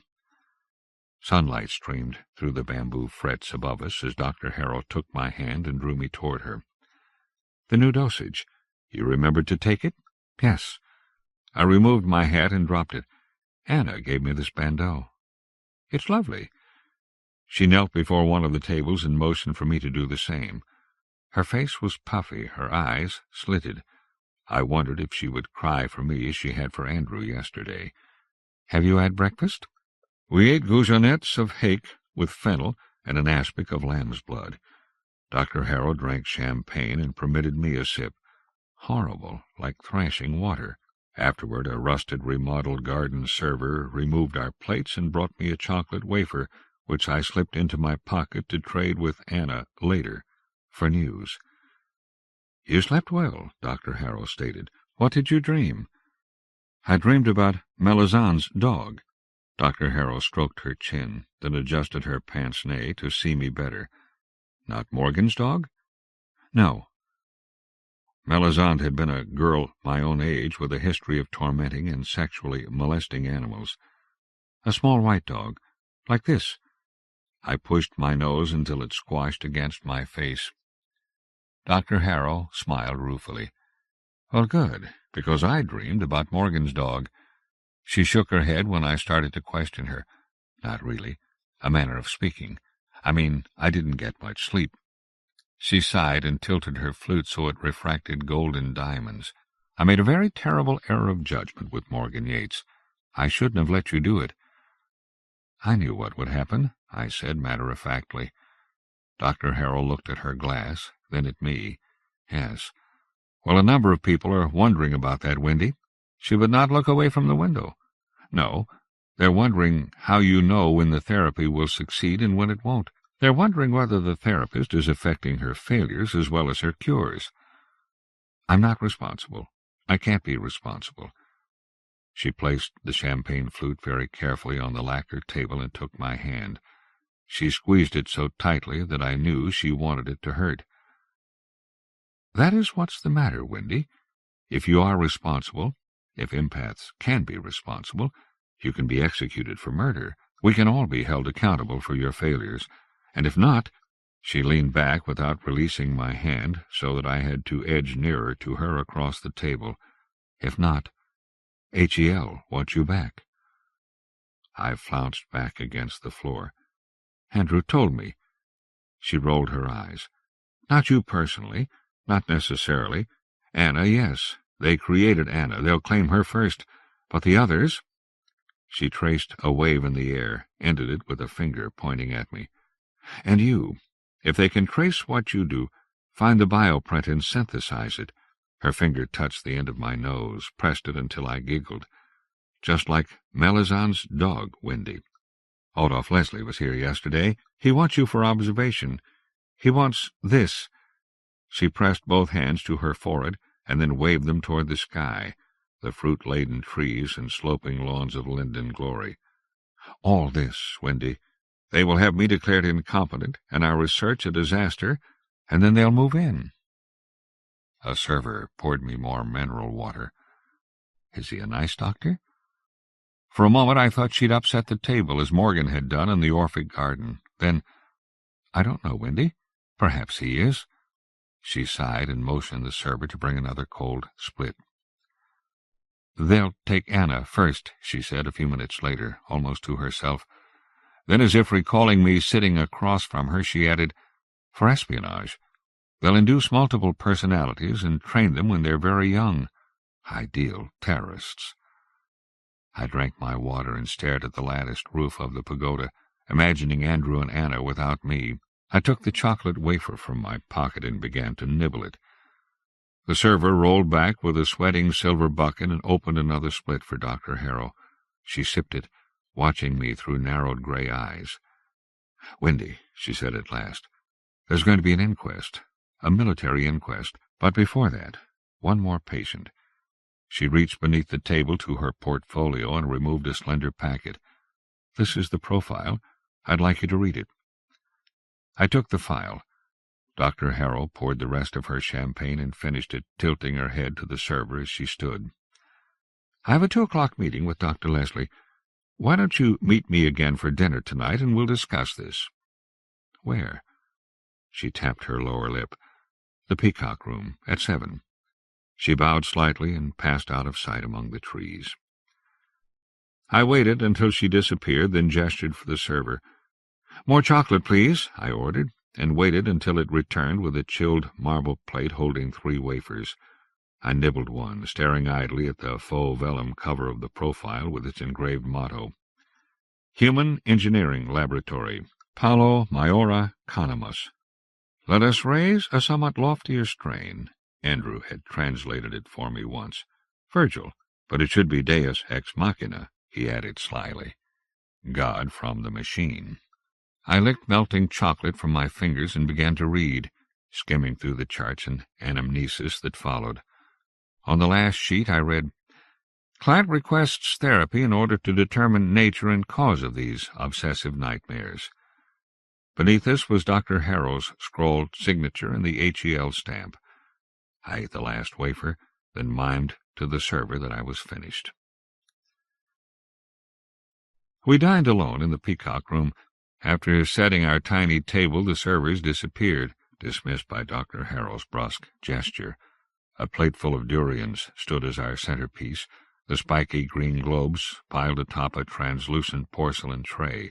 Dr. Harrow split one neatly for me, the round fruit oozing pale custard and a putrescent odor. She grimaced, then took a demure spoonful of the pulp and tasted it for me. "Lovely," she murmured, and handed me the spoon. We ate in silence for several minutes beneath the flickering gaslit chandeliers. "Did you read the profile I gave you?" Dr. Harrow asked at last, with studied casualness. I grunted. "And?" "She will not make it." I lofted another durian from the tray. Dr. Harrow dipped her chin ever so slightly before asking, "Why, Windy?" "I don't know." This durian was not quite ripe. I winced and pushed it from my plate. "Can't you give me any idea of what makes you feel that?" "Nothing. I can't feel anything." I took another fruit. "Well, then what makes you think she wouldn't be a good analysand?" "I don't know. I sucked on my spoon, thinking. "It's like when I see my name, the way everything starts to shiver and I get sick, but I don't throw up." Dr. Harrow tilted her head thoughtfully. "Like a seizure. Well." She smiled and spooned another mouthful. I finished the last durian and glanced around impatiently. "When will I meet her?" "You already have." I kicked my chair. "When?" 14 years ago, when you first came to HEL. "Why don't I remember her?" "You do, Windy." She lifted her durian and took the last drop of custard upon her tongue. "It's me." "Surprised?" Dr. Harrow grinned and raised the flamboyant sleeves of her embroidered hike. "It's beautiful," I said, fingering the flowing cuffs enviously. She smiled and turned to the NET beside my bed.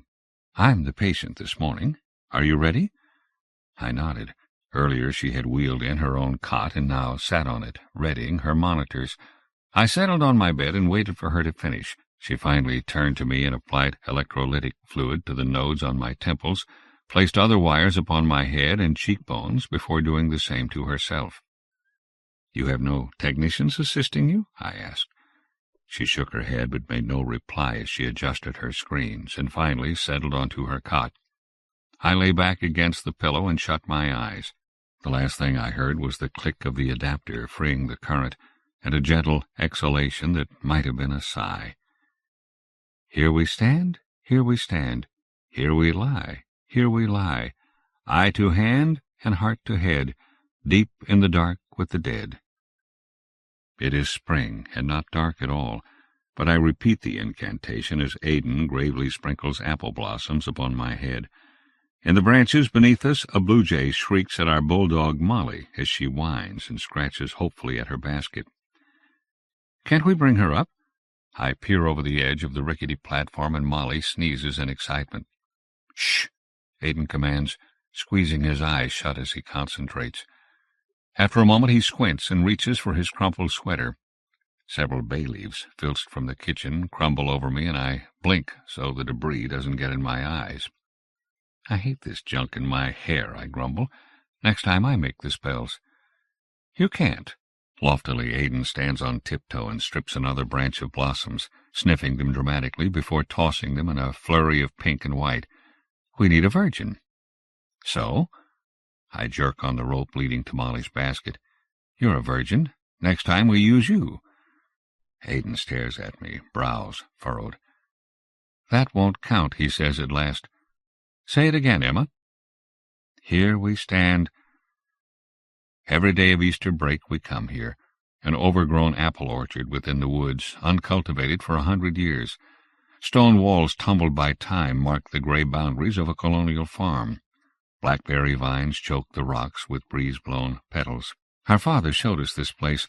Long ago he built the treehouse, its wood lichen green now and wormed with holes. Rusted nails snag my knees when we climb. All that remains of other platforms and the crow's nest at treetop. I finish the incantation and kneel, calling to Molly to climb in her basket. When my twin yells, I announce imperiously, "The Virgin needs her faithful consort. Get in, Molly." He demurs and helps to pull her up. Molly is trembling when we heave her onto the platform. As always, she remains huddled in her basket. "She's sitting on the sandwiches," I remark matter-of-factly. Aidan shoves Molly aside hastily and retrieves 2 squashed bags. I call we break for lunch. We eat in thoughtful silence.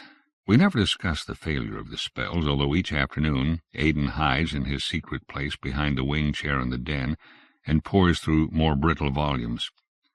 Sometimes I can feel them working. The air is so calm, the wind dies unexpectedly, and for a moment the woods glow so bright, so deep, their shadows still and green. And it is there, the secret to be revealed, the magic to unfold, the story to begin. Aidan flushes above me, and his eyes shine. He raises his arms, and nothing. It is gone. A moment too long or too soon, I never know, but we have lost it again. For an instant Aidan's eyes gray with tears. Then the breeze rises, Molly yawns and snuffles, and once more we put aside the spells for lunch and other games. That night I toss in my bed, finally throwing my pillow against the bookcase. From the open window stream the chimes of peepers in the swamp, their plangent song broidered with the trills of toads and leopard frogs. As I churn feverishly through the sheets, it comes again, and I lie still, like a star's sigh, the shiver and promise of a door opening somewhere just out of reach. I hold my breath, waiting. Will it close again? But no. The curtains billow, and I slip from my bed, bare feet curling upon the cold planked floor as I race silently to the window. He is in the meadow at wood's edge, alone, hair misty with starlight, his pajamas spectral blue in the dark. As I watch, he raises his arms to the sky, and though I am too far to hear, I whisper the words with him, my heart thumping counterpoint to our invocation. Then he is quiet, and stands alert, waiting. I can no longer hear the peepers. The wind has risen, and the thrash of the beech trees at the edge of the forest drowns all other sounds. I can feel his heart now, beating within my own, and see the shadows with his eyes. In the lower branches of the willow tree, the lone willow that feeds upon a hidden spring beside the sloping lawn, there is a boy. His eyes are green and lucent as tourmaline, and silvery moths are drawn to them.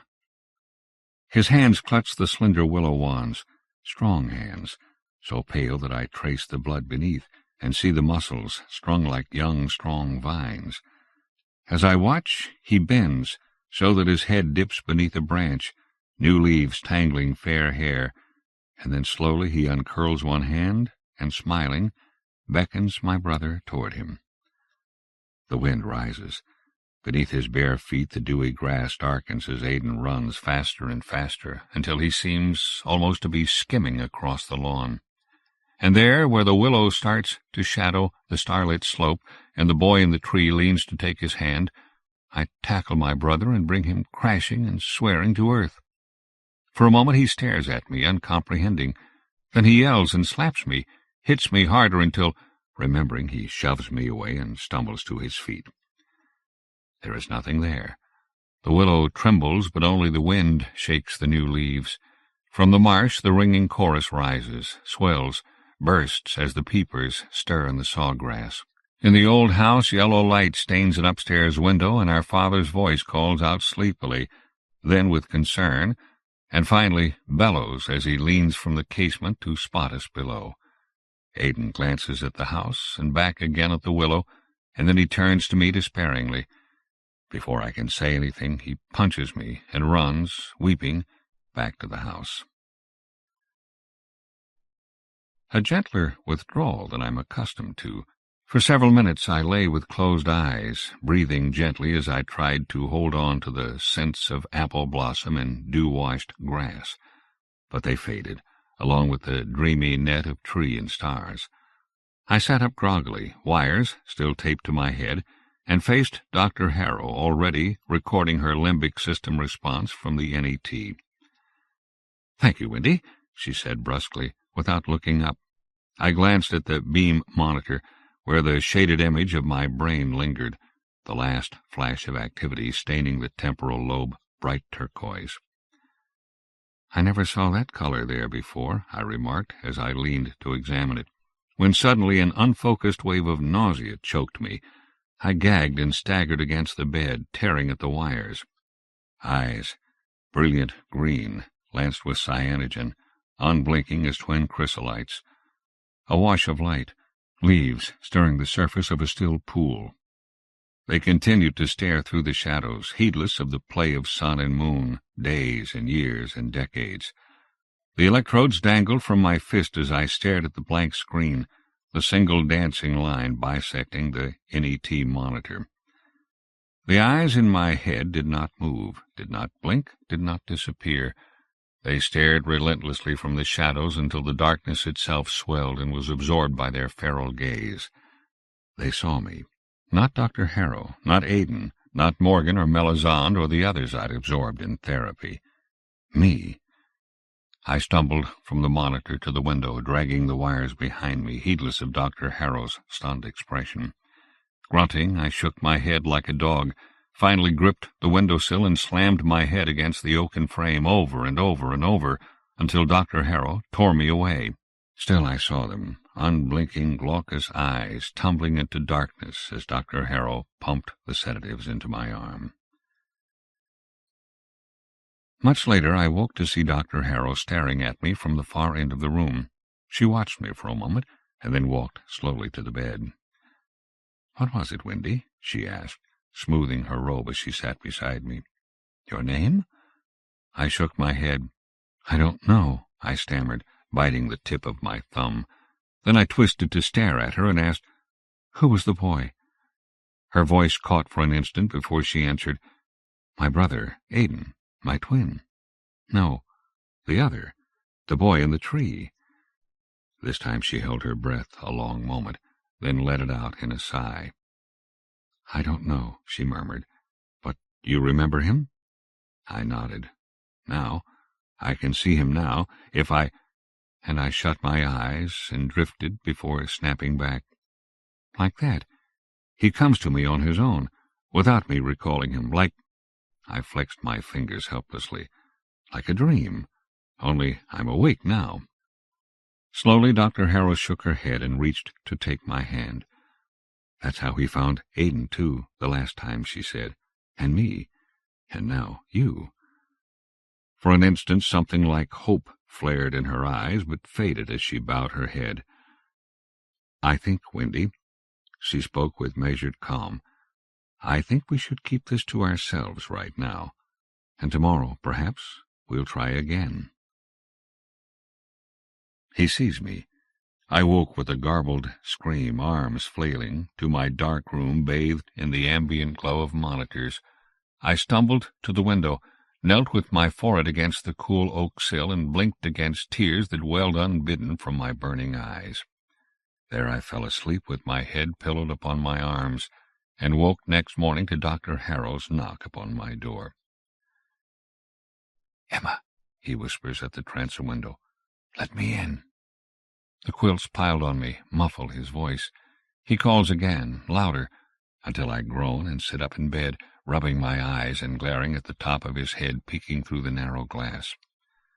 From the bottom of the door echoes faint scratching, Molly's whine. A thump, more scratching.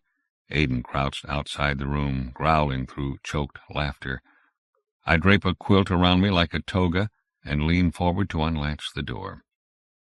Molly flops onto the floor, snorting when she bumps her nose and then drooling apologetically. Behind her stumbles Aiden, shivering in his worn kimono with its tattered sleeves and belt stolen from one of my old dresses. I giggle uncontrollably and gesture for him to shut the door before Father hears us in his room below. "It's fucking freezing in this place," Aiden exclaims, pinning me to the bed and pulling the quilts over our heads. "Oh, come on, dog." Grunting, he hauls her up beside us. "My room is like Antarctica, Tierra del Fuego, the Bering Strait." He punctuates his words with kisses, elbowing Molly as she tries to slobber our faces. I squirm away and straighten my nightshirt. "Hush, you'll wake Papa." Aiden rolls his eyes and stretches against the wall. "Spare me." Through the rents in his kimono I can see his skin, dusky in the moonlight. No one has skin like Aiden's, except for me. Not white, but the palest gray, almost blue, and fine and smooth as an eggshell. People stare at us in the street, especially at Aiden. At school, girls stop talking when he passes, and fix me with narrowed eyes and lips pursed to mouth a question never asked. Aiden yawns remorselessly as a cat. Aiden is the beauty. Aiden, whose gray eyes flicker green, whereas mine muddy to blue in sunlight. Aiden, whose long legs wrap around me and shame my own, scraped and bruised from an unfortunate bout with Papa's razor. Molly, here. He grabs her into his lap, groaning at her weight, and pulls me as well until we huddle in the middle of the bed. Our heads knock, and he points with his chin to the mirror. Did you never see the picture of we three? He warbles. Then, shoving Molly to the floor, he takes my shoulders and pulls the quilt from me. My father had a daughter, loved a man, as it might be, perhaps, were I a woman. I should, your lordship. He recites softly in his own voice, not the deeper drone he affected when we had been paired in the play that Christmas. I start to slide from bed, but he holds me tighter, twisting me to face him until our foreheads touch, and I know that the mirror behind us reflects a moon-lapped Rorschach, and at our feet our snuffling, mournful fool. But died thy sister of her love, my boy? I whisper later, my lips brushing his neck where the hair, unfashionably long, waves to form a perfect S. I am all the daughters of my father's house, and all the brothers too, and yet I know not. He kisses me. Later he whispers nonsense, my name, rhyming words from our made-up language, a long and heated silence. Afterward he sleeps, but I lie long awake, stroking his hair and watching the rise and fall of his slender chest. In the coldest hour he awakens and stares at me, eyes wide and black, and turning on his side moans, then begins to cry as though his heart will break. I clench my teeth and stare at the ceiling, trying not to blink, trying not to hear or feel him next to me, his pale gray skin, his eyes, my beautiful brother in the dark. After this session, Dr. Harrow let me sleep until early afternoon. The rush of summer rain against the high casements finally woke me, and I lay in bed staring up at a long, fine crack that traversed the ceiling. To me it looked like the arm of some ghastly tree overtaking the room. It finally drove me downstairs. I ambled down the long glass-roofed corridor that led to the pre-Columbian annex. I paused to pluck a hibiscus blossom from a terracotta vase and arranged it behind one ear. Then I went on until I reached the ancient elevator with its folding arabesques. The second floor was off-limits to empaths, but Anna had memorized a dead patient's release code, and she and I occasionally crept up here to tap sleeping researchers. No medical personnel patrolled the rooms. Servers checked the monitors and recorded all responses. At the end of each 12-hour shift, doctors would flit in and out of the bedrooms, unhooking oneironauts and helping them stumble to other rooms where they could fall into yet another, though dreamless, sleep. I tapped the pirated code into the first security unit I saw, waiting for it to read my retina imprint and finally grant the access code that slid open the false-paneled wall. Here stretched the sleep labs, chambers swathed in yellowed chalice and moth-eaten linens, huge canopied beds where masked oneironauts turned and sighed as their monitors clicked in draped alcoves. The oneironauts' skin shone glassy white. Beneath the masks, their eyes were bruised a tender green from enforced somnolence. I held my breath as long as I could. The air seethed with dreams. I hurried down the hall to a room with door ajar and an arched window columned with white drapes. A woman I did not recognize sprawled across a cherry four-poster, her demure lace gown at odds with the rakish mask covering her eyes. I slipped inside, locking the door behind me. Then I turned to the bed. The research subject's hair formed a dark filigree against the disheveled linen sheets. I bowed to kiss her on the mouth, waiting to be certain she would not awake. Then I dipped my tongue between her lips and drew back, closing my eyes to unravel strands of desire and clouded, abandoned pixie fancies. All faded in a moment. Dreams, after all, are dreams. I reached to remove the wires connecting her to the monitors, adjusted the settings, and hooked her into the NET. I did the same for myself with extra wires, relaying through the beam to the transmitter. I smoothed the sheets, lay beside her, and closed my eyes. A gray plain, shot with sunlight. Clouds mist the air with a scent of rain and seawater. In the distance, I hear waves. Turning, I can see a line of small trees contorted like crippled children at ocean's edge. We walk there, the Oneironaut's will bending so easily to mine that I scarcely sense her. She is another salt-scattered breeze. The trees draw nearer. I stare at them until they shift, stark lichened branches blurring into limbs bowed with green and gentle leaves. Another moment, and we are beneath their heavy welcoming boughs. I place my hand against the rough bark and stare into the heart of the greenery. Within the emerald shadows, something stirs. Sunlit shards of leaf and twig align themselves into hands. Shadows shift to form a pair of slanted barrel eyes. There, crouched among the boughs like a dappled cat, his curls crowned with a ring of leaves, his lips parted to show small white teeth. He smiles at me. Before he draws me any closer, I withdraw, snapping the wires from my face. The tree shivers into white sheets in the shrouded body of the woman beside me. My pounding heart slowed as I drew myself up on my elbows to watch her, carefully peeling the mask from her face. Beneath lids mapped with fine blue veins, her eyes roll, tracking something unseen. Suddenly they steady. Her mouth relaxes into a smile, then into an expression of such blissful rapture that without thinking I kiss her and taste a burst of ecstatic, halcyon joy. And reel back as she suddenly claws at my chest, her mouth twisted to shout, but no sound comes. Bliss explodes into terror. Her eyes open and she stares, not at me, but at something that looms before her. Her eyes grow wide and horrified, the pupils dilating as she grabs at my face, tears the hibiscus blossom from my hair, and chokes a garbled scream, a shout I muffle with a pillow. I whirled and reset the monitors, switched the NET's settings, and fled out the door. In the hallway I hesitated and looked back. The woman pummeled the air before her blindly. She had not seen me. I turned and ran until I reached the doctor's stairway leading to the floors below, and slipped away unseen. Downstairs all was silent. Servers creaked past, bringing tea trays to doctors in their quarters. I hurried to the conservatory, where I inquired after an aide named Justice. The server directed me to a chamber where Justice stood, recording the results of an evoked potential scan. "Wendy!" Surprise melted into disquiet. "What are you doing here?" I shut the door and stepped to the window, tugging the heavy velvet drapes until they fell and the chamber darkened. "I want you to scan me," I whispered. He shook his head. "What? Why—" I grabbed his hand as he tried to turn up the lights, and he nodded slowly, then dimmed the screen he had been working on. "Where is Dr. Harrow?" "I want you to do it." I tightened my grip. "I think I have entered a fugue state." He smiled, shaking his head. "That's impossible, Wendy. You'd have no way of knowing it. You'd be catatonic, or—" He shrugged, then glanced uneasily at the door. "What's going on? You know I'm not certified to do that alone."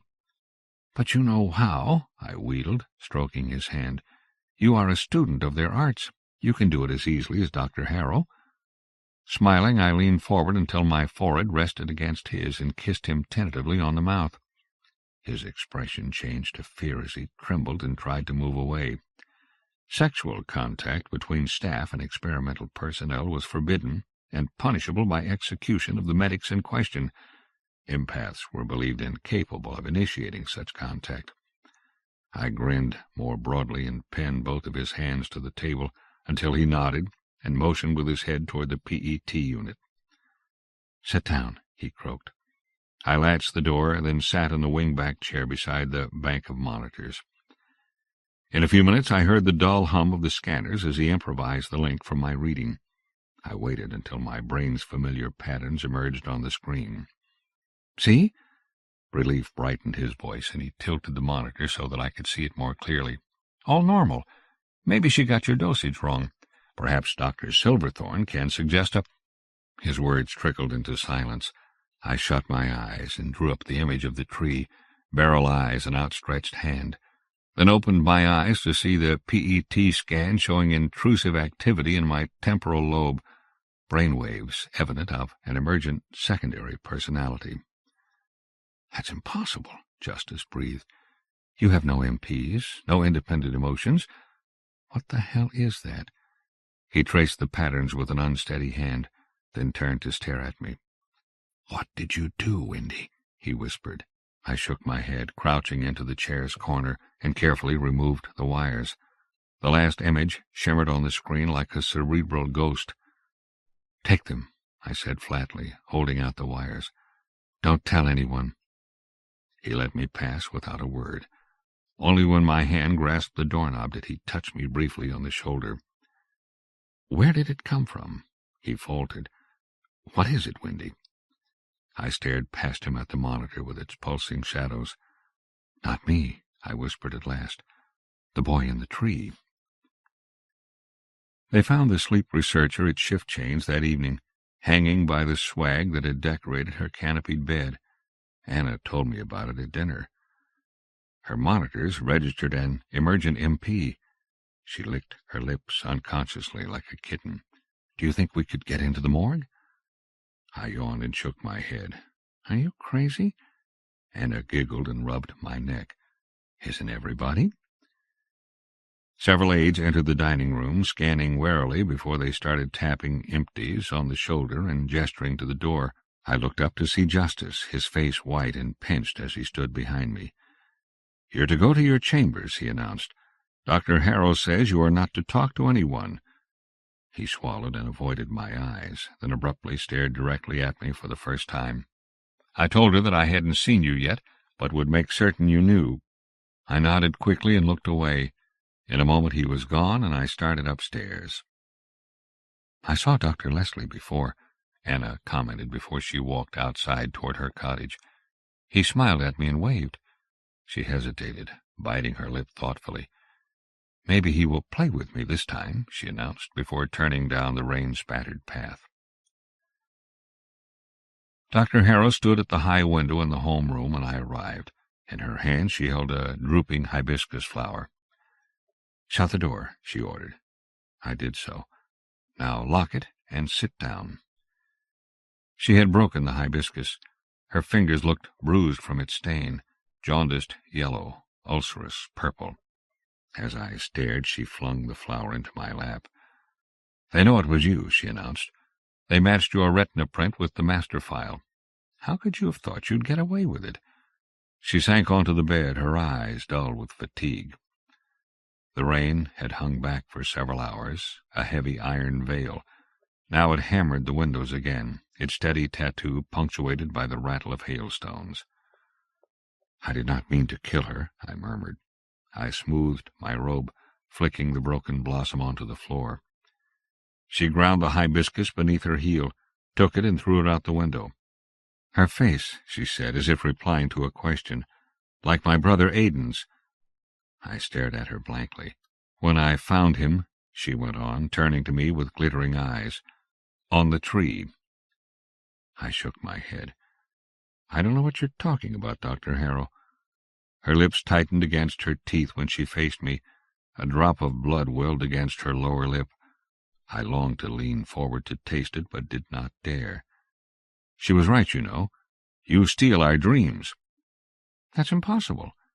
I crossed my arms, shivering a little from the damp breeze.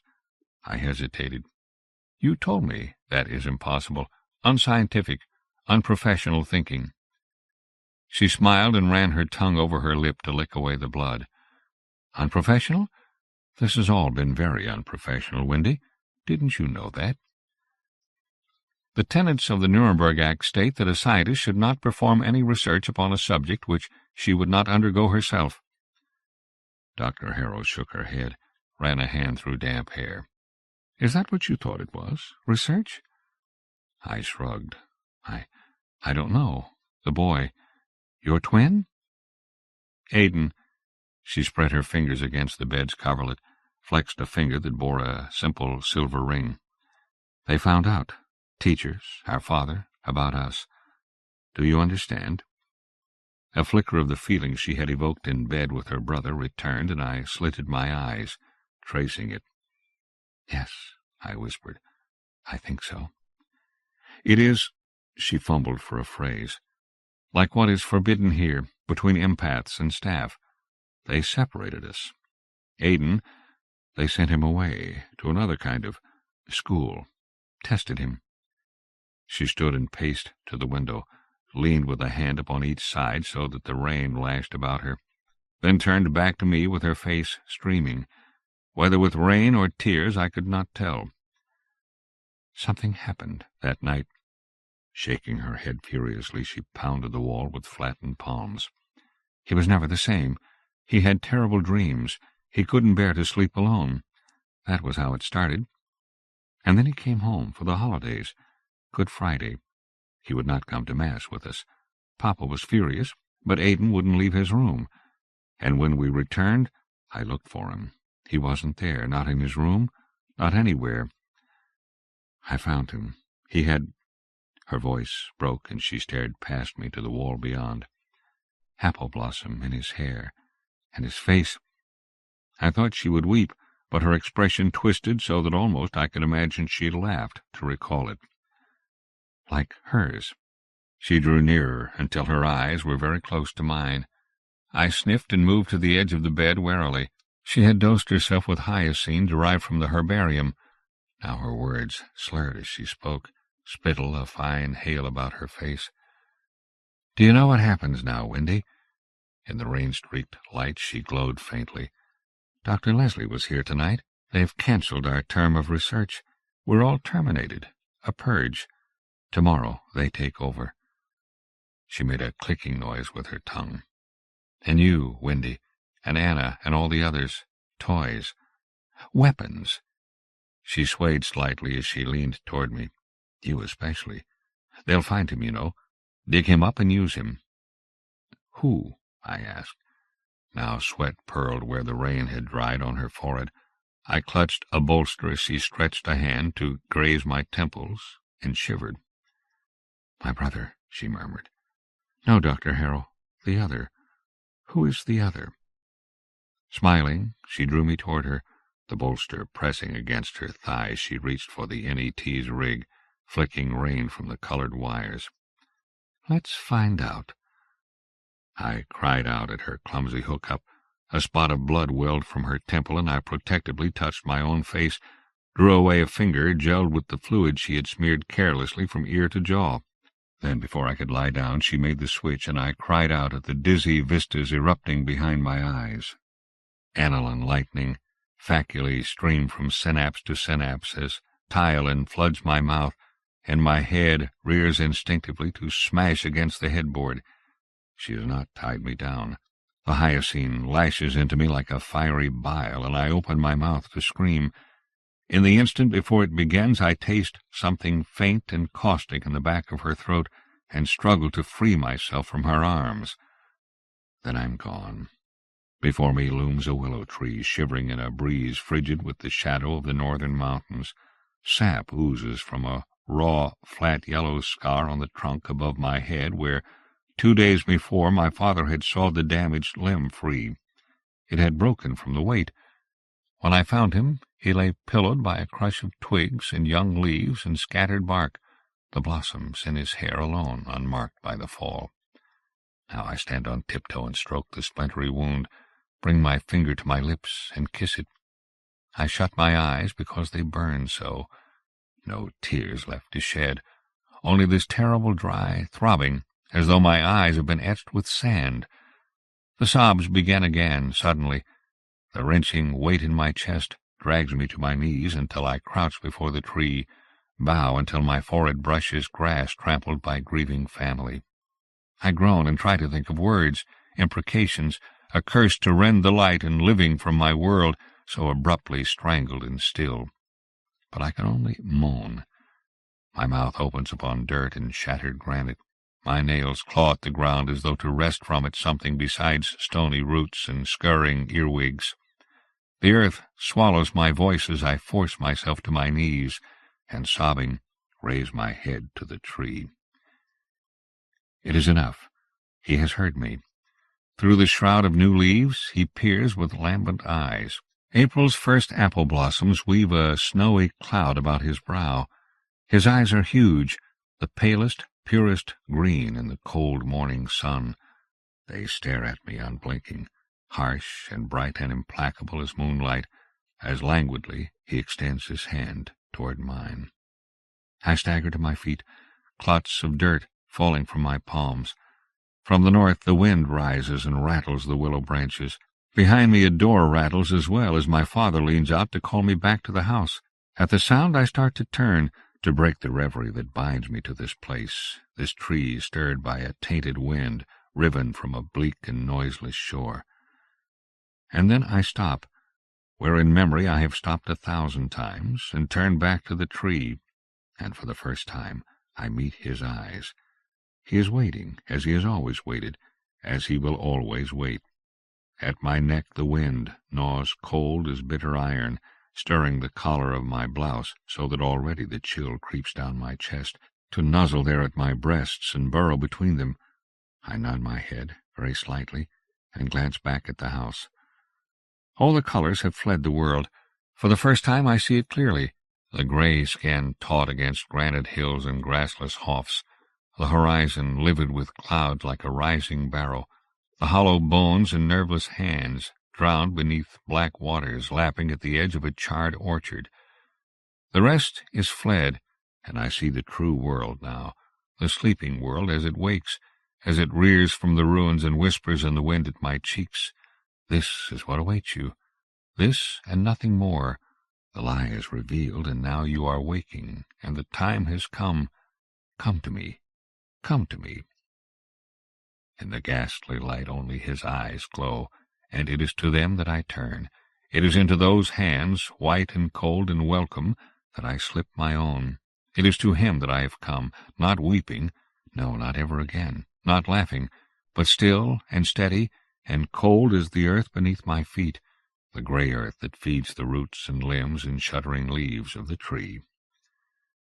And then pain rips through me, a flood of fire searing my mouth and ears, raging so that I stagger from the bed as tree and sky and earth tilt and shiver like images in black water.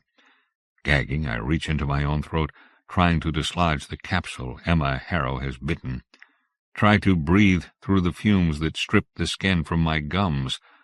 I open my mouth to scream, but the fire churns through throat and chest, boils until my eyes run and stain the sky crimson.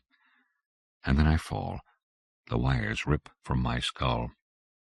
Beside me on the floor, Dr. Harrow thrashed, eyes staring wildly at the ceiling, her mouth rigid as she retched, and blood spurted from her bitten tongue. I recoiled from the scent of bitter almond she exhaled, then watched as she suddenly grew still.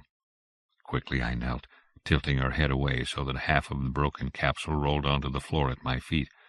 I waited a moment, then bowed my head until my lips parted around her broken jaw and my tongue stretched gingerly to lap at the blood cupped in her cheek. In the tree the boy laughs. A bowed branch shivers, and then slowly rises from the ground. Another boy dangles there, his long hair tangled in dark strands around a leather belt.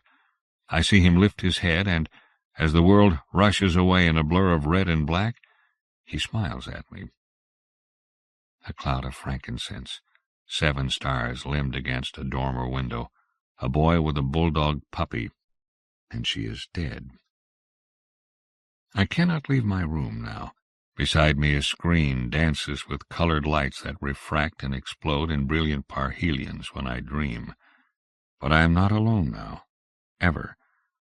I see him waiting in the corner, laughing as his green eyes slip between the branches and the bars of my window, until the sunlight changes and he is lost to view once more among the dappled and chattering leaves.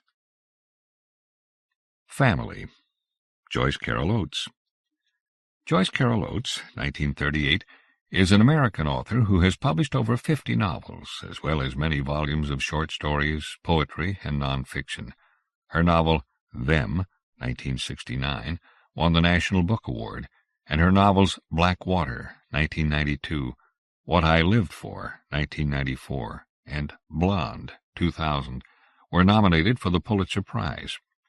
In addition to portraying compelling, complex characters, Oates excels at writing stories with a new Gothic or weird sensibility, many of them terrifying or disturbing. Family, 1989, is a tale of weird science fiction horror and strange ritual that reads like the love child of Shirley Jackson and China Mieville. The days were brief and attenuated, and the season appeared to be fixed, neither summer nor winter, spring nor fall.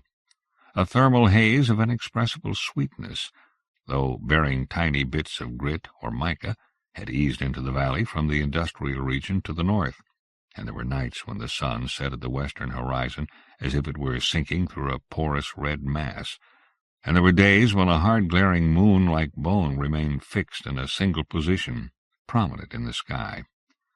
Above the patchwork of excavated land bordering our property, all of which had formerly been our property in grandfather's time, thousands of acres of wheat, corn, oats, and open grazing land, a curious trembling rainbow sometimes defined itself, its colors shifting even as you stared, shades of blue, blue-green, blue-purple, orange, orange-red, orange-yellow, a translucent yellow that dissolved into mere moisture as the thermal breeze stirred, warm as an exhaled breath.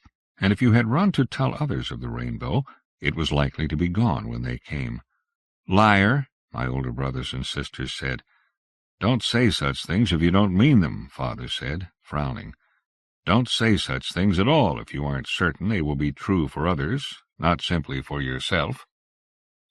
This begins in the time of family celebration, after Father succeeded in selling all but a few of the acres of land surrounding our house, his inheritance from grandfather, and he and Mother were giddy as children with relief at having escaped the luckless fate of certain of our neighbors in the valley, rancher rivals of grandfathers and their descendants, who had sold off their property years ago, before the market had begun to realize its full potential.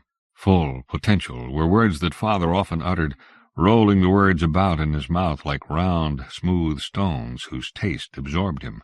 Now they were landless, and their investments were shaky, and they had made their homes in cities of increasing inhospitality, where no country people could endure to live for long. They had virtually prostituted themselves, Father said, sighing and smiling, and for so little. It was a saying of grandfather's that a curse would befall anyone in the valley who gloated over a neighbor's misfortune, but as Father said, it was damned difficult not to feel superior in this instance, and Mother vehemently agreed. Our house was made of stone, stucco, and clapboard. The newer wings, designed by a big city architect, had a good deal of glass and looked out into the valley, where on good days we could see for many miles, while on humid, hazy days we could see barely beyond the fence that marked the edge of our property. Father, however, preferred the roof. In his white, light woolen three-piece suit, white fedora cocked back on his head, for luck, he spent many of his waking hours on the highest peak of the highest roof of the house, observing, through binoculars, the amazing progress of construction in the valley. For overnight, it seemed, there appeared roads, expressways, sewers, drainage pipes, planned communities with such names as Whispering Glades, Murmuring Oaks, Pheasant Run, Deer Willow, all of them walled to keep out intruders, and yet more astonishing, tower-like buildings of aluminum and glass and steel and brick, buildings whose windows shone and winked like mirrors, splendid in sunshine like pillars of flame. Such beauty where once there had been mere earth and sky. It caught at your throat like a great bird's talons, taking your breath away. The ways of beauty are as a honeycomb, Father told us, and none of us could determine, staring at his slow-moving lips, whether the truth he spoke was a happy truth or not, whether even it was truth. So mesmerized was Father by the transformation of the valley, perceived with dreamlike acuity through the twin lenses of his binoculars, the poor man often forgot where he was, failed to come down for dinner or for bed, And if Mother, thinking to indulge him, or hurt by his indifference to her, did not send one of the servants to summon him, he was likely to spend the entire night on the roof, and in the morning, smiling sheepishly, he would explain that he'd fallen asleep, or conversely that he had been troubled by having seen things for which he could not account, shadows the size of longhorns moving beyond our 12-foot barbed wire fence, and mysterious winking lights 50 miles away in the foothills. Mother dismissed the shadows as optical illusions caused by Father's overwrought constitution, or the ghosts of old, long-since slaughtered livestock. The lights, she said, were surely from the private airport at Furnace Creek. Had Father forgotten already that he'd sold a large parcel of land for a small airport there? These lights more resembled fires, Father said stubbornly, and they were in the foothills, not in the plain. There were times then of power failures and financial losses, and Father was forced to give up nearly all of our servants, but he retained his rooftop vigil, white-clad, powerful lenses to his eyes, for he perceived himself as a witness and thought, should he live to a ripe old age as grandfather had — grandfather was in his 99th year when he died, and then in a fall from a wasp-stung horse — he would be a chronicler of our time, like Thucydides for his, for is there a world struggling to be born, or only struggle? Because of numerous dislocations in the valley, of which we learned by degrees, the abandonment of houses, farms, livestock, even pets, it happened that packs of dogs began to roam about looking for food, particularly by night, poor starveling creatures that were becoming a nuisance in the region, and should be, as authorities urged, shot down on sight, these dogs being not feral by birth, of course, but formerly domesticated terriers, setters, cocker spaniels, German shepherds, Labrador retrievers, even the larger and coarser breed of poodle. And it was the cause of some friction between Mother and Father that, despite his presence on the roof at all hours of the day and night, Father failed nonetheless to see a band of dogs dig beneath our fence and silently make their way to the dairy barn, where with terrifying efficiency they tore out the throats, and surely this could not have been in silence, of our last 6 Holsteins and our last 2 she-goats, preparatory to devouring the poor creatures. Nor did Father notice anything out of the ordinary on the night that 2 homeless derelicts, formerly farmhands of ours, impaled themselves on the fence, which was electrically charged, though in compliance with county farm and home office regulations, and were found dead in the morning. It was Kit, our 16-year-old, who found them, and the sight of the men, he said, tore his heart. So skinny, gray, grizzled, he scarcely recognized them, and the crows had been at them early. Following this episode, Father journeyed to the state capital with the purpose of taking out a loan and re-establishing, as he called it, old ties with his politician friends, and Mother joined him a few days later for a greatly needed change of scene, as she said, "Not that I don't love you all and the farm, but I need to breathe other air for a while," leaving us under the care of Mrs. Hoyt, our housekeeper, and our eldest sister, Corey. The decision to leave us at this time was not a judicious one. Mother had forgotten that Mrs. Hoyt was in poor health, or perhaps she had decided not to care, and she seemed ignorant of the fact that Corey, for all the innocence of her marigold eyes and melodic voice, was desperately in love with one of the National Guardsmen who patrolled the valley in jeeps, authorized to shoot wild dogs, and upon certain occasions, vandals, would-be arsonists, and squatters who were deemed a threat to the public well-being. And when Mother returned, unaccompanied by Father, after what seemed to us a very long absence, 2 weeks, 2 months, it was with shocking news. She and Father had, after heart-searching deliberation, decided that for the good of all concerned, they must separate. They must officially dissolve the marriage bond. Mother's voice wavered as she spoke, but fierce little pinpoints of light shone in her eyes. We children were so taken by surprise we could not speak at first. Separate, dissolve, for the good of all. We stood staring and mute. Not even Corey, Kit, and Dale, not even Lona, who was the most impulsive of us, found words with which to protest. The youngest children began whimpering helplessly, soon joined by the rest, and by our few remaining servants, and Mrs. Hoyt, whose features were already bloated by illness. Mother said, Don't, please. I can hardly bear the pain myself." She then played a video of Father's farewell to the family, which drew fresh tears. For there, suddenly framed on our television screen, where we had never seen his image before, and could not in our wildest fancies have imagined it, was Father, somberly dressed, his hair in thin steely bands combed wetly across the dome of his skull, and his eyes puffy, an unnatural sheen to his face, as if it had been scoured hard. He sat stiffly erect in a chair with a high, ornately carved back. His fingers were gripping the arms so tightly the blood had drained from his knuckles. His words were slow, halting, and faint, like the progress of a gut-shot deer across a field, but unmistakably his. "Dear children, your mother and I, after 30 years of marriage, very happy marriage, have decided to... One of the low-flying helicopters belonging to the National Guardsmen soared past the house, making the television screen shudder, but the sound seemed to be garbled in any case, as if the tape had been clumsily cut and spliced. There were miniature lightning flashes, and Father's clear face turned liquid, melting horizontally, his eyes long and narrow as slugs, and his mouth distended like a drowning man's. And all we could hear were sounds, not words, resembling "Help me," or "I'm innocent," or "I love you, dear children." And then the screen was dead. That afternoon Mother introduced us to the man who was to be Father's successor in the household, and to his 3 children, who were to be our new brothers and sister, and we shook hands shyly, in a state of mutual shock, and regarded one another with wide, staring eyes. Our new father, our new brothers and sister. As Mother explained patiently, her new husband was no stepfather, but a genuine father, which meant that we were to call him Father at all times, and even in our most private innermost thoughts we were to think of him as Father, for otherwise he would be very hurt and very displeased, and so too with Einar and Erastus, our new brothers, not step-brothers, and Fifi, our new sister, not stepsister.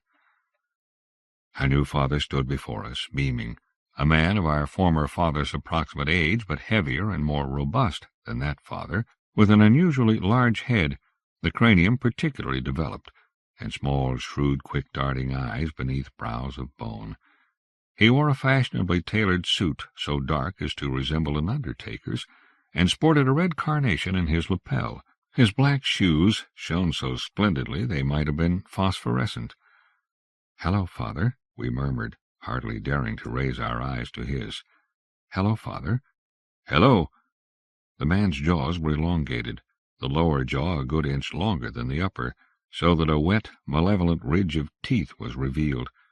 And, as often happened in those days, a single thought shot like lightning among us children, from one to the other, to the other, to the other, each of us smiling guiltily as it struck us. Crocodile. Only little Jory burst into tears when the thought passed into her head, and after an embarrassed moment our new father stooped to pick her up in his arms and comfort her, and some of us could virtually see how the memory of our former father passed from her, as cruelly as if it had been hosed out of her skull. She was 3 years old then, and not accountable for her behavior.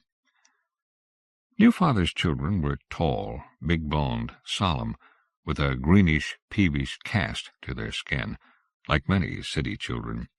The boys had inherited their father's large head and protruding crocodile jaws, but the girl, Fifi, 17 years old, was eye-catching in her beauty, with hair as mutinous as Corey's, and wide-set brown eyes in which something wolfish glimmered. That evening certain of the boys, Dale, Kit, and Hewitt, gathered close around Fifi, telling her wild tales of the valley, how we had to protect ourselves with rifles and shotguns from trespassers, and how there was a resurgence of rats and other rodents on the farm as a consequence of so much excavation in the countryside. And these tales, silly as they were and exaggerated, made the girl shudder and giggle and lean toward the boys as if she were in need of their protection. And when Dale hurried off to get Fifi a goblet of ice water, at her request, she took the glass from his fingers and lifted it prissily to the light to examine its contents, asking, "Is this water pure? Is it safe to drink?" It was true our water was sometimes strangely effervescent, and tasted of rust. After a heavy rainfall, there were likely to be tiny red wriggly things in it, like animated tails. So we had learned not to examine it too closely, and as our initial attacks of nausea, diarrhea, and faint-headedness had more or less subsided, we rarely thought of it any longer, but tried to be grateful, as Mrs. Hoyt used to urge us, that we had any drinking water at all.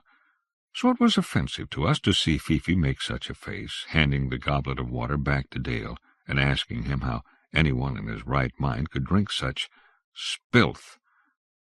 Dale said angrily, "How? This is how," and drank the water down in a single thirsty gulp, and he and his new sister stood staring at each other, each of them trembling with passion. As Corey observed, smiling, yet with a trace of resentment or envy, "It looks as if new sister has made a conquest." "But what will she do," I couldn't help asking, "if she can't drink our water?" "She'll drink it," Corey said grimly, "and she'll find it delicious like the rest of us," which of course turned out very quickly to be true. Corey's confinement came in a time of ever-increasing confusion, when there were frequent power failures in the valley, and all foods except tinned goods were scarce, and the price of ammunition doubled and quadrupled, and the sky, by both day and night, was crisscrossed by the contrails of unmarked bombers in a design both eerie and beautiful, like the web of a gigantic spider. By this time construction in most parts of the valley had been halted, temporarily or indefinitely. Part-completed houses and high-rise office buildings punctuated the landscape. Some were mere concrete foundations upon which girders had been erected, like exposed bone. The lovely Mirror Tower, as we children called it, it must have had a real name, was a 200-story patchwork of interlocking slots of reflecting glass with a pale turquoise tint, and where its elegant surface had once mirrored scenes of sparkling beauty, there was now, from day to day, virtually nothing. A sky like soiled cotton batting, smoldering slag heaps, fantastic burdocks and thistles grown to the height of trees. Traffic had dwindled to a half-dozen diesel trucks per day, hauling their massive cargo, much of it diseased livestock bound for northern slaughterhouses, and a very few passenger cars. There were clover-leaves that coiled endlessly upon themselves, and elevated highways that broke off in mid-air. Thus, as authorities warned travelers, you were in danger, if you ventured into the countryside, of being attacked by roaming gangs. But the rumor was that the most dangerous men were rogue guardsmen, who wore their uniforms inside out, and preyed upon the very people they were paid to protect. None of the family left the compound without being well armed, and of course the younger children no longer left at all. All schools, public and private, were temporarily shut down. The most luxurious of the model communities, known to us as the Wheel, its original name was forgotten, Whispering Glades, Deer Willow, had suffered so extreme a financial collapse that most of its services were said to be suspended, and many of its tenants had fled back to the cities from which they had fled to the valley. The community was called the Wheel because its condominiums, office buildings, shops, schools, hospitals, and crematoria were arranged in spokes radiating outward from a single axis, and were protected at their 20-mile circumference, not by a visible wall, which the Japanese architect who had designed it had declared a vulgar and outmoded concept, but by a force field of electricity of lethal voltage. Though the airport at Furnace Creek was officially closed, we often saw small aircraft taking off and landing there in the night, heard the insect-like whine of their engines, and spied their winking red lights. And one night, when the sun hung paralyzed at the horizon for several hours, and visibility was poor, though shot with a duplicitous sharpened clarity, there was an airplane crash in a slag-heap area that had once been a grazing pasture for our cows, and some of the older boys insisted upon going out to investigate, returning with sober, stricken faces, and little to say of the sights they had seen, except they wished they had not seen them.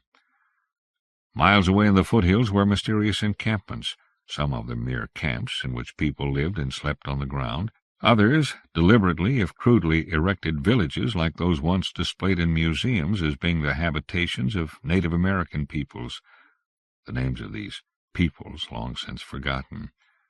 These were rumored to be unauthorized settlements of city dwellers who had fled their cities at the time of the general urban collapse, as well as former ranchers and their descendants, and various wanderers and evicted persons, criminals, the mentally ill, and victims of contagious diseases. All of these officially designated outlaw parties, who were subject to harsh treatment by the guardsmen, for the region was now under martial law, and only within compounds maintained by government-registered property owners and heads of families were civil rights, to a degree, still operative. Eagerly we scanned the valley for signs of life, passing among us a pair of binoculars like forbidden treasure, whose original owner we could not recall, though Corey believed this person, an adult male, had lived with us before Father's time and had been good to us, but not even Corey could remember his name. Corey's baby was born shortly after the funerals of two of the younger children, who had died of violent flu-like illnesses, and of Uncle Dara, who had died of shotgun wounds while driving his pickup truck in the valley. But this, we were assured by Mother and Father, was mere coincidence, and not to be taken as a sign. One by one we were led into the attic room set aside for Corey, to stare in astonishment at the puppy-sized, red-faced, squalling, yet so wonderfully alive creature, with its large, oval, soft-looking head, its wizened, angry features, its unblemished skin. Mother had found a cradle in the storage barn for the baby, a white wicker antique dating back to the previous century, perhaps a cradle she herself had used, though she could not remember it, nor could any of us, her children, recall having slept in it, a piece of furniture too good for Corey's bastard child, as Mother tearfully called it, though allowing that the infant's parentage was no fault of its own. Fit punishment, Mother said, that Corey's breasts yielded milk so grudgingly, and what milk they did yield was frequently threaded with blood. Fit punishment for her daughter's sluttish behavior. But the family's luck held, and one day the older boys returned from a hunting expedition with a dairy cow, a beautiful black-and-white marbled animal, very like the kind, years ago, or was it only months ago, we ourselves had owned. The cow supplied us with sweet, fresh, reasonably pure milk, thus saving Corey's bastard infant's life, as Mother said, for whatever that life is worth. Though she was occupied with household tasks, and often with emergency situations, Mother seemed obsessed with ferreting out the identity of Corey's infant's father. Corey's secret lover, as Mother called him, with a bitter twist of her lips. Yet it seemed to give her a prideful sort of pleasure that her eldest daughter had not only had a secret lover at one time in her life, the baby being irrefutable proof of this, but had one still, despite the fact that no lover had stepped forward to claim the baby or the baby's mother, and that Corey, once the prettiest of the girls, was now disfigured by skin rashes covering most of her body. And since her pregnancy, her lower body remained bloated, while her upper body had become emaciated. Mother herself was frequently ill, with flaming rashes, respiratory illnesses, intestinal upsets, bone aches, uncertain vision. Like most of us, she was plagued with ticks, the smallest species of deer tick, which could burrow into the skin, particularly into the scalp, unnoticed, there to do its damage, and after weeks drop off to be found on the floor, swollen with blood, black, shiny, about the size and apparent texture of a watermelon seed, deceptive to the eye. By degrees, Mother had shrunk to a height of about 4 feet 8 inches, very unlike the statuesque beauty of certain old photographs, with stark white matted hair and pale silvery gray eyes as keen and suspicious as ever, and a voice so hard, harsh, brassy, and penetrating, a shout from her had the power to paralyze any of us where we stood, though we knew, or believed ourselves, safely hidden from her by a wall, or more than a single wall. Even the eldest of her sons, Kit, Hewitt, Dale, tall, ragged, bearded men who absented themselves from the compound for days at a stretch, were intimidated by Mother's authority, and, like poor Corey, shrank in guilty submission before her. Again and again Mother interrogated Corey. "Who is your secret lover? Why are you so ashamed of him?" And Corey insisted she did not know who her lover was, or could not remember. "Even if I see his face sometimes in my sleep, I can't remember his name, or who he was, or who he claimed to be." Yet Mother continued her investigation, risking Father's displeasure in so ruthlessly questioning all males with whom she came into contact, not excluding Corey's cousins and uncles, and even Corey's own brothers. even those ravaged men and boys who made their homes, so to speak, in the drainage pipes beyond the compound, and whose services the family sometimes enlisted in times of emergency. But no one confessed, no one acknowledged Corey's baby as his. And one day, when Corey lay ill upstairs in her attic room, and I was entrusted with caring for the baby, feeding it from a bottle in the kitchen, Mother came into the room with a look of such determination I felt terror for the baby, and hugged it to my bosom, and Mother said, "Give me the bastard, girl." And I said, "No, Mother, don't make me." And Mother said, "Are you disobeying me? Give me the bastard." And I said, backing away, "No, Mother, Corey's baby belongs to Corey, and it isn't a bastard." Mother advanced upon me, furious, her eyes whitely rimmed, and her fingers, well, what talons they had become, outstretched, her mouth twisting, working, distending itself, and I saw that in the midst of her passion she was forgetting what she meant to do, and this might save Corey's baby. For often in those days, when the family had little to eat except worm-riddled apples from the old orchard, and stunted blackened potatoes, and such wild game, or wildlife, as the boys could hunt down, we often forgot what we were doing in the very act of doing it, and in the midst of speaking we might forget the words we meant to speak. For instance, water, rainbow, grief, love, filth, God, deer-tick, and Father, who had become sombre-minded with the onset of age, worried above all that as a family we might one day lose all sense of ourselves as a family should we forget, collectively, and in the same moment, the sacred word, family. And indeed, Mother was forgetting, and indeed within the space of less than 30 seconds she had forgotten.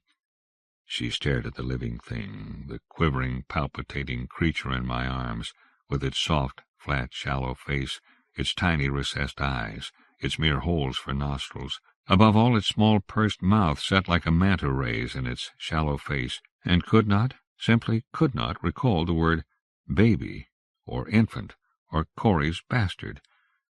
And shortly afterward there was a commotion of some kind outside, apparently rather close to the compound gate, and a sound of gunfire, familiar enough, yet always jarring when unexpected, and Mother hurried out to investigate.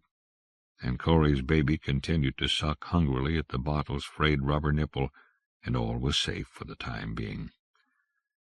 But Corey, poor Corey, died a few days later. Early one morning Lona discovered her in her attic bed, her eyes opened wide and her pale mouth contorted, the bedclothes soaked in blood. And when in horror Lona drew the sheet away, she saw that Corey's breasts had been partly devoured and her chest cavity exposed. She must have been attacked in the night by rats and had been too weak or too terrified to call for help. Yet her baby was sleeping only a few feet away in its antique cradle, untouched, sunk to that most profound and enviable level of sleep at which organic matter seems about to pass over again into the inorganic. The household rats, with their glittering amaranthine eyes and stiff hairless tails, had spared it, had missed it entirely. Lona snatched up the baby and ran screaming downstairs for help, and so fierce was she in possession that she could scarcely be forced to surrender the sleepy infant to the rest of us. Her fingers had to be pried open. In a dazed, gloating voice she said, "It is my baby. It is Lona's baby now." Father sharply rebuked her. "It is the family's baby now." And Fifi, too, had a baby, or rather writhed and screamed in agony for a day and a night, before giving birth to a piteous, undersized creature that lived for only a few minutes. Poor sister! In the weeks that followed, only our musical evenings, at which she excelled, gave her solace. If Dale tried to touch her, let alone comfort her, she shrank from him in repugnance. Nor would she allow Father or any male to come near. Sometimes she crawled into my bed and hugged me in her cold, bone-thin arms. "What I like best," she whispered, "is the black waves that splash over us at night." And my heart was so swollen with emotion I could not say no, or, "Oh, yes." For suddenly we had taken up music. In the evenings by kerosene lamp, in the worst, the most nightmarish of times. We played such musical instruments as fell into our hands, discovered here and there in the house, or by way of strangers at our gate, desperate to barter anything in their possession for food. Kit took up the violin doubtfully at first, and then with growing joy, for it seemed he had musical talent, practicing for hours on the beautiful, though badly scarified, old violin that had once belonged to grandfather. So we surmised. One of grandfather's portraits showed him as a child of 11 or 12, posed with the identical violin, then luminously gleaming, tucked under his chin. Jory took up the piccolo, which she shared with Vega. Hewitt took up the drums, Dale the cymbals, Einar the oboe, Fifi the piano, and the rest of us sang our hearts out, our collective voices sometimes frail as straws through which a rough, careless wind blew, but at other times, and always unpredictably, so harmonious, so strong, so commanding, our hearts beat hard in unquestioning love of one another, and of any fate that might befall us. We sang after Mother's death, and we sang when a feculent wind blew from the valley day after day, bearing the odor of decomposing flesh, and we sang, though our noses and throats filled with smoke, when fires raged in the dry woodland areas to the west, and then, too, a relentless wind blew upon us, barricaded in our stone house atop a high hill. Winds from several directions, they seemed, intent upon seeking us out, carrying sparks to our sanctuary, destroying us in a paroxysm of fire as others, human and beast, were being destroyed shrieking in pain and terror. And how else for us to endure such odors, such sights, such sounds, than to take up our instruments and play them, and sing, and sing, and sing, and sing, until our throats were raw? How else? Yet it became a time of joy and even feasting, since the cow was dying in any case, and might as well be quickly slaughtered, when Father brought his new wife home to meet us. New Mother, some of us called her, or Young Mother, and Old Mother, that fierce, stooped, wild-eyed old woman, was forgotten, the strangeness of her death lingering only in whispers. For had she, like Corey, died of household rats? Had she, like Erastus, grown pimples, then boils, then tumors over her entire body, swelling bulbs of flesh that drained away life? Had she drowned in the cistern? Had she died of thirst and malnutrition, locked away in a distant room of the house? Had she died of infection, of heartbreak, of her own rage, of Father's steely fingers closing about her neck? Or had she not died at all, but simply passed into oblivion, as the black waves splashed over her, and Young Mother stepped forward, smiling, to take her place? Young Mother was stout and hearty-faced, plumply pretty about the eyes and cheeks, her color a rich earthen hue, her breasts capacious as large balloons filled to bursting with liquid, and she gave off a hot, intoxicating smell of nutmeg, and small, slippery flames darted when, in a luxury of sighing, yawning, and stretching, she lifted with beringed hands the heavy mass of red russet hair that hung between her shoulder-blades, and fixed upon us her warm, moist, unblinking, dark gaze. "Mother," we cried, even the eldest of us. "Oh, Mother!"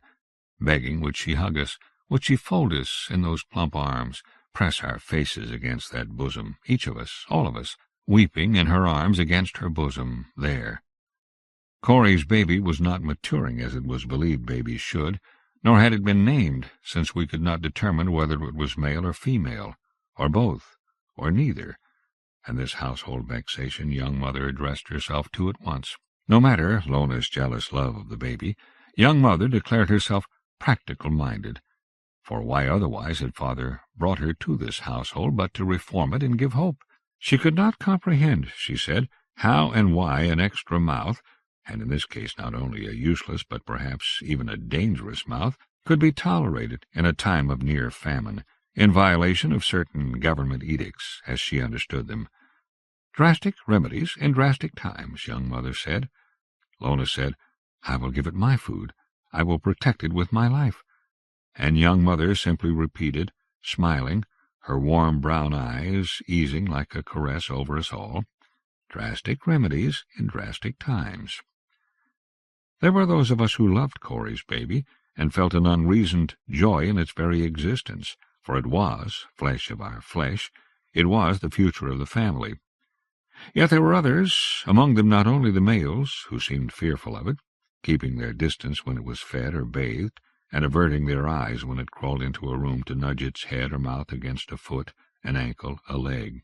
Though it had not matured in the usual way, Corey's baby was considerably heavier than it had been at birth, and weighed now about 40 pounds. But it was soft as a slug is soft, or an oyster, with an oyster's shape, seemingly boneless, the hue of bread dough, and hairless. As its small eyes lacked an iris, being entirely white, it was believed to be blind. Its nose was but a rudimentary pair of nostrils, mere holes in the center of its face. Its fish-like mouth was deceptive in that it seemed to possess its own intelligence, being ideally formed, not for human speech, but for seizing, sucking, and chewing. Though it had at best only a cartilaginous skeleton, it did boast 2 fully formed rows of tiny needle-sharp teeth, which it was not shy of using, particularly when ravenous for food, and it was often ravenous. At such times it groped its way around the house by instinct, sniffing and quivering, and if by chance it was drawn by the heat of your blood to your bed, it would burrow against you beneath the covers, and nudge and nuzzle, and began like any nursing infant to suck virtually any part of the body, though preferring, of course, a female's breasts, and if not stopped in time it would bite and chew and eat, in all the brute ignorance of appetite. So some of us surmised, though Lona angrily denied it, that Corey had not died of rat bites after all, but of having been attacked and partly devoured by her own baby. In this Lona was duplicitous, taking care never to undress in Mother's presence for fear that Mother's sharp eye would take in the numerous wounds on her breasts, belly, and thighs. As the family had a custom of debating issues, in order that all divergent opinions might be honored, for instance, should we pay the exorbitant price a cow or a she-goat now commanded, or should the boys be empowered to acquire one of these beasts however they could? For instance, should we make an attempt to feed starving men, women, and children who gathered outside our fence, even if it was with food unfit for the family's own consumption? So naturally the issue of Corey's baby was taken up too, and threatened to split the family into 2 warring sides. For her part, Mother argued persuasively that the baby was worthless, repulsive, and might one day be dangerous, not guessing that it had already proved dangerous indeed. And for her part, Lona argued persuasively that the baby, Lona's baby as she persisted in calling it, was a living human being, a member of the family, one of us. Mother said hotly, "It is not one of us, girl, if by us you mean a family that includes me." And Lona said with equal heat, "It is one of us because it predates any family that includes you." So each of us argued in turn, and emotions ran high, and it was a curious phenomenon that many of us changed our minds repeatedly, now swayed by Mother's reasoning, and now by Lona's, now by Father, who spoke on behalf of Mother, or by Hewitt, who spoke on behalf of Lona, or by Father, whose milky eyes gave him an air of patrician distinction and fair-mindedness, who spoke on behalf of Lona. The issue raged and subsided and raged again, and Mother dared not put her power to the vote for fear that Lona would prevail against her. Father acknowledged that however we felt about the baby, it was our flesh and blood, presumably, and embodied for us the great insoluble mystery of life. Its soul, bounded by its skull, and its destiny no more problematic than the thin tubes that connect its mouth and its anus. Who are we to judge? Yet Mother had her way, as Slyboot's mother was always to have her way, one morning soliciting the help of several of us who were sworn to secrecy and delighted to be her handmaidens in a simple scheme. Lona being asleep in Corey's old bed, Mother led the baby out of the house by holding a piece of bread soaked in chicken blood just in front of its nostrils, led it crawling with surprising swiftness across the hard-packed earth to one of the barns, and inside led it to a dark corner where she lifted it, grunting, and lowered it carefully into an old rain-barrel, empty except for a wriggling mass of half-grown baby rats that squealed in great excitement at being disturbed, or at the smell of the blood-soaked bread which Mother dropped on them. We then nailed the cover in place, and as Mother said, her color warmly flushed and her breath coming fast, "There, it is entirely out of our hands." And then one day it was spring, and Kit led a she-goat proudly into the kitchen, her bags primed with milk, swollen pink, Doug's leaking milk. How grateful we were, those of us who were with child, after the privations of so long a season, during which Certain words had slipped from our memories, for instance, she-goat and milk, and as we realized, rainbow, for the rainbow too appeared, or reappeared, shimmering and translucent across the valley. In the fire-ravaged plain was a sea of fresh green shoots, and in the sky enormous dimpled clouds, and that night we gathered around Fifi at the piano to play our instruments and sing. Father had passed away, but Mother had remarried, a husky horseman whose white teeth flashed in his beard, and whose rowdy pinches meant love and good cheer, not hurt. We were so happy we debated turning the calendar ahead to the new year. We were so happy we debated abolishing the calendar entirely and declaring it the year 1 and beginning time anew. His mouth will taste of wormwood. Poppy Z. Brite. Poppy Z. Brite, 1967, is an American author who initially achieved success during the New Gothic boom after publishing several critically acclaimed novels. However, Brite's work always contained more influence from decadent-era French and English writers than the contemporary horror scene. His Mouth Will Taste of Wormwood, 1990, is a direct but original nod to those writers. Brite's strain of the weird is extravagantly and unrepentantly sensual. The writer is also influenced by the city of New Orleans, and has published a series of contemporary novels focused on the New Orleans restaurant world. Much of Brite's work features bisexual and gay characters, and her fiction from the 1990s must be considered groundbreaking for this reason also. "To the treasures and the pleasures of the grave," said my friend Louis, and raised his goblet of absinthe to me in drunken benediction. "To the funeral lilies," I replied, "and to the calm pale bones." I drank deeply from my own glass. The absinthe cauterized my throat with its flavor, part pepper, part licorice, part rot. It had been one of our greatest finds, more than 50 bottles of the now outlawed liqueur, sealed up in a New Orleans family tomb. Transporting them was a nuisance, but once we had learned to enjoy the taste of wormwood, our continued drunkenness was insured for a long, long time. We had taken the skull of the crypt's patriarch, too, and it now resided in a velvet-lined enclave in our museum.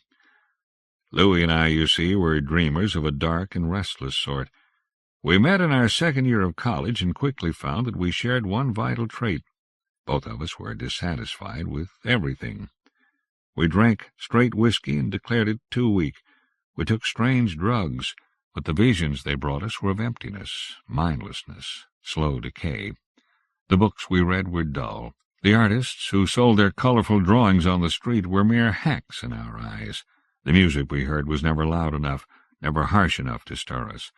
We were truly jaded, we told one another. For all the impression the world made upon us, our eyes might have been dead black holes in our heads. For a time we thought our salvation lay in the sorcery wrought by music. We studied recordings of weird nameless dissonances, attended performances of obscure bands at ill-lit, filthy clubs. But music did not save us. For a time we distracted ourselves with carnality. We explored the damp alien territory between the legs of any girl who would have us, sometimes separately, sometimes both of us in bed together with one girl or more. We bound their wrists and ankles with black lace. We lubricated and penetrated their every orifice. We shamed them with their own pleasures. I recall a mauve-haired beauty, Felicia, who was brought to wild, sobbing orgasm by the rough tongue of a stray dog we trapped. We watched her from across the room, drug-dazed and unstirred. When we had exhausted the possibilities of women, we sought those of our own sex, craving the androgynous curve of a boy's cheekbone, the molten flood of ejaculation invading our mouths. Eventually we turned to one another, seeking the thresholds of pain and ecstasy no one else had been able to help us attain. Louis asked me to grow my nails long and file them into needle-sharp points. When I raked them down his back, tiny beads of blood welled up in the angry tracks they left. He loved to lie still, pretending to submit to me as I licked the salty blood away. Afterward he would push me down and attack me with his mouth, his tongue seeming to sear a trail of liquid fire into my skin. But sex did not save us either. We shut ourselves in our room and saw no one for days on end. At last we withdrew to the seclusion of Louis's ancestral home near Baton Rouge. Both his parents were dead. A suicide pact, Louis hinted, or perhaps a suicide and a murder. Louis, the only child, retained the family home and fortune. Built on the edge of a vast swamp, the plantation house loomed sepulchrally out of the gloom that surrounded it always, even in the middle of a summer afternoon. Oaks of primordial hugeness grew in a canopy over the house, their branches like black arms fraught with Spanish moss. The moss was everywhere, reminding me of brittle gray hair, stirring wraith-like in the dank breeze from the swamp. I had the impression that, left too long unchecked, the moss might begin to grow from the ornate window frames and fluted columns of the house itself. The place was deserted, save for us. The air was heady with the luminous scent of magnolias and the fetor of swamp gas. At night we sat on the veranda and sipped bottles of wine from the family cellar, gazing through an increasingly alcoholic mist at the will-o'-the-wisps that beckoned far off in the swamp.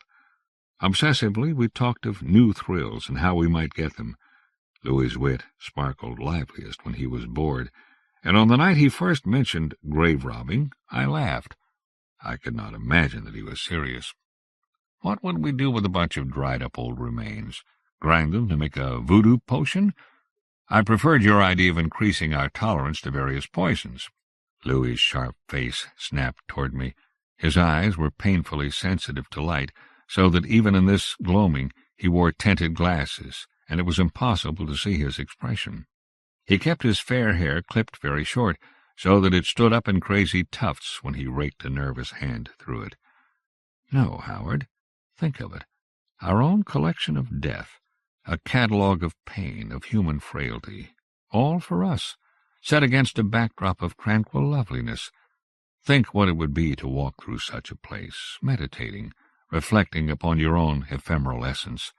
Think of making love in a charnel house. We have only to assemble the parts. They will create a whole into which we may fall. Louis enjoyed speaking in cryptic puns. Anagrams and palindromes, too, and any sort of puzzle appealed to him. I wonder whether that was not the root of his determination to look into the fathomless eye of death and master it. Perhaps he saw the mortality of the flesh as a gigantic jigsaw or crossword which, if he fitted all the parts into place, he might solve and thus defeat. Louis would have loved to live forever, though he would never have known what to do with all his time. He soon produced his hashish pipe to sweeten the taste of the wine, and we spoke no more of grave-robbing that night. But the thought preyed upon me in the languorous weeks to come. The smell of a freshly opened grave, I thought, must in its way be as intoxicating as the perfume of the swamp, or a girl's most intimate sweat. Could we truly assemble a collection of the grave's treasures that would be lovely to look upon, that would soothe our fevered souls? The caresses of Louis's tongue grew languid. Sometimes, instead of nestling with me between the black satin sheets of our bed, he would sleep on a torn blanket in one of the underground rooms. These had originally been built for indeterminate but always intriguing purposes. Abolitionist meetings had taken place there, Louis told me, and a weekend of free love, and an earnest but wildly incompetent black mass, replete with a Vestal Virgin and phallic candles. These rooms were where our museum would be set up. At last I came to agree with Louis that only the plundering of graves might cure us of the most stifling ennui we had yet suffered. I could not bear to watch his tormented sleep, the pallor of his hollow cheeks, the delicate bruise-like darkening of the skin beneath his flickering eyes. Besides, the notion of grave-robbing had begun to entice me. In ultimate corruption, might we not find the path to ultimate salvation? Our first grisly prize was the head of Louis's mother, rotten as a pumpkin, forgotten on the vine, half shattered by 2 bullets from an antique Civil War revolver. We took it from the family crypt by the light of a full moon. The will-o'-the-wisps glowed weakly, like dying beacons on some unattainable shore, as we crept back to the manse. I dragged pick and shovel behind me. Louis carried the putrescent trophy tucked beneath his arm. After we had descended into the museum, I lit 3 candles scented with the russet spices of autumn, the season when Louis's parents had died. while Louis placed the head in the alcove we had prepared for it. I thought I detected a certain tenderness in his manner. "May she give us the family blessing," he murmured, absently wiping on the lapel of his jacket a few shreds of pulpy flesh that had adhered to his fingers. We spent a happy time refurbishing the museum, polishing the inlaid precious metals of the wall fixtures, brushing away the dust that frosted the velvet designs of the wallpaper, alternately burning incense and charring bits of cloth we had saturated with our blood in order to give the rooms the odor we desired, a charnel perfume strong enough to drive us to frenzy. We traveled far in our collections, but always we returned home with crates full of things no man had ever been meant to possess. We heard of a girl with violet eyes who had died in some distant town. Not 7 days later, we had those eyes in an ornate cut-glass jar, pickled in formaldehyde. We scraped bone dust and niter from the bottoms of ancient coffins. We stole the barely withered heads and hands of children fresh in their graves, with their soft little fingers and their lips like flower petals. We had baubles and precious heirlooms, vermiculated prayer books and shrouds encrusted with mold. I'd not taken seriously Louis's talk of making love in a charnel house, but neither had I reckoned on the pleasure he could inflict with a femur dipped in rose-scented oil. Upon the night I speak of, the night we drank our toast to the grave and its riches, we had just acquired our finest prize yet. Later in the evening we planned a celebratory debauch at a nightclub in the city. We had returned from our most recent travels not with the usual assortment of sacks and crates, but with only one small box, carefully wrapped and tucked into Louis's breast-pocket.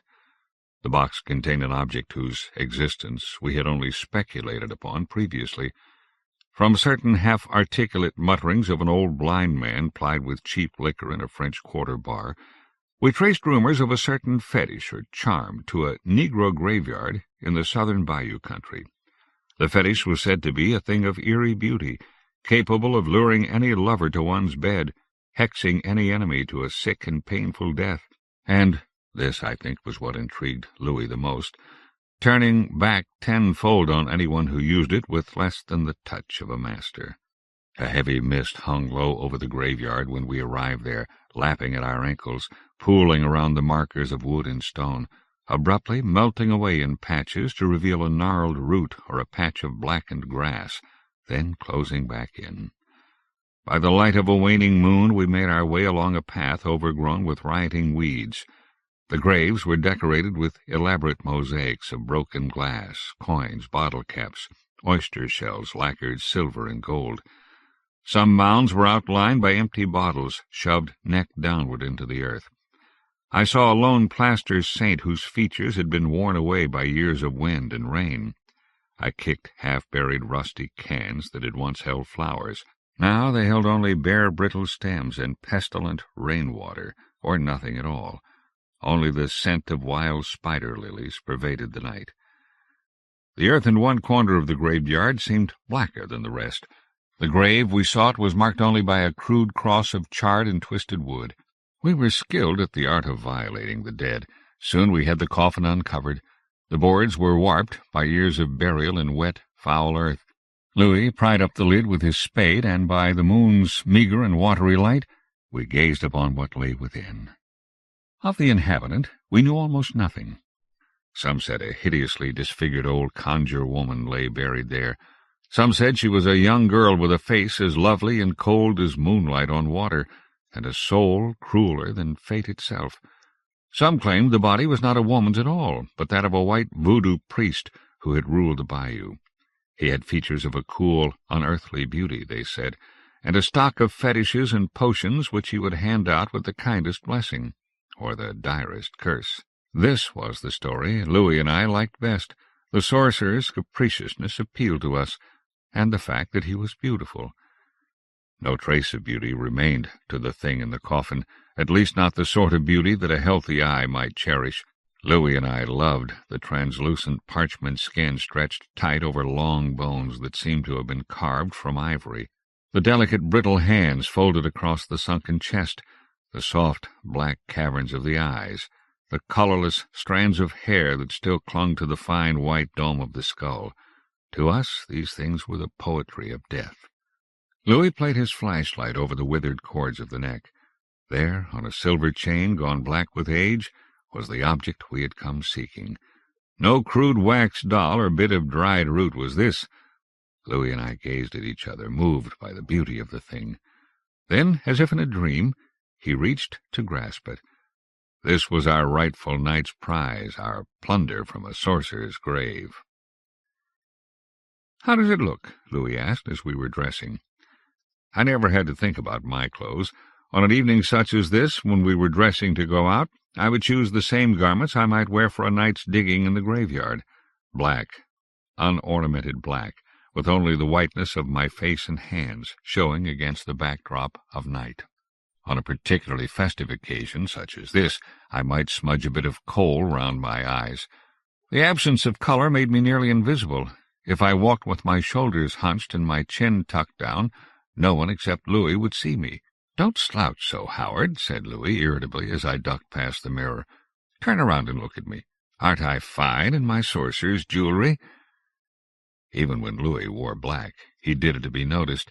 Tonight he was resplendent in narrow-legged trousers of purple paisley silk and a silvery jacket that seemed to turn all light iridescent.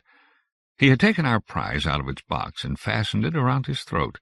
As I came closer to look at it, I caught Louis's scent, rich and rather meaty, like blood kept too long in a stoppered bottle. Against the sculpted hollow of Louis's throat, the thing on its chain seemed more strangely beautiful than ever. Have I neglected to describe the magical object? The voodoo fetish from the churned earth of the grave? I will never forget it. A polished sliver of bone, or a tooth, but what fang could have been so long, so sleekly honed, and still have somehow retained the look of a human tooth? Bound by a strip of copper, set into the metal, a single ruby sparkled like a drop of gore against the verdigris. Etched an exquisite miniature upon the sliver of bone, and darkened by the rubbing in of some black-red substance, was an elaborate veve, one of the symbols used by voodooists to invoke their pantheon of terrible gods.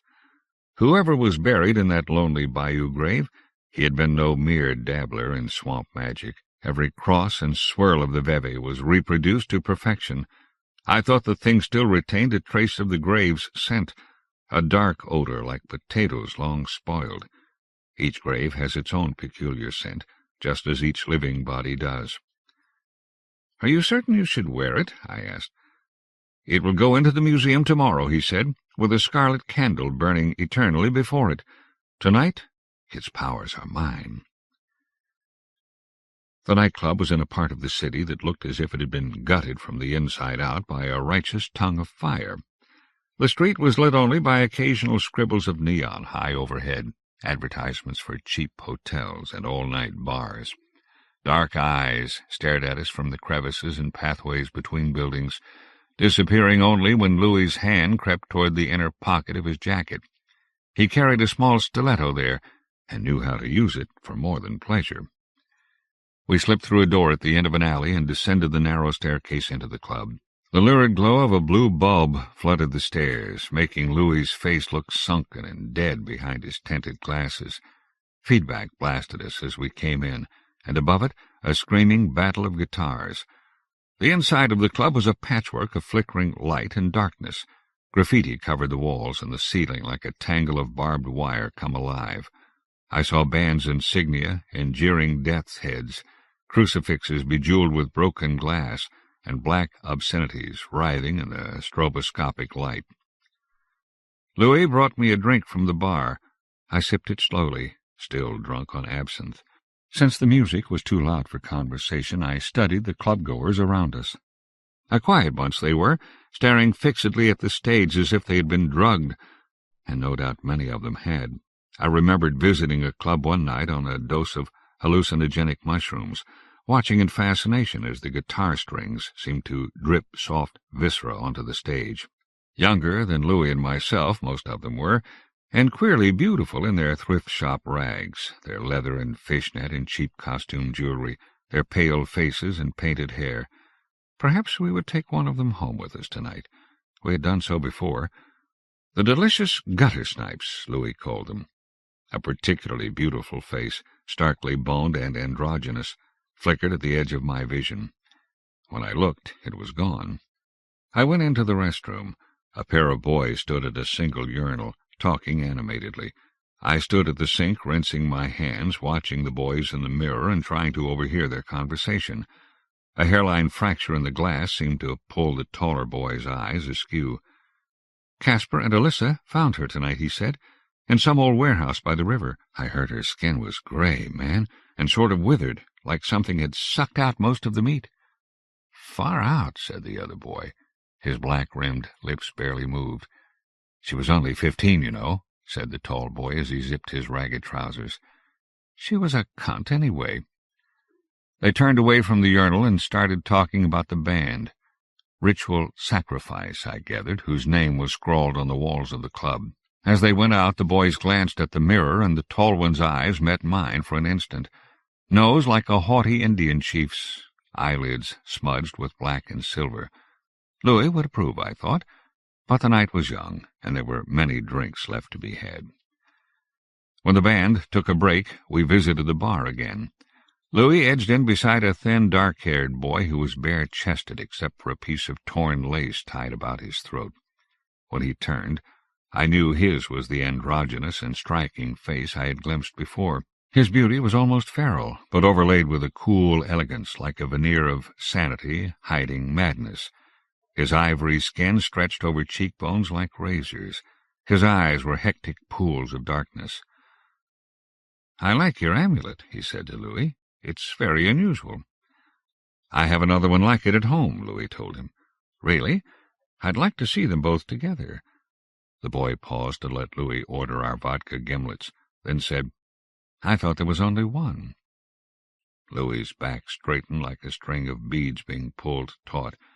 Behind his glasses I knew his pupils would have shrunk to pinpoints. The light pained him more when he was nervous. But no tremor in his voice betrayed him when he said, "What do you know about it?" The boy shrugged. On his bony shoulders the movement was insouciant and drop-dead graceful. "It's voodoo," he said. "I know what voodoo is. Do you?" The implication stung, but Louis only bared his teeth the slightest bit. It might have been a smile. "I am conversant in all types of magic," he said, "at least." The boy moved closer to Louis so that their hips were almost touching and lifted the amulet between thumb and forefinger. I thought I saw one long nail brush Louis's throat, but I could not be sure. "I could tell you the meaning of this, Veve," he said, "if you were certain you wished to know." "It symbolizes power," Louis said, "all the power of my soul." His voice was cold, but I saw his tongue dart out to moisten his lips. He was beginning to dislike this boy and also to desire him. "No," said the boy, so softly that I barely caught his words. He sounded almost sad. "This cross in the center is inverted, you see, and the line encircling it represents a serpent. A thing like this can trap your soul. Instead of being rewarded with eternal life, you might be doomed to it." "Doomed to eternal life?" Louis permitted himself a small, cold smile. "Whatever do you mean? The band is starting again. Find me after the show and I'll tell you. We can have a drink, and you can tell me all you know about voodoo." The boy threw back his head and laughed. Only then did I notice that one of his upper canine teeth was missing. The next part of the evening remains a blur of moonlight and neon, ice cubes and blue swirling smoke and sweet drunkenness. The boy drank glass after glass of absinthe with us, seeming to relish the bitter taste. None of our other guests had liked the liqueur. "Where did you get it?" he asked. Louis was silent for a long moment before he said, "It was sent over from France." Except for its single black gap, the boy's smile would have been as perfect as the sharp-edged crescent moon. "Another drink?" said Louis, refilling both our glasses. When I next came to clarity, I was in the boy's arms. I could not make out the words he was whispering. They might have been an incantation, if magic may be sung to pleasure's music. A pair of hands cupped my face, guiding my lips over the boy's pale parchment skin. They might have been Louis's hands. I knew nothing except this boy, the fragile movement of the bones beneath the skin, the taste of his spit bitter with wormwood. I do not remember when he finally turned away from me and began lavishing his love upon Louis. I wish I could have watched, could have seen the lust bleeding into Louis's eyes, the pleasure racking his body, for as it turned out the boy loved Louis so much more thoroughly than ever he loved me. When I awoke, the bass thump of my pulse echoing through my skull blotted out all other sensations. Gradually, though, I became aware of tangled silk sheets, of hot sunlight on my face. Not until I came fully awake did I see the thing I had cradled like a lover all through the night. For an instant 2 realities shifted in uneasy juxtaposition and almost merged. I was in Louis's bed.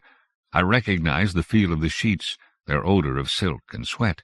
But this thing I held, this was surely one of the fragile mummies we had dragged out of their graves, the things we dissected for our museum. It took me only a moment, though, to recognize the familiar ruined features, the sharp chin, the high, elegant brow. Something had desiccated Louis, had drained him of every drop of his moisture, his vitality. His skin crackled and flaked away beneath my fingers. His hair stuck to my lips, dry and colorless. The amulet, which had still been around his throat in bed last night, was gone. The boy had left no trace, or so I thought, until I saw a nearly transparent thing at the foot of the bed. It was like a quantity of spider web, or a damp and insubstantial veil. I picked it up and shook it out, but could not see its features until I held it up to the window. The thing was vaguely human-shaped, with empty limbs trailing off into nearly invisible tatters. As the thing wafted and billowed, I saw part of a face in it, the sharp curve left by a cheekbone, the hole where an eye had been, as if a face were imprinted upon gauze. I carried Louis's brittle shell of a corpse down into the museum. Laying him before his mother's niche, I left a stick of incense burning in his folded hands, and a pillow of black silk cradling the papery dry bulb of his skull. He would have wished it thus. The boy has not come to me again, though I leave the window open every night. I have been back to the club, where I stand sipping vodka and watching the crowd. I have seen many beauties, many strange, wasted faces, but not the one I seek. I think I know where I will find him. Perhaps he still desires me. I must know. I will go again to the lonely graveyard in the bayou. Once more, alone this time, I will find the unmarked grave and plant my spade in its black earth. When I open the coffin, I know it, I am sure of it, I will find not the mouldering thing we beheld before, but the calm beauty of replenished youth, the youth he drank from Louis. His face will be a scrimshaw mask of tranquillity. The amulet, I know it, I am sure of it, will be around his neck. Dying, the final shock of pain or nothingness, that is the price we pay for everything. Could it not be the sweetest thrill, the only salvation we can attain, the only true moment of self-knowledge? The dark pools of his eyes will open, still and deep enough to drown in. He will hold out his arms to me, inviting me to lie down with him in his rich, wormy bed. With the first kiss his mouth will taste of wormwood. After that it will taste only of me, of my blood, my life, siphoning out of my body and into his. I will feel the sensations Louis felt, the shriveling of my tissues, the drying up of all my vital juices. I care not. The treasures and the pleasures of the grave, they are his hands, his lips, his tongue. The End of the Garden, Michal Ajvaz, translated into English by James Naughton. Michal Ajvaz, 1949, is a Czech novelist, poet, and translator. Born into an exiled Russian family, Ajvaz studied Czech studies and aesthetics at Charles University in Prague. He did not begin publishing fiction until 1989, probably due to the political repression in the Czech Republic, then Czechoslovakia, during the 1970s and 1980s. His novel, Prázdná ulice, 2004, was awarded the prestigious Jaroslav Seifert Prize for Literary Achievement, 2005. English-language translations include the critically acclaimed The Other City, 2009, and The Golden Age, 2010. Ajvaz comes by the weirdness in his fiction through dark humor and absurdity, as in The End of the Garden, 1991. As I am passing, I hear a pathetic call for help from a ground-floor window. I clamber up to the sill and jump into the room. I find myself in a room with heavy dark furniture, with tassel-edged covers, with mountains of variegated little cushions, with a darkened painting of the Bay of Naples on the wall. Behind the great double bed, something or other is wrestling on the ground. You can hear puffing, groaning, and blows. I rush over to the fight and see a young woman in a black evening dress, with narrow shoulder straps and a plunging back, is struggling with a lizard. It is evidently a huge monitor lizard, Varanus komodoensis, which lives on the island of Komodo in Indonesia, and reaches a length of as much as 3 meters. Zoologists reckon that these lizards were able to reach such length on Komodo due to the fact that on this island they had no natural enemies. I jump on the lizard like St. George. I grab it by the floppy, wrinkled skin under the neck and heave it about. While I am shaking it, the lamenting call for help continues to be heard. Suddenly I realize it is not the woman calling for help, but the lizard. I let the beast go, sit down on the threadbare carpet, and awkwardly observe the struggle.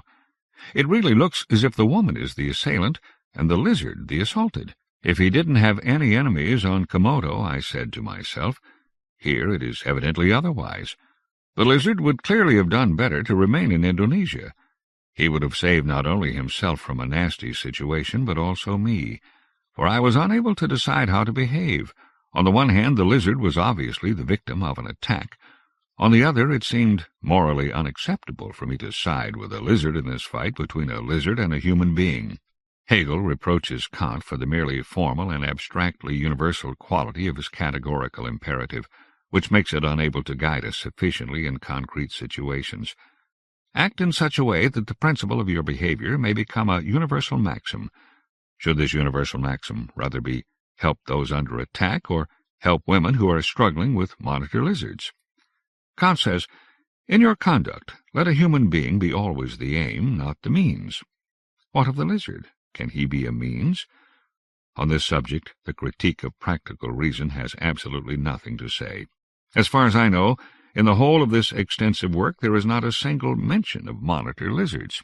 Kant is, of course, partly excused by the fact that, as is generally known, he never left Königsberg, though he speculated whether after our death we would inhabit other heavenly spheres, so that he quite certainly never encountered a Komodo lizard. On the other hand, however, he might surely have devoted at least a couple of lines to a creature as remarkable as the 3-meter-long monitor lizard. Maybe this lizard is now pursuing him across the endless empty plains of some other star. Here, I think, lies the misfortune of philosophy. Always we encounter on our travels some exceptional freak to which the philosophical rules are found to be non-applicable. Which are right, the freaks or the philosophical principles? I once had a lecture on this problem in a lift inlaid with amber. On the one hand, we are somewhat loath to dispose of the whole thing merely by saying, so much worse for the freaks. On the other, we are also reluctant to accept that the whole of our fine system of thought be dependent on some ugly old freak. At the same time, we fail to grasp the relativity of the concept of freakishness. If there were no human beings with their evaluating criteria, there would be no freakishness either. Also, we ignore the vicious circle of reasoning to which we fall victim. Freakish for us is that which falls outside our own sense of order. But simultaneously we proclaim that this breaching of our own sense of order proves nothing against its truth value, since, after all, we are simply dealing with a freak. So I followed this struggle, full of feelings of confusion and ambivalence, until finally I tapped the woman strangling the fretful lizard on the shoulder and said in an uncertain voice, "Please leave the lizard alone." And when that did nothing, I added, "He's a rare creature from Indonesia. Everywhere else these lizards are only tiny." Eventually the woman let the lizard go. He shambled off, head drooping, into the farthest corner of the room, where he huddled up against a glass-fronted cabinet with shelves displaying china dogs and seashells, and began to sob loudly. The woman slowly got up from the floor, straightened her dress, and looked at me severely. She had wavy black hair and an extraordinarily lovely, sharply sculptured face with an aquiline nose. Her eyes were so vivaciously painted in various hues of turquoise, purple, and green that it looked as if an exotic butterfly with outspread wings were perched on the top of her nose. She went up to a glass-fronted bookcase holding neatly arranged rows of adventure novels by Alexander Dumas père and Paul Féval, printed some time at the turn of last century. She turned the key in the lock, and the doors opened with a gentle creak. She reached confidently inside, pulled out a thick old book with gilt edging, covered in dust, and handed it to me. With astonishment, I read my own name on the cover, set in a rounded fin de siècle typeface, interlaced with tendrils of plant decoration, which swirled across the entire binding in inextricably tangled swaths. Below was the book's title, At the End of the Garden. I have never written a book in my life, although I have always wanted to be a writer, because I would enjoy working on a book in the mornings. I used to imagine it would be something between Phenomenology of Mind, The Three Musketeers, and Les Chants de Maldoror. Nothing funny in that. And in the afternoons I'd sit in a café, sip sweet coffee, and watch the faces of the passers-by in the street through the glass, like fish in an aquarium. Now I gazed in surprise at the book whose binding held my name. Do demons execute for us works we have dreamt of and never created? Do our hidden literary projects ripen in the dark depths of other people's libraries? Are the books we regard as our own creations only copies of texts engraved on glass sheets and deposited in a library situated in a labyrinth of malachite passageways beneath the city? In any case, it seems that someone carries out unfulfilled tasks for us. I recalled how a musician friend once whispered to me in a pub about hearing beneath the surface of an evening pond in a desolate landscape the symphony he had resolved to write when he was studying at the conservatory, but of which he had only composed a few bars. I opened the book, The Work of a Demon, and began to leaf through it. But wherever I opened the pages, though I saw the printed text, the letters immediately began to turn pale and vanish like ancient frescoes from the catacombs, exposed to fresh air. I only managed to glimpse a couple of words on each page. Together they made up a mysterious sentence, oddly beautiful in its absurdity. It spoke of great railway station halls, river embankments of marble, and the glass-fronted veranda of a mountain lodge. Beneath the melted text there remained only yellowed, melancholy, fragrant paper, a few brown marks. Only occasionally an isolated letter was left on the page, or the fragment of a word. But the pictures did not vanish. When the whole text had evaporated, I started to inspect them at last.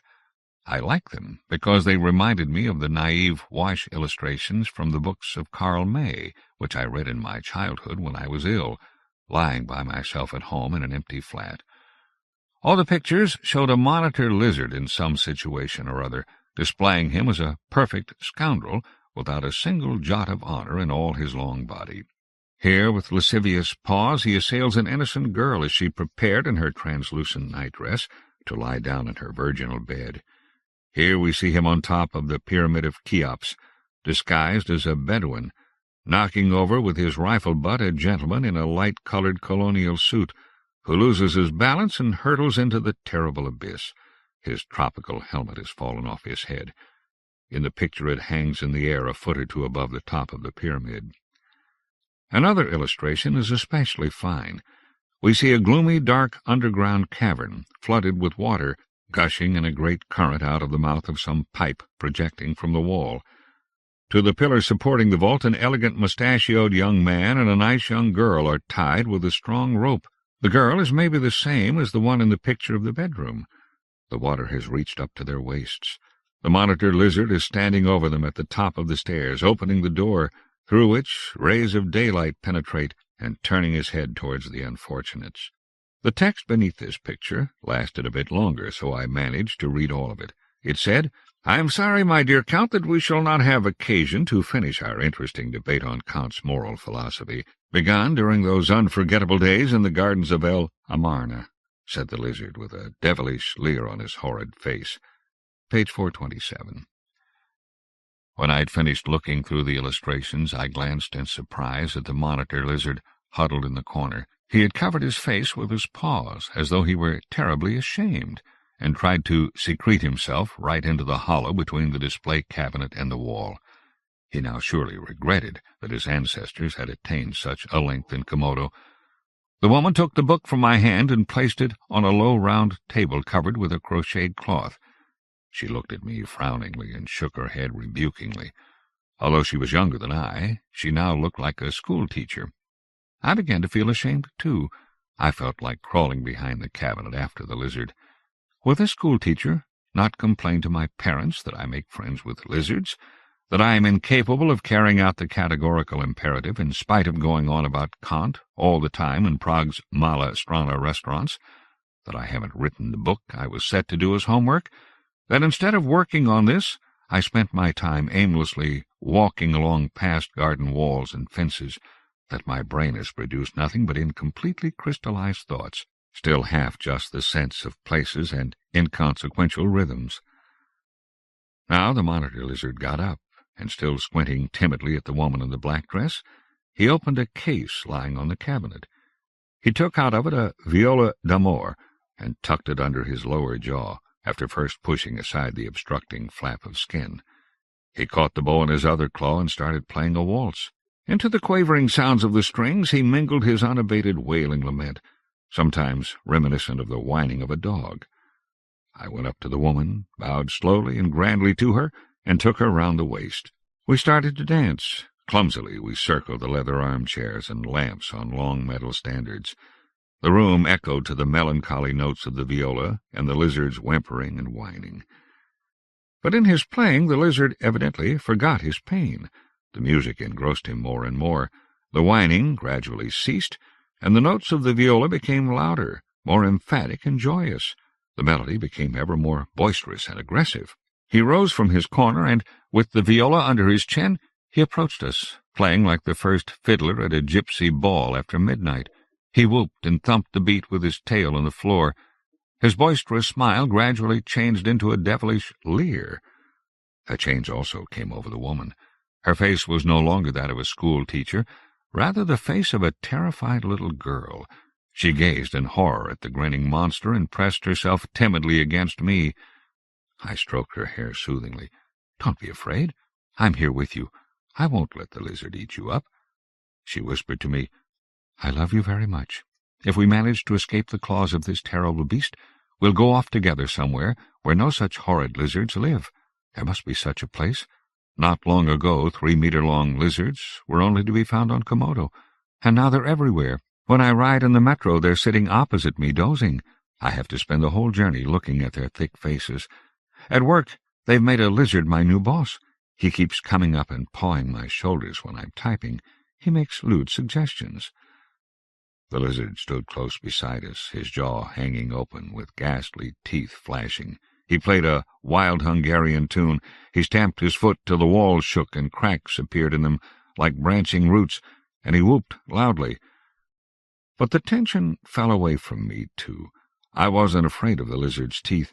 I no longer felt the need to give an account of myself, to apologize for not fulfilling my task. I knew now that no such task existed. There was only the quietly flowing river of being with its currents and scents, the unknown and the unenvisaged, that ripens within the flow. The lizard broke off the tune in mid-bar, shoved me till I flew into the corner, and chucked the viola d'amore after me. That clearly meant it was my turn to play. Then he clutched the woman in his embrace and started dancing a strange lizard's tango with her. I was furious, but the fall had taken my breath away, so I wasn't able to get up at once and jump on the lizard. The woman was half dead with fear. The lizard dragged her round the room like a rag puppet, croaking a wordless song and leaning over her hapless body in eccentric figures. During one of these they fell on the carpet, and with lascivious huffing the lizard started to assault the woman, sticking his maw into her neckline. I recovered myself. With a leap and a bound I went over, and with the viola I hit the lizard on the head with all my strength. When the musical instrument shattered on the lizard's skull, a terrific bang was heard, and the walls surrounding us collapsed. When the dust settled, I saw we were on wide plain covered with yellow grass and low desiccated bushes. On one side of the distant horizon the plain descended to a harbor town, whose houses, from a distance, looked like little stones scattered round the curving bay. The only building on the empty plain was the National Museum. It stood some way off, the same size as in Prague, but all made of glass. Through the glass walls you could see, flapping its mighty wings as it flew down the empty corridors, an Andean condor. The lizard staggered to its feet, clasping his head with both paws. He started to feel scared again and hid behind me, so that the woman wouldn't see him. My courage also left me. The woman got up, shaking with fury and angrily hissing, "You haven't heard the last of this." I decided to back off, pushing the lizard in the rear as he clung to my shirt and wept. But the woman let us alone. She went off towards the glass building. We could hear her muttering to herself, "You'll pay for this, you blithering idiots," and "It won't do you a bit of good, being a protected species," and the other little sods also got it coming to him.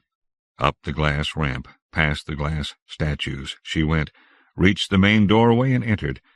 She could be seen going up the glass staircase, walking slowly along the corridors, the condor slowly wheeling round her, occasionally brushing a wing against her hair. Should I go after her? I was attracted by the cold glass and the condor's sharp beak. Meanwhile the monitor lizard bit its teeth into some rope tied to the end of the bed. He turned his head and gave me a doggy look. I smiled sadly and lay down on the pale quilt. The lizard slowly walked off with the rope in his mouth. The rope went taut, and the bed started to move. It began bumping off along the plain. I lay on my back staring at the bright sky. Sometimes I heard the cracking of a dry bush. After a while the lizard began to croon a little song. I didn't understand it too well. I only caught the words. "At the end of the garden, in thorn thickets land, treasures are harbored of Arabian sand. You behold jewels spark from silvery shrines, when up with the lark you creep there betimes." Towards evening we found ourselves on the edge of the harbor town. The lizard kept pulling with all his strength. First I rode through an estate of luxury villas whose walls shone white through the darkening foliage of their gardens. Then the bed rolled along the asphalt of broad and practically empty streets, where the red rays of the setting sun, penetrating through gaps between the houses, lit up large letters on facades of bare brick and struck sharp blinding flashes which bounced off the chrome of cars which passed us from time to time. Finally we plunged into the winding lanes of the old harbor quarter, which were sometimes so narrow that the bed grated on the walls. Then the lizard always turned round, patiently pushed the bed back, and took another route. I was moving along in close proximity to men and women sitting at tables in front of little pubs. They shook hands with me, without having to get up from their seats, and shouted something at me in an unknown tongue. A little blackbird jumped up on the bed, rode for a while, and then flew off. People stood up, patted the lizard on the shoulder like a horse. Someone brought a jug and tried to make the lizard drink some wine by sticking his head into the jug. The lizard fended them all off benevolently with his paw and went on calmly pulling his load. Soon the harbor appeared at the end of one of the lanes. The red sun on the horizon was already touching the surface of the sea. The harbor was empty. Only a few children were chasing a ball across the wide asphalt expanse. Their shadows flitted across the distant facades of lengthy administrative buildings, reddened in the light of the setting sun. At the other end of the harbor, cranes were unloading goods from a large white ship. The lizard halted only on reaching the pier. A chill blew in from the sea. Yachts bobbed on the waves and scraped gently. The water splashed, and there was a smell of rotting. The lizard curled up on the ground in a ball and slept. I felt sleepy, too. What luck, not having to rush about an unfamiliar town looking for a room for the night in unwelcoming hotels. I buried myself in the quilt. When I shut my eyes, I could hear the quiet voices of abandoned boats, the splashing of waves, the distant call of children. Sea, harbor piers, large letters on facades, worn through plush of hotel armchair backs, lights and drinks, marbles, smells of corridors, an unfamiliar animal walking and the gestures of hands, from unrepeatable and unnecessary encounters which we forget, yet whose poison ripens in the blood, there may perhaps be born a future home, unlooked-for asylum. In the morning the lizard climbed onto the bed. I grasped the rope in my hands and started slowly pulling the bed in the direction of Prague. I think some other animals jumped onto the bed on the way because it got heavier and heavier. Apart from that, behind my back, the hooting and yelling of several voices resounded, and sounds of wild struggles. But I didn't look back. I pulled the bed along empty highways, the mist rolling over them. The Dark. Karen Joy Fowler. Karen Joy Fowler, 1950, is an American writer who has written science fiction, fantasy novels, and stories that tend to work by way of ambiguity, misdirection, and deep characterization. Although she is best known for her New York Times bestseller The Jane Austen Book Club, 2004, also made into a movie, novels such as Sarah Canary, 1991, The Sweetheart Season, 1996, and Sister Noon, 2001, cemented her reputation as a writer of the first rank. Story collections include Artificial Things, 1986, Black Glass, 1997, and What I Didn't See, 2010. Although Fowler rarely writes stories that could be called horror or weird, The Dark is a powerful and topical exception. In the summer of 1954, Anna and Richard Becker disappeared from Yosemite National Park, along with Paul Becker, their 3-year-old son. Their campsite was intact. 2 paper plates with half-eaten frankfurters remained on the picnic table, and a 3rd frankfurter was in the trash. The rangers took several black-and-white photographs of the meal, which, when blown up to 8 by 10 as part of the investigation, showed clearly the words, "Love Bites," carved into the wooden picnic table many years ago. There appeared to be some fresh scratches as well. The expert witness at the trial attributed them, with no great assurance, to raccoon. The Beckers' car was still backed into the campsite, a green DeSoto with a spare key under the right bumper and half a tank of gas. Inside the tent, 2 sleeping bags had been zipped together marital style and laid on a large tarp. A smaller flannel bag was spread over an inflated pool raft. Toiletries included 3 toothbrushes, Ipana toothpaste squeezed in the middle, ivory soap, 3 washcloths, and 1 towel. The newspapers discreetly made no mention of Anna's diaphragm, which remained powdered with talc inside its pink shell, or of the fact that Paul apparently still took a bottle to bed with him. Their nearest neighbor had seen nothing. He had been in his hammock, he said, listening to the game. Of course, the reception in Yosemite was lousy. At home he had a shortwave set. He said he had once pulled in Dover, clear as a bell. You had to really concentrate to hear the game, he told the rangers. You could have dropped the bomb. I wouldn't have noticed. Anna Becker's mother, Edna, received a postcard postmarked a day earlier. "Seen the firefall," it said simply. "Home Wednesday. Love."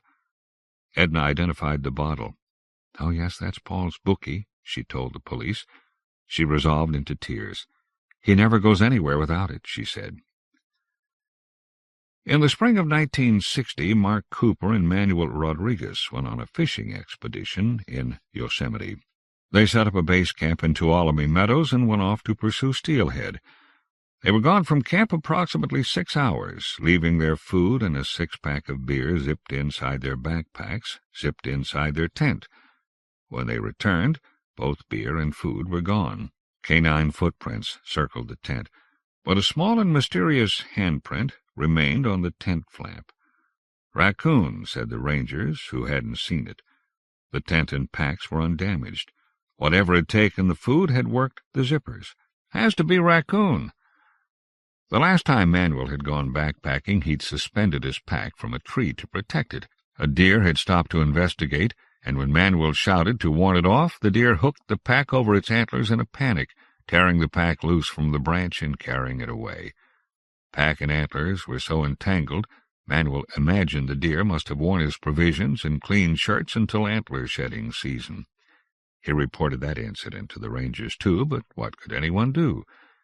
He was reminded of it guiltily every time he read Thidwick, the big-hearted moose, to his 4-year-old son. Manuel and Mark arrived home 3 days early. Manuel's wife said she'd been expecting him. She emptied his pack. "Where's the can opener?" she asked. "It's there somewhere," said Manuel. "It's not," she said. "Check the shirt pocket." "It's not here." Manuel's wife held the pack upside down and shook it. Dead leaves fell out. "How were you going to drink the beer?" she asked. In August of 1962, Caroline Crosby, a teenager from Palo Alto, accompanied her family on a forced march from Tuolumne Meadows to Fogelsong. She carried 14 pounds in a pack with an aluminum frame, and her father said it was the lightest pack on the market, and she should be able to carry 1/3 her weight, so 14 pounds was nothing. But her pack stabbed her continuously in one coin-sized spot just below her right shoulder, and it still hurt the next morning. Her boots left a blister on her right heel, and her pack straps had rubbed. Her father had bought her a mummy bag with no zipper so as to minimize its weight. It was stiflingly hot, and she sweated all night. She missed an overnight at Ann Watson's house, where Ann showed them her sister's Mark Eden bus developer, and her sister retaliated by freezing all their bras behind the twin pops. She missed the Beverly Hillbillies. Caroline's father had quit smoking just for the duration of the trip, so as to spare himself the weight of cigarettes, and made continual comments about nature, which were laudatory in content and increasingly abusive in tone. Caroline's mother kept telling her to smile. In the morning her father mixed half a cup of stream water into a packet of powdered eggs and cooked them over a Coleman stove. "Damn fine breakfast," he told Caroline intimidatingly, as she stared in horror at her plate. "Out here in God's own country, what else could you ask for?" He turned to Caroline's mother, who was still trying to get a pot of water to come to a boil. "Where's the goddamn coffee?" he asked. He went to the stream to brush his teeth with a toothbrush he had sawed the handle from in order to save the weight. Her mother told her to please make a little effort to be cheerful and not spoil the trip for everyone. 1 week later, she was in Letterman Hospital in San Francisco. The diagnosis was septicemic plague. Which is finally where I come into the story. My name is Keith Harmon, B.A. in History with a special emphasis on epidemics. I probably know as much as anyone about the plague of Athens, typhus, tarantism, Tsutsugamushi fever. It's an odder historical specialty than it ought to be. More battles have been decided by disease than by generals, and if you don't believe me, take a closer look at the Crusades, or the fall of the Roman Empire, or Napoleon's Russian campaign. My M.A. is in public administration, Vietnam veteran, too, but in 1962 I worked for the state of California as part of the plague monitoring team. When Letterman's reported a plague victim, Sacramento sent me down to talk to her. Caroline had been moved to a private room. "You're going to be fine," I told her. Of course she was. We still lose people to the pneumonic plague, but the slower form is easily cured. The only tricky part is making the diagnosis. "I don't feel well. I don't like the food," she said. She pointed out Letterman's Tuesday menu. "Hawaiian Delight. You know what that is? Green Jell-O with a canned pineapple ring on top. What's delightful about that?" She was feverish and lethargic. Her hair lay limply about her head, and she kept tangling it in her fingers as she talked. "I'm missing a lot of school." Impossible to tell if this last was a complaint or a boast. She raised her bed to a sitting position and spent most of the rest of the interview looking out the window, making it clear that a view of the Letterman parking lot was more arresting than a conversation with an old man like me. She seemed younger than 15. Of course, everyone in a hospital bed feels young, helpless. "Will you ask them to let me wash and set my hair?" I pulled a chair over to the bed. "I need to know if you've been anywhere unusual recently. We know about Yosemite. Anywhere else? Hiking out around the airport, for instance." The plague is endemic in the San Bruno Mountains by the San Francisco airport. That particular species of flea doesn't bite humans, though, or so we'd always thought. It's kind of a romantic spot for some teenagers, isn't it? I've seen some withering adolescent stares in my time, but this one was practiced. I still remember it. "I may be sick," it said, "but at least I'm not an idiot." "Out by the airport?" she said. "Oh, right. Real romantic. The radio playing and those 727s overhead. Give me a break. Let's talk about Yosemite, then. She softened a little. In Palo Alto, we go to the water temple, she informed me. And no, I haven't been there either. My parents made me go to Yosemite, and now I've got bubonic plague. Her tone was one of satisfaction. I think it was the powdered eggs. They made me eat them. I've been sick ever since. Did you see any unusual wildlife there? Did you play with any squirrels? Oh, right, she said. I always play with squirrels. Birds sit on my fingers. She resumed the stare. My parents didn't tell you what I saw? No, I said. Figures. Caroline combed her fingers through her hair. If I had a brush, I could at least rat it.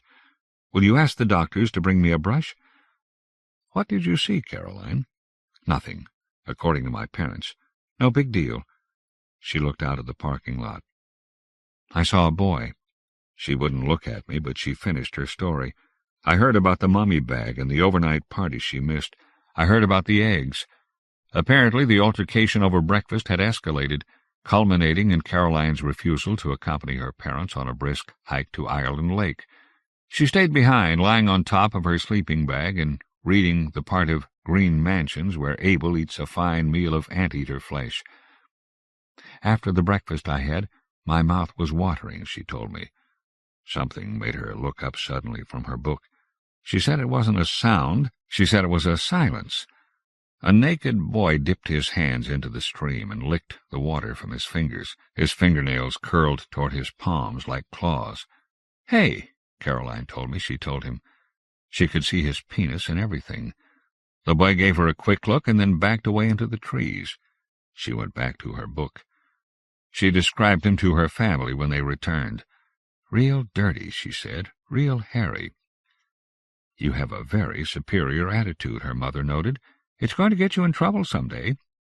Fine, said Caroline, feeling superior. Don't believe me. She made a vow never to tell her parents anything again. And I never will, she told me. Not if I have to eat powdered eggs until I die. At this time there started a plague. It appeared not in one part of the world only, not in one race of men only, and not in any particular season. But it spread over the entire earth, and afflicted all without mercy of both sexes and of every age. It began in Egypt at Pelusium. Thence it spread to Alexandria and to the rest of Egypt, then went to Palestine, and from there over the whole world. In the second year, in the spring, it reached Byzantium, and began in the following manner. To many there appeared phantoms in human form. Those who were so encountered were struck by a blow from the phantom, and so contracted the disease. Others locked themselves into their houses, but then the phantoms appeared to them in dreams, or they heard voices that told them that they had been selected for death. This comes from Procopius's account of the first pandemic, A.D. 541, De Bello Persico, chapter 22. It's the only explanation I can give you for why Caroline's story made me so uneasy, why I chose not to mention it to anyone. I thought she'd had a fever dream, but thinking this didn't settle me any. I talked to her parents briefly and then went back to Sacramento to write my report. We have no way of calculating the deaths in the first pandemic. Gibbon says that during 3 months 5,000 to 10,000 people died daily in Constantinople, and many eastern cities were completely abandoned. The second pandemic began in 1346. It was the darkest time the planet has known. 1/3 of the world died. The Jews were blamed, and throughout Europe, pogroms occurred wherever sufficient health remained for the activity. When murdering Jews provided no alleviation, a committee of doctors at the University of Paris concluded the plague was the result of an unfortunate conjunction of Saturn, Jupiter, and Mars. The third pandemic occurred in Europe during the 15th to 18th centuries. The fourth began in China in 1855. It reached Hong Kong in 1894, where Alexandre Yersin of the Institut Pasteur at last identified the responsible bacilli. In 1898, the disease had killed 6 million people in India. Dr. Paul-Louis Simon, also working for the Institut Pasteur, but stationed in Bombay, finally identified fleas as the primary carriers. On June 2nd, 1898, I was overwhelmed, he wrote. I just unveiled a secret which had tormented man for so long. His discoveries went unnoticed for another decade or so. On June 27, 1899, the disease came to San Francisco. The governor of California, acting in protection of business interests, made it a felony to publicize the presence of the plague. People died instead of syphilitic septicemia. Because of this deception, 13 of the western states are still designated plague areas. The state team went into the high country in early October. Think of us as soldiers. One of the great mysteries of history is why the plague finally disappeared. The rats are still here, the fleas are still here, the disease is still here. It shows up in isolated cases like Caroline's. Only the epidemic is missing. We're in the middle of the fourth assault. The enemy is elusive. The war is unwinnable. We remain vigilant. The Vogelsang camp had already been closed for the winter. No snow yet, but the days were chilly and the nights below freezing. If the plague was present, it wasn't really going to be a problem until spring. We amused ourselves, poking sticks into warm burrows looking for dead rodents. We set out some traps. Not many. You don't want to decrease the rodent population. Deprive the fleas of their natural hosts, and they just look for replacements. They just bring the war home. We picked up a few bodies, but no positives. We could have dusted the place anyway as a precaution. Silent Spring came out in 1962, but I hadn't read it. I saw the coyote on the fourth day. She came out of a hole on the bank of Lewis Creek and stood for a minute with her nose in the air. She was grayed with age around her muzzle, possibly a bit arthritic. She shook out one hind leg. She shook out the other. Then, right as I watched, Caroline's boy climbed out of the burrow after the coyote. I couldn't see the boy's face. There was too much hair in the way. But his body was hairless, and even though his movements were peculiar and inhuman, I never thought that he was anything but a boy. 12 years old, or maybe 13, I thought, although small for 13. Wild as a wolf, obviously. Raised by coyotes, maybe, but clearly human. Circumcised, if anyone is interested. I didn't move. I forgot about Procopius and stepped into the National Enquirer instead. Marilyn was in my den. Elvis was in my rent cycle. It was my lucky day. I was amusing myself when I should have been awed. It was a stupid mistake. I wish now that I'd been someone different. The boy yawned and closed his eyes, then shook himself awake and followed the coyote along the creek and out of sight. I went back to camp. The next morning we surrounded the hole and netted them coming out.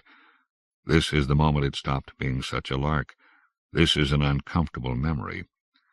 The coyote was terrified, and we let her go. The boy was terrified, and we kept him. He scratched us and bit and snarled. He cut me, and I thought it was one of his nails, but he turned out to be holding a can opener. He was covered with fleas, 50 or 60 of them, visible at a time, which jumped from him to us, and they all bit too.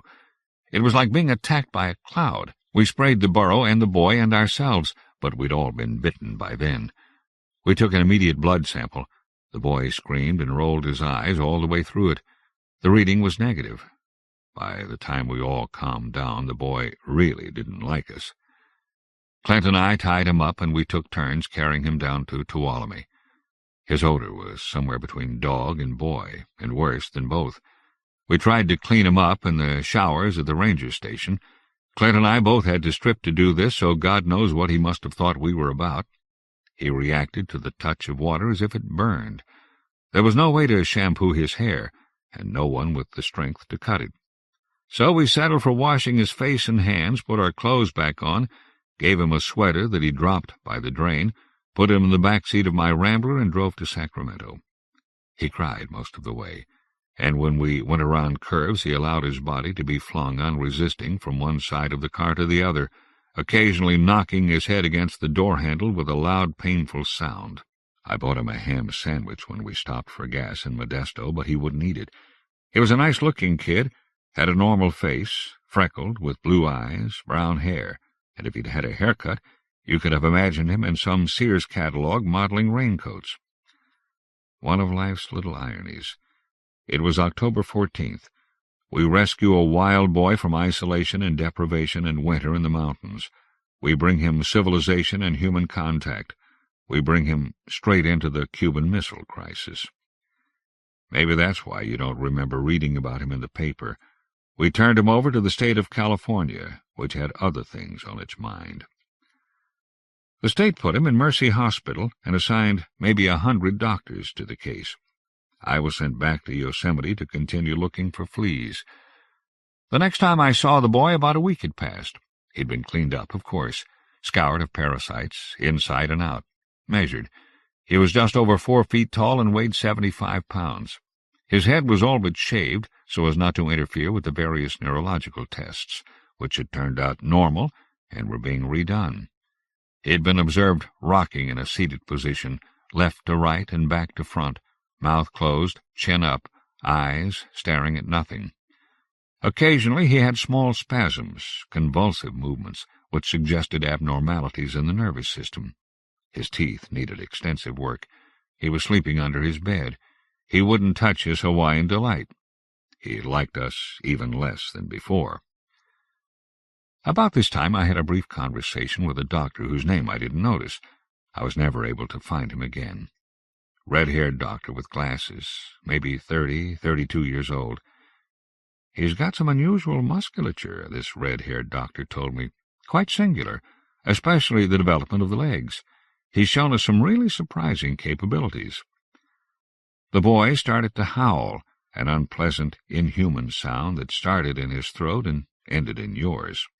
It was so unhappy. It made me so unhappy to hear it. I never followed up on what the doctor had said. I felt peculiar about the boy, responsible for him. He had such a boyish face. I visited several times and took him little presents, a Dodgers baseball cap, and an illustrated Goldilocks and the Three Bears, with the words printed big. Pretty silly, I suppose, but what would you have gotten? I drove to Fresno and asked Manuel Rodriguez if he could identify the can opener. Not with any assurance, he said. I talked personally to Sergeant Redburn, the man from Missing Persons. When he told me about the Beckers, I went to the state library and read the newspaper articles for myself. Sergeant Redburn thought the boy might be just about the same age as Paul Becker, and I thought so too. And I know the sergeant went to talk to Anna Becker's mother about it because he told me she was going to come and try to identify the boy. By now it's November. Suddenly I get a call sending me back to Yosemite. In Sacramento, they claim the team has reported a positive, but when I arrive in Yosemite, the whole team denies it. Fleas are astounding creatures. They can be frozen for a year or more, and then revive to full activity. But November in the mountains is a stupid time to be out looking for them. It's already snowed once, and it snows again, so that I can't get my team back out. We spend 3 weeks in the ranger station at Fogelsong, huddled around our camp stoves, while they airdrop supplies to us. And when I get back, a doctor I've never seen before, a Dr. Frank Lee, tells me the boy, who was not Paul Becker, died suddenly of a seizure while he slept. I have to work hard to put away the sense that it was my fault, that I should have left the boy where he belonged. And then I hear Sergeant Redburn has jumped off the Golden Gate Bridge. Non gratum annus rodentum, not worth a rat's ass. This was the unofficial motto of the tunnel rats. We're leaping ahead here. Now it's 1967, Vietnam. Does the name Suu Kyi mean anything to you? If not, why not? The district of Suu Kyi is the most bombed, shelled, gassed, strafed, defoliated, and destroyed piece of earth in the history of warfare. And beneath Suu Kyi runs the most complex part of a network of tunnels that connects Saigon all the way to the Cambodian border. I want you to imagine for a moment a battle fought entirely in the dark. Imagine that you are in a hole that is too hot and too small. You cannot stand up. You must move on your hands and knees by touch and hearing alone through a terrain you can't see toward an enemy you can't see. At any moment you might trip a mine, put your hand on a snake, put your face on a decaying corpse. You know people who have done all three of these things. At any moment the air you breathe might turn to gas. The tunnel becomes so small you can't get back out. You could fall into a well of water and drown. You could be buried alive. If you are lucky, you will put your knife into an enemy you may never see before he puts his knife into you. In Suchi, the Vietnamese and the Americans created, inch by inch, body part by body part, an entirely new type of warfare. Among the Vietnamese who survived are soldiers who lived in the tiny underground tunnels without surfacing for 5 solid years. Their eyesight was permanently damaged. They suffered constant malnutrition, felt lucky when they could eat spoiled rice and rats. Self-deprivation was their weapon. They used it to force the soldiers of the most technically advanced army in the world to face them with knives, one-on-one, underground, in the dark. On the American side, the tunnel rats were all volunteers. You can't force a man to do what he cannot do. Most Americans hyperventilated, had attacks of claustrophobia, were too big. The tunnel rats could be no bigger than the Vietnamese, or they wouldn't fit through the tunnels. Most of the tunnel rats were Hispanics and Puerto Ricans. They stopped wearing aftershave so the Viet Cong wouldn't smell them. They stopped chewing gum, smoking, and eating candy because it impaired their ability to sense the enemy. They had to develop the sonar of bats. They had, in their own words, to become animals. What they did in the tunnels, they said, was unnatural. In 1967, I was attached to the 521st Medical Detachment. I was an old man by Vietnamese standards, but then I hadn't come to fight in the Vietnam War. Remember that the 4th pandemic began in China. Just before he died, Chinese poet Shi Tao Nan wrote, "Few days following the death of the rats, men pass away like falling walls." Between 1965 and 1970, 24,848 cases of the plague were reported in Vietnam. War is the perfect breeding ground for disease. They always go together, the Trinity: war, disease, and cruelty. Disease was my war. I'd been sent to Vietnam to keep my war from interfering with everybody else's war. In March, we received by special courier a package containing 3 dead rats. The rats had been found, already dead but leashed, inside a tunnel in Hoa Ninh province. Also found, but not sent to us, were a syringe, a phial containing yellow fluid, and several cages. I did the test myself. One of the dead rats carried the plague.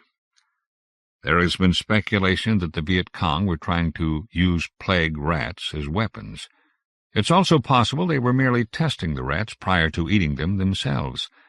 In the end, it makes little difference. The plague was there in the tunnels whether the Viet Cong used it or not.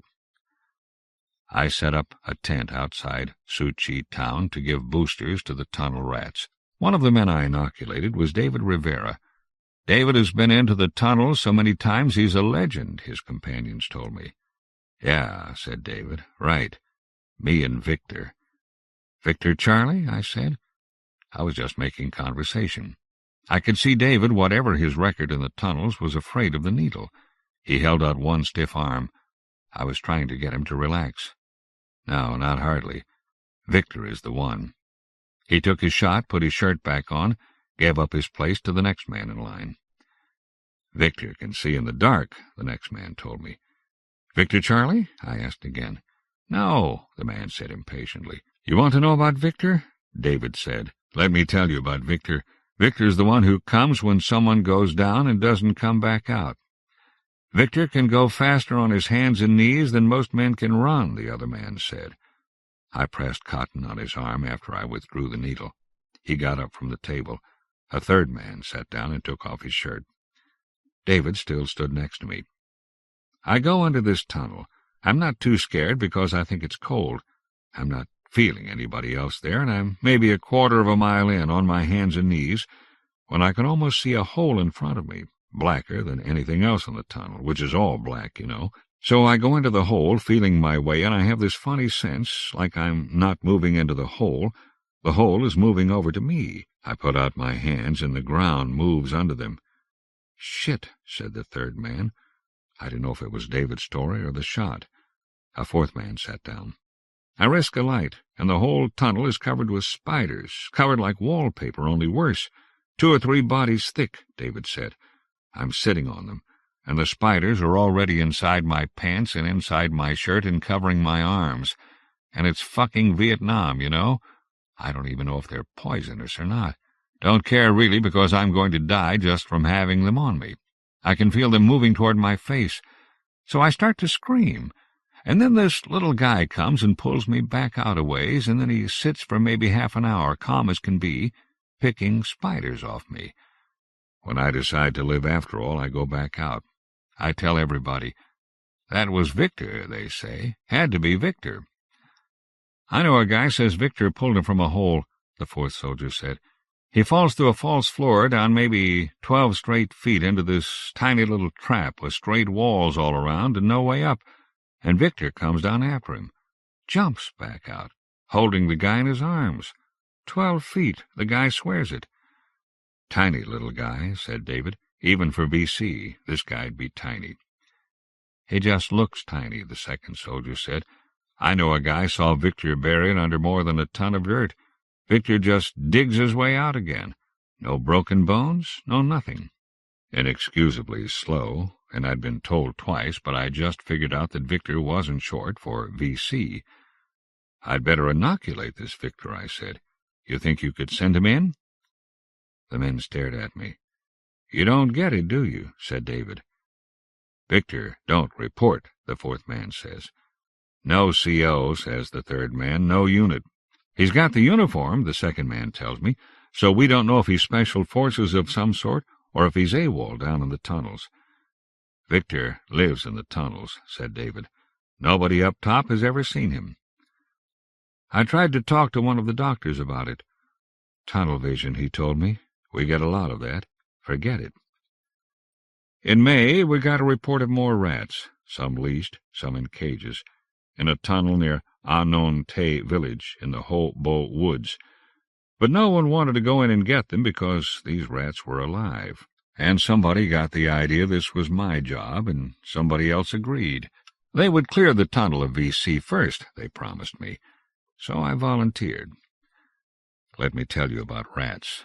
Maybe they're not responsible for the plague, but they're still destructive to every kind of life form and beneficial to none. They eat anything that lets them.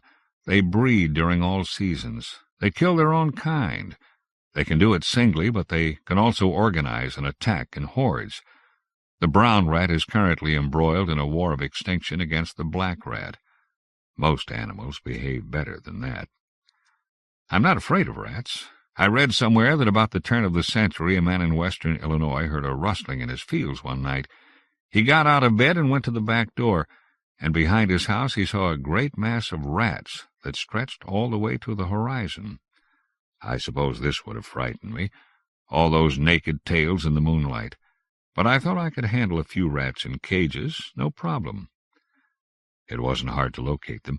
I was on my hands and knees, but using a flashlight. I thought there might be some loose rats, too, and that I ought to look at least. And I'd also heard that there was an abandoned VC hospital in the tunnel that I was curious about. So I left the cages and poked around in the tunnels a bit, and when I'd had enough, I started back to get the rats, and I hit a water trap. There hadn't been a water trap before, so I knew I must have taken a wrong turn. I went back a bit, took another turn, and then another, and hit the water trap again. By now I was starting to panic. I couldn't find anything I'd ever seen before except the damn water. I went back again, farther without turning, took a turn, hit the trap. I must have tried 7, 8 times. I no longer thought the tunnel was cold. I thought the VC had closed the door on my original route so that I wouldn't find it again. I thought they were watching every move I made. Pretty easy with me waving my flashlight about. I switched it off. I could hear them in the dark, their eyelids closing and opening, their hands tightening on their knives. I was sweating head to toe, like I was ill, like I had the mysterious English sweating sickness or the suet de Picard. And I knew that to get back to the entrance, I had to go into the water. I sat and thought that through, and when I finished, I wasn't the same man I'd been when I began the thought. It would have been bad to have to crawl back through the tunnels with no light, to go into the water with no light, not knowing how much water there was, not knowing if one lungful of air would be enough, or if there were underwater turns, so you might get lost before you found air again, was something you'd have to be crazy to do. I had to do it, so I had to be crazy first. It wasn't as hard as you might think. It took me only a minute. I filled my lungs as full as I could, emptied them once, filled them again, and dove in. Someone grabbed me by the ankle and hauled me back out. It frightened me so much I swallowed water, so I came up coughing and kicking. The hand released me at once, and I lay there for a bit, dripping water and still sweating too, feeling the part of the tunnel that was directly below my body turn to mud, while I tried to convince myself that no one was touching me. Then I was crazy enough to turn my light on. Far down the tunnel, just within range of the light, knelt a little kid, dressed in the uniform of the rats. I tried to get closer to him. He moved away, just the same amount I had moved, always just in the light. I followed him down one tunnel, around a turn, down another. Outside the sun rose and set. We crawled for days. My right knee began to bleed. "Talk to me," I asked him. He didn't. Finally, he stood up ahead of me. I could see the rat cages, and I knew where the entrance was behind him. And then he was gone.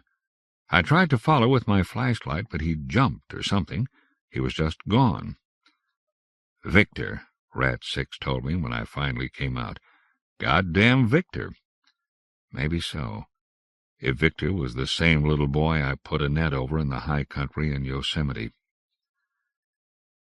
When I came out, they told me less than 3 hours had passed. I didn't believe them. I told them about Victor. Most of them didn't believe me. Nobody outside the tunnels believed in Victor. "We just sent home one of the rats," a doctor told me. "He emptied his whole gun into a tunnel, claimed there were VC all around him, but that he got them. He shot every one. Only when we went down to clean it up, there were no bodies.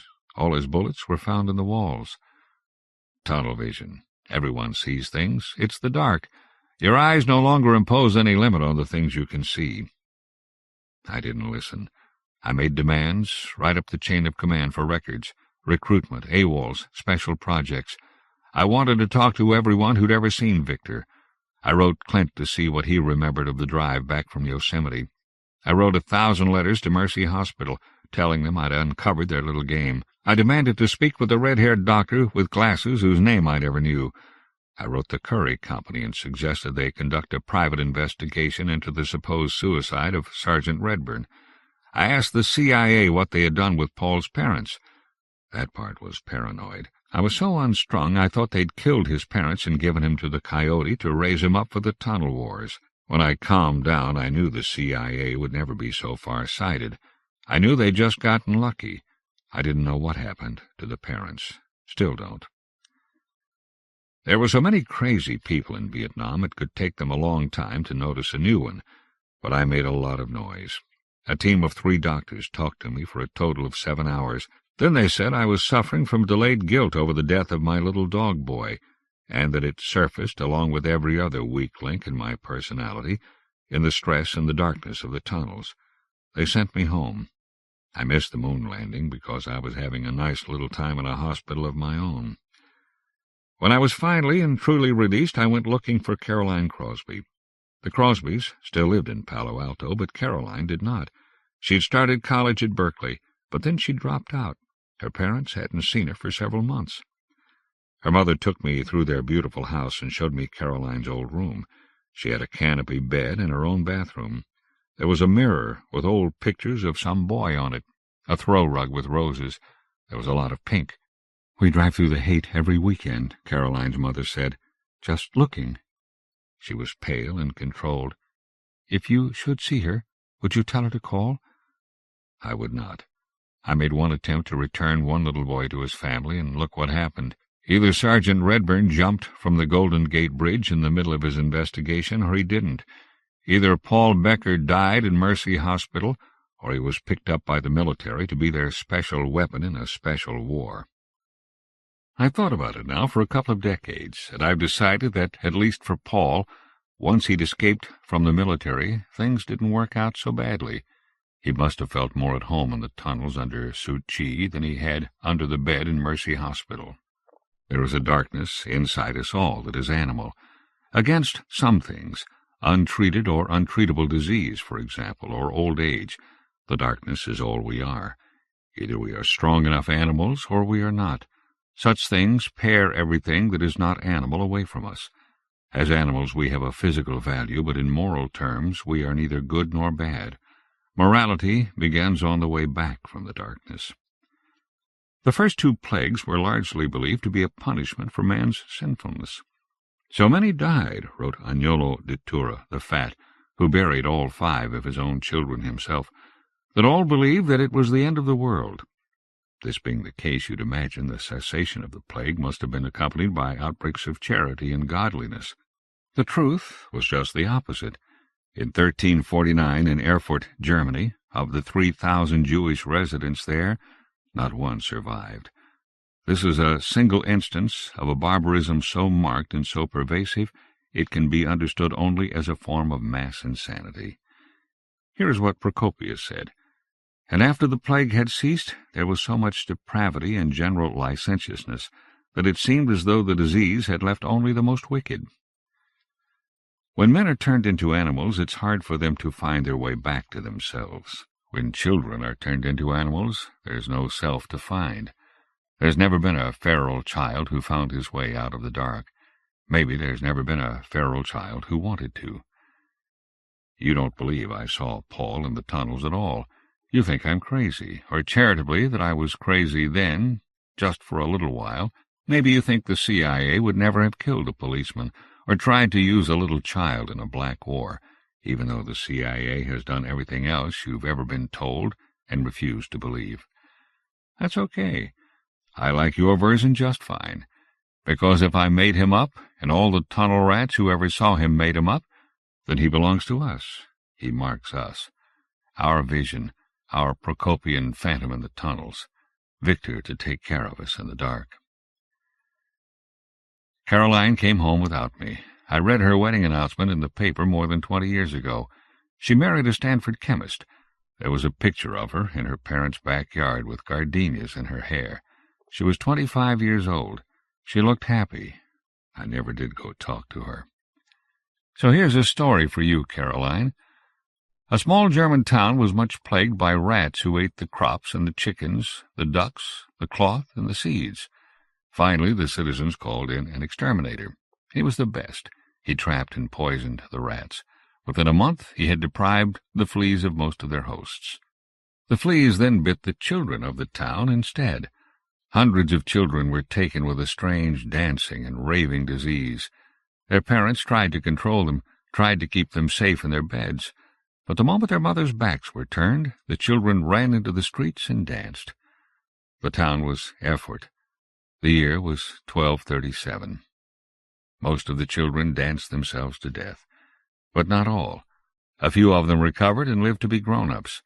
They married and worked and had their own children. They lived reasonable and productive lives. The only thing is that they still twitch sometimes. Just now and then. They can't help it. Stop me, Caroline, if you've heard this story before. Angels in Love. Kathe Koja. Kathe Koja, 1960, is an American writer who first emerged as a novelist during the U.S. horror boom of the early 1990s.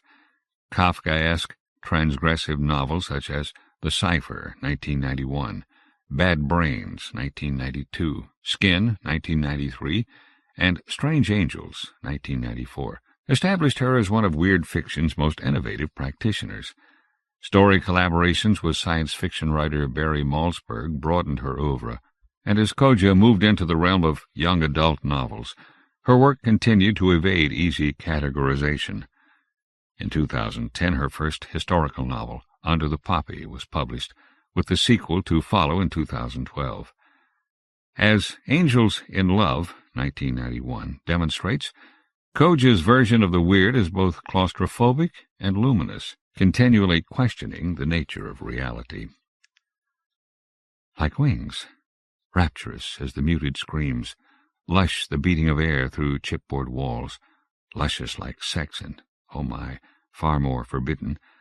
Whatever it was, Lurleen knew it was wrong. Knew it from the shrieks, gagged, and that was no pillow, no sir, no way. She herself was familiar with the gasp of muffled sex, and this was definitely not it. And not really kinky, or not in any way she knew of, and with a half-shy swagger Lurleen could admit she had acquaintance of a few. "Kiss me here. Let's see some teeth. Harder." The sounds, arpeggio of groans, that basso, almost unheard thump, thump, rhythmic as a headboard or a set of baritone springs. But that wasn't it either. Subsonic, felt by the bones. Lying there listening, her own bones tingled, skin rippled, light with goosebumps. Speculation. Who made those strange, strange sounds? Someone with a taste for the rough stuff, maybe. Someone who liked the doughy strop of flesh. Someone strong. An old boyfriend had used to say she fucked like an angel. She never understood the phrase till now. Her hands, deliberate stroll southward, shimmy of familiar fingers on as familiar flesh. Her own groans in counterpoint to the ones through the walls. Waking heavy in the morning, green toothpaste spit, and trying to brush her hair at the same time. Late again. "You're late," Roger would say when she walked in, and she would flip fast through her catalogue of excuses. Which hadn't he heard lately, and try to give him something to get her by, thinking all the while of last night's tingle, puzzling again its ultimate source. It was kind of a sexy game to Lurleen, that puzzling. It gave her something to do at work. Music store. No kind of music she liked, but sometimes it wasn't too bad, and the store itself had a kind of smell that she enjoyed, like a library smell, like something educational was going on. Sheet music, music stands, Roger, fussy with customers, turning the stereo on loud and saying stuff like, "But have you heard Spivakov's Bach? Really quite good." Like he had probably heard Bach's Bach and could have suggested a few improvements. Right. Today, she felt, was dopey and sluggish. Simple transactions done twice and twice wrong. Roger was pissed, glowered as she slumped through the day. At quitting time he made a point of pointedly disappearing, not saying good night. Sighing, she had to find him, hide and seek through the racks. He was a stickler for what he called the pleasantries. "Good night, Lurleen." "Good night, Roger." Every day. Finally, hunched behind the order counter, flipping through the day's mail like he hadn't read it 9 times already, Lurleen leaned tippy-toe over, flat-handed on the cracking gray laminate. "Good night, Roger." Chilly nod, like he'd just caught her trying to palm something. "Good night, Lurleen." Waited till she was almost out the door to say, "Lurleen?" Stopped, impatient, keys in hand. "What?" "We open at 10 o'clock. Every day." Asshole. "See you tomorrow," not banging the door, giving herself points for it. Outside, her skin warmed like butter, spread velvet all over. He always kept the fucking store too cold, like the music'd melt or something if he turned it up past freezing. Rolling all her windows down, singing to the top 40 station. Stopped at the party store for cigarettes and to flirt with the clerk. Old guy, just about as ugly as Roger, but round where Roger was slack, furry where Roger was not. "You heading out tonight?" Sliding the cigarettes across the counter, grinning at her tits. "Have some fun?" "Oh, I always manage to have fun." Over-the-shoulder smile as she headed for the door. Roger liked to stare at her tits, too, she was positive. She just hadn't caught him at it yet. Asshole probably went home and jerked off, dreaming about her bouncing around to Bach, and she laughed a little. Who'd been flying solo last night, huh? But that was different. In the dark, blind witness to the nightly ravishment, Lurleen, closed eyes, busy hands filling in the blanks, timing herself to the thump and stutter of the rapture beyond the walls. Longer tonight, ecstatic harmony of gulping cries, and after the crescendo wail, soundtrack to her own orgasm, she slept, to dream of flesh like iron, of rising whole and drenched and shiny bright, shock-heavy with a pleasure poisonously rare. Woke just in time to see that she'd slept through the clock. Again. In the hallway, pausing. Already late, so what if she was later? Before the door next door. Identical in nondescription to every other down the grimy hall. There was no way to tell by looking just what kind of fun went on there every night. Lurleen, tapping ignition key to lips, thoughtful sideways stare, imagining all the reluctant way to work, What sort of exotica, what moist brutalities were practiced there? What kinds of kinks indulged? Wriggling a little, skirt riding up and the cracked vinyl edges of the too-hot seat pressing voluptuously sharp into the damp flesh of her thighs. It came to her that she had never really seen that next-door neighbor of hers. Maybe they'd bumped into each other, exchanged laundry-room hellos, but for the life of her, Lurleen could not recall. She wasn't even sure if it was just one person or a couple. They sure were a couple at night, though, weren't they just? The day spent avoiding Roger's gaze, colder than the store and just as constant. More than one smart remark about time clocks. Stopping for cigarettes, she picked up a six-pack, too, clandestine sips at red lights, rehearsing queenly answers she would never give. It was so hot outside it felt good, brought a warm, slow trickle of sweat down the plane of her temple, the hotter spot between her breasts. She was going out tonight, that was for sure. She owed herself something for the just-past bitch of a day. Walking up the 2 flights, a thought nudged her, firm and brisk, to get past the beer. She leaned to side up the stairwell, heart a trifle nervous, quick and jangly in her chest. Well, no time like the present, was there, to scratch a little itch? I'll just say hi, she thought, walking quicker now. I'll say, hi, I'm your next-door neighbor. I just stopped by to say hello. 4th can in hand, smart tattoo on the door before she could change her mind, wondering who would open, what they would look like, what they would smell like. Lurleen was a great believer in smells. If they would ask her in, and what she might say, knowing she would say yes, and a smile passed the thick spot in her throat, and she smiled at that, too. It wasn't that big a deal, was it? Maybe it was. Nothing. Silence inside, so she knocked again, louder, humming to herself, and oh boy, here we go. Winded swing of the door, and hi, before it was all the way open. Hi, I'm Lurleen, your neighbor. Tall, her first thought, and skinny. Not model skinny, just chicken bones, short blonde hair, giant's T-shirt over a flat chest. Anne, the girl said her name was, and past her curved shoulders, Lurleen could see a flat as cramped and dingy as her own, a little emptier maybe, a little less ripe, but nothing special, purely ordinary, like Anne herself. No exotic bruising, no secret sheen. Just stood there in the doorway, playing with the end of her baggy T-shirt, flipping it as she talked, and that thin-lipped smile that said, "Are you ready to leave yet?"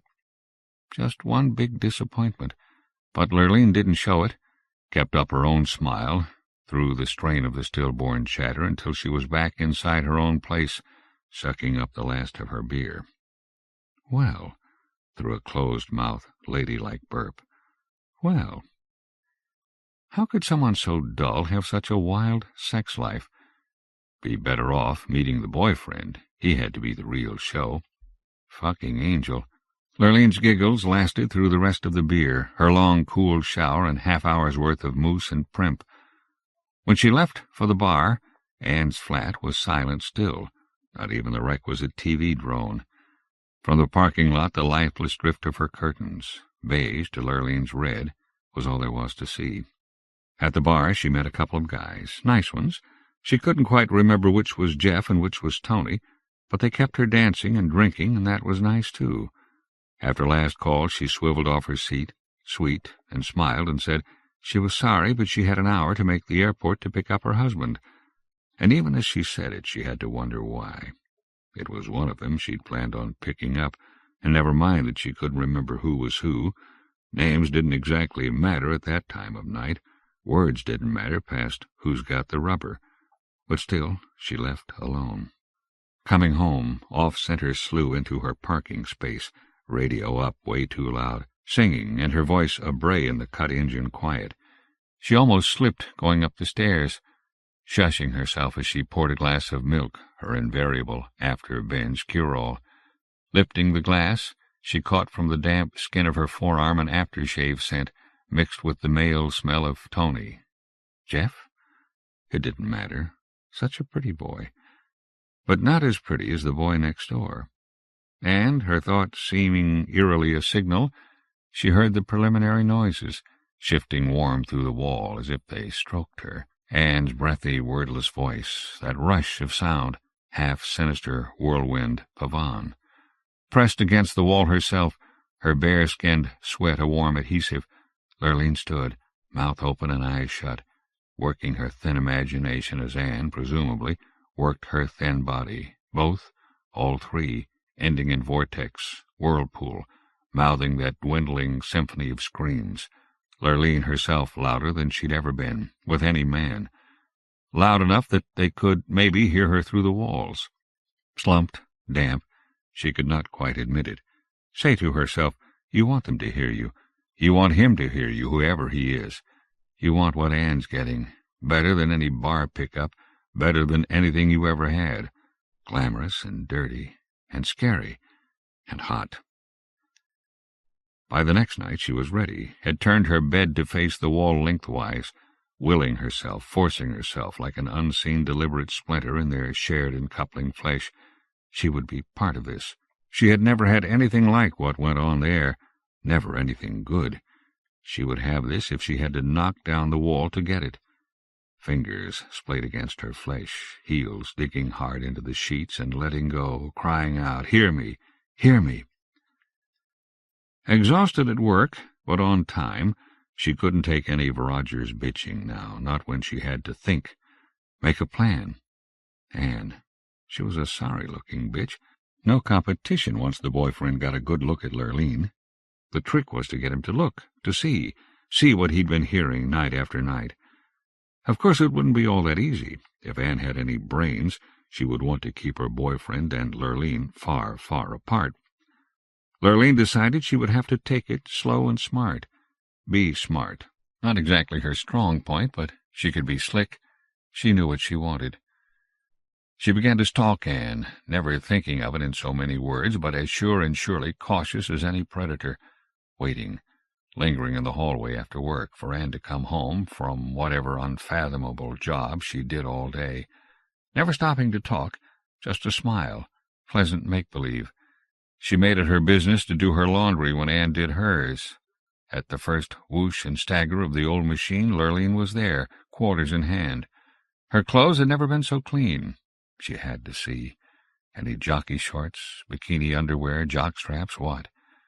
She meant to take one if she could, steal it before it was clean, smell it. You can tell a lot about a man, Lurleen believed, from the smell of his skin, not his aftershave or whatever, but the pure smell of his body. Until his body was beneath hers, it was the best she could do. She pawed through the laundry basket, poked around in the washer. Nothing.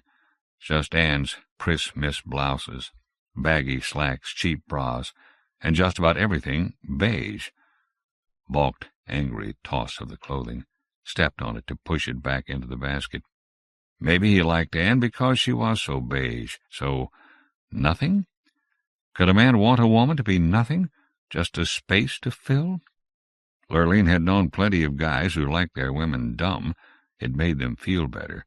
But anyway, Anne didn't seem dumb, just empty. And still, night after night, the same, bed against the wall. Lurleen could be determined. Lurleen could work for what she wanted. Drained every morning, the sting of tender skin in the shower. Even Roger noticed her red eyes. "Not moonlighting, are you?"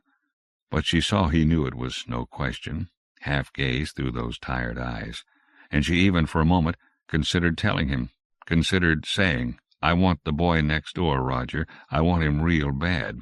I want him so much I even jerk off so he can hear me, so he can know how he turns me on. I want him so much I don't know what to do." She wasn't getting anywhere, drumming slow, one finger against the order counter, staring right past some guy bumbling on about some opera or something. She wasn't getting anywhere, and it was wearing her out. No time for anything else, bars, guys, whatever. There wasn't any other guy she wanted. Anne's smiles growing smaller, tighter, her gaze more pinched. Was she catching on? Tired from sitting in the hallway. Once or twice another neighbor had caught her at it, loitering tense and unseeing until the tap, tap, tap on her shoulder. "Hey, are you okay?" "Fine." Harsh, involuntary blush. "Just looking for an earring." Right. Tired from staking out the parking lot, hot breeze through the window. She didn't even know what kind of car he drove. Tired to death and still no glimpse of him, proud author of the sounds. It was killing her to listen, but she couldn't stop. She didn't want to stop. And then, that night, mid-jerk, mid-groan, they stopped. The sounds ceased completely, but not to complete silence. A waiting sound, a whisper, whispering through the walls. Such a willing sound. She yanked on a T-shirt, ends tickling her bare ass as she ran. Hit on the door with small, quick fists. "Anne, are you okay?" Never thinking how stupid she might look if the door opened. Never considered what excuse she might give. "I didn't hear anything, so I thought you might be in trouble." Right. So what? Bang, bang on the door. "Anne?" The whisper against the door itself. Hearing it, Lurleen shivered. Convulsive twitch like a tick of the flesh, all down her body, and she pressed against the door, listening with all her might. "Anne," but quietly, feeling the heat from her body, the windy rush of her heart, waiting. "Anne," more quietly still, less than a murmuring breath. "Let me in." Abruptly, spooking her back a step, the sounds hot, intensity treble, but wrong somehow, guttural, staggering where they should flow, a smell almost like garbage, but she didn't care. Once the first scare had passed, she pressed harder into the door, as if by pure want she could break it down. She would get in. She would. T-shirt stuck, sweating like she'd run a mile. I'm sick of just listening.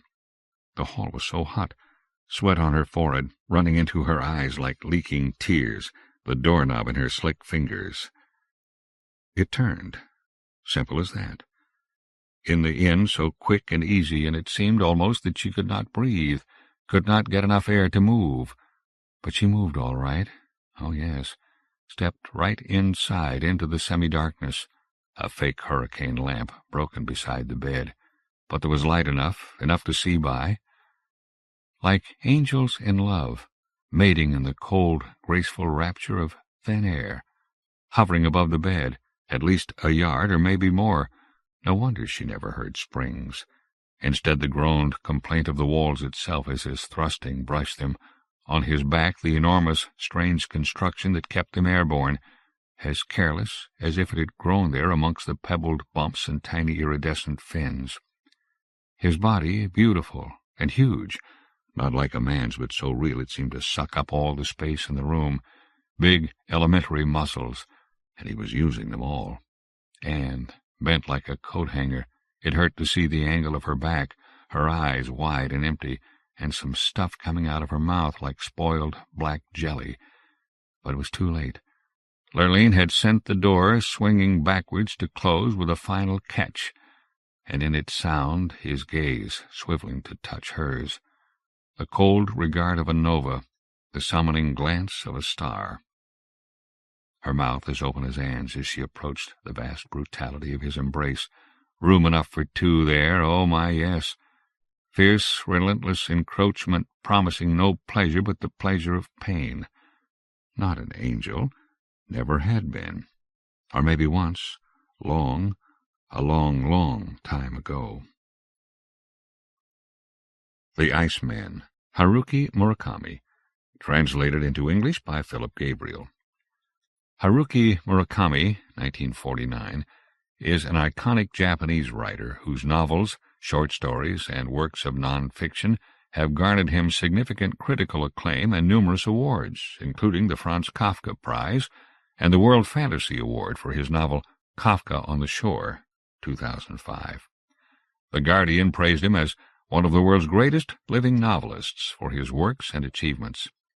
"I write weird stories," Murakami told Salon in 1997. "I don't know why I like weirdness so much. Myself, I'm a very realistic person." Based on a dream his wife had, Murakami's The Iceman, 1991, is a prime example of the weirdness in his fiction, which usually comes intertwined with the surreal or quietly absurd. "My husband's an Iceman. The first time I met him was at a hotel at a ski resort. It's hard to imagine a more appropriate place to meet an Iceman. He was in the lobby of the hotel, noisy and crowded with hordes of young people, seated in a corner as far as possible from the fireplace, quietly absorbed in a book. It was nearly noon, but the clear, cold morning light seemed to shine on him alone. "That's an Iceman," one of my friends whispered. At the time I had no idea what sort of person an Iceman was, and my friend couldn't help me out. All she knew was that he was the sort of person who went by the name of Iceman. "They must call him that because he's made out of ice," she added, a serious look on her face. As serious as if the topic wasn't an Iceman but a ghost, or someone with a contagious disease. The Iceman looked young, though that was offset by the white strands, like patches of leftover snow, mixed in among his stiff, wiry head of hair. He was tall.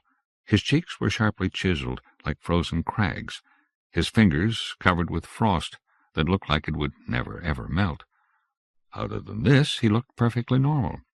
He wasn't handsome exactly, though some would find him quite appealing. There was something about him that pierced right through you, especially his eyes, and that silent, transparent look that gleamed like an icicle on a winter's morning, the sole glint of life in an otherwise provisional body. I stood there for a while, gazing at the Iceman from across the lobby. He was absorbed in his book, never once moving or looking up, as if trying to convince himself that he was utterly alone. The next afternoon he was in the same spot as before, reading his book. When I went to the dining room for lunch, and when I came back with my friends from skiing in the evening, he was always there, seated in the same chair, the same look in his eyes, as he scanned the pages of the same book as before. And the next day was exactly the same. Dawn to dusk found him seated alone, quietly reading, for all the world like part of the frozen winter scene outside. On the afternoon of the fourth day I made up an excuse and didn't join everyone on the slopes. Instead, I stayed behind in the hotel, wandering around the lobby. With everyone out skiing, the lobby was like an abandoned city. The air there was sticky and hot, filled with a strangely depressing odor, the smell of snow that had clung to the soles of people's boots and had slowly melted in front of the fireplace. I gazed out the windows, leafed through a newspaper. Finally, I worked up my courage, went over to the Iceman, and spoke to him. I'm pretty shy and hardly ever strike up a conversation with a stranger, but I couldn't help myself. I had to talk to him. This was my last night in the hotel, and if I let this chance pass, I probably would never have another. "You're not skiing?" I asked, trying to sound casual. The Iceman slowly raised his head, looking like he was carefully listening to the wind blowing far away. He gazed intently at me and then quietly shook his head. "I don't ski," he said. "I'm fine just reading and looking out at the snow." His words floated up in the air, a white comic book bubble of dialogue, every word visible before me. He gently wiped away some of the frost from his fingers. I had no idea what to say next. I blushed and stood there, rooted to the spot. The Iceman gazed into my eyes and gave what looked like a faint smile. Or was it? Had he really smiled? Maybe I was just imagining it. "Would you like to sit down?" he said. "I know you're curious about me, so let's talk for a while. You want to know what an Iceman is like, right?" He chuckled. "It's all right," he added. "There's nothing to be afraid of. You're not going to catch a cold just talking to me." We sat on a sofa in a corner of the lobby, hesitantly talking as we watched the swirling snow outside. I ordered a cup of hot cocoa, but the Iceman didn't drink anything. He was just as shy as I was, on top of which we had little in common to talk about. We talked about the weather at first, then the hotel. "Did you come here alone?" I asked him. "I did," he responded. "Do you like skiing?" he asked. "Not particularly," I replied. "Some of my girlfriends dragged me here. I can barely ski." I was dying to find out more about what an Iceman was all about. Was he really made out of ice? What did he eat? Where did he live in the summer? Did he have a family? Those sorts of questions. Unfortunately, the Iceman didn't talk about himself at all, and I didn't dare ask the questions that whirled around in my head. I figured he didn't feel like talking about those things. Instead, he talked about me, who I am. It's hard to believe, but he knew everything there was to know about me, who was in my family, my age, interests, my health, what school I was attending, my friends. He knew it all, even things I'd long forgotten. He knew everything about. I don't get it, I blushed. I felt like I had been stripped naked in front of people. How do you know so much about me? I asked. Are you a mind reader? No, the Iceman said. I can't read minds. I just know these things, like I'm looking deep into a clear block of ice. When I gaze at you like this, I can see everything about you. Can you see my future? I asked. No, not the future, he replied blankly, slowly shaking his head. I'm not interested in the future. I have no concept of the future. Ice contains no future, just the past, sealed away. As if they're alive, everything in the world is sealed up inside, clear and distinct. Ice can preserve all kinds of things that way, cleanly, clearly. That's the essence of ice, the role it plays. I'm glad, I replied, and smiled. I was relieved. There was no way I wanted to hear about my future.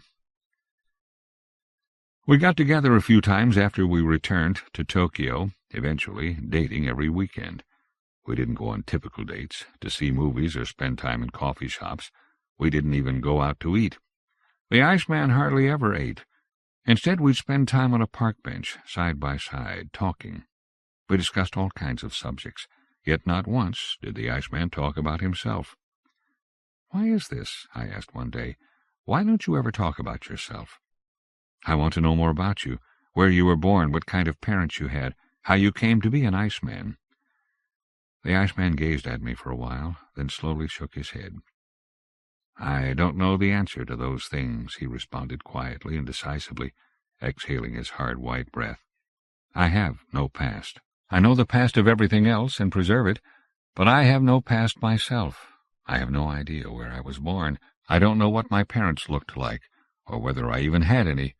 I don't know how old I am, or if I even have an age. The Iceman was as isolated and alone as an iceberg floating in the darkness. I fell deeply in love with him, and he came to love me, the present me, apart from any past or future. And I came to love the Iceman for who he is now, apart from any past or future. It was a wonderful thing. We began to talk about getting married. I had just turned 20, and the Iceman was the first person I'd ever truly loved. What loving him really meant was, at the time, beyond me. But that would have been true even if it hadn't been the Iceman I was in love with then.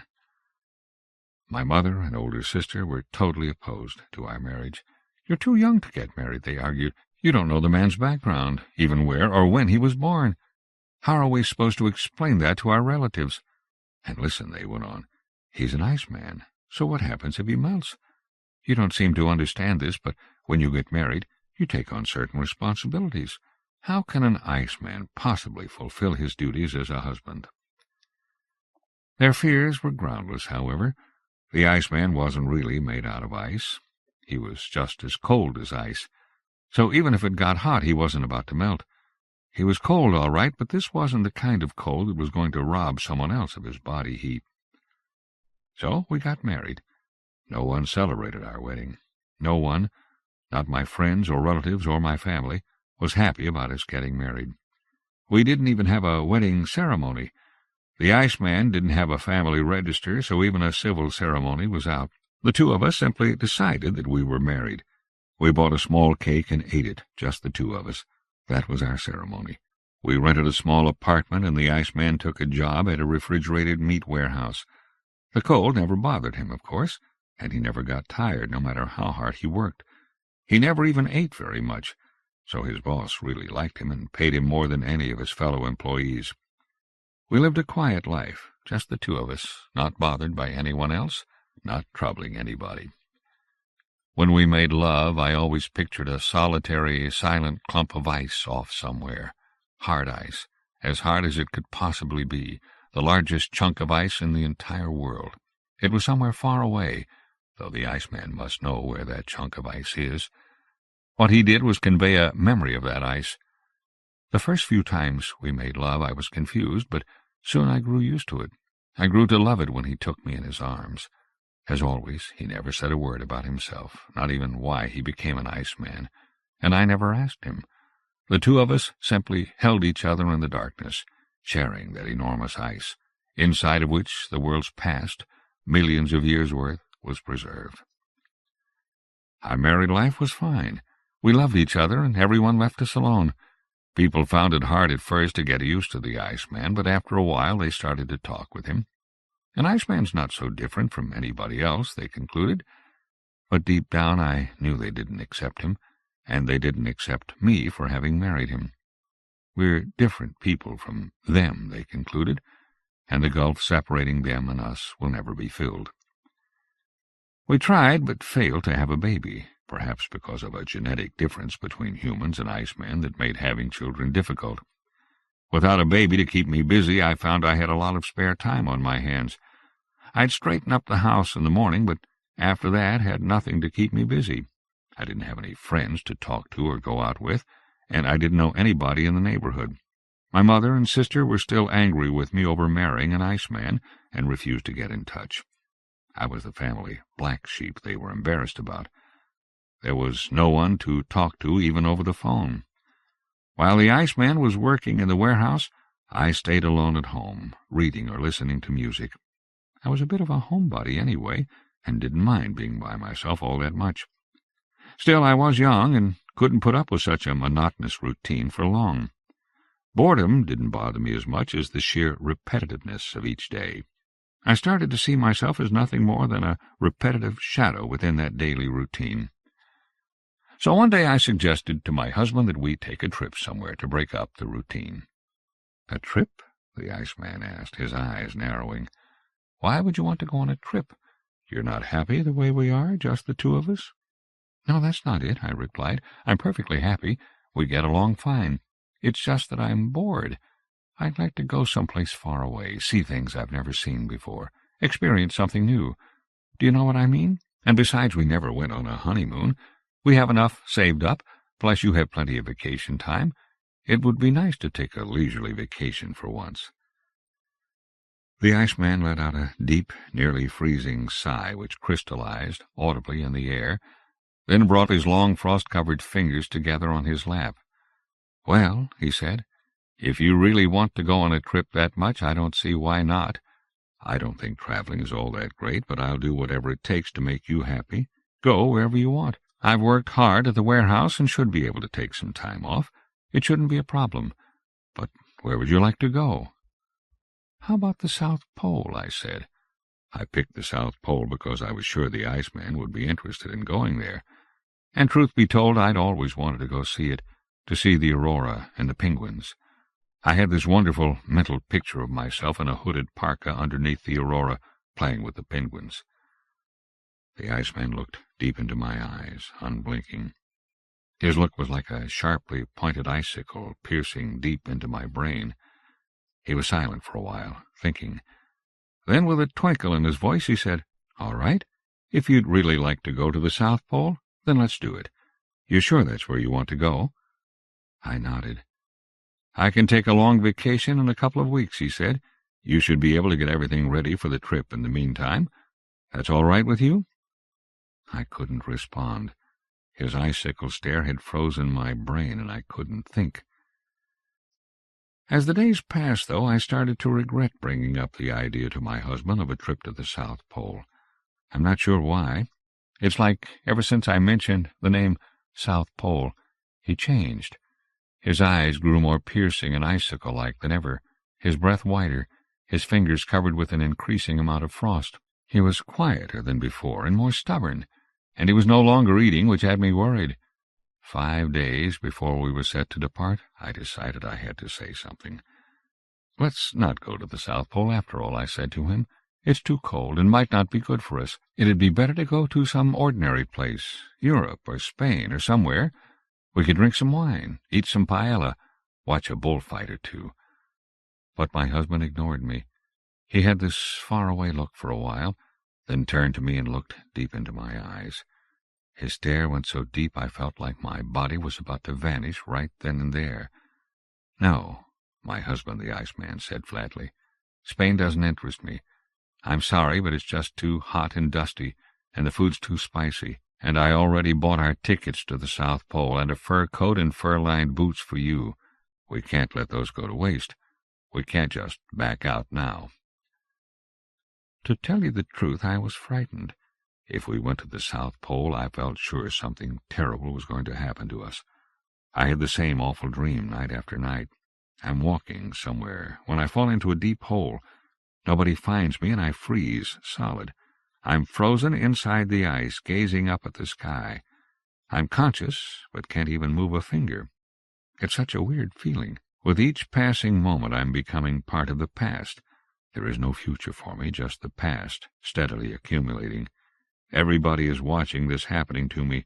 They're watching the past, watching as I slip further and further away. Then I wake up and find the Iceman sleeping beside me. He makes no sound as he sleeps, like something frozen and dead. I love him, though. I start to cry, my tears wetting his cheeks. He awakens and holds me close. I had an awful dream, I tell him. In the darkness he slowly shakes his head.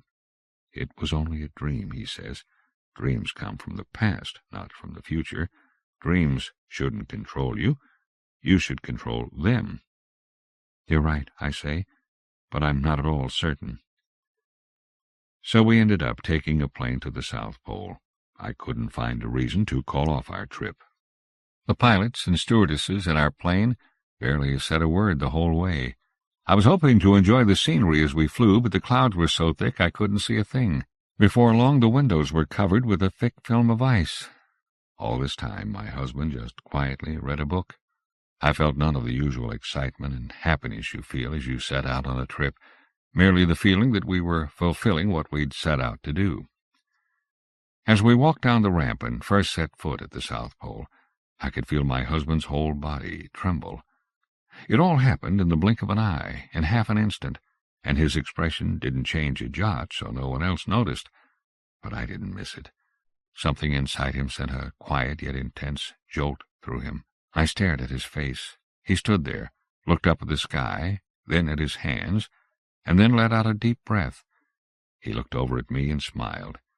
"So, this is where you wanted to come?" he asked. "That's right," I replied. I knew the South Pole was going to be a lonely place, but it turned out to be lonelier than anything I could have imagined. Hardly anyone lived there. There was just one small, featureless town, with one equally featureless hotel. The South Pole isn't much of a tourist destination. There weren't even any penguins, not to mention any aurora. Occasionally I'd stop passers-by and ask where the penguins were, but they'd merely shake their head. They couldn't understand my words, so I'd end up sketching a penguin on a piece of paper to show them. But all I got was the same response, a silent shake of the head. I felt so alone. Step outside the town and all you saw was ice. No trees, no flowers, rivers or ponds. Ice, and nothing but a frozen wasteland as far as the eye could see. My husband, on the other hand, with his white breath, frosty fingers, and far-away look in his icicle eyes, strode tirelessly here and there. It wasn't long before he learned the language and spoke with the locals in hard, icy tones. They talked for hours, intense looks on their faces, but I didn't have a clue what they could be talking about. My husband was entranced by the whole place. Something about it appealed to him. It upset me at first, and I felt like I was left behind, betrayed and abandoned. Finally, though, in the midst of this silent, icy world, all strength drained out of me, ebbing away bit by bit. Even, in the end, the strength to feel upset by my situation. My emotional compass had vanished. I lost all sense of direction, of time, of the sense of who I was.